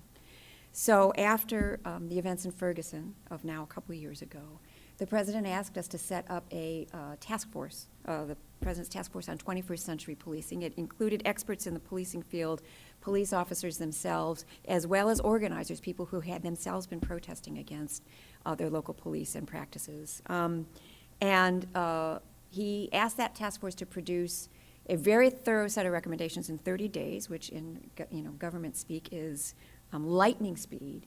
And he asked very specifically that those recommendations be very focused. He wanted them to be actionable. He wanted them to serve as a blueprint for police forces who wanted to move forward and do the right thing, as well as for organizers who wanted to push police forces to move forward and do the right thing. So we got a very actionable set of recommendations. We're very proud that these were actually consensus recommendations from folks who came at it from very different perspectives. And our job is to make sure that that isn't just another government report that sits on somebody's shelf somewhere collecting dust. The idea, again, was to make it something that could be used by all of the actors in this debate to make sure that that change actually begins to happen. And so one of the things that we've been working on, now that we have this very concrete set of ideas, is how do we, as a government, help facilitate the kinds of conversations that are happening around the country? There are 18,000 police forces around the country, small and large, some of which are very deeply involved in the reform conversation, some of which are not involved in it at all. And so again, if our job is to make sure, especially for those who are not engaged in this conversation at all, that folks in those communities have the tools that they need, we determined that you needed not just a report, although the report is an incredibly important tool, but also some tools to help facilitate an actual conversation. How do you keep a conversation substantive? How do you keep it focused on very specific recommendations? How do you keep it from going sideways in ways that are not particularly useful? And this is an area, again, where the behavioral science team has been absolutely invaluable. And we now have materials that we're road testing in communities that we think, again, are going to contribute to making sure this conversation is successful and actually sparking reforms, the kinds of reforms which we all understand are very badly needed in this country. So I could go on and on about this because, again, it's one of these areas where there's a set of expertise which is informing these very wonky decisions that we make, but actually giving those policies life and meaning and practicality in a way which I am quite certain wouldn't happen, frankly, if we wonks were just left to our own devices. At the end of the day, that's the point. It's why we're here. We're not about, making beautiful policy for its own sake. We're very proud of what we've been able to accomplish, and I think there is something to be said for the fact that we've known since the beginning that you have to be deliberate if the impact of your work is going to reach every community in every corner of this country. We had good confirmation this week in the Census Bureau's release of data that demonstrates that not only did we manage to increase median income by more than at any time, and reduce poverty by more than at any time since 1968, but we've done it in a way where the biggest gains are being felt by people at the bottom, people who were furthest left behind. You do that by being very deliberate about your policy making, by hopefully applying really informed judgment when you design the policies. But hopefully, if you're doing it really well, you think about how what you're doing when the policy rubber meets the road, when you're actually intersecting with people's lives. This work has been absolutely invaluable in making that happen. I am thrilled to see you all here to be part of this conversation. I'm really grateful to this team. They have very, very big fans of the Domestic Policy Council. And we just appreciate the momentum. We look forward to keeping it going. We look forward to building on what we've all learned from all of this to hopefully guide and inspire effective policymaking in the future. So thank you all very, very much.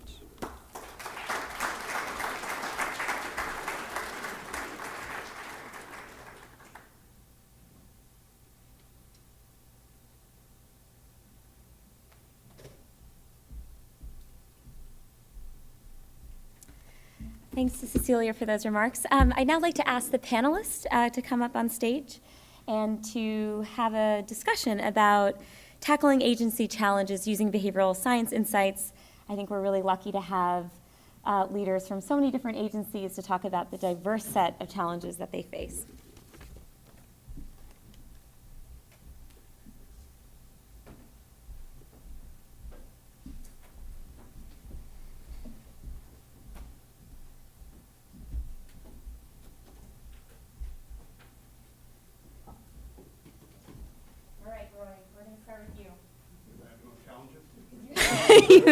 Your most capable. Roy Austin is the Deputy Assistant to the President for Urban Affairs, Justice, and Opportunity at the Domestic Policy Council. All right. Well, thank you so much. And people will be very surprised to hear that I agree with everything that my boss just said, Cecilia Munoz. I do have to do a shout out to the fact that I know for a fact that I'm younger than at least one person in this audience, and that is my former law professor, Cass Sunstein. I do want to make that shout out. Look, I absolutely love the work of the social and behavioral sciences team. They get annoyed because I am regularly sending them new clients because I was introduced to them in something that I don't think you heard about already, which was with respect to Flint. So with Flint, Michigan, once again, a bunch of very smart people who have no idea how to talk to human beings produced some paper on this is how the federal government can help you. These are the resources that you need to look at. These are the things you need to do. It was, again, something that just was not accessible to people. I know this because I don't read half the things that come to me. I hate to say that for those of you who've ever given me something, but I don't have the time, I don't have the patience. I need something that is quick, that gets to the point fast, that actually has an amazing impact on me. So they did this with some paper that was handed out in Flint. And it completely, you just looked at the before and the after, and I was stunned by the difference and how it just told a story in a way that everyone could understand it. And when I say everyone, I'm not talking about everyone being what your educational level is. I'm talking about people who are just moving fast in this world, people who we just receive too much information on too many things, and it is something where I need to get it in the top line or it's gone. So I saw that and I grabbed them and I said, and we just received the documents that my boss Cecilia Munoz just mentioned on the reentry, what was happening on reentry. And here again, we got what came into us was something that was written by people who clearly hadn't kind of put the people who were reentering at the table and said, what do you need? What's going to be most helpful to you? And they did that, and the product, and I hope you all look it up if they're not distributing it, was something which is phenomenal. And I know that there's a story of at least one person talking about how this product actually helped him out. And again, I've used them again and again, and now most recently, just last week, we released something on school resource officers. And for those of you who understand and know the conversation, we have a number of schools, probably about 50% of the schools using police officers at the school. Now, we respect the fact and understand the fact that there are some very dangerous school districts and you want your kids to be safe. But what is happening is a lot of teachers are sending their kids to these school resource officers or bringing in the school resource officers for the most minor infractions. And this is really the start of the school to prison pipeline in far too many cases. So we've created, or the Department of Education, working with the Department of Justice, created this rubric to talk to schools about what they need to do. I read what came to me and I'm like, I don't understand this. I can't follow it. It's not coming to me fast enough. And I immediately reached out to Maya, Amira, Crystal, my buddies. We don't read half the things you send us, Roy. So I put it in the top line. It said very quickly, fix this, please. And again, the product that came back was so much better. So the one thing I want to say here is if you are not working with SBST, if you do not have SBST in your agency, you are making an enormous mistake because no one is reading your stuff. Okay, so make sure you bring them in. If you're going to spend all that time working on that stuff, you got to make it something that the people will access and read and look at and understand and drive the community to action. And I'm just here to basically preach the power of the social and behavioral sciences team. So thank you. Wow, Ben, try to follow that. So Ben Belton, who we're delighted to have here today, is Senior Advisor to the Acting Commissioner in the Office of the Commissioner in the Social Security Administration. Yes, well, good afternoon, everyone. It's so good to see you all today. Thank you so much for everything that you do day in and day out in communities all across the country in support of our agency and in support of our beneficiaries. Maya, thank you so very much for everything that you do. Your leadership, you're such a joy to work with, and The work you've done has been transformational, and the team you've put together, thank you all so very much for everything that you do for our agency and our beneficiaries. I want to give you all greetings on behalf of our agency's acting commissioner, Ms. Carolyn Colvin. She sends her regards and also her appreciation for all you do as well. I see one of my good colleagues, John Phillips, in the audience. He's actually leading this work for our agency and managing all of these projects. So John, thank you so much for all you do, and we really appreciate you as well.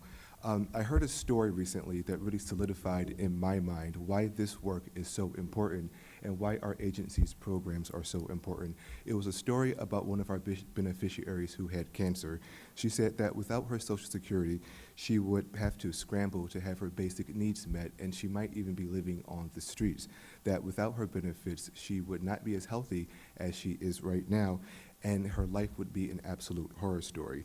She says she doesn't know how she would be able to provide for herself. And I lost my mother to cancer recently, well, in recent years, and a few days ago, one of my close relatives just told me that they also had cancer, and they're also a Social Security beneficiary. So the work that we are doing in support of our beneficiaries is just life-changing, and it means so much to so many millions of people and to me personally. So just thank you all so very much for everything that you do. One of our agency's critical priorities is to improve services for beneficiaries who face these types of hardships and transitions and uncertainties. So we were so very thrilled a few months ago, we had a chance to meet with Tom and the team over at the GSA a few months ago to talk about how behavioral science insights could improve our communications and increase access to benefits, but also improve our services. They took a holistic look at all of our programs and our beneficiaries, and I believe in social science circles they might call this a behavioral mapping. I mean, I took sociology in school, but I'm not as smart as you guys, so forgive me for that. But then they gave us some really great ideas on how we can improve our response rates, simplify our applications and our renewal processes, and collaborate with other federal agencies like HUD that serve similar populations. I'm going to today to highlight a few of our projects that we're doing using behavioral science insights. So first we have a project to help retirees, workers actually, who are claiming retirement benefits, claiming Social Security before their full retirement age. They might be subject to the retirement earnings test, what we call the RET.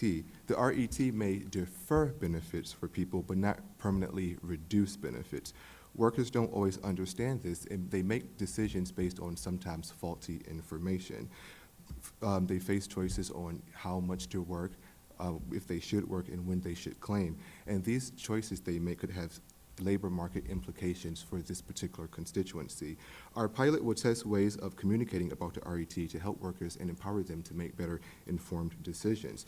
So our second pilot program is on spousal benefits. Some people who claim spousal benefits do it based on their spouse's work history. They often don't know they may be entitled to a higher benefit if they claim on their own work history.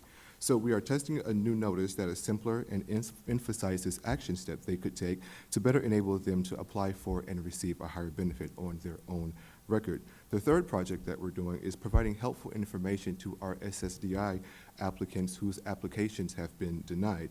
We're providing them with information about other services they may qualify for, such as vocational rehab, employment support, healthcare, and other supports through the American Job Centers. We should be able to determine soon if this information affects appeals, earnings, and participation in vocational rehab programs. The fourth project is in support of our SSI beneficiaries. Beneficiaries who receive SSI are required to report life factors that may impact their eligibility and benefit amounts, such as their work, income, change of address, and household. SSA does advise these beneficiaries of their reporting responsibilities, but many still indicate they don't know what, when, or to whom they should report. Our pilot is testing communications to beneficiaries to encourage more accurate reporting, reducing payment errors, and enhancing the program integrity. Early results have been very encouraging, and we're looking forward to the full set of results in 2017. I'm also very excited about the work that we are doing to increase access to benefits for low-income older people around the Medicare low-income subsidy and our SSI program. Many people who qualify for these low-income programs don't receive it, and oftentimes because they don't know about it. So there was actually a report that was issued in 2010 that showed there are 2.3 million people who are eligible for the Medicare low-income subsidy but don't receive it. The subsidy is worth about $4,000 a year for people who are often struggling to make ends meet. In my position, I hear a lot of stories from seniors who are having to choose between food and medications and having to split pills at night or go hungry because they can't afford their prescription drugs. So this benefit and all of these benefits I'm talking about today are absolutely life-changing for an older person who's struggling to make ends meet, and everything that we are doing is really improving the lives of so many people around our country. I see that I am just about out of time, so I want to thank you all so very much for being here, for all that you do, and I will turn the program over to our next panelist. Thank you so much. All right, so we will now hear from Elizabeth Fox, who's Director of the Office of Infectious Diseases and Deputy Coordinator for Maternal and Child Survival. Thank you, Maya, and thank you very much for the team and the social and behavioral science team. You are a great partner, and we are a somewhat different kind of wonky because we're not domestic. Here at USAID, we work in international programs, but in many ways, we're a very natural fit with your team, because the biggest part of a public health program is behavior and human behavior. And very simple behaviors change lives. We've seen that very simple behaviors like washing your hands or breastfeeding or taking your child to be vaccinated are just key to reducing mortality and morbidity. So we come together very much on that behavioral part. And we've been working with the team since 2014, applying behavioral insights, looking at low-cost evaluations, and then seeing how we can scale those up in our programs around the world. We work very hard in USAID looking at evidence and looking at innovation, and this is a perfect opportunity to find both of those. The other nice thing about working with your team, Maya, and with all of the people here is that we get to look at the domestic part and the international part. And there's ways that we can work together and share both ways, because I think some of the things that we're learning are things that as a development agency can be applied domestically and vice versa. So this is very exciting. When you started some of the introductory speeches, you talked about how this program is improving the lives of Americans. And I'd like to say it's not only improving the lives of Americans, it's improving the lives of people around the world. And that's an important part of it. USAID is very much based on innovation and on new technologies, and that's one of the things we're working with you on. We're very much based on making sure that development dollars are applied rigorously and that are tested in terms of impact. And we're very much working in terms of partnerships. We have a lot of big problems, and you have big problems too, we have big problems too, but we also have enormous returns. Once a solution to things like looking at how to make sure that all the kids are vaccinated, or looking at breastfeeding rates internationally, you're going to have a very big impact internationally on child stunning and on child health. So big problems, big solutions, it's great to work with you. But it's not easy. And one of the things that we found working across the globe is there are a lot of challenges. You have data challenges. If you work internationally, you have different kinds of data challenges. And an important part of working with the social and behavioral science team is having good data. So I think one of the big impacts of working with you has been able to apply that within the agency and really assess how good the data is or where it needs improvement. Another question is scale. And sometimes when you talk about a program, Ben, or when you talk Roy about a program, you can immediately go to scale once you figure it out.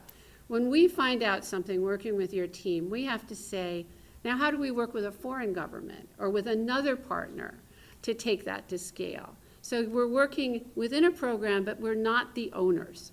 So it's also working very much in partnership around the world to make sure that these insights are applied in programs. The team, the social and behavioral science team, started out using their own bag of tricks to figure out how the agency could figure out where are the most innovative ways to start. So they did a competition. And there were over 100 participants from across all the USAID missions who said, we have a problem and we'd like to work with you. And they selected from those, they were 25 countries, over 100 participants, and they selected 5 teams from 4 different country teams, 2 teams in the same country, that are going to be working on different problems. And I'll tell you about 2 of those. And then they put them together in a very high-pressured environment for 2 days to try to come up with a problem definition, to try to come up with the kinds of high-impact behavioral interventions that could be evaluated and tested. One of the teams that emerged from that pressure cooker was a team in Ethiopia that's looking at increasing HIV/AIDS medication adherence among high-risk female sex workers. HIV/AIDS prevalence in Ethiopia is about 1% in the general population. About a quarter of the high-risk populations are HIV/AIDS positive. Medications is available, people aren't taking it. So the question was, how do you increase adherence to medication? And the type of impact and the type of intervention that was looking at was very much looking at follow-up using a mobile phone and an encouragement regarding doctor's appointments. And that is ongoing, and that's going to have a huge impact in our HIV/AIDS programs and adherence around the world. Another project that came to the top was in a very different area, in malaria in Nigeria, looking at increasing the numbers of times that women come back. Pregnant women are very much at risk for dying of malaria, and their children. And if women can come for 4 antenatal visits and get intermittent preventive treatment for malaria, that risk goes way down. So women come and they come for 1 treatment, but they don't come back, or they come for 2 and they don't come back. So how to make them come for 4? And so working very much with behaviorally designed referral forms to improve the rate at which pregnant women will be referred by volunteers and can come back. And this will have a huge impact on morbidity and mortality from malaria.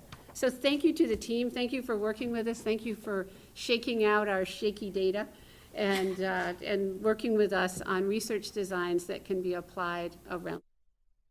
All right, everybody, we're going to take you now to Vice President Joe Biden speaking at the 19th annual Corbell dinner in Colorado.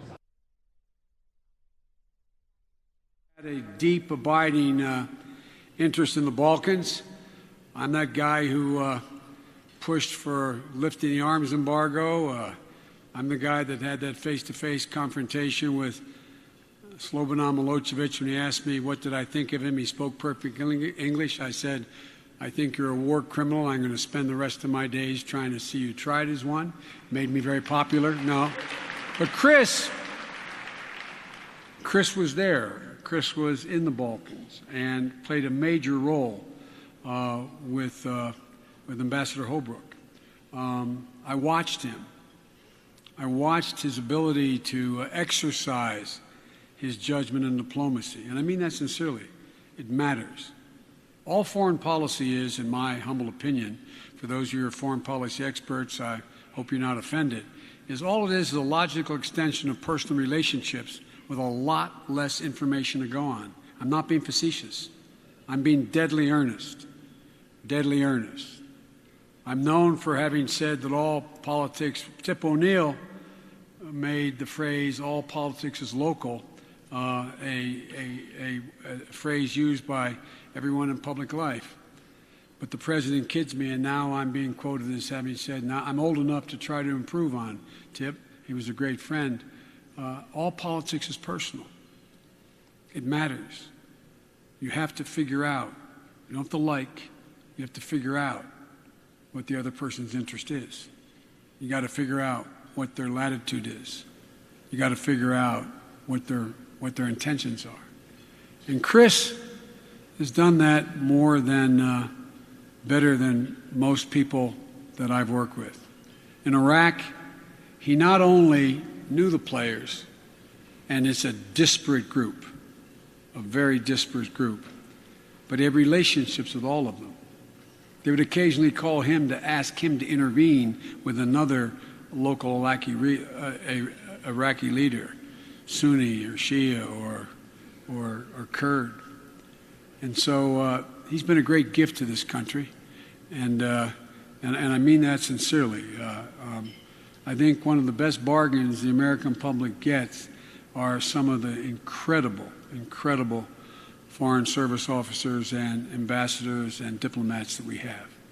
Speaking of incredible people, and by the way, he deserves. I have a very good friend here tonight. I don't know whether to call him ambassador or senator or governor, whatever the hell he wants to be, but Ken Salazar. Ken, how are you? Great, great friend. And Taronda, I was saying how impressive you were as I watched on the big screen back there. I don't know where you are. And the dean looked at me and said, of course, she's a graduate here. So I guess everything's good that graduates from here. Chancellor, thank you for the opportunity. You have made this already great university better and better. And John Morgridge, the family, your family foundation, the receipt of the Joseph Corbell School of Humanitarian Award is, I'm told, is well deserved. I really don't know you, but I've heard great things about you and your foundation. And Ken Theory, Chairman and CEO of a really first-rate health partnership. I'm told you do an awful lot for this university, and you award the University International Bridge Builders Award. Again, I don't know you personally, but congratulations. And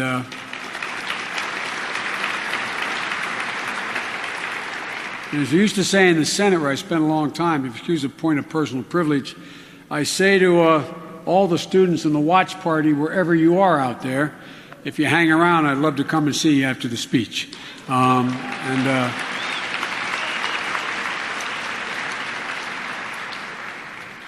It's a real honor to be here to honor the legacy of a man who I didn't know, but I know his daughter very, very, very well for a long time. A man who believed so deeply in the potential power of American leadership. That was sort of the gravamen of his notion of what international order is all about. He had a non-faltering faith in the capacity of America to do good in the world. And he knew better than anyone that America was and remains, as his daughter, my friend and Chris's friend, Madeleine Albright, always used to say, the indispensable nation. That's not hyperbole. I think that is historical fact and presently still the case. The ambassador understood the need for great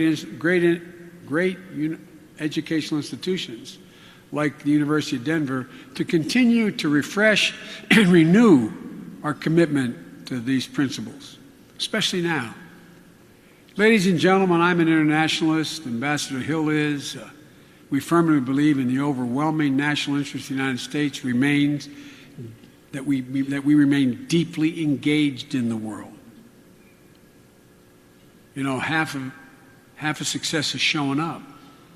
But for the first time, there's a broad consensus that exists, the one that existed for 7 decades, the broad consensus to a liberal international order and international engagement is now in question. Questioned by a significant minority in both political parties, particularly the Republican Party, but in both parties. In my view, it's a real minority, but in my view, this is dangerous. For we're at an inflection point in world history.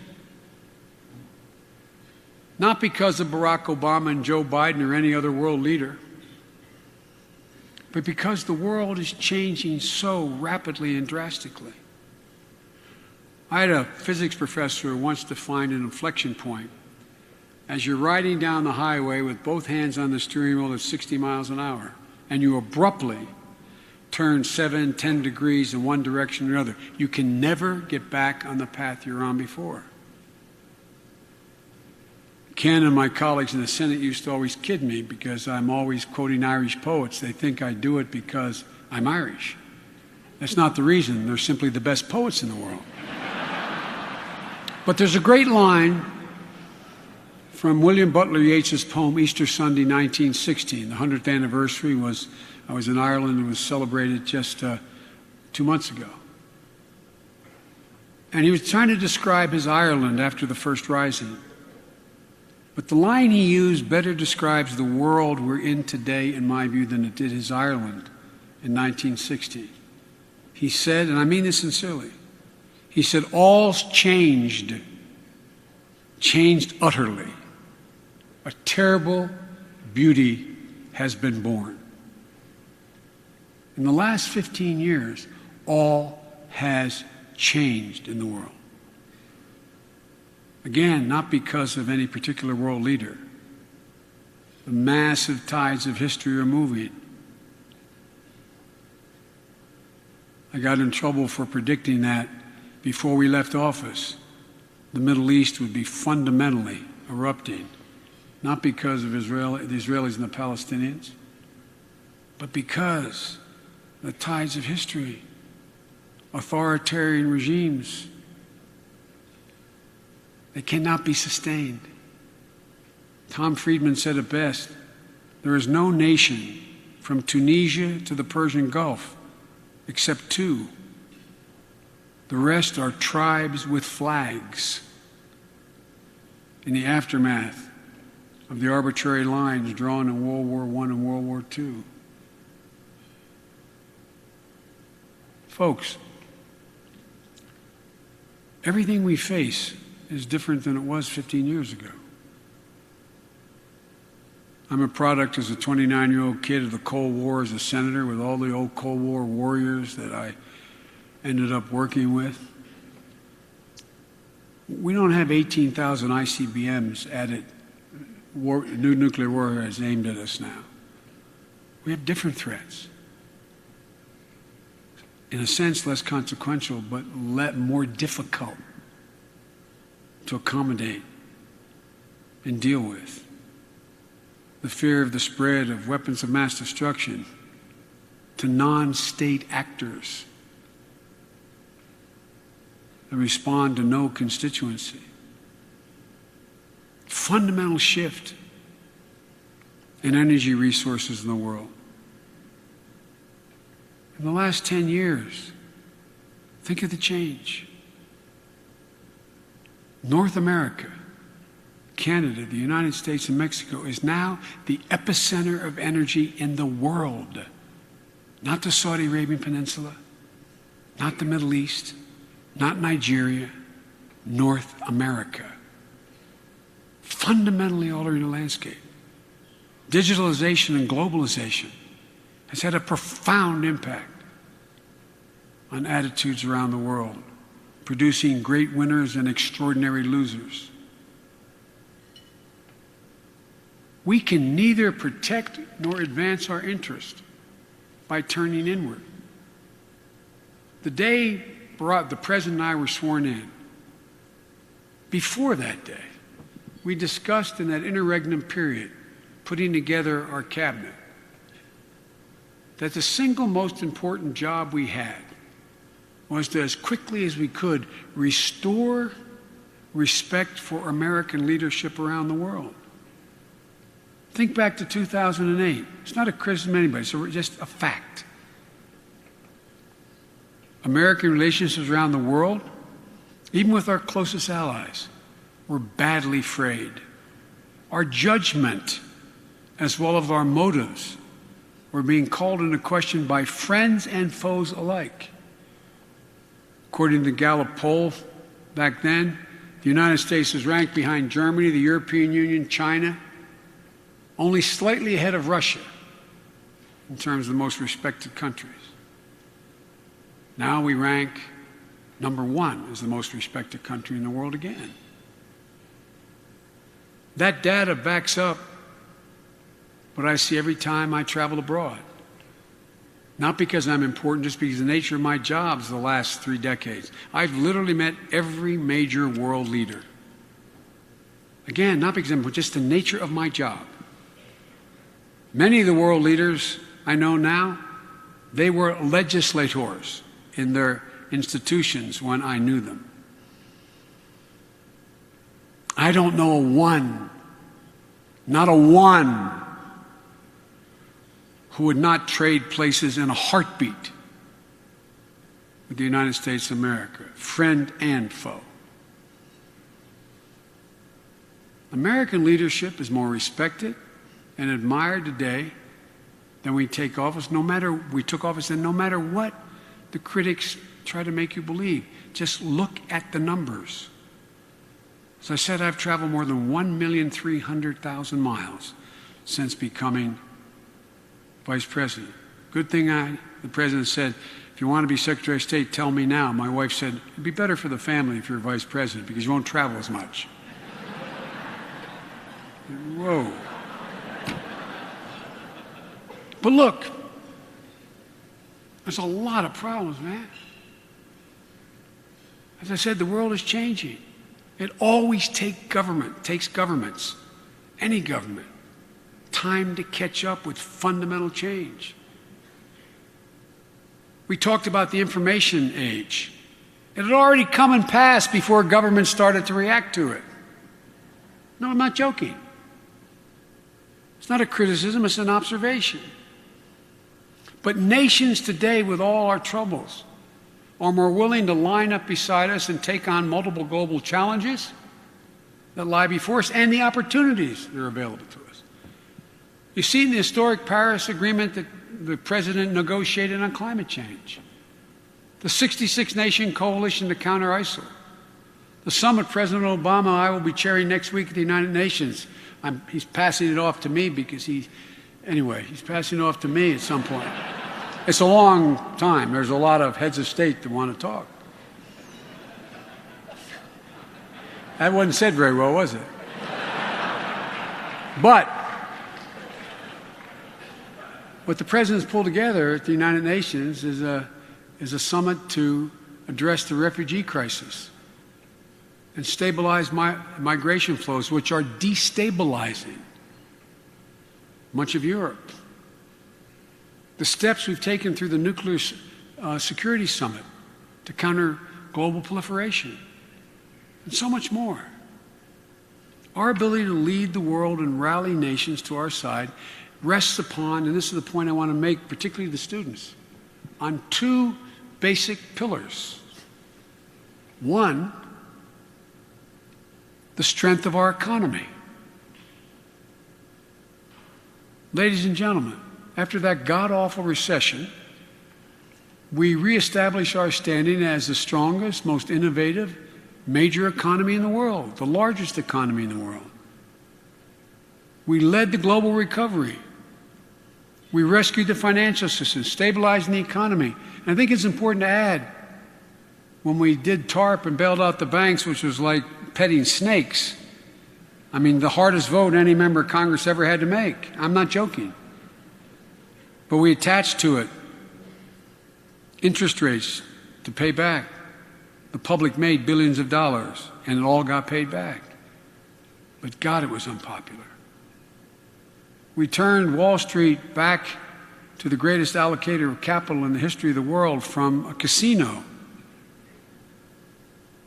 preventing another crash, protecting consumers. We invested more than $1 trillion in our economy in 30-word stimulus. And America emerged from a global recession faster and stronger than any nation, in large part because of the policies that a very resilient public allowed us to initiate. Our economy has grown 20 times faster than Europe's, 100 times faster than Japan. Just this week, notwithstanding all the bad-mouthing, the Census Department showed the typical household income was up $2,800 just last year, the fastest growth on record. 3.5 million people moved out of poverty, not into poverty. So it's no exaggeration. And by the way, this isn't about Barack and me. It's about the grit of the American people. So it's no exaggeration to say that our economy today is not just recovering, it is on the cusp of resurgence, if we just get out of our own way and do a couple smart things. The second pillar, beyond a strong economy, to be able to sustain our leadership in the world, is that we had to reestablish our credibility not merely by leading by the example of our power, but by the power of our example. Why does the rest of the world repair to us?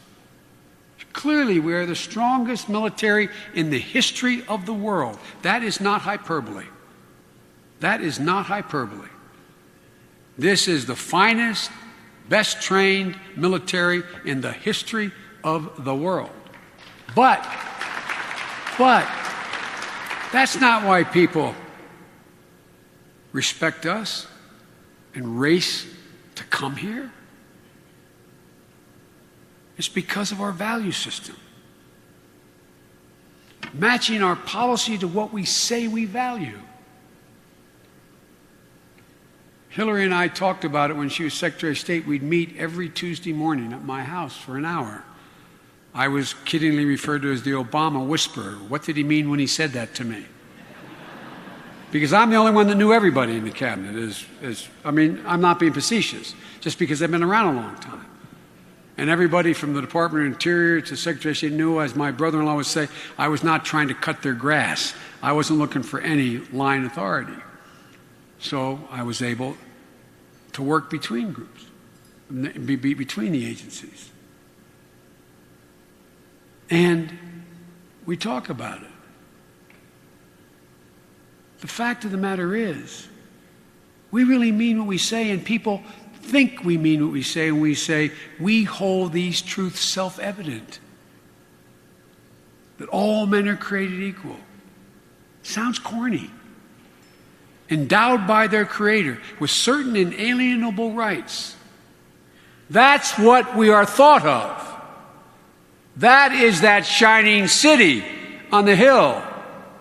We've never been able to match it, but we have come a hell of a lot closer. One of the reasons we lost so much respect ranges from Guantanamo, which is a magnet generating more terrorists, to torture, which we have outlawed under any and every circumstance in the United States of America, period. There's no justification. And by the way, as John McCain will tell you, it doesn't work. We began to stand up for the universal rights of all people, for women, for religious minorities, for the LGBT individuals, at home and abroad. Part of our foreign policy. And our aid is dictated in part by the behavior of countries in terms of how they treat women and girls. It matters. The rest of the world recognizes it. There's not a country I go to, without exaggeration, that I don't get, because it's the thing I've worked on so much, thanked for the Violence Against Women Act. No, it's not about me, but I'm serious. People notice what we do. So we insisted that America's leadership doesn't always have to be viewed synonymous with the use of force. Even though we have the best, strongest military in the world. But it cannot be one-size-fits-all response to every crisis. And we recognize the most effective leadership often stems from one of our many other strengths: our diplomatic skills, our trade, our economic clout, our generous and effective aid programs. In short, we rebuilt our economy with the help of an awful lot of people and restored our reputation. And these two steps, these two pillars, enabled us to remain committed to a liberal international order designed to strengthen democracy, preserve peace, and lift up lives of people on every continent. It's my strong belief that the next administration should build on this momentum. The next president should depend on and deepen U.S. engagement with the most dynamic region in the world, the Pacific. Over 60% of the GDP, 40% just dealing with TPP, starting right here in the Western Hemisphere. That's why we have shifted our focus and 40% of our military resources to the Pacific Basin. Because the way the President and I have prioritized improving relations with our neighbors is beginning to change in the hemisphere. We have never been in better shape in this hemisphere, with all the problems that still remain. For the first time in history, it's possible to reasonably picture a hemisphere from northern Canada to the tip of Argentina that is democratic, middle class, and free. There are notable anomalies, from Venezuela to still Cuba to what's going on right now in parts of Brazil. But democratic transition is actually taking place in Brazil within their constitution. We're pushing very hard, all of our Latin American friends, to insist that the transition in Venezuela be constitutional, because the Constitution calls for the ability to hold a referenda. You know why we're able to do that? All these nations now deal with us, and the President asked me to do the hemisphere. I'm the point person. John Kerry is enough doing around the world. You know why they now talk with us? It's because we eliminated the Cold War relic of not recognizing in any way Cuba. They don't like Cuba that much. But it made it impossible for them to be able to work with us on other human rights issues as long as we had that policy. Now, things have changed. It's no longer what we can do for the region. It's what we can do with the region, with them. The table is set to deepen cooperation, as I said, from Canada to Mexico, to capitalize on renewed ties with Argentina, sustain unprecedented engagement in Central America. We've got a long way to go, but imagine if the plan the President asked me to put together actually works. Investing in the Northern Triangle. If you actually have stability in Central America, the phenomenal impact that will have on the hemisphere. We're expanding our partnerships with regional leaders. Chile, Colombia, Brazil. We've also, as I said, recharged our engagement with Asia. The next administration will inherit treaty alliances that are stronger and deeper with Australia, Japan, the Philippines, South Korea. The strongest they've ever been. We've seized historic opportunities in support of democratic transition in Burma, deepening ties in Vietnam, and having the hope and possibility, no certainty, of a relationship with China that's based on competition, that plays by basic international rules. Not at all sure their actions in the South China Sea and other areas are going to be able to sustain that relationship. But there's no inherent reason why, if we're smart, because our interests are not dissimilar in the region, particularly North Korea. We've expanded our strategic partnership with India, including mill-to-mill relations now in the Indian Ocean. We've worked with ASEAN to advance rule-based order, creating shared rules and norms of international behavior to address competition in areas like maritime and cyber. Long way to go. And it's imperative the United States continues to take the lead in shaping the international rules of the world in the 21st century. Because if we do not, we will leave a gigantic vacuum. We have to be good as our grandfathers were after World War II. They set an entire new international regime in place. As I said, the world has changed utterly. We have to move so no nation has an unfair advantage and everyone has a chance to compete and succeed. The next administration should continue the practice of aggressively enforcing our trade agreements to ensure that U.S. corporations and workers get a fair shot on the global stage, whether it's trade, maritime security, South China Sea, nuclear nonproliferation, Northeast Asia. The United States has to lead in writing the rules of the road in this vital region. As I said, otherwise there's a vacuum, and our competitors will fill it. The mere sheer weight of China will alter behavior in a significant way.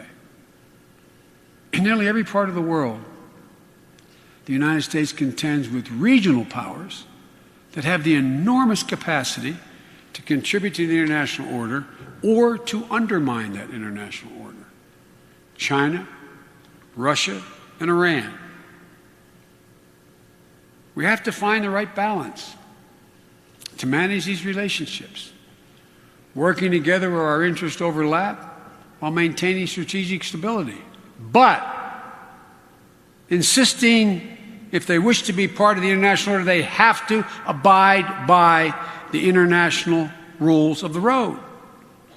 And as we do so, we're going to need to keep shoring up traditional pillars of liberal international order. Organizations like NATO, the European Union, ASEAN. It's a big agenda. But folks, I think sometimes those of us, and many of you sitting on the ice out there, who focus on international relations and foreign policy, we lose sight of the need for a broad consensus among the American people for the international order to be maintained. No policy can be sustained without the informed consent of the American people. No policy can be sustained, no matter how enlightened, without the informed consent of the American people. So as we recommit to advancing an internationalist foreign policy for the 21st century, we have to confront the challenges that have arisen as a consequence, as a result of this more interconnected and open world. Folks, a lot of people are hurting. It's not all good. First, we have to recognize that there's real anxiety in America and other countries, but I'll speak to America. Real anxiety rooted in security concerns as a consequence of the threat of terrorism. That danger is real, but it's stoked by those who exaggerate the threat and exacerbate people's fears for their own political well-being. Folks, I've been criticized for saying, but I'll say it again. The American people are so much stronger, so much more resilient, so much more capable than the political leadership gives them credit for. Boston, what did we do? We responded. Boston strong. We own the finish line.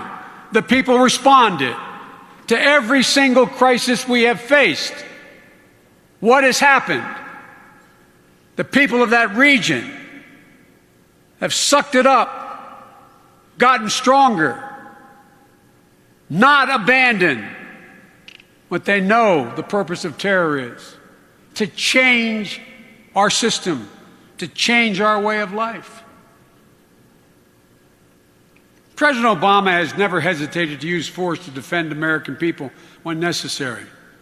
All you got to do is ask Osama bin Laden, al-Qaeda's top operatives in Afghanistan and Pakistan, or the leaders of al-Qaeda affiliates in Yemen or Somalia. More than 120 ISIL top leaders and commanders have been taken off the field over the past 2 years.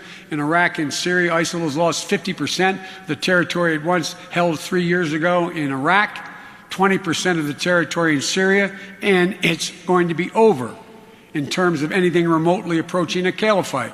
But it's going to take time. We have to put this in perspective. We've taken thousands of foreign fighters off the battlefield. The foreign flow has down 50%. They've lost tens of millions of dollars in revenue. I used to always hate it when, in the Vietnam War, is the reason I ran for the United States Senate against that war. When they give us body counts, we kill so many more than they killed. That's not the purpose of my saying this. There is no caliphate. There is no possibility of a caliphate. And the results? We're winning, they're losing, but it's going to take more time. And we should put the threat in perspective. Around the world, terrorism must and will be defeated. Throughout our administration, we've kept a laser focus on Homeland Security. And to the credit of previous administration, we have the most layered defense of any nation in the world. We have spent hundreds of billions of dollars. And now, after not listening to us for so long, our European friends are finally beginning to talk about the need to share intelligence, increased enforcement, better training, passenger lists, a whole range of things. And there's much more coordination now than there has ever been between us and Europe. It's been slow. Will there be another attack in the United States like Boston or we saw in California? If you had to bet, probably sometime there would be. We're a nation of 320 million people. The American people know in their gut there is no existential threat to the security of the United States of America. The point I'm trying to make is, what's happened here is technology has changed dramatically. So now the very things that are available to you on your iPhone is able to be used by terrorists to coordinate. Cybersecurity is a real and mounting concern. You don't need an army to generate an expertise. They're real concerns. But what caused the hyperventilation in the country is that phone you have. The daily images of violence shared instantaneously all around the world. Images you would have never seen 10 or 12 years ago. I've actually had people, as I go around the country, say, look at the television and see the migration flows going through the Balkans, seen barbed wire fences knocked down and saying, they're coming.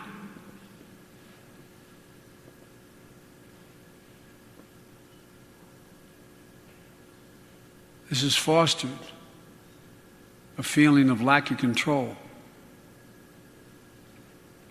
that we're being overrun by outside forces. It's a basic human reaction, but unfortunately flamed by demagogues, fanned by populist and xenophobic rhetoric, scapegoating immigrants and Muslims. We see it in Europe. I was in Ireland when Brexit vote took place. And maybe the only vote to ever bring together North and South. Not a joke. Because what happens now is, the Republic is still part of the Union and all the benefits that flow from it, and Northern Ireland is not. They've got to work out a modus vivendi on their border now. The impulse to hunker down, shut the gates, build walls, withdraw, rather than lead boldly is real. The second thing we have to address is the economic anxiety brought on by globalization. The increasingly rapid movement of people, money, goods, ideas around the world. You know, because I'm an internationalist, everybody thinks I'm an unabashed supporter and believer that globalization has been a good thing. It has not been a good thing across the board. There's empirical fact that globalization has raised the standard of living for millions upon millions of people the world over. At the same time, it's also clear that globalization hasn't been an unalloyed good. There's a much darker side, punctuated by pressures that stoke fears and anxiety, rising inequity, competition from trade from low-wage countries, low wages, lost jobs, whole industries dismantled. It's created dissatisfaction, a sense of economic displacement. That's real. It's not made up, it's real. In many parts of America, it's real, it's happened. For a lot of people in this country and across the developed world, life feels harder than it used to be. And in communities that have been hardest hit by the downsides of globalization, the decline was underway. It isn't a new phenomenon, it's been going on for decades, but now it is being exacerbated. The fact is, improvements in technology have increased productivity, which means we can make more with fewer workers. So while we're more than doubled our manufacturing output since 1975, we've lost 5 million manufacturing jobs. With the growing demand for high-skilled workers over blue-collar workers, coupled with the competition from low-wage countries, we've seen sharp divergence in wages. We've seen labor protections in the United States deteriorate. Fewer benefits, minimum wage that buys less. These challenges of globalization are exacerbated by the long-run decline of unionization, which means even sharp erosion of worker pay and protections. Recent study was put out by an economic institution pointing out that $2,700, that's how much the average non-union worker has lost in salary due to the reduction in the number of union members in America. All this translates into less economic security for folks who are just trying to feed their families, send their kids to school. And that's a scary thing for a lot of people. And I'm not just talking about poor folks.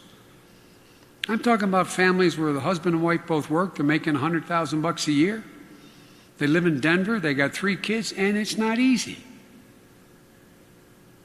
We don't speak to them anymore, either party. We don't speak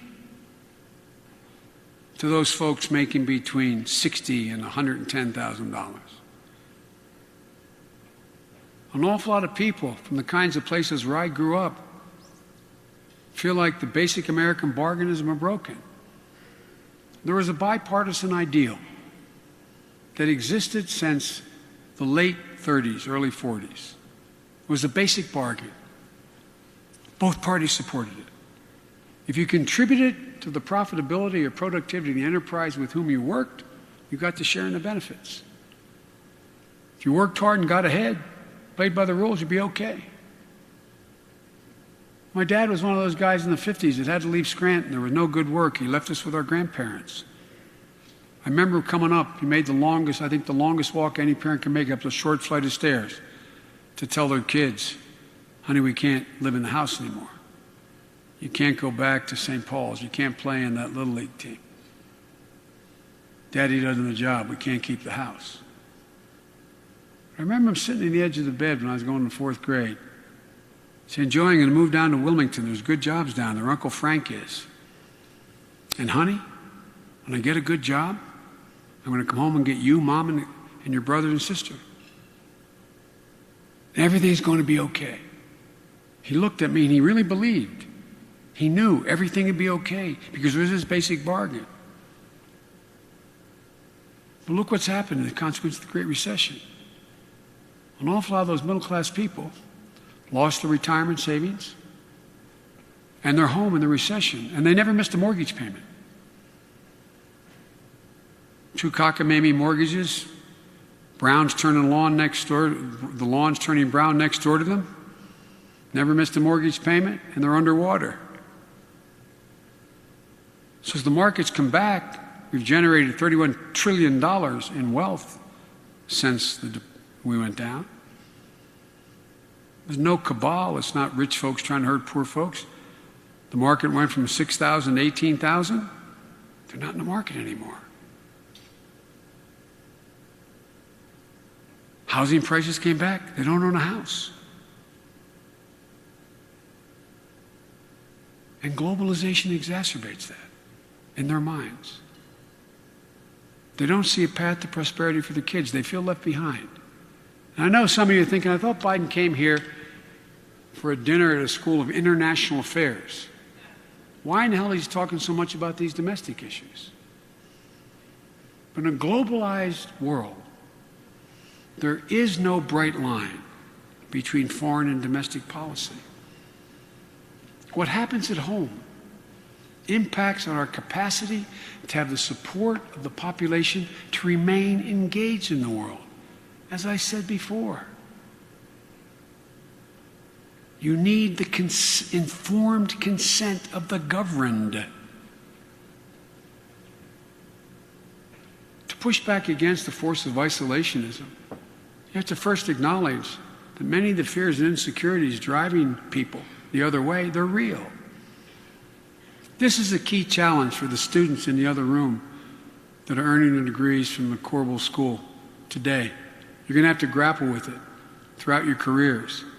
How to build and sustain a consensus for internationalist foreign policy while managing the disruptions and legitimate dislocations that actually do stem from globalization. It sure in hell isn't to not engage in trade. It sure in hell isn't to reject globalization. It sure in hell isn't to walk away from an international rule-based order. But we have to respond, or it won't matter. As I said, the most informed, enlightened foreign policy cannot be sustained without the informed consent of the American people. So we know how to make up for these dislocations. Increase access to affordable education and job training. Free community college apprenticeships, on-the-job training. Folks, does anybody here think 12 years is enough anymore? I mean, does anybody think that's true in the 21st century? We've moved from brawn to cognitive capability. And guess what? The guy who used to stoke the blast furnace by shoveling coal in has the intellectual capacity to learn photovoltaic technology, to manufacture solar panels. I dread State of the Unions because in every State of the Union, the president always surprises me and turns and says, Joe will do it, something. You may remember a couple years ago said Joe is going to do a study on what the jobs of the future will be and report back to the nation. Well, we met with over 350 of the Fortune 500 CEOs, unions, universities, think tanks. 6 out of 10 jobs of the future are going to require by 2020, now actually, require more than a high school education.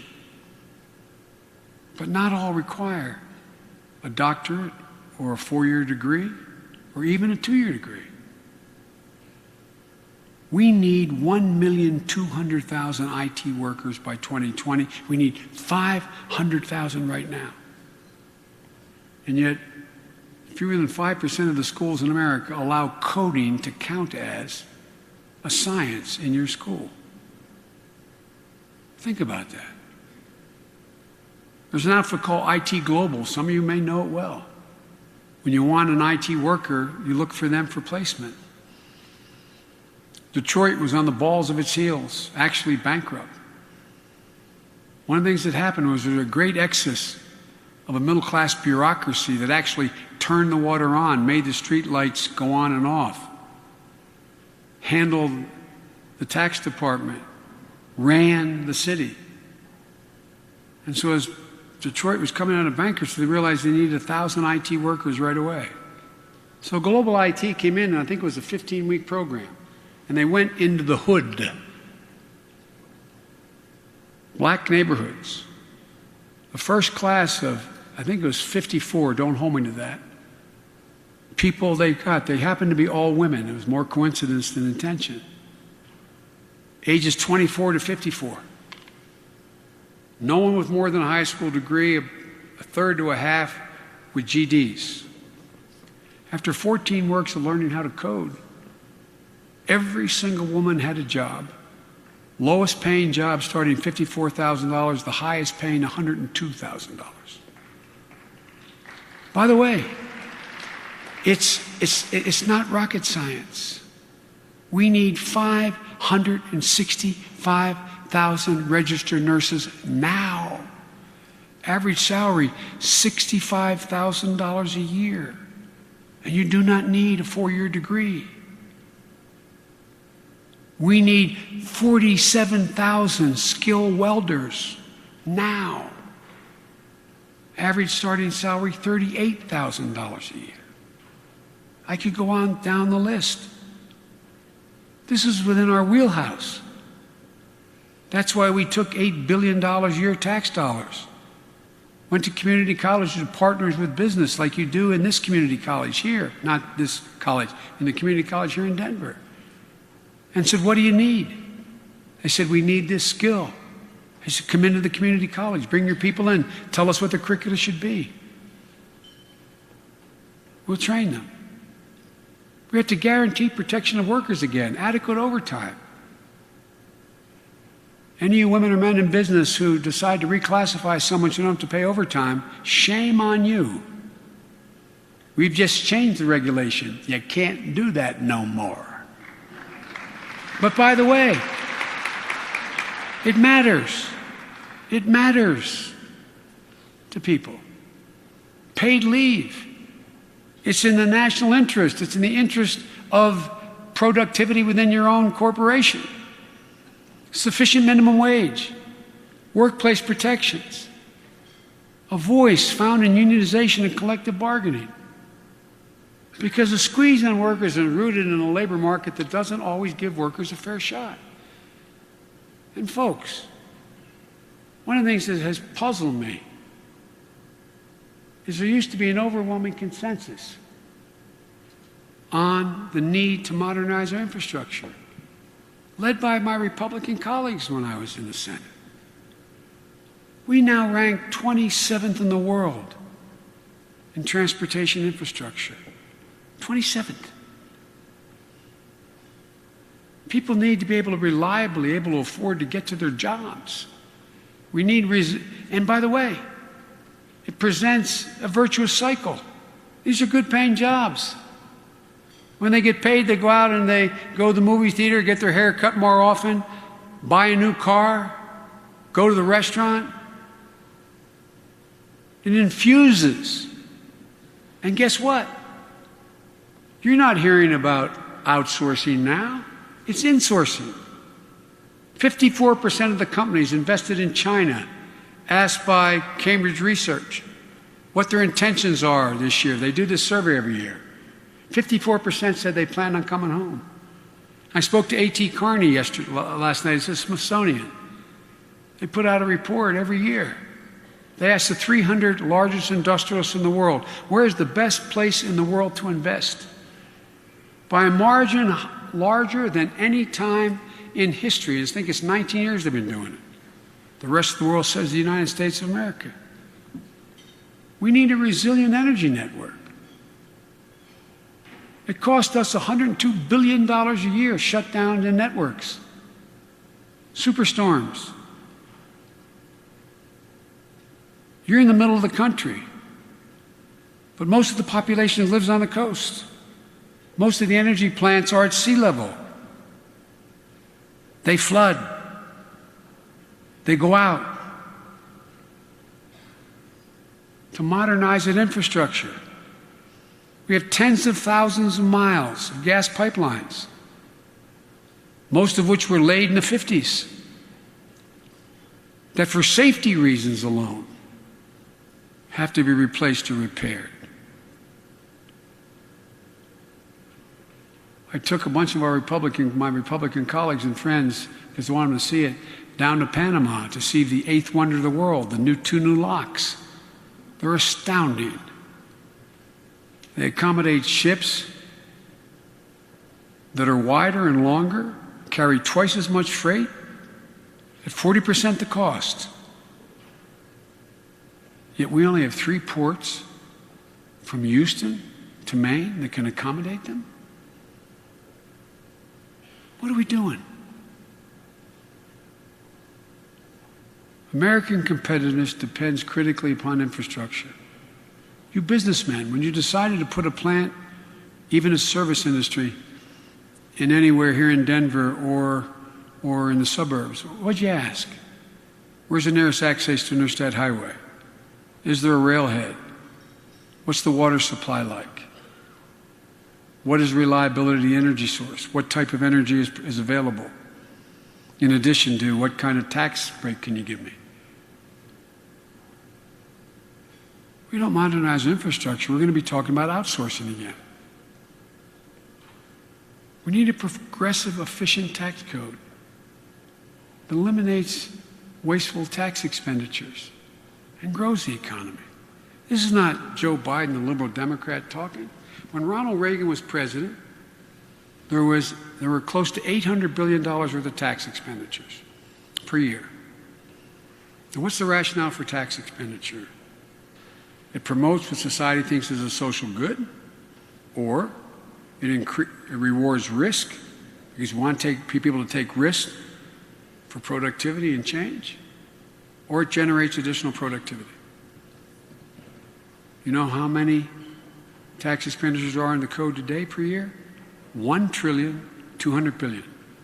I challenge any of you to justify for me, on the basis of the rationale for tax expenditure, more than $600 to $700 billion of that. But guess what? People say we can't afford 2 years of community college free. Only to colleges where the credits are transferable, where they can show they are able to place people in jobs, and where the student has a B average to get in and maintains it. But you know, that will increase, if we're free, to 9 million, the number of people in community colleges. But it costs $6 billion a year, $60 billion over 10. How in God's name can we afford that? Our opposition says we're all about productivity and growth. Every study shows if you go to 9 million people free community college, you increase the GDP by 0.2%. Over a decade, that's trillions of dollars. So I got an easy solution. I hope you all know what stepped-up basis is. I never did, but I hope you know. You buy $1 million worth of stock, goes to $2 million, you're on your way to sell it. You pay capital gains, which is less than your normal tax, on $1 million. But if on the way you drop dead and you leave it to your child and they sell it the next day, they pay nothing. They're good people. I mean it sincerely. The wealthy are as patriotic as the poor. It affects 0.3%. There's not one sliver of evidence suggests it increases productivity. Not one. So I can pay for all the free community college and reduce the deficit by $11 billion, because the cost to Treasury, $17 billion a year, that one little tax expenditure. Folks, we know how to do a lot of this. And so I guess the generic point I want to make, and I'll get out of your hair before your chairs completely freeze, is that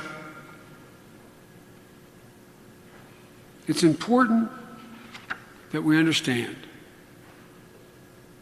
that without a growing, dynamic economy, our ability to be that change agent in the world for our own safety's sake diminishes exponentially. We can't possibly sustain the military we have. We spend more than the next 8 nations in the world combined on our military. The next administration has an incredible opportunity to build.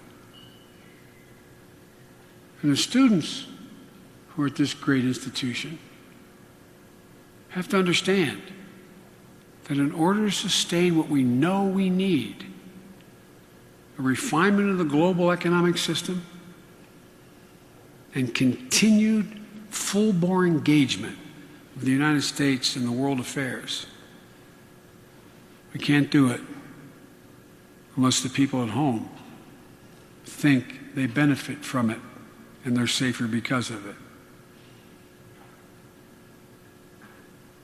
So We need leaders like you're educating here who can make the intellectual case with rigor and conviction that the benefits of global engagement far outweigh the cost. We know how to do that. We also have to have a gut understanding of the real pain, anxiety, and fear, some of it legitimate on the part of the American people. We have to use our domestic policy to bend all this change, to bend the arc of globalization, to benefit average people. Every major fundamental change in world history, every major industrial revolution, we've been ultimately able to bend so there's universal benefit as a consequence of it. Let me say to the students in closing, I said before that we're at an inflection point. If you're ever going to be involved in government or policy, the most propitious time to do it is at moments of great change, because you have your hands on the wheel. With a lot of luck, some discipline, and a little bit of courage, we can bend the arc of history just a little bit. Just a little bit. And we can set a course for the world for the next generation or more, just as our fathers and grandfathers did for us and grandmothers after World War II. It's in our power to do it. I thank you all for listening. Thank you for what you do. And may God bless you and may God protect our troops. Thank you very much.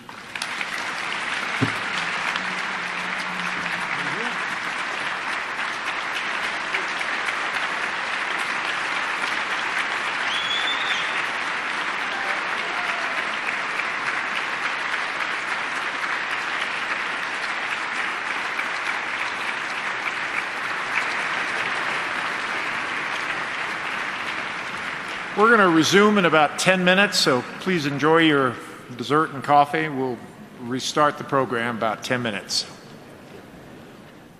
I stay at home and ask myself, where is he?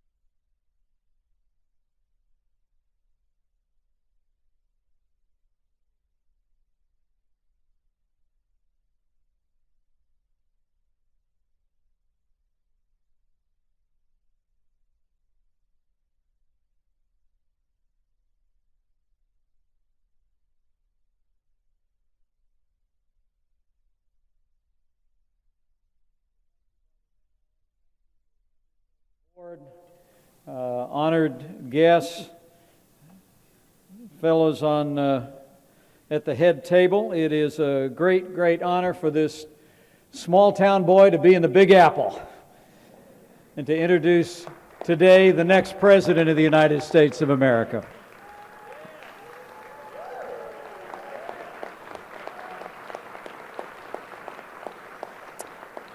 Particular honor for me to be here at the Economic Club of New York, a historic and storied place, and a place where men and women who drive not only this great city, but much of the dynamic American economy over the decades of our nation's history in so many different ways. Each one of you makes an extraordinary difference, and I'm honored to be before you today. It's also great to be back in New York City.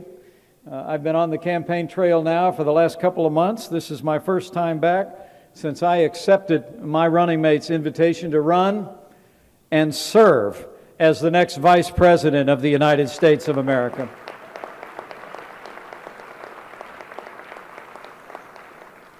I was humbled to accept that invitation with my wife at my side, but I did it in a heartbeat because our party has nominated a man for President of the United States, who is the embodiment of this great city and this great nation. He is a builder, He is a dreamer, and I believe when he becomes president, he will make America great again.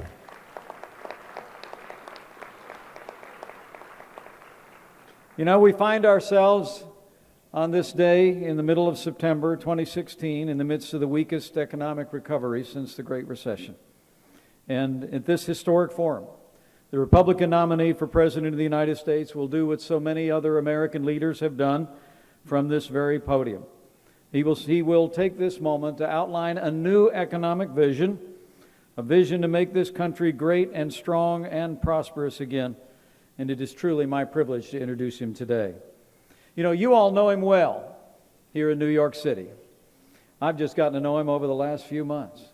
But I got to tell you, I had someone walk up to me the other day and they said, you know, I've known Donald Trump for the last 30 years and I really like him. And I told him, well, I've known him for the last 120 days and I really like him. This is a good man who loves his family and loves this country, and he will be a great president of the United States. We've become fast friends. For all the world, it seems like I've known him all my life. Like so many other builders and entrepreneurs, he's a dreamer, he's a driver, he's a man who speaks his mind. But I have to tell you, what you may not know here in the Big Apple is that clear-eyed vision and that leadership has literally inspired a movement of people all across this country.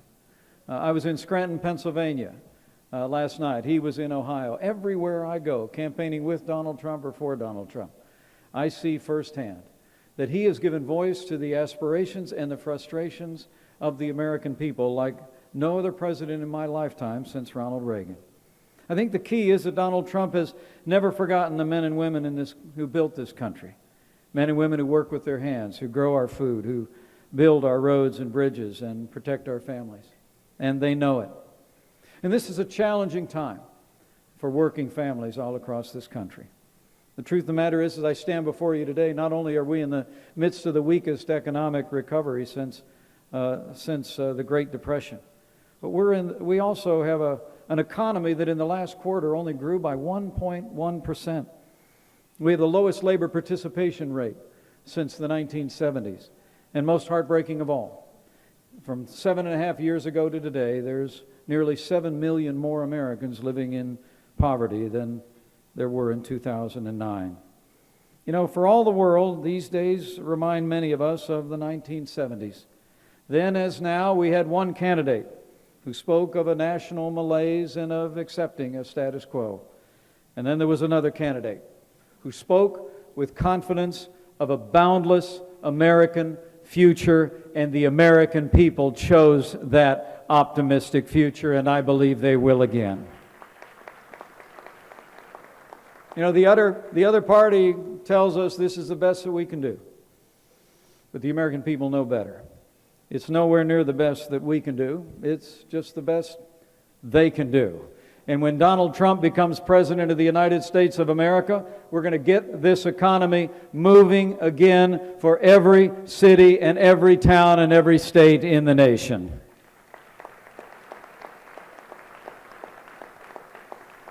Today, you'll hear Donald Trump again describe that vision that will unleash the boundless potential of the American economy.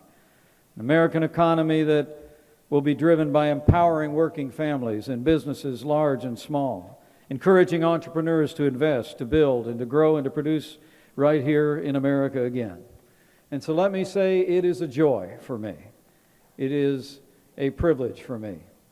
But it is also a distinct honor to introduce to you the next President of the United States of America, Donald Trump.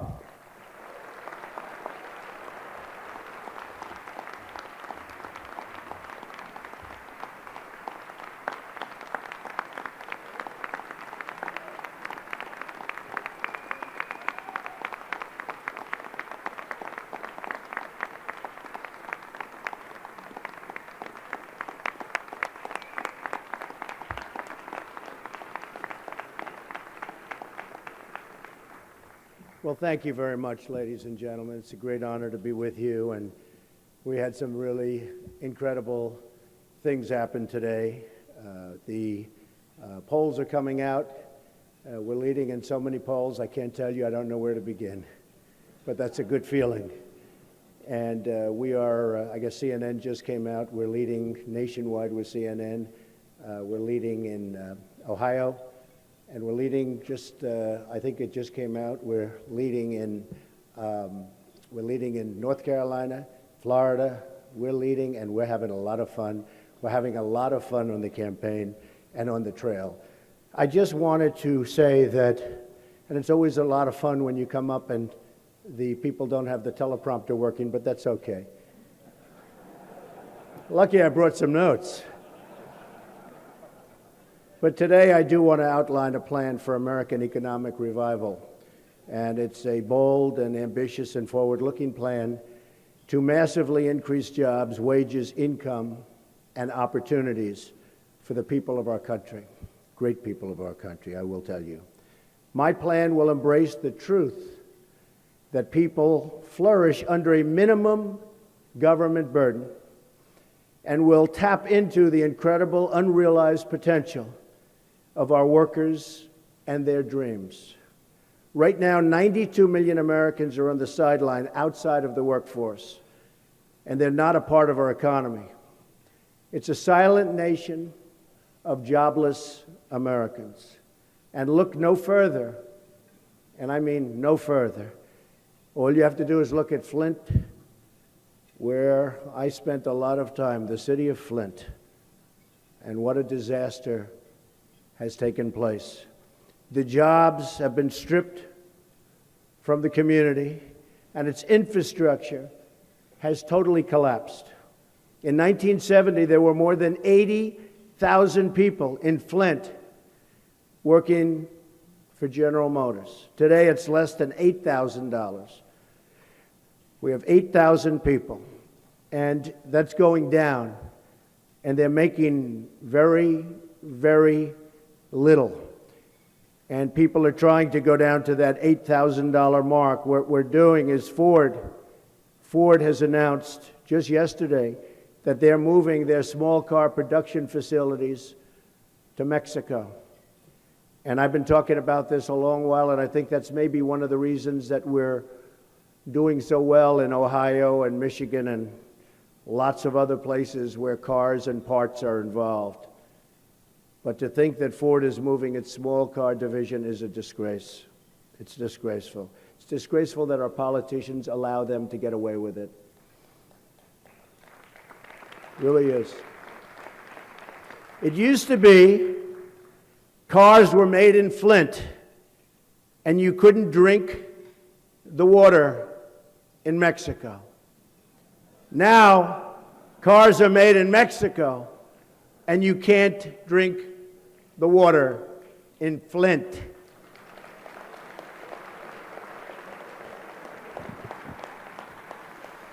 But we're going to turn this around. My economic plan rejects the cynicism that says our labor force will keep declining, that our jobs will keep leaving, and that our economy can never grow as it did once before. And boy, oh boy, did it used to grow.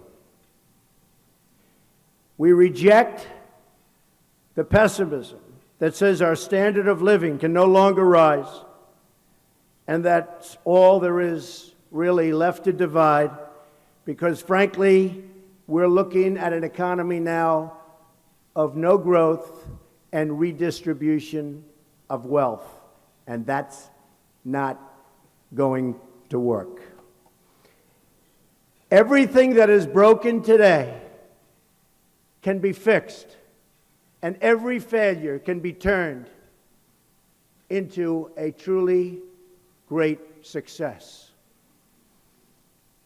Just look at the way I just melded into the teleprompter that just went on.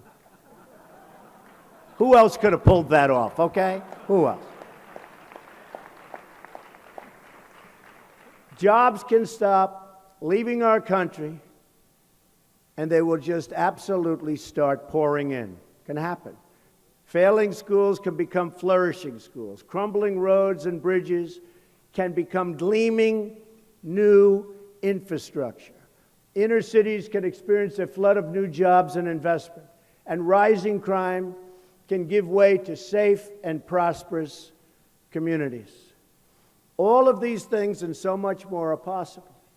But to accomplish them, we must replace the present policy of globalism, which have just taken so many jobs out of our communities and so much wealth out of our country, and replace it with a new policy of Americanism. America first. Remember that. Under this American system, every policy decision we make must pass a simple test. Does it create more jobs and better wages for Americans? It's a test. If we lower our taxes, remove destructive regulations, and we have to do that, unleash the vast treasure of American energy, and negotiate trade deals that put America first, then there is no limit to the number of jobs we can create and the amount of prosperity we can unleash. America will truly be the greatest place in the world to invest, hire, grow, and to create new jobs, new technologies, and entire new industries. Instead, thank you. Instead of driving jobs and wealth away, America will become the world's great magnet for innovation and job creation. My opponent's plan rejects this optimism. She offers only more taxing, and her tax increases are unbelievable. More regulating, more spending, and more wealth redistribution. A future of slow growth, declining incomes, and dwindling prosperity. The only people who get rich under Hillary Clinton are the donors and the special interests, but bad for our country. In Hillary Clinton's America, we have surrendered our status as the world's great economy, and we have surrendered our middle class to the whims of foreign countries. We take care of them better than we take care of ourselves. Not one single idea she's got will create one net American job or create one new dollar of American wealth for our workers. The only thing she can offer is a welfare check. That's about it. Our plan will produce paychecks, and they're going to be great paychecks for millions of people now unemployed or underemployed. In the course of this campaign, I've traveled all across the country, and I've met the most amazing people. Every day I've seen the goodness and character of our country and brave citizens proudly fighting through hard times and difficult circumstances. I have been all over this country, folks, and we have unbelievable people, but they need leadership. The country needs leadership. In many parts of our country, the hard times never seem to end. I visited cities and towns in upstate New York where half of the jobs have left and moved to Mexico and other countries. The businesses are gone. They've been taken away like taking candy from a baby. Politicians have abandoned these places all over the country, and the people who live there are just there. No hope. Worse still, politicians have heaped scorn and disdain on these wonderful Americans. My opponent described tens of millions of American citizens as deplorable and irredeemable just last week. So how can Hillary Clinton seek to lead this country when she considers its citizens, tremendous, tremendous numbers of them, beyond redemption? The hardworking people she calls deplorable are the most admirable people I know. They're cops.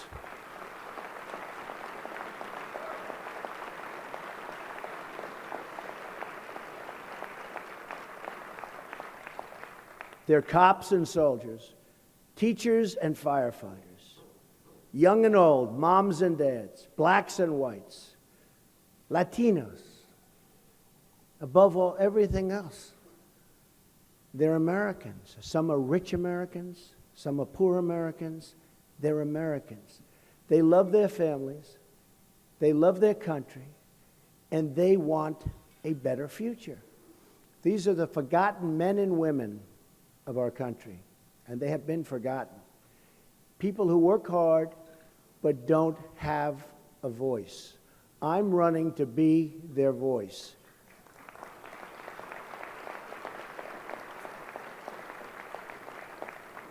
And to fight and bring prosperity to every part of this country. Too many of our leaders have forgotten that it's their duty to protect the jobs, wages, and well-being of American workers before any consideration, before anything. We have to do that. I'm not running to be the president of the world. I'm running to be the president of the United States of America.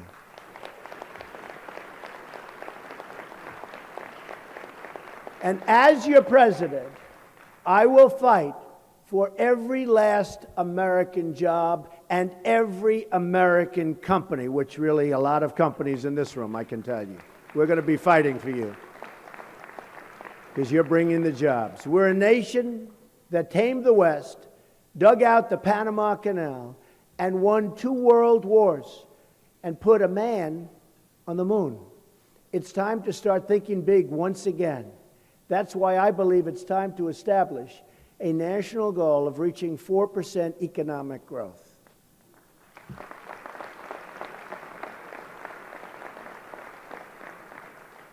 And my great economists don't want me to say this, but I think we can do better than that. Now they're upset. They'll be very upset, but I think we can do and maybe substantially better than that. In working with my economic team, we put together a plan that puts us on track to achieve that goal. Over the next 10 years, our economic team estimates that under our plan, the economy will average 3.5% growth and create a total of 25 million new jobs. You can visit our website, just look at the math. It works. This growth means that our jobs and plans, including our child care reforms that Ivanka Trump, my daughter, is so involved in, will be completely, I like her too, I agree, will be completely paid for in combination with proposed budget savings. It will be deficit neutral. If we reach 4% growth, it will reduce the deficit. It will be accomplished through a complete overhaul of our tax, regulatory, energy, and trade policies.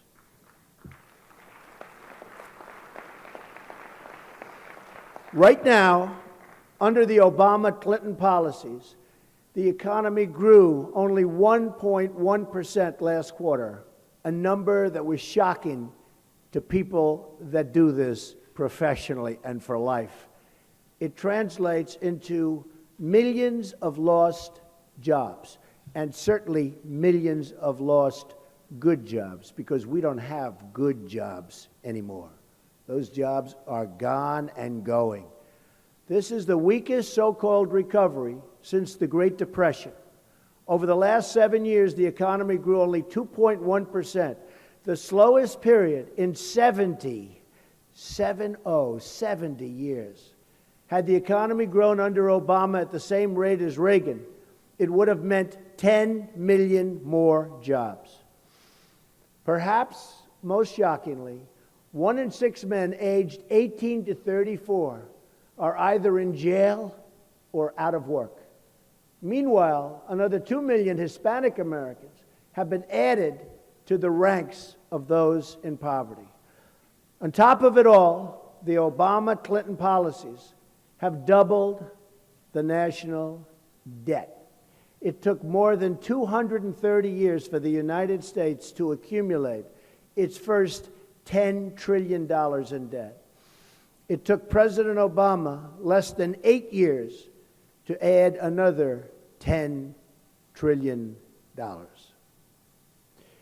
Now, it would be one thing if that money had been used to completely rebuild our nation, our military, our infrastructure, but that didn't happen. Instead, the opposite happened. We doubled our debt, and in return, we have dilapidated infrastructure, failing schools, a badly depleted military, greatest people on earth, and they have a badly depleted military, its equipment, old and tired. And another 14 million people who have left the workforce. Never has so much money been spent so poorly and so unwisely. But we're going to turn that all around, and here's how. It begins with bold, new tax reform. Don't worry, they're going down, not up. They're going down. I think you were concerned they're going up.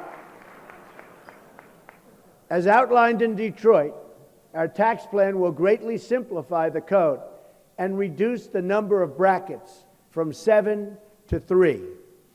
The new brackets will be 12, 25, and 33%.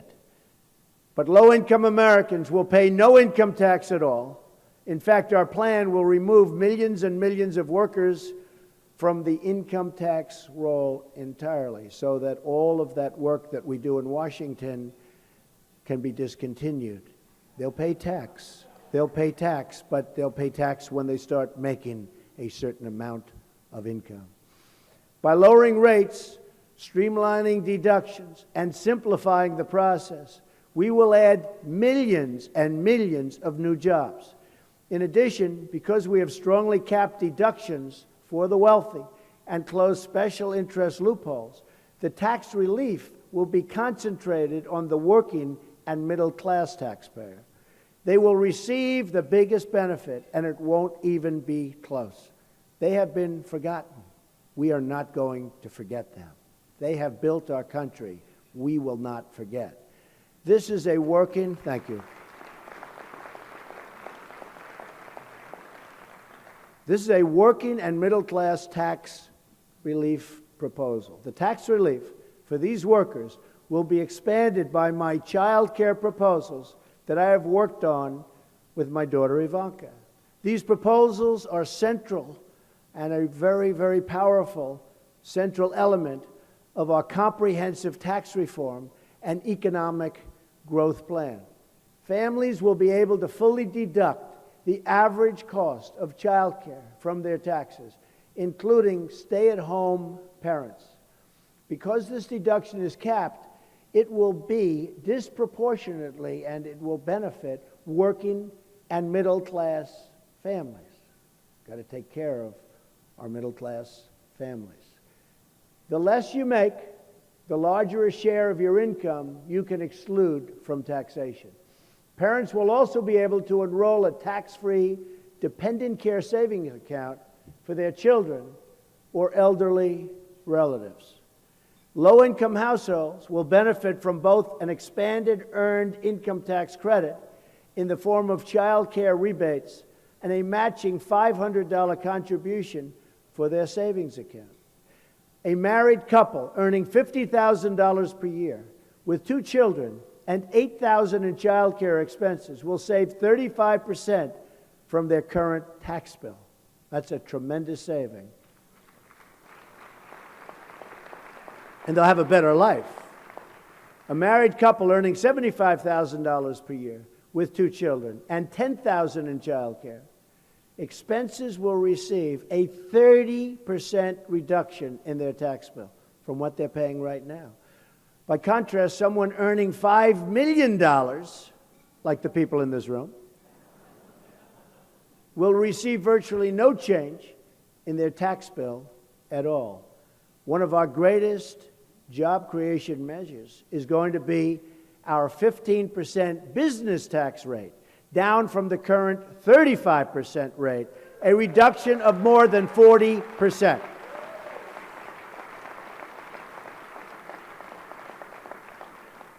I know that's what you people have been waiting for. An explosion of new businesses and new jobs will be created. It will be amazing to watch. You watch, and it'll happen. We will also allow United States-based manufacturers to fully expense the cost of new plants and equipment. Big, big deal. On top of that, we will bring back trillions in business wealth, and this is wealth that's parked overseas. Nobody knows how much it is. They say it's $2.5 trillion. I have people that think it's $5 trillion. We'll bring them back, and it'll be taxed only at the rate of 10% instead of 35%. And who would bring it back at 35%? Obviously nobody, because nobody's doing it. I think it's going to be something that will be so phenomenal, far beyond what people even think. By taxing it at 10% instead of 35%, all of this money will come roaring back into our country, and lots of good things will start to happen. We will turn America into a new magnet for new jobs, and that means jobs in our poorest communities. So important. And right now, we have companies leaving the country because taxes are too high, but we actually have companies leaving the country to get their money. And that's a first. Nobody's ever heard of that one before, but believe me, that's happening. Next comes regulations. One of the keys to unlocking growth is scaling back years of disastrous regulations, unilaterally imposed by out-of-control bureaucrats. Regulations have grown into a massive job-killing industry. And the regulation industry is one business I will absolutely put to an end day one.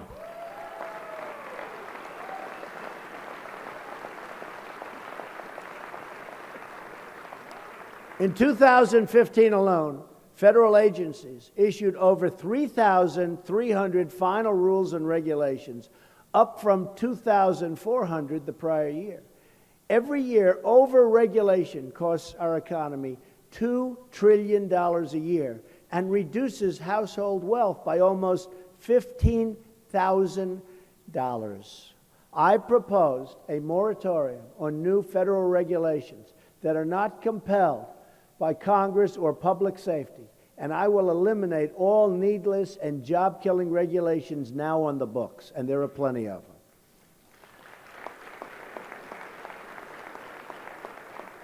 This includes eliminating some of our most intrusive regulations, like the Waters of the U.S. rule. It also means scrapping the EPA's so-called Clean Power Plan, which the government itself estimates will cost $7.2 billion a year. This Obama-Clinton directive will shut down most, if not all, coal-powered electricity plants. I mean, all over the country, they're shutting down. Remember what Hillary Clinton said.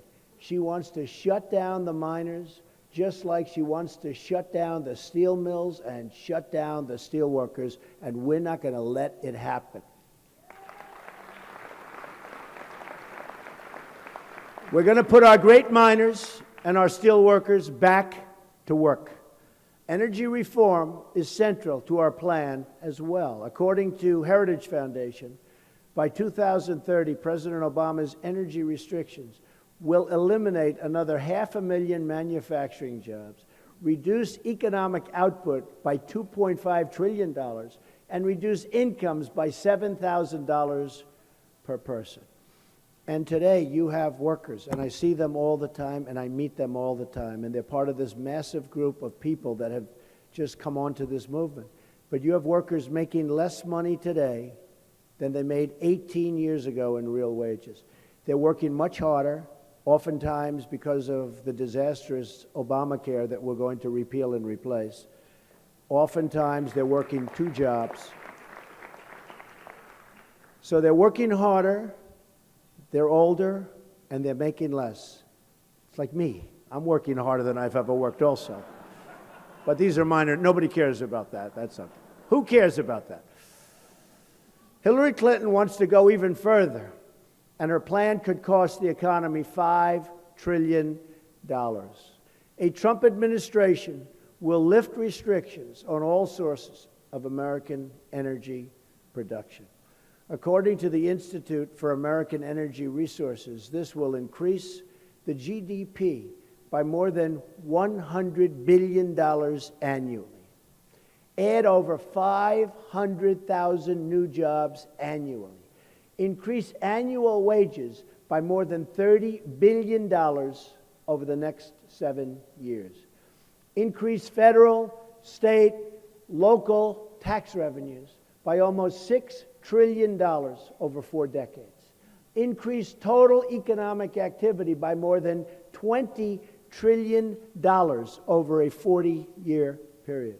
In addition, we will streamline the permitting process for all energy infrastructure projects which are desperately needed, including the billions of dollars in projects held up by President Obama, currently being held up. They just won't approve anything, creating countless more jobs in the process. Finally comes trade, the foundation for everything. America's annual trade deficit with the world is now almost $800 billion a year. Who is negotiating these deals? Anybody in this room negotiating these wonderful deals? Think of it. We have a trade deficit of almost $800 billion a year. That's going to change so fast. Between World War I and the year 2000, the United States averaged a 3.5% growth rate. But after China joined the World Trade Organization, our average growth rate has been reduced to only 2%. Predatory trade practices, product dumping, currency manipulation, which is a big one, and intellectual property theft have taken millions of jobs and trillions of dollars in wealth right out of our country, right out of our country. So sad that we allowed this to happen. Our incompetent politicians were not watching, and the ones that were watching were taken care of in some form, because this should have never been allowed to have happened. It is no great secret that many of the special interests funding my opponent's campaign are the same people profiting from these terrible trade deals. They are terrible. They're terrible for everybody. The same so-called experts advising Hillary Clinton are the same people who gave us NAFTA, China's entry into the World Trade Organization, the job-killing trade deal with South Korea, another disaster, and now the Trans-Pacific Partnership that they're pushing so strongly. The verdict is in.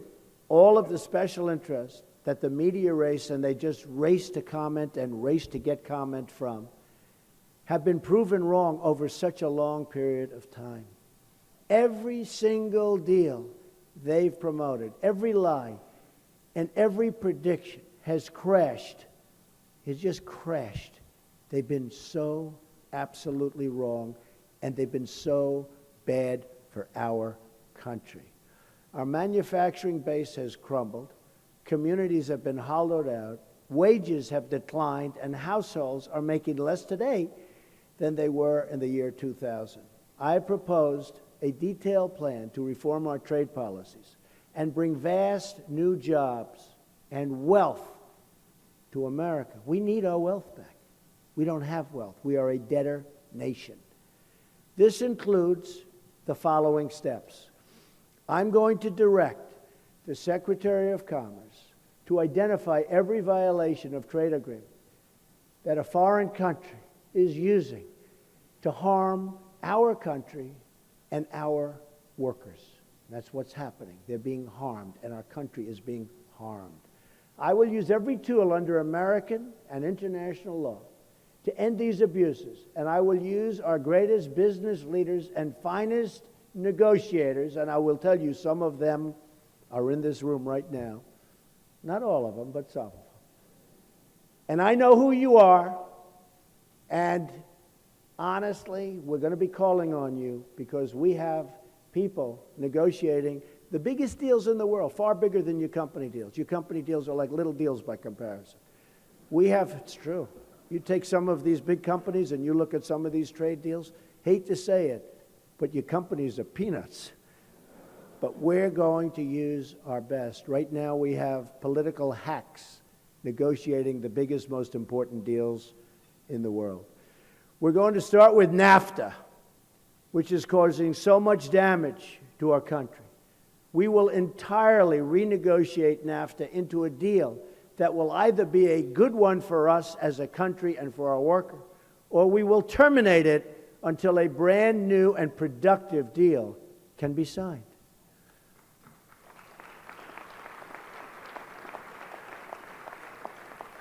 We'll also, and we have to, we're going to keep America out of Trans-Pacific Partnership unless we can do something that's phenomenal, and I'm not seeing it right now. I can tell you that. I'm not seeing it. Next, I'm going to instruct my Treasury Secretary to label China, and I like China, they're my tenant, they buy condos all the time, they're just fine. But you know what? They are a currency manipulator, and we're going to apply tariffs to any country that devalues its currency to gain an unfair advantage over the United States. They are a manipulator, grandmaster level. We can't allow it to happen. And our people and our representatives and our politicians don't have even a little clue as to how to play the game. We have a trade deficit this year with China of approximately $500 billion. What kind of a deal is that? And this has been going on for years. 200 billion, 300 billion, 400 billion, for years. I'm going to instruct the United States Trade Representative to bring trade cases against China. China's unfair subsidy behavior is prohibited by the terms of its entrance into the WTO, and I intend to enforce the rules. And I'm sure we'll make a deal somewhere along the way. But they're not playing fairly, and our politicians don't understand how to play the game.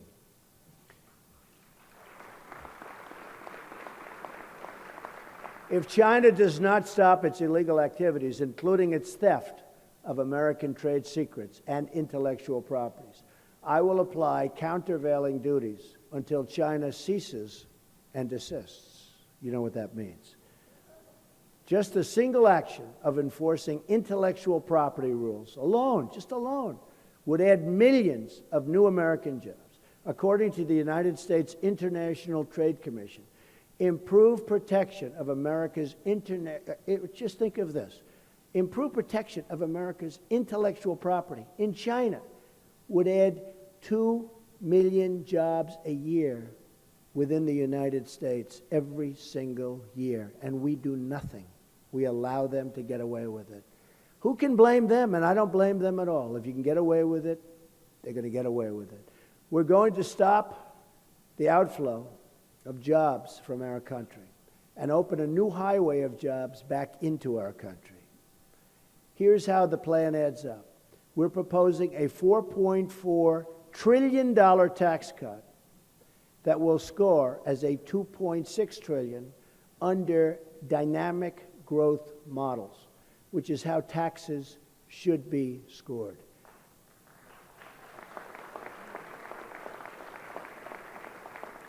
This includes the child care plan that we announced the other day. Our economic team has further modeled that the growth-induced savings from trade, energy, and regulation reform will shave at least another $1.8 trillion off of the remaining debt. That leaves around $800 billion. This money can all be saved through simple, common-sense reforms.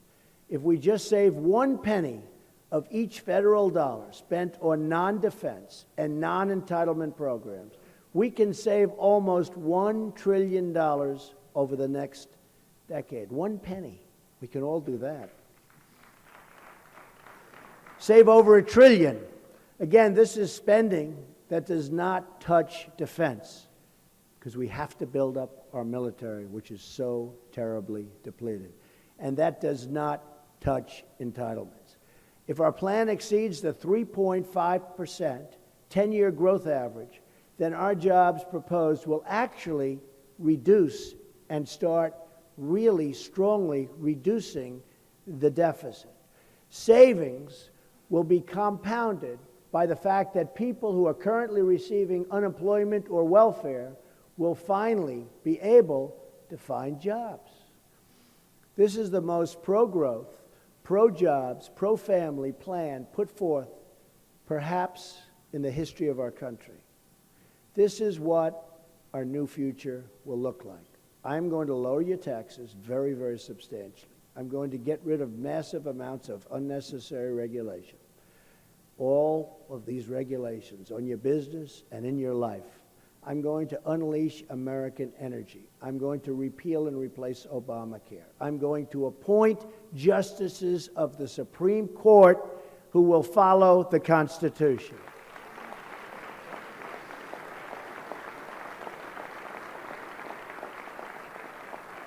I'm going to rebuild our depleted military and take care of our vets who are treated so badly. In many cases, our vets are treated not nearly as well as people who come into our country illegally.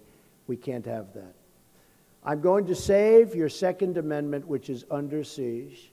I'm going to stop illegal immigration and drugs from pouring into our country and totally poisoning our youth and others. It's a tremendous problem. And yes, we will build the wall. The wall will be built. And just in case you're worried about who's going to pay for it, Mexico will pay for it. Being totally serious about that. Mexico will pay for it. And you understand, Mexico, by the way, we look at the trade deficit we have with Mexico. It's massive. The wall is peanuts compared to what we're talking about. Mexico will pay for the wall. And I'm going to renegotiate our disastrous trade deals, especially NAFTA, and we will only make great trade deals that put the American worker first and put the American worker back to work. That includes our miners and our steel workers. They're going back to work. We will rebuild our roads, our bridges, our tunnels, our highways, our airports, schools, hospitals. We'll rebuild everything. American cars will travel the roads. American planes will soar the skies. And American ships will patrol the seas. American steel will send new skyscrapers into the clouds. American hands will rebuild this nation. And American energy, harvested from American sources, will power this nation. American workers will be hired to do the job. We will put new American metal and new American steel into the spine of this country. Jobs will return, incomes will rise, new factories will come rushing back to our shores. We will make America wealthy again. We will make America strong again. And we will make America great again. Thank you very much. God bless you. Thank you. Thank you very much. Thank you. Thank you.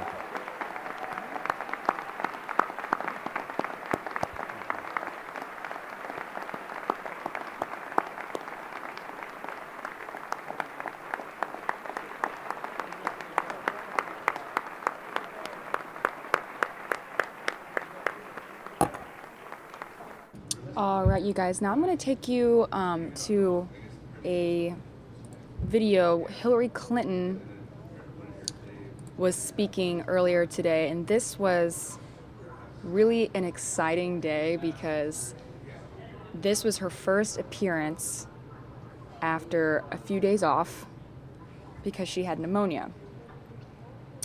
Let me see if I can find the right one for you. Okay, so we have the video of her getting off the plane, and then we have her at the rally. So I'll show you guys the rally because it's the song that she chooses to play when she comes out. And it was very interesting. One of my co-hosts pointed this out to me. So obviously she was sick for the past 2 days with pneumonia. So the song that she chooses to play when she comes out is I Feel Good by James Brown. You know, the I feel good, na na na na na na na. Okay, great song, right? Makes sense because she feels good. She's trying to send a message. She's happy, she's fresh. Here's what's interesting. James Brown, the singer of that song, died from pneumonia. That's kind of weird, isn't it? Now I'm thinking, why did she choose that song? I mean, I get the lyrics, but the whole point that he died from pneumonia, that was sort of weird. And she obviously had pneumonia. So that's strange that she picked that song. But let me take you guys to the rally. You guys can hear the song as she comes out. 1.5%, 2% range for the U.S. You believe with your economic... So good, so good. I got you. Wow, I feel nice. That sugar looks fine. I feel nice. That sugar looks fine. So nice, so nice. I got you.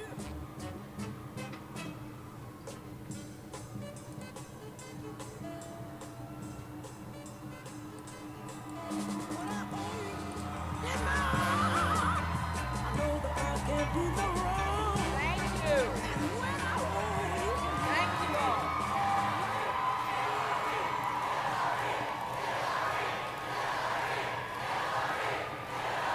Thank you. Thank you all.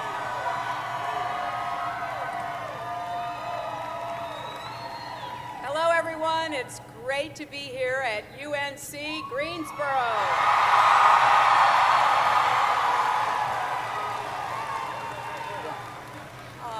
I want to thank Martha for that wonderful introduction. It means so much to have her here, along with her wonderful daughter, Sarah, and her mother, Barbara.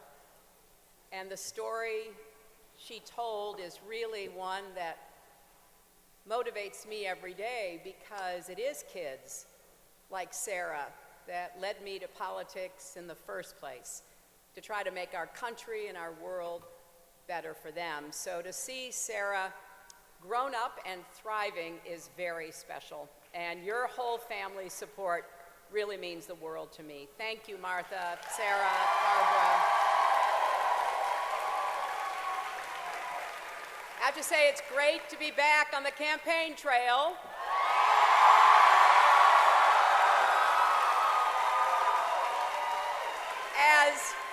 As you may know, I recently had a cough that turned out to be pneumonia. I tried to power through it, but even I had to admit that maybe a few days of rest would do me good. And I'm not great at taking it easy, even under ordinary circumstances, but with just 2 months to go until Election Day, sitting at home was pretty much the last place I wanted to be. But it turns out having a few days to myself was actually a gift. I talked with some old friends. I spent time with our very sweet dogs. I did some thinking. You know, the campaign trail doesn't really encourage reflection. And it's important to sit with your thoughts every now and then. And that did help me reconnect with what this whole campaign is about. People like me, we're lucky. When I'm under the weather,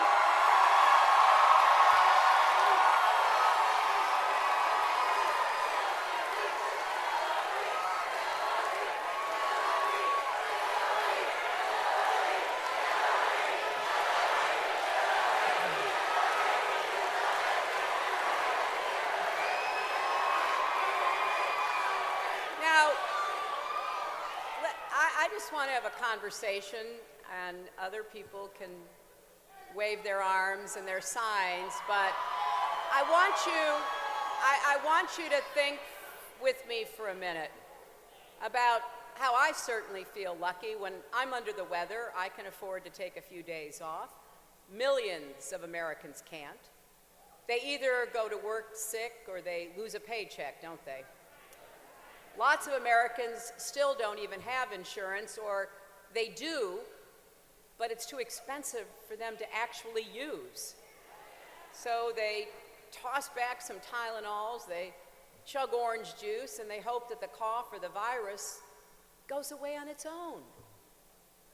Lots of working parents can't afford child care, which in many states costs as much as college tuition. So for millions of moms and dads, if they get sick, there's no backup. They're on their own, aren't they? That's a story for too many people still in America. When illness strikes or an accident happens, you feel you're on your own. If you lose your job or can't afford college, you're on your own. If your aging parent starts needing more help and you don't know what to do, you're on your own. Life events like these are catastrophic for some families, but mere bumps in the road for others. I have met so many people living on a razor's edge, one illness away from losing their job, one paycheck away from losing their home. And that goes against everything we stand for as Americans, because some things should not come down to luck. Some things should be within reach for everyone, no matter what.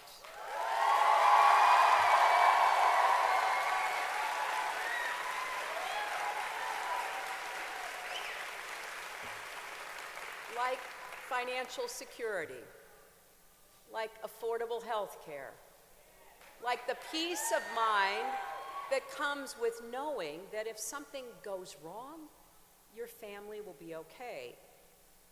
And above all, the knowledge that no matter what, your president is fighting for you and will always have your back.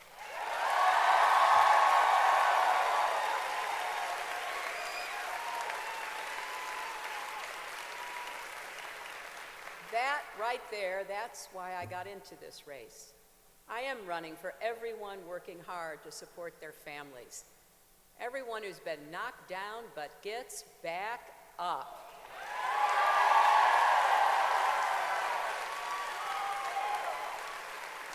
The factory workers on their feet all day and the nurses looking after patients all night. I'm running for young people like so many of you here who dream of changing our world for the better, and for all the parents and grandparents supporting those dreams by dedicating every dollar they can spare to your education.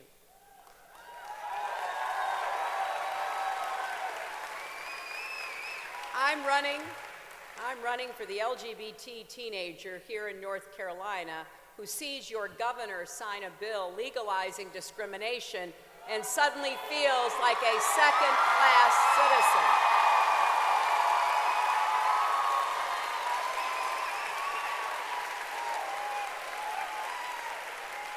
And if anyone wonders what the costs of discrimination are, just ask the people and businesses of North Carolina. Look at what's happening with the NCAA and the ACC. This is where bigotry leads, and we can't afford it, not here, not anywhere else in America.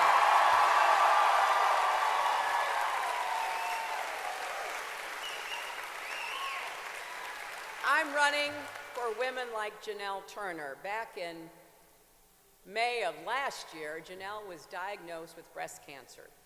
She went through nearly 6 months of very tough treatments. Last October, she brought her 8-year-old daughter to one of our rallies in Iowa, and they made a huge sign that read, 13th chemo yesterday, 3 more, hear me roar.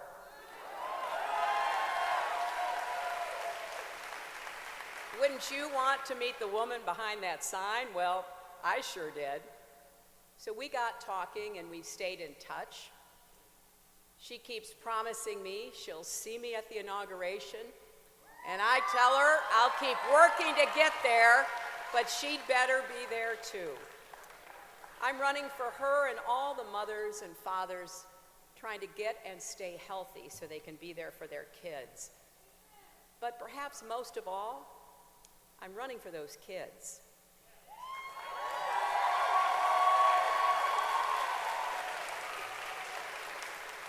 Standing up for children has been the work of my life.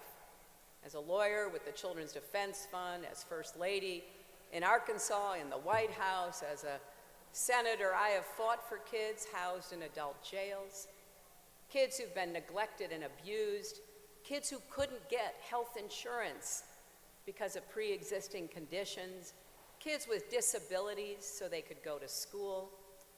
You heard today from someone I've known for a long time, now grown up and a lovely young woman, Anastasia Somoza.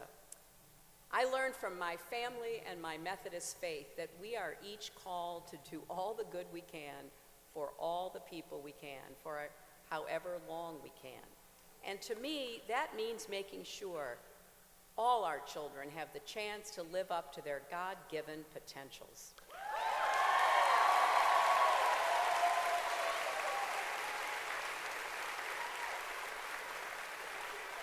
So when I meet a little girl in Nevada, terrified that her parents are going to be deported, it hits me right in the gut.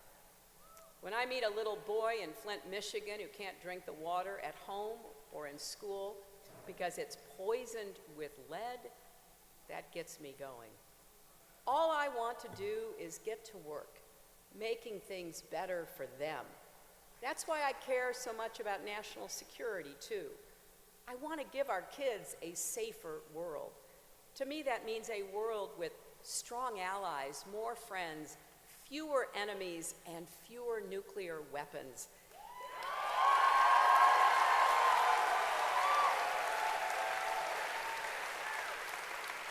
It also means leading the fight against climate change